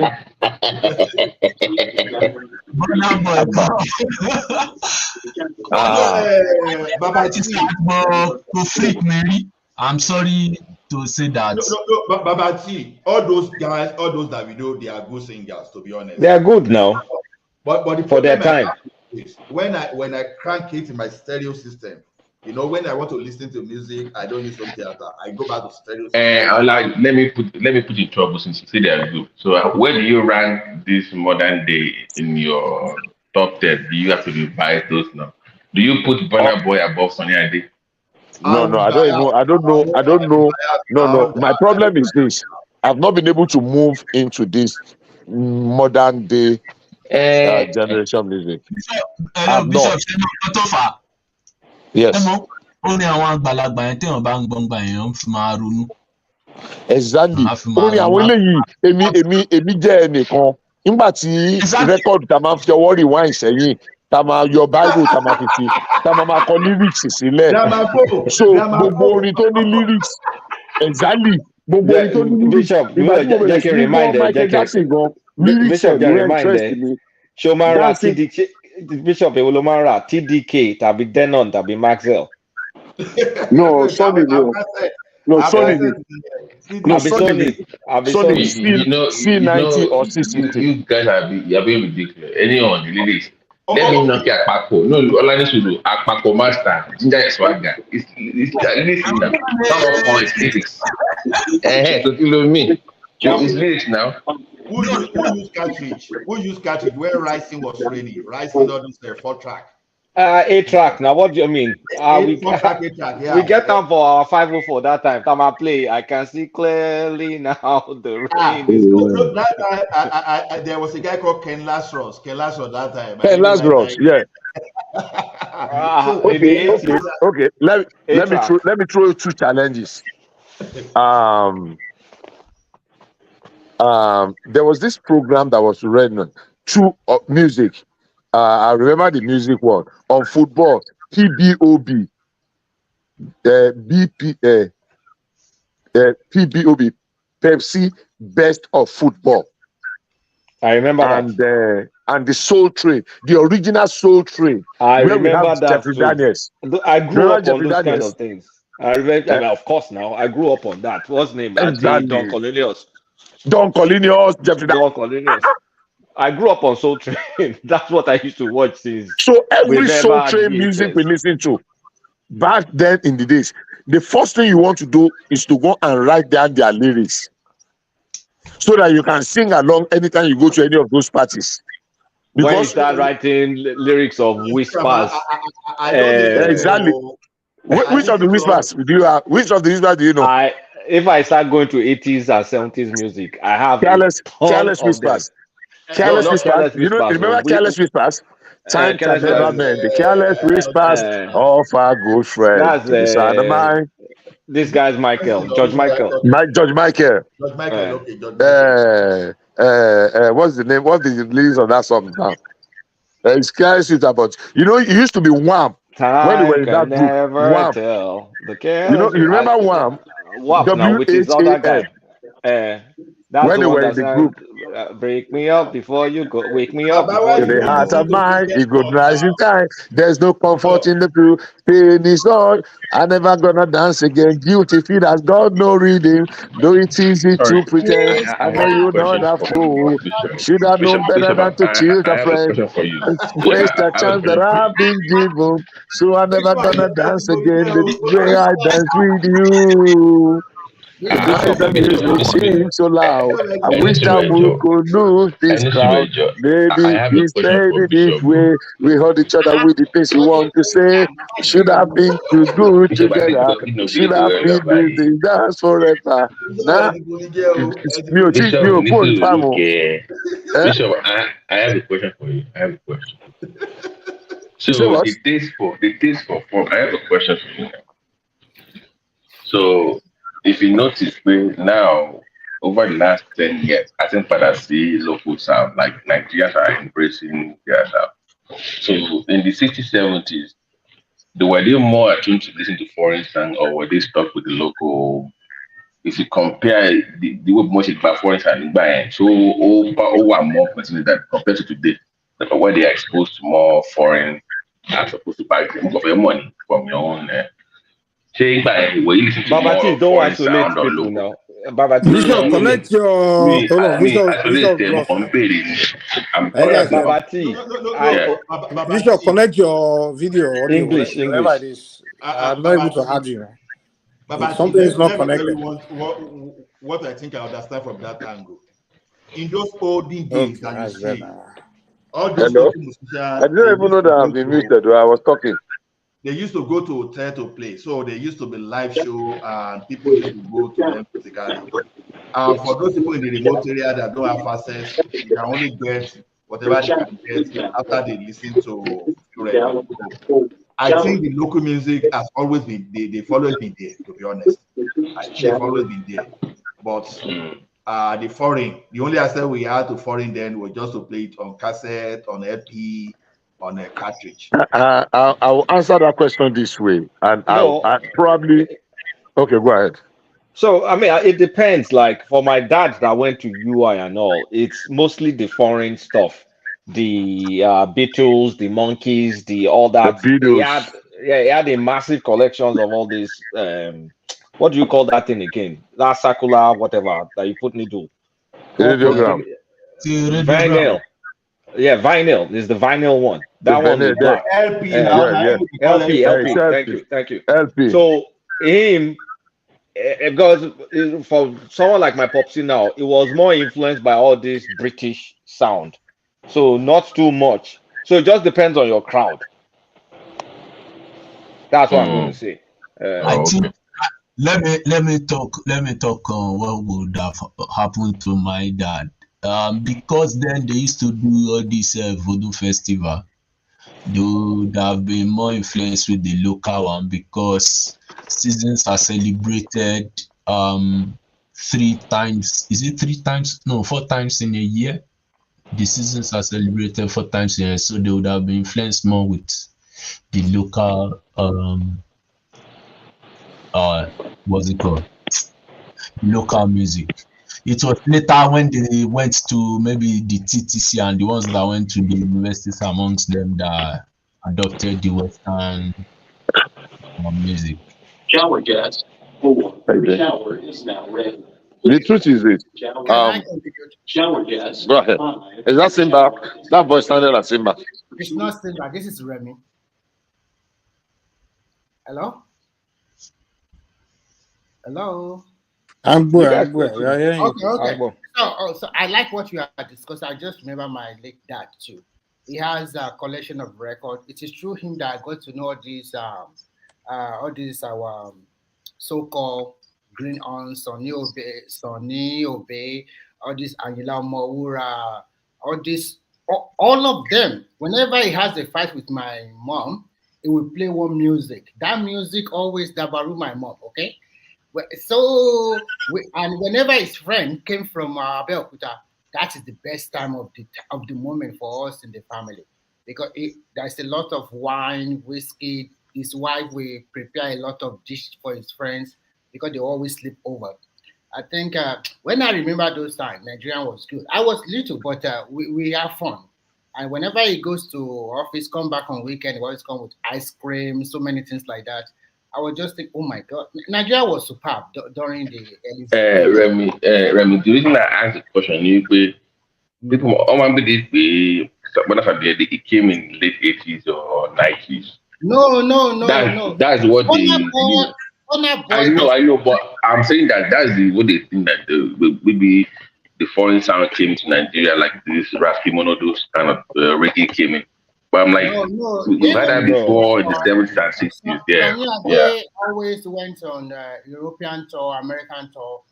Everybody knows. A lot of Sonny Ade's guitar riffs, he copied them from rock and roll. I've heard some side-by-side comparison that I did not even even the third album was more like a samba, that like Latino kind of sound. It had this kind of American sound to it too. What copy sound. I don't even understand how people say it. I think what helped most of our new stars nowadays is because of the world has gone to a global village, and everything can be heard from one corner of the world to another one. And the advent of social media also helped them with more good marketing.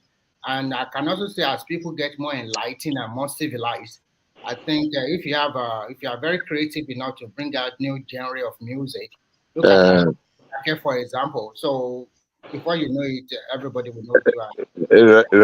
Remy, really, I think, and this without any prejudice, I think it is the packaging and the overhyping that have rated the current music beyond far and above. Because sometimes I try to be very open-minded and say, and I try to listen, and I just realize that what is there? It's just hyping. Exactly. It's just beat.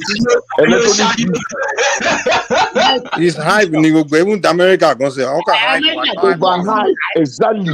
Let me give you. I still go back to listen to Ayinde Bakari, Aka, Sakalai Bade, Aruna Shola. Bishop. No, it's a bigger market. That's just the main thing. You know what's funny, right? In the 80s and 90s, when they were flooding American sound to American music to Nigeria, even when you're listening to your video, we're laughing at you. You're listening to local music. When it's so obvious in your head that the one you're listening to sound better, it make more sense than the American one. But when you're hype with American, they will be hyping the foreign one. They will try to shame you for listening to the local one. Back in the 80s, American music has lyrics now. They have lyrics.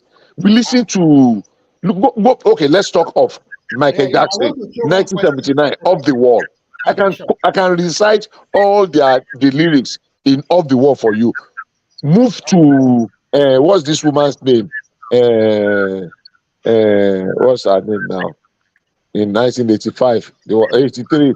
The one that released when Michael Jackson released his other album. Are you talking of Whitney Houston? Yeah. No, not with this thing. Bishop, Not, do not you know with what's this. funny? I did not watch. Hello, Baba Bishop, T. I'll be leaving you sorry. Who among with them? you today, right? What did you say? Yeah, I'm leaving.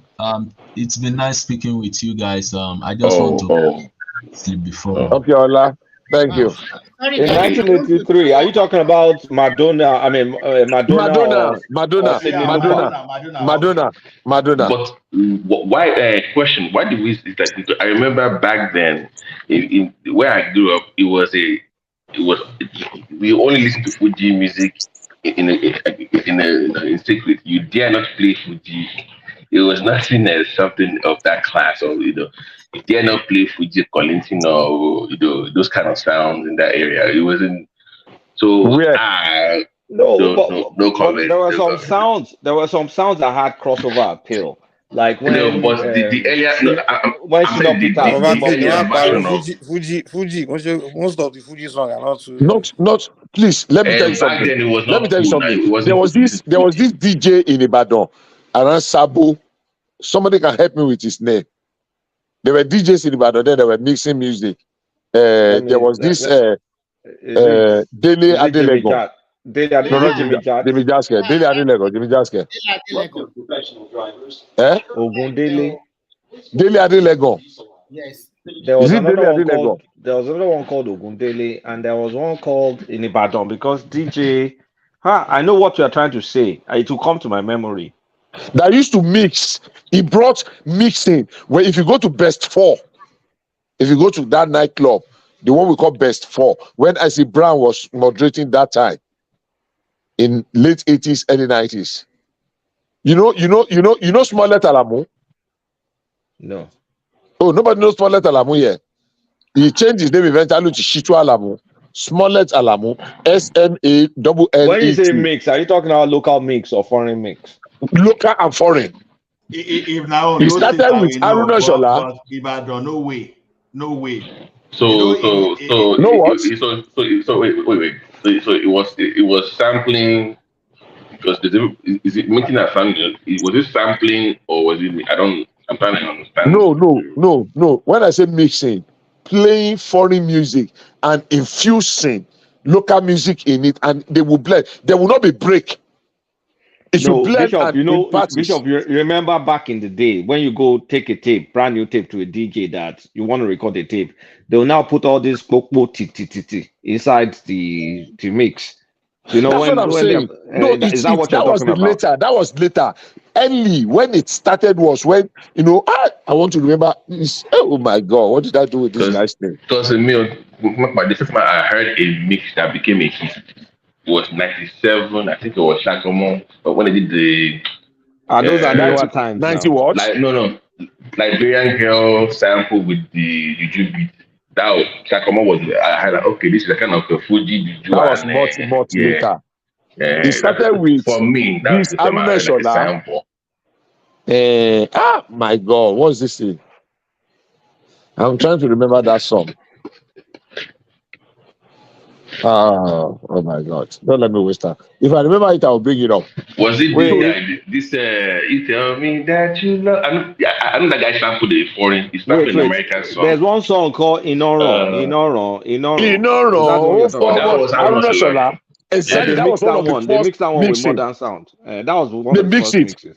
Exactly. That was one of the first mixes. I think it was Dele Adelego. I remember then they used to play it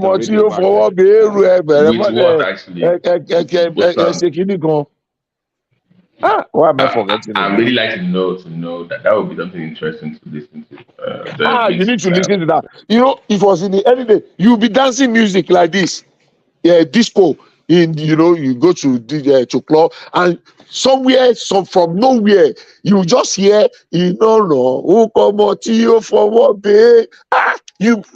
be kind of, what the hell? And the thing will move, will flow seamlessly. And before you know it, it was happening at parties. That was even later. That was Sonny later. Those were later. But those early ones, because if you know your Adegbite, I'm sure everybody should know your Adegbite now. In the days of Radio OYO. Of course, I know Yonju. That Exactly. was what we used Now to only on watch those states now. I know. I don't know just OSBC. No, on those states, OS. OSBC Wait na till the pet now only on OSBC. those state states I now. Radio know. OYO2. Okemokpo. You know, But Bishop, do we have anybody still singing like in this modern era, still singing those genres of music, like the juju, or is anybody still singing juju or akbala today? we have. That you know Not about. as much. There are many. There are many on party. Go There are many. to Instagram. Go and look for a guy called Shegun Johnson. Shegun Johnson, exactly. There are many, but they are not like they used to be. One of the challenges we have in Juju is that every other musician that tried to come up during the era of Sonny Ade and Obey did not succeed. I don't know why or how, but I can mention 2 dozens for you now that if you go back and listen. This guy was okay now. Dayo Kujore was okay. I mean, It was Dayo not Kujore okay. came up for a while. Dayo Kujore didn't really blow. He didn't shine. Even he had that special album with the hit now. What's his name was even more than Dayo. Dayo Kujore did not feature in the top 10.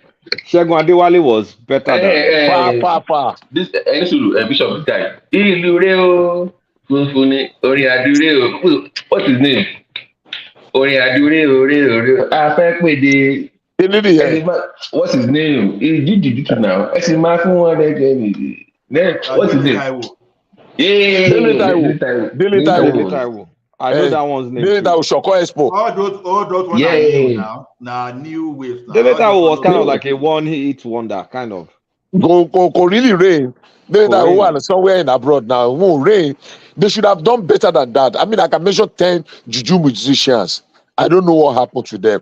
I'm not saying anything happened. I think Juju got hijacked by Obey and Sonny, and they didn't give other people. They dominated the scene for too long. Over too long. Let me hold on. To Fuji.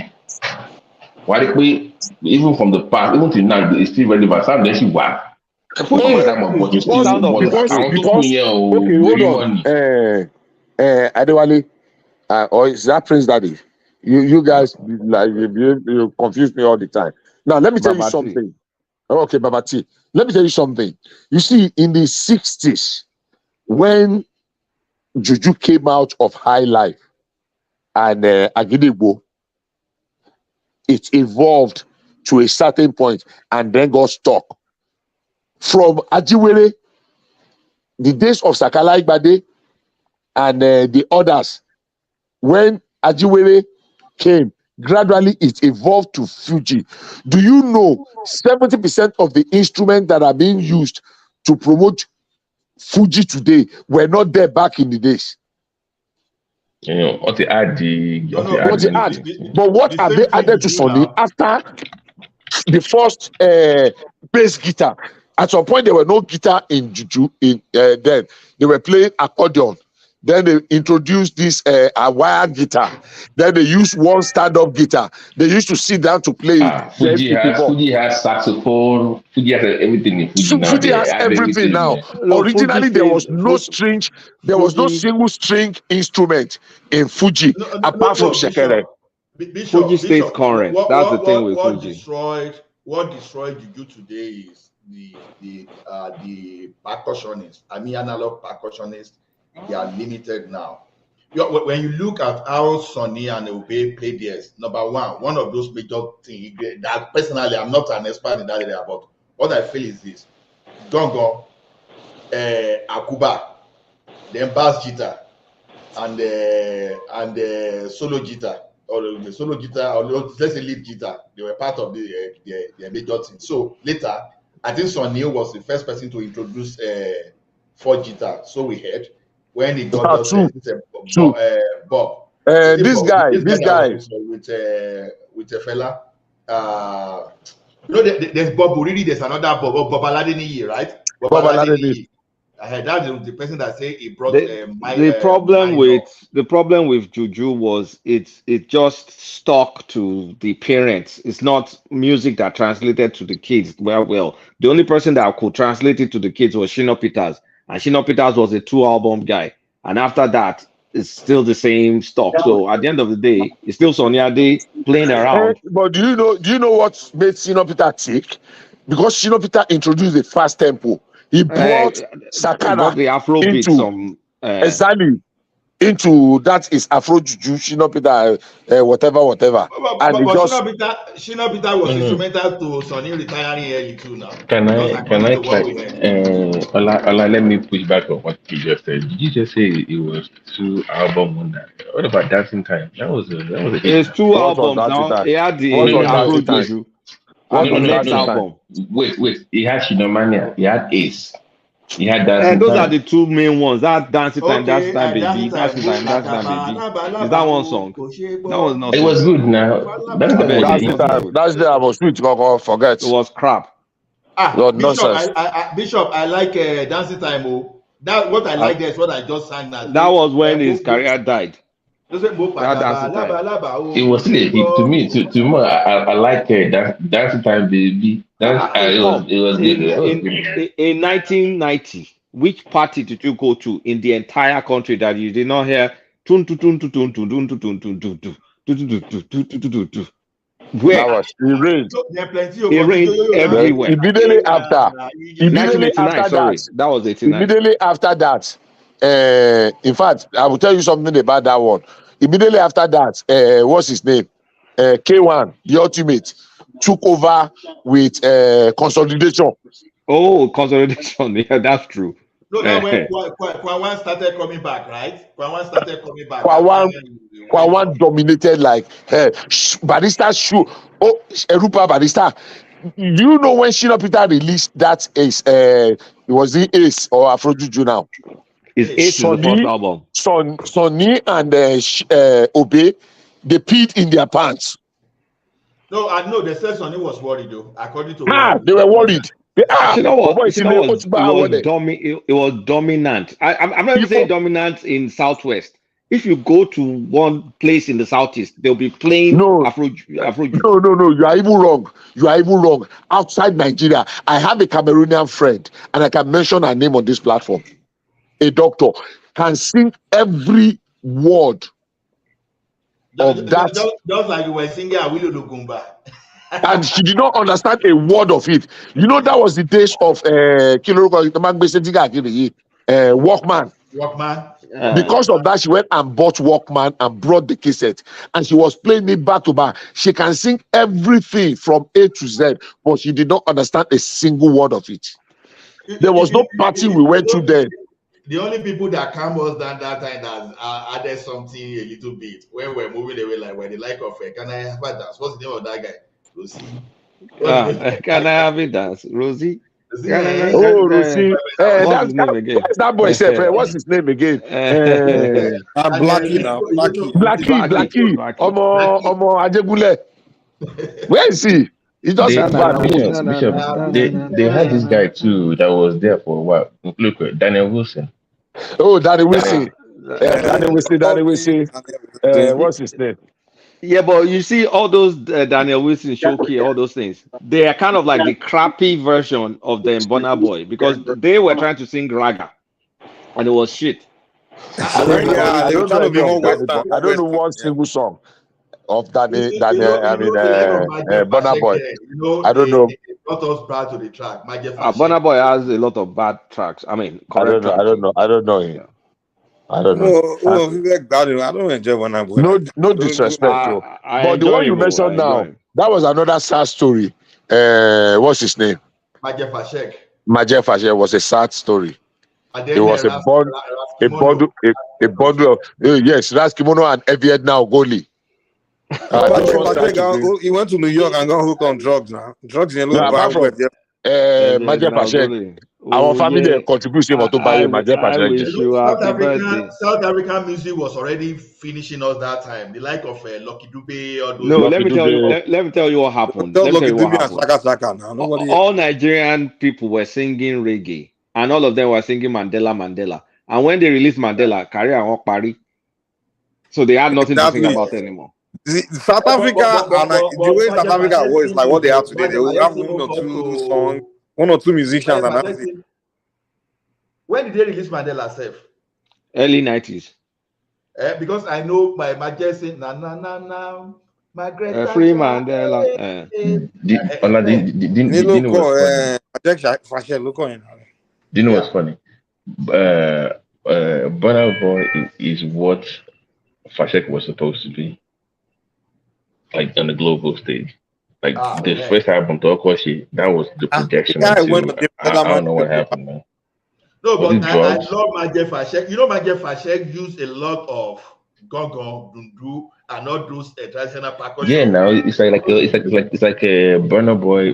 It reminds me of the earlier Burna Boy version, like that's my jack is from Malaysia. He's my hometown person. No, he was Benin. No, his mom. That's his mom. He's come from Malaysia. Well, I don't know why he claimed Benisha. I don't know. He claimed that's where he grew up. He grew up there. But he's really from Malaysia. He was talented, though. He was very talented. The guy was gifted. His voice was awesome. Oh my goodness. I love that song, man. I love the song. For Nigerian music, it's until we started going back to authentic sounds that then people, because all the Junior and Pretty, all those, I couldn't listen to any other crap. Too much. They can be more original. But guys, but you know what's funny though? You know all this heat in the I won't be Olumenting. You know they can't play those songs today because of copyright. They were hits back then, but they did not play all this Olumenting because they were just copy and paste in American song, like just sampling with no clearance.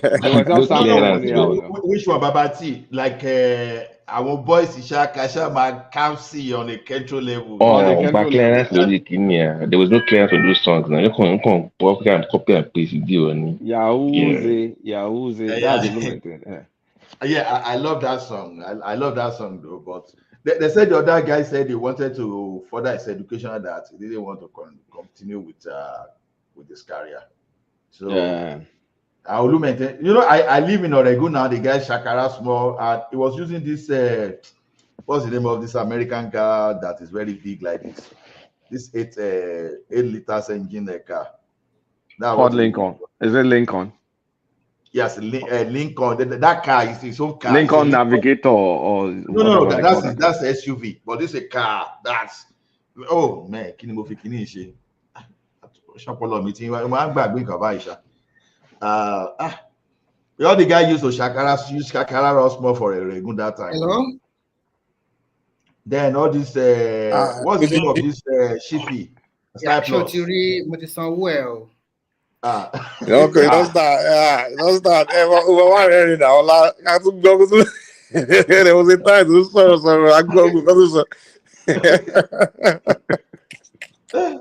So man, Allah, I'm asking you. I can't say go because we this time. I don't come out of so, but you go. I call us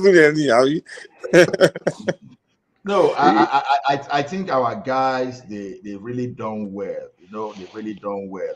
You know the way. No, kudos to Kenny's music. D1 and Keke, Kenny Ogumbe's.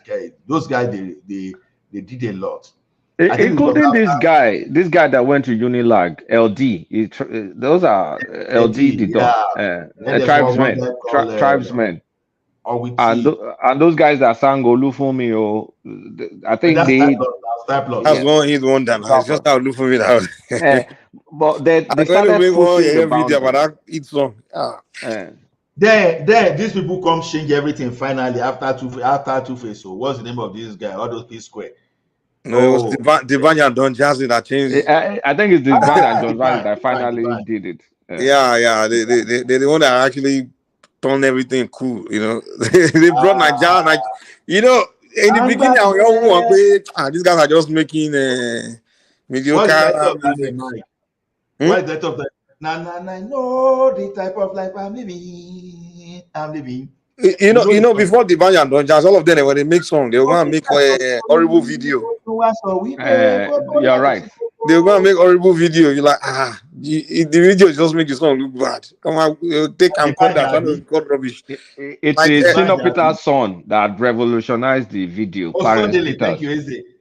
Clarence Suddenly. Peters that revolutionized the videos. Is the one that started shooting high quality videos for them, and then all of them started investing, and it made a difference. Clarence Peters, Senior Peter's son. Son, okay, yeah. Man, I know Nigerian music just blew. This guy too, waiting with Daniel or that guy self. What's that guy's? That one, I've forgotten that one's name. So then all this guy come the enter, all this clean the drunk and she rocket man. Okay, the belly go Joe, we get it down, oh, everybody be piano. Man, Nigeria don't sing, go. I no go lie. Everybody just remember no. I remember late 90s, 2000, the Plantation Boys. I know, Plantation Boys was in the late 90s. Tetula. Idris you know, it my car. That one was the 190s. That one was the 2000, early 2000. Early 2000, the people they struggle, they won't go America, waiting be this continental confusion. That guy. You guys remember Junior and Pretty? Bolanle. Fine, baby. Then this guy, as that does, that guy did not even. I'm not call Monica now. I want to call Monica. Don't kill me. Monica don't kill me. Shakara. Monica don't. Where is this guy? Lyric Lori Gongo Shola Abi. They say Shola Ilu Lori Gongo Awala Nijo. Who is that? I don't think I know that one. Then there's this guy, this lady, but he didn't do so much. Ewa ba mi jo, sheru peleto, emi malego. What's the name of that lady, self? That lady went to Olabisi or Nabanjo University. So Sasha. Oh yeah, she used to sing with MLD too. Sasha. Yeah, that's right. Ewa ba mi jo, sheru peleto. No. So I mean, also these twin sisters. I think they are from Ikito Ondo. Oh, Lijadu sisters. Yes. I know. I think they are from. I don't even know where they're from. They are fella cousins now. Lijadu sisters. I like their lyrics, and I think they.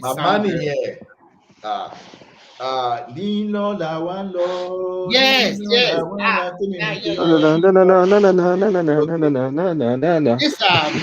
songs that you listen to them. Lino la one lo. Lino la one lo. Kimini jogmana titi leji go mi yo. I think they are from Ekiti. No, you say you are not from. No. They are not from Ekiti. I think maybe from Ogun State or your state, either of the places. But the way they okay, I don't.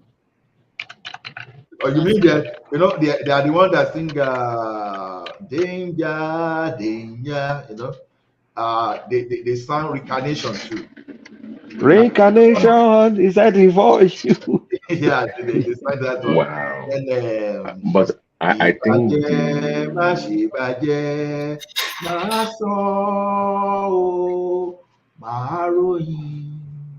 think their best album was that Horizon Unlimited.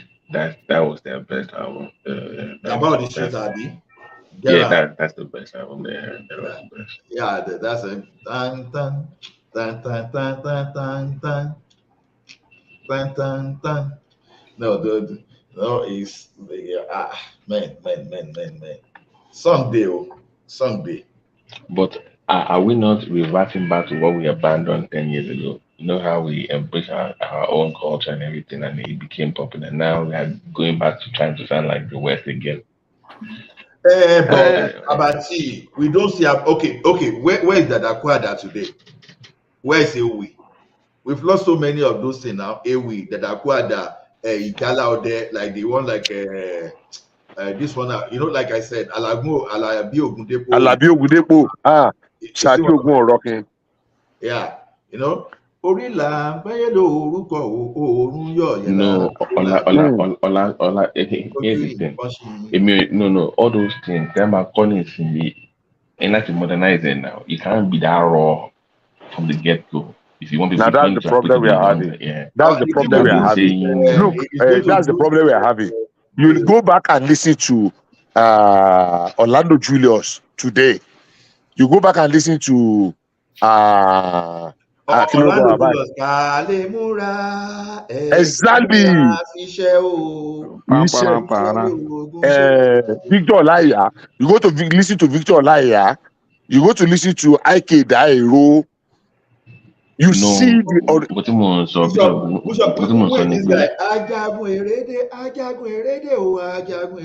Is it not Baba Salah? It's not Victor Olaiya now.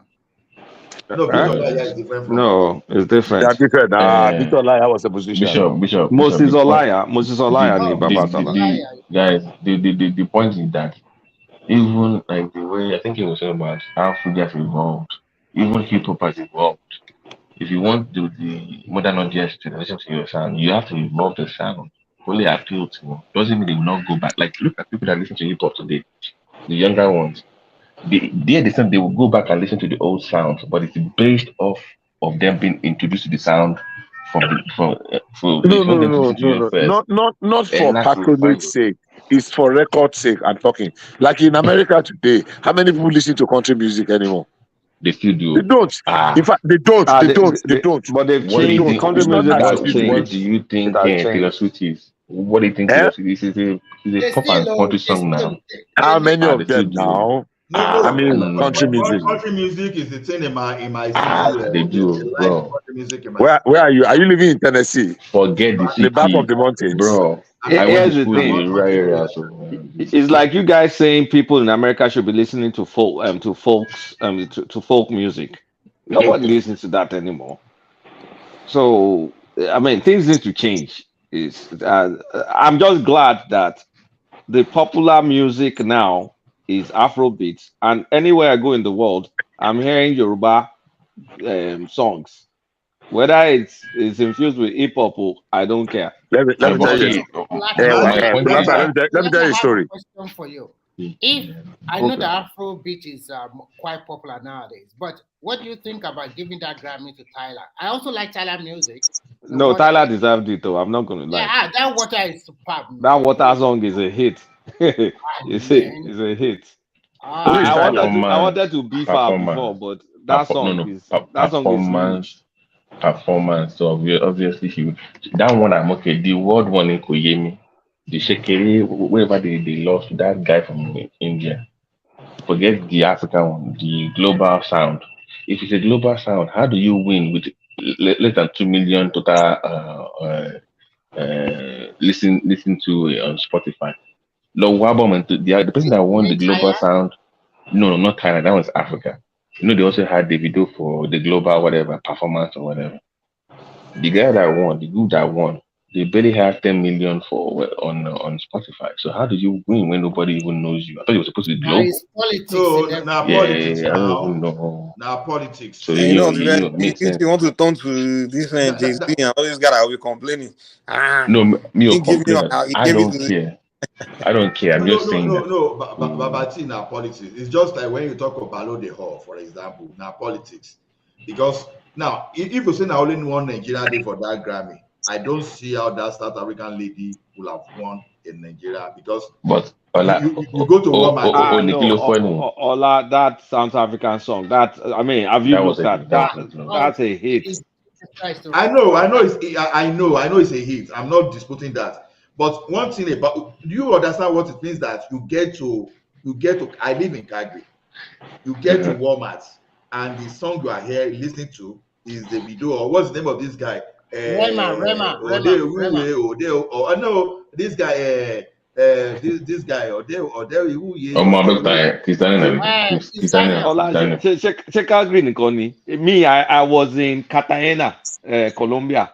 In taxi, they were playing the video, playing Burna Boy. You know why I feel bad? The reason I felt bad because when the video they got me, want to cheer, became a want to cheer. No. Go even the Grammys had to put that. No. Go on TMZ. You will see that those team came in. They were even helping them set up the chair for Grammys. Why is it Go to win? No, say look bad again. It's about to share with win. to me, So of course, No, Babati. I don't read too much into that guy, all those awards because I'm sorry like this. The question is this: if Davido is coming to play in Calgary today, if you release the tickets within the next 5 hours, you will not go get tickets. When you are going to get, someone is going to resell to you. Those are the things that I'm okay with all those. And one thing I like about our Nigerian guys here is that the way they promote our song.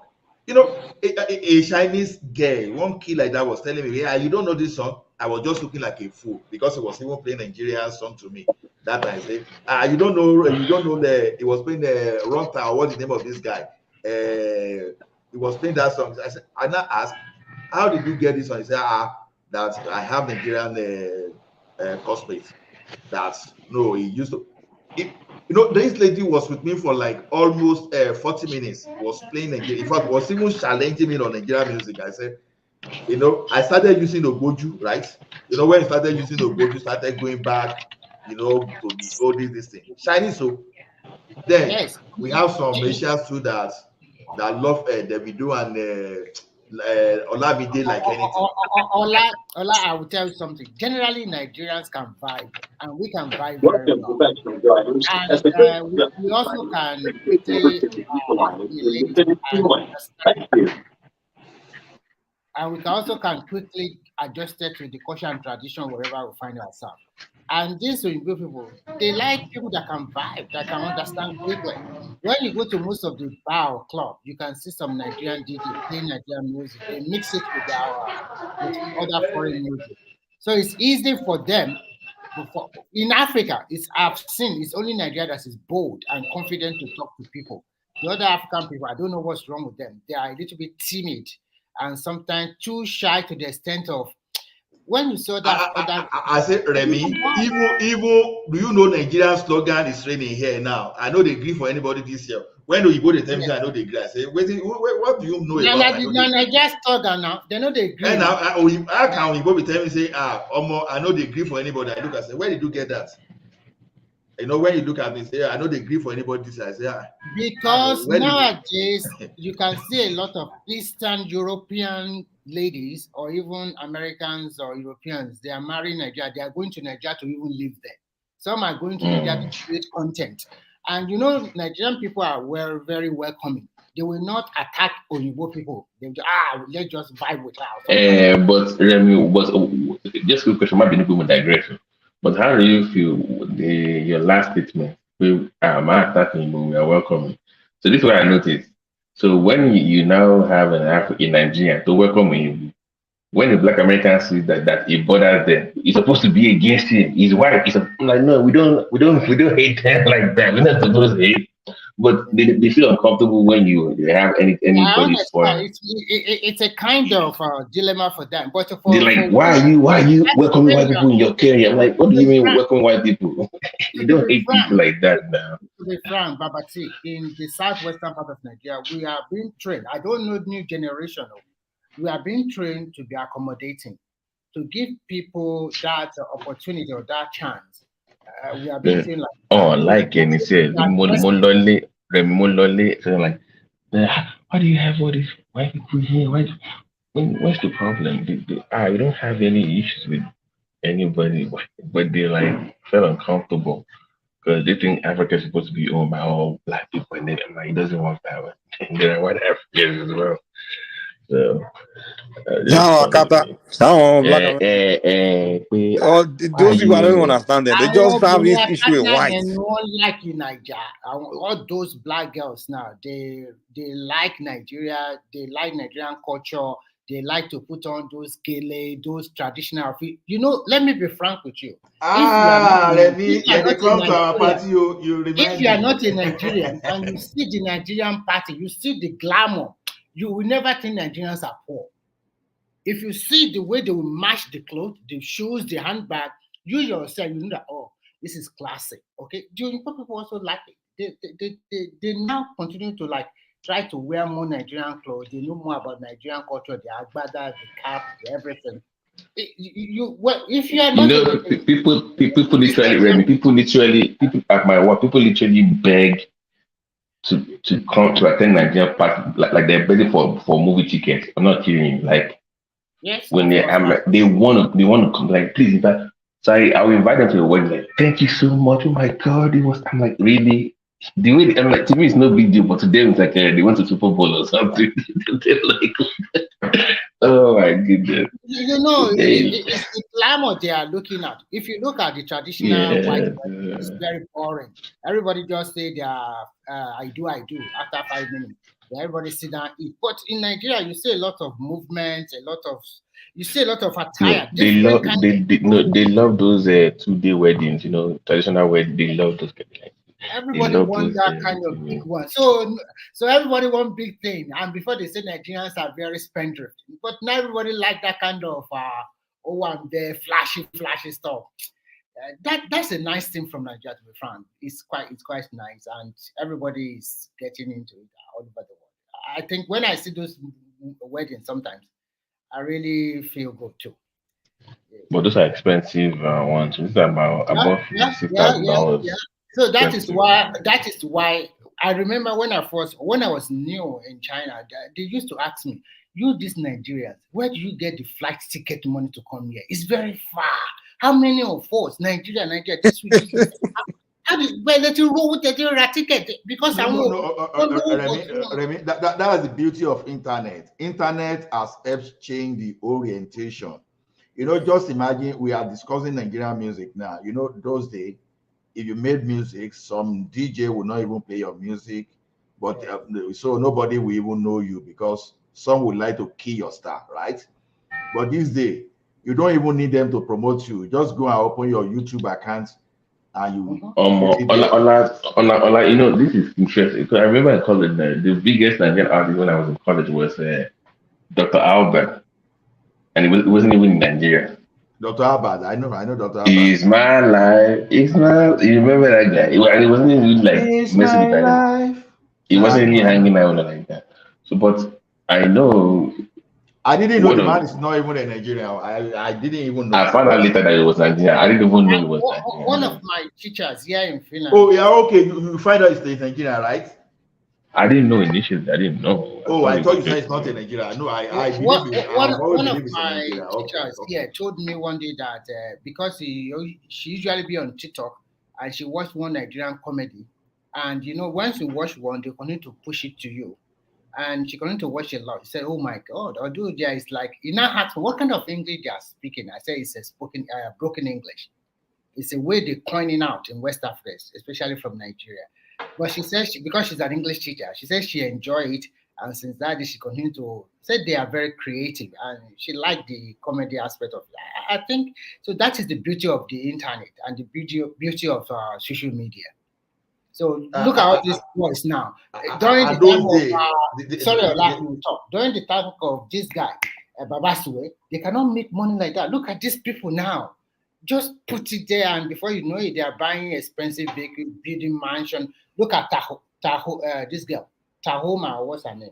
Do you know her? We know that guy. We know that guy you are talking. We know that. Oh my God, that guy is thickly rich now.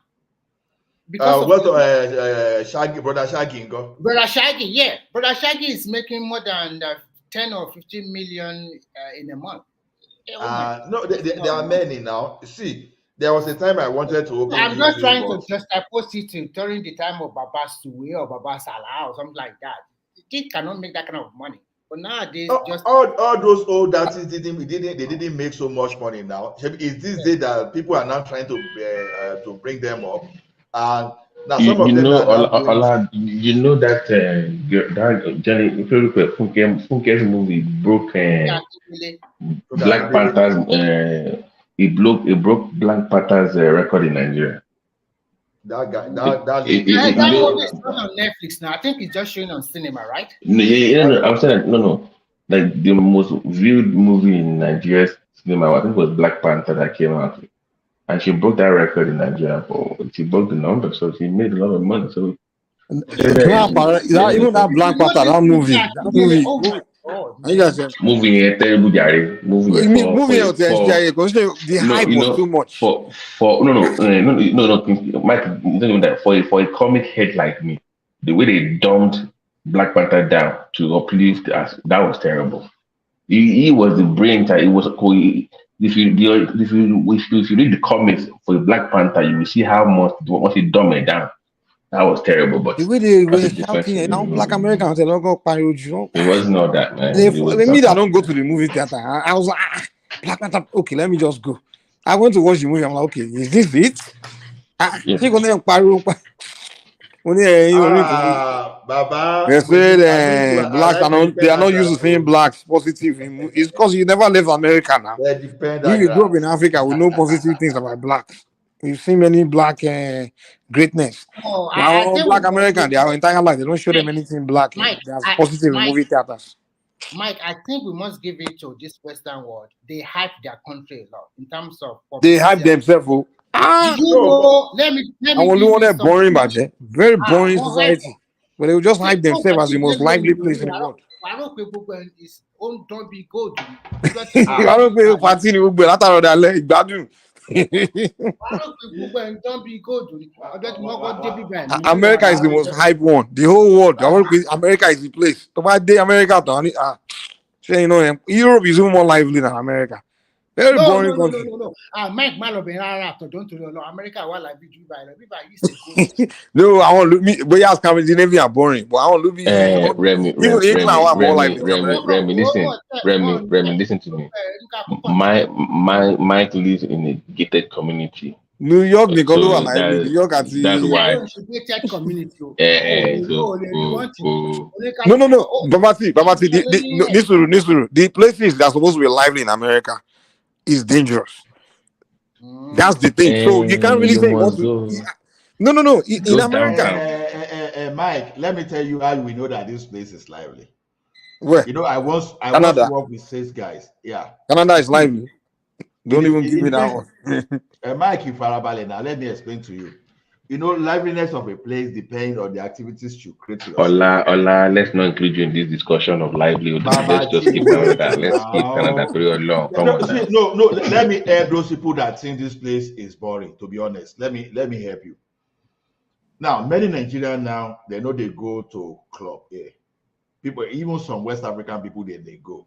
So people like us, we see they go, right? Now, I can go from Calgary, drive like 2-3 hours to Edmonton to go and watch MLS. Hockey, I they watch hockey.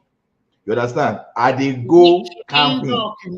Yeah, Lambert, no, you want to watch events, you want to watch something by yourself. So you'll socialize, but you want to compare the socialization we do in Nigeria with this Western world?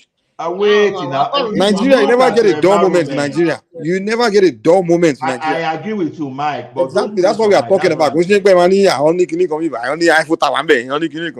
lively? You go there and take picture and you go back home.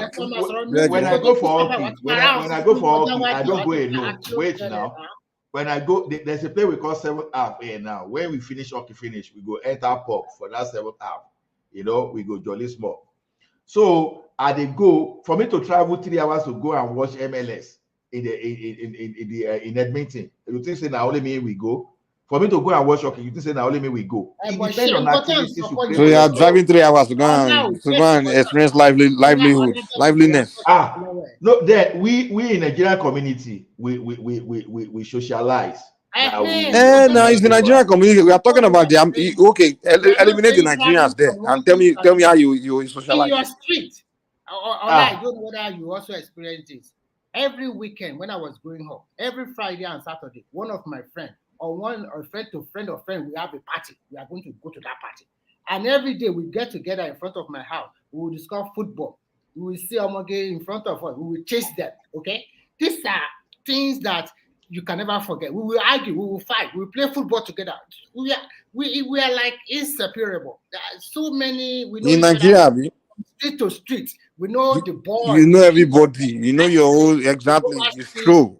I don't know. It's true. I was the corner conjoined. No, Mike. What I'm saying here is this: you try to make life out of where you are. That's what I'm saying. I'm not. No, saying we don't. That's a different argument. That's not what we are talking about. That's a different argument. Now, do you know what some Nigerian do here now? We have a family friend. There was a time. I'm sorry to say this. There was a time that when he just came, early o'clock, around 5 o'clock, we will be ringing our bell to. Well, you are strengthening our argument. So you need Nigerians to have liveliness. No, I know, but I'm saying. So what are you arguing against, man?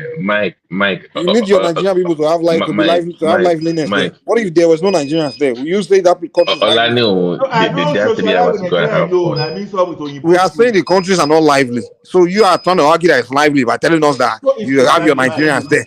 Mike is lively. It depends on how you. I beg, man. You just make money. That's it. Ọ̀la nígbà tó wà Nàìjíríà àìmọ̀ ewu gbogbo branch ló máa ti lọ tí wọ́n gbẹ sí pàtì wà kọ́ branch bá pàtì mi ló ń ṣe àmúmọ̀ àwọn pàtì yẹn rí wọ́n á dẹ̀ ìwé ìwé àwẹ́tọ̀ ọ̀ṣọ́ lè ṣe bẹ́ẹ̀. Mo branch wà ibẹ̀ ìkódà àti káwọn òyìnbó ya mo gbọ́ mo branch yìí bẹ́ẹ̀ ìgan dáadáa àti káwọn òyìnbó wọlé nǹkan tí mo sọ nìyẹn. Àwọn náà ti ṣe bẹ́ẹ̀ lọ́dọ̀ yín bẹ́ẹ̀ wọ́n ti ya rẹ̀. This is what I'm saying. Like now I'm saying it depends on who you move with and where you are. We even dey carry Oyibo dey enter our Mubomu branch. Akata Oyibo, Alawo Funfun. We dey carry them, they even dey enter our Mubomu branch. Now, Ola. I was in the wedding, right? Just 20 seconds, Babati. Just 20 seconds. We see have a family friend that he works 17, 18 hours a day. You understand? A person like that will tell you that this place is not lively. But a lazy person like me that my own work is around. Well, don't be creating argument, man. Those countries are not lively. Just don't start creating unnecessary argument. They are not lively countries. No. You have to create your own liveliness. No, hold on. If the fact that you say you have to create your own liveliness, it means that it's not lively. In Nigeria, you don't have to create your own liveliness. Once you said you do 3 hours to go and have fun, that was it. You already that was the end of that. No, Babati, a football fan, you can drive anywhere. It's just like if you're okay, I'm a Chelsea fan now. Now I'm still planning to go to UK to go and watch at least 5 matches next season. How can you be a Chelsea fan? They are losers now. Can you come to us now or go somewhere? Happy other side. Just no, they talk again. Babati, Arsenal. What do you mean they talk again? No, they talk. Is it Babati Babati that is talking all this thing? How can you be comparing? Yeah.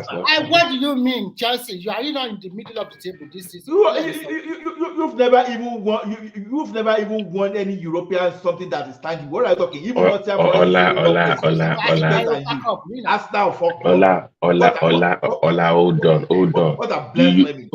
on. Hold on. You spend $500 million. You are number 11 on the table. Now you have $1 billion. Where are your Champions League? Where are your Europa? What are you talking about? Where's your World Cup? Where's your club? World Cup.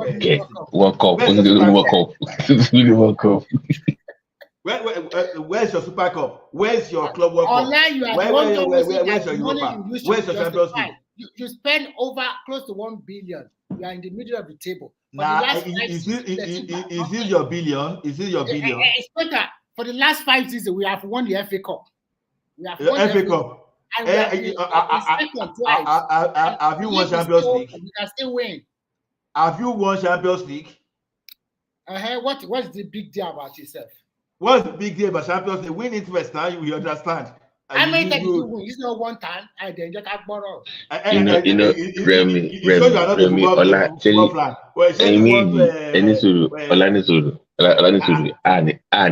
so we are here fighting over stuff. You can't fight about the Eyimba or shooting stars. That's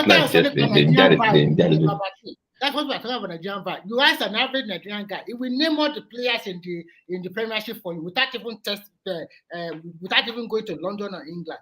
People knows. People look for information. Remy is not that true. It's not that It's true. true. It depends. When I was growing up, I can tell you which formation that team will play. Who is their top striker? Who is their defensive There is a midfielder? I WhatsApp discuss group. with my friends now. What do you mean? There is a WhatsApp group that I join. We call it Football Fanatics. Now, No, I'm inside not that Football talking. We are Fanatics. talking about when I was growing up. I'm Wait talking about now. Nigerian social I'm vibe. coming somewhere. Inside that Football Fanatics, some people, as popular as EPL is, they don't like EPL at all. It's Bundesliga. Some people in La Liga. Some people, they know the new player Eyibo of Aba want to sign now as they talk now. Now Nigeria League that they talk at the NFL. Now NFL that they talk now. It shocks you as I right, losing at because NFL they call I them. still see some people complaining about watching Shooting Stars and losing at home, and they were like angry. Some people see they follow Shooting Stars. They talk. Some people see they follow Eyibo of Aba. They go where they go. You know, I grew up in Ibadan. But my club that time was that I like stationery stores. Remy, you laugh at me now. When I say I follow my club, they go and meeting drive 3 hours to follow you. They laugh. That is when it's a football fanaticism. For me to drive, you know, my son they play soccer. You mean in Canada? You follow your yes, my son they play football. My son they play football. Okay, that's so nice. we organize provincial too that they follow. So what I'm talking about, me that I they go from I fly from Calgary, they go to Toronto to go watch match. So it depends. Of course, I like that your son is playing football, but Canadian League is not something to be right to about. Fear, forget about that. At least he's playing, right? Forget whether your boy is playing. I think I like that. I like that because so forget. Wherever you are, you make best of the place you are. Nobody is arguing that now. You can't make fun of it, make best, but it doesn't change the fact that the countries are not as lively as Nigeria. Period. Yes, you are not adaptable. You have to be adaptable. That's just the problem. No. Do you agree that those countries are not as lively as Nigeria? It's subjective. You forget subjective, man. Just accept. Subjective. One thing I hate about having conversation online, you just like to create unnecessary arguments. Mike, we will say something factual. You trying to make it so clinical. I try to just accept. Listen, Mike, call a spade and let's move on. You don't need to start saying it's not clinical. Mike, wait. No, these societies are not as lively as African society. Period. Just leave it like that. For you, Mike. It's a fact. You already proved. You when you disagree with that, you present argument. You start telling us things that not. You even straighten. You kill your argument. You say you have to drive 3 hours to go and see experience livelihood. Liveliness? Are you kidding me? Mike, wait. Now I came to this country. Now I no longer eat pando. You no longer what? I no longer eat pando. It's either you get panda yam or nothing. What does that have to do with the country not being as lively as Nigeria? I say, you understand? Always try to listen first before you react. Go ahead. I just said now, I try to eat what some of those food that Oyibo eat. When I came here, I try to eat some of those food that Oyibo eat. Now, it's not everyone that we eat or we come here now and eat what Oyibo eat. Some people, if they don't see amala. What does that have to do with liveliness? That's what I'm telling you. When you are in Rome, you behave like a Roman. When you are in Rome, you behave like a Roman. What does that have to do with liveliness? When you are in Rome, you behave like a Rome. You embrace some of the culture of where you meet. That is where you are seeing it. And that will make you more lively than Nigeria, Abi. Okay. Now, I'll start behaving like boring Romans. Now you become more lively than Nigeria. Wait now. You get to are you telling me that Oyibo life they don't have out? I will start behaving like Oyibo, and then I will express more liveliness than Nigeria. Mike, it's still just to argue. The base of the argument is that Nigeria is more lively than societies. No, it's still just to argue with you, Mike. You only see things from your own lens. You don't present good arguments. You behave as if out of 8 billion people in the world, as if Nigerian culture is the only one that is lively among them. Are you kidding? No, I'm telling you that Nigeria is more lively than Canada. Are you kidding? Nigeria is more lively than Canada. That's the argument. As I speak to you now, people and are that's the fact. Now. As I speak now, people are in party, they are in clubhouse, they are enjoying themselves. Are you saying so you have to go to club and party to experience lively? In Nigeria, you don't even have to step out of your neighborhood to be lively. So what will you be doing when you are in Nigeria? What will you be doing? You just your neighbors alone are just like you talk. Everyone around you is interactive. So Before you don't have to go and spend money somewhere before you experience told you that liveliness. people here don't talk with Canada people is they are boring. Just accept it. Ola is boring. Mike, you can see something from It's your just own a lens. fact. There's no need to be You arguing. Let's don't move have on. to accept. You don't have to. This is not the first time we've been making this argument. So you just have to accept. The other time we're talking of Christmas period here. Someone when You have to wait till Christmas period. no, I'm just telling you when Emeka was telling you that the was telling us that Christmas was born here, whereas he was referring to only Christmas Day when nobody will move. But during the Christmas period, you understand? You can see my costume. You can see my Christmas costume. Do you know how So many? what is your point? What is your point now? My point is this. When you don't always look at it from your own lens or your own mirror, just like some American will think that everyone Africa is just a country. You understand that where some people still believe in Africa, we still live on the tree. That is exactly what you are What does doing. that have to do with my point, man? It has a lot to do because you think this place What is does that boring. have to do with the fact that Nigeria is more lively than Canada? Nigeria is more lively than Canada. Just accept it. There's no need to create argument to just dance around. It's a fact. It's a fact. Okay. You are the only one that hold fact in the entire world. You are the only one that know fact. No, a fact is a fact. There's no argument around it. Nigeria is more lively than Canada. That's Mike Olawale's fact. You see, Does anybody else disagree with me that Nigeria is more lively than Canada? Those Igbo countries are boring. I beg. I disagree with you. Okay, tell us your own. Prove your own. How? Well, you are looking at it from our own lens, like the way we which lens am interact. which lens am I supposed to look at it from? Yeah, It's not from our own lens. To argue with honestly. Let me land now. Let me land. So like in Nigeria, for example, we're so when we are so interactive. Like when you go to one community, literally everybody almost know one another. Like you communicate when there's and that is liveliness, time. right? No, let me land. That's not liveliness. But during festivities, everybody goes to one another. Like let's say you're doing Muslim festival now, and that's you call your liveliness, friends, correct? you do all of that. But here, is it liveliness? Well, everybody's yes or no? Just answer now before so we know we are following. No. Wait, what do you? No, when you you say we interact in Nigeria everywhere, we all interact. Is that liveliness? Yeah. Yes, it is liveliness. Don't say it's liveliness. It is because you know one another. Right. When you have something going on, you have people come to you. What you're doing, you're able to invite people. We have you don't even need to invite them; they'll just show up. Wait, it's kind of like a thing in Nigeria, for example, like Friday, Saturday. I'm not sure now. Maybe Sunday too. Actually, it's always it's every like day. You go. Say that again. It's every day in Nigeria. Okay, maybe it's every day, but there's always like one bed, there's stuff like all of that. But here, a lot of people are more like into process. They're more into themselves. Like they're not like sometimes like where I live. Literally, I don't really know all my neighbors. It's more okay. like So which one is more lively? Going out. What? So which one is more lively? Well, it's lively here too. If you're a party person, if you like me. Hold on. You're presenting argument against my point that Nigeria is more lively than America, and then what you are telling me that in Nigeria, people come to interact with you everywhere. And then hold on. Wait. I need to. Yeah, let me respond to him. I see what you're saying. I'm giving you one instance. That's it. But over here, so for example, like Friday, Saturday, Sunday, people usually go out. Like I go out. I even no, like I'm not boring. Like there's always party everywhere. Like you go.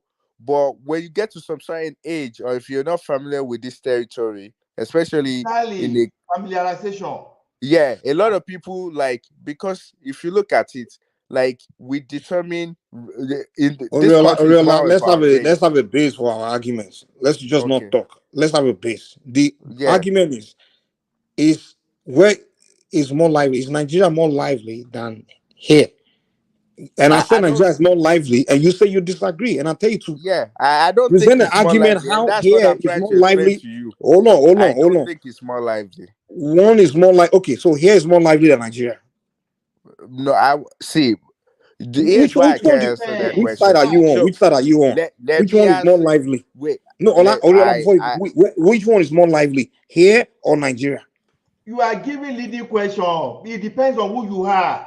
You are in But Nigeria, you are okay. looking Based on who you are, so okay. me as a Ola person. is not So complicated. Wait, Ola okay, is not let me give complicated. you. Let me say Oh, me wait, as a person that no. live Just let me know where here. you stand first before you start talking. So I know Yeah, where you stand. for you. Okay. I think Where here is is more more lively? lively.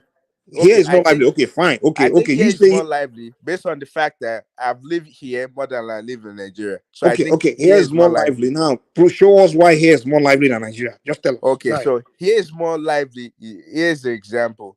You can go out. There's always party Monday to Saturday. Like Saturdays, Sunday to Sunday. There's always party. Like if I want to literally go out, I could go to a strip club. I could go out. There's club. There's lounge. I can do whatever I want. I have friends By that yourself. have parties that I can go to. That if they invite me, so I'm not. It's not boring to me. I have something to do. There's Okay, always cool. something going on. And that thing is party, right? Not just party, there's different event, like not just clubbing or So only. you have to go Like, to the All events. these events, are you going to pay money or are you not going to pay money? no. Depend if your friends. So for Most example, time you pay money, right? Most time. yeah, most time you pay money. What's Yeah. wrong in paying money? What's wrong in paying money? So you have to Yeah, pay but that's money just just the to experience culture No, liveliness. here, though. That's no. just the What's wrong in culture paying here. money? What's It wrong? has nothing to Nobody said do. anything is wrong now. Ola, we're just asking you just question now. So It's just the basically, culture here. I If think you they go to let me begin say to sell this. in I think Ikeja, the you no go pay problem money to that enter Oh, to a ní lot. láti náwó ń gbà mí wà dé gbàdúkù ọlọ́run ọba ń gbọ́. What do you cannot know that you know what people you know now? It depends. Kí ló ń sọ yìí uh, ọlá? I think you guys are No, paying. Remy, you know the problem is this. When you there's no problem, man. Oriola already. Wait, I can go see. There's That's the different. truth. Wait, Oriola, listen to what you just presented now. You yeah. told me the When American. Wait. You told me that here is more lively than Nigeria, and I'm telling you to tell me how. And you telling me that you can go to this club you go to, a strip club you go to. You have to leave your house and go there, and then you spend all your money there and just express liveliness. no, That's okay, you don't what have makes to. here are the more one lively for than You don't Nigeria. Nigeria, have right? to see. You don't have to go out. So, for example, now you can Okay. go to the Without going park. out, tell me how you So what's you more can how go is to more the lively park. So to the literally, park. there's park everywhere. So you can go to the park. There's always Walk around, right? especially summertime. Let me land. So especially summertime, there's always free stuff going on at the park. Is either there's or what did I call it? There's different shows. And if you're students or you are familiar with let's say library, for example, Hot there's luck for always someone stuff who don't even going know on. at all. There's stuff going on at the library. Like they have different Yeah, but events. when you get They're there, all then what do you free. do? No, they're all free. Just like Okay, the park it's stuff, free. Okay, they're when free. you get there, do you start interacting with people? Yes, you can. I interact Really? with people. I play. See, if I go to the court or to so there's some park that have area that you can play soccer. Like I literally don't know people. I just walk there and I can play. Or there's YMCA. There's also some other stuff that you can just go and Oh, you can YMC, play. thank You you, can play basketball. You Oriola. can We are play. talking. We can communicate. These people don't know. They What don't do you mean Yeah, we know. don't know? the I thing don't know with why you us, say, Harry. let me explain. Not just YMCA, there's different places that you can go and play stuff. And there's actually an app now called Meetup. Like you can Made literally up, just okay. join anything and just go and visit the different places. Like me, when I was still a little bit younger, like I go to the city. Like when I go to New York City, there's different rooftops. Like it's free. As long A as you better apply, a you just better go app in. would be is Eventbrite. If you go on Eventbrite, you put your Yeah. zip That one code, too. That one you just can go came to about. any all the events you will see it pop up. You can go to anything and enjoy Yeah, yourself. is Yeah. the thing with See what us is Basi more they talk like now. we're And I know they so push Michael.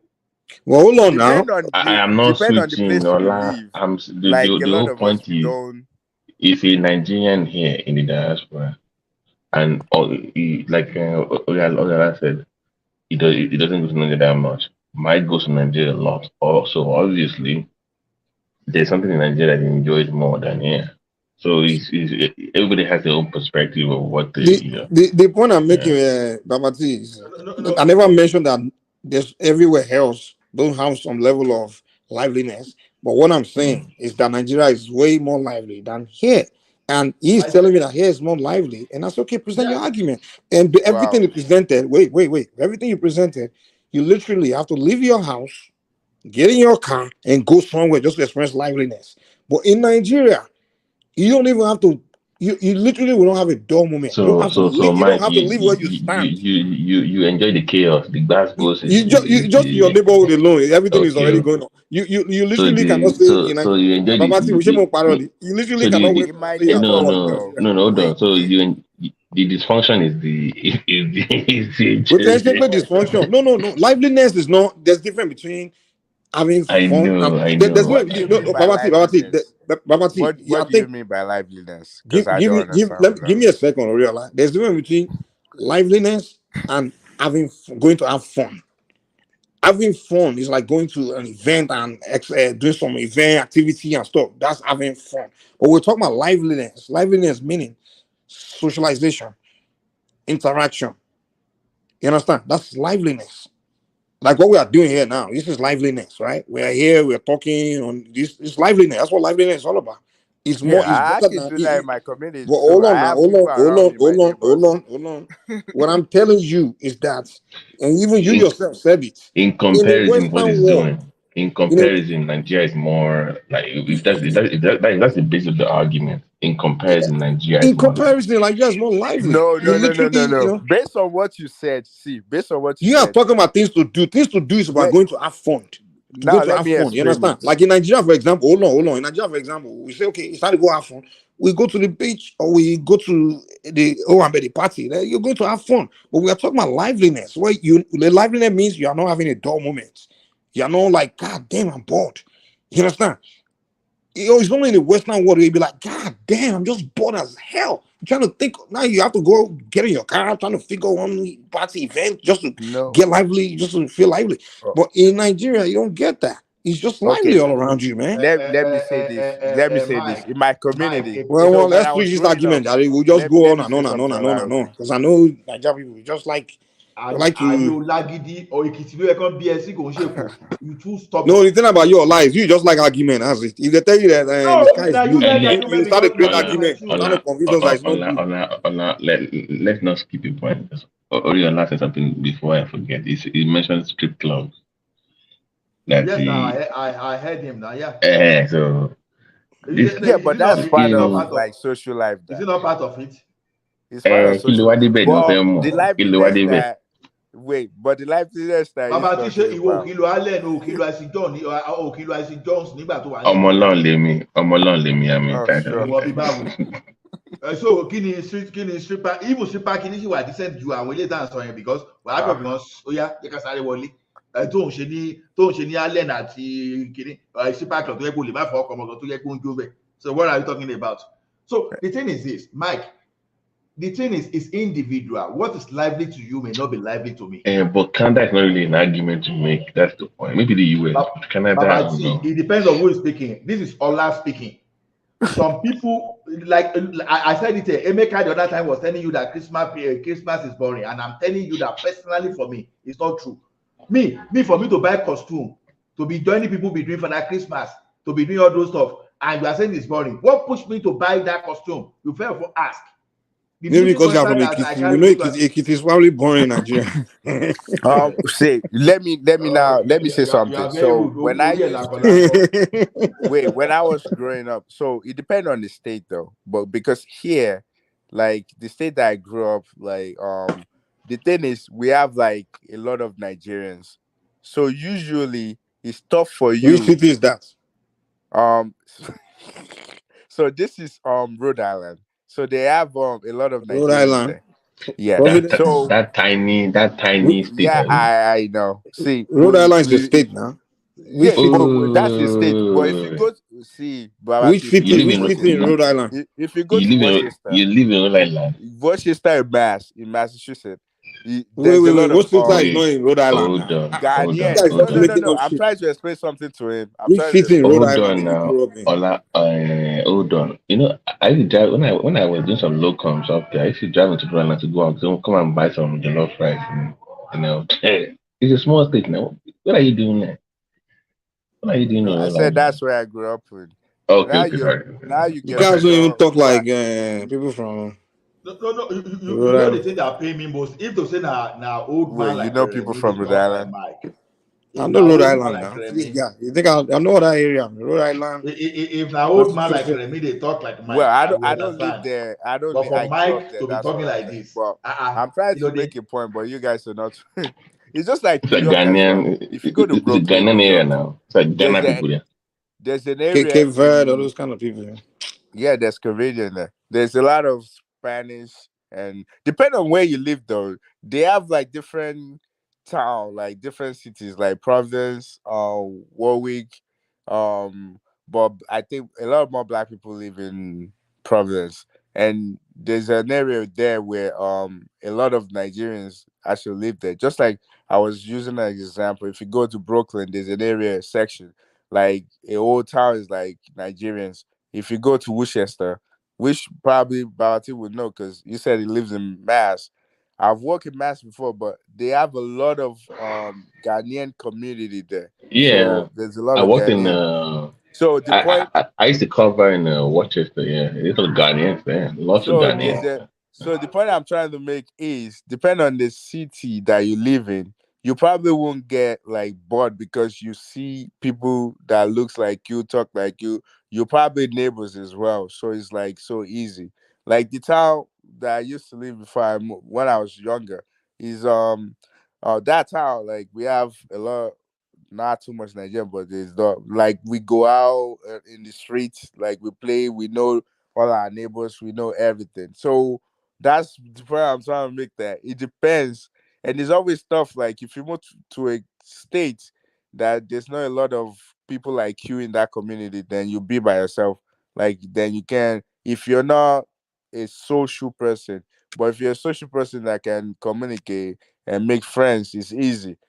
But if you're not that type of person, then it would be a little bit tough for you because it would just be you. You go to work, come back, you don't know who your neighbor is. You just say hi, and that's it. Like where I live now, it's not even Nigerian neighborhood, but I still communicate because a lot of them, like I have young people around me, like almost like my age and stuff, all professionals. So we just like we communicate. We have little kids. Everybody come out and do stuff. So Let me I put the show think backstage, sir. Let me put it backstage. We can continue, sir. Go ahead, I talk, think continue. I think that way you won't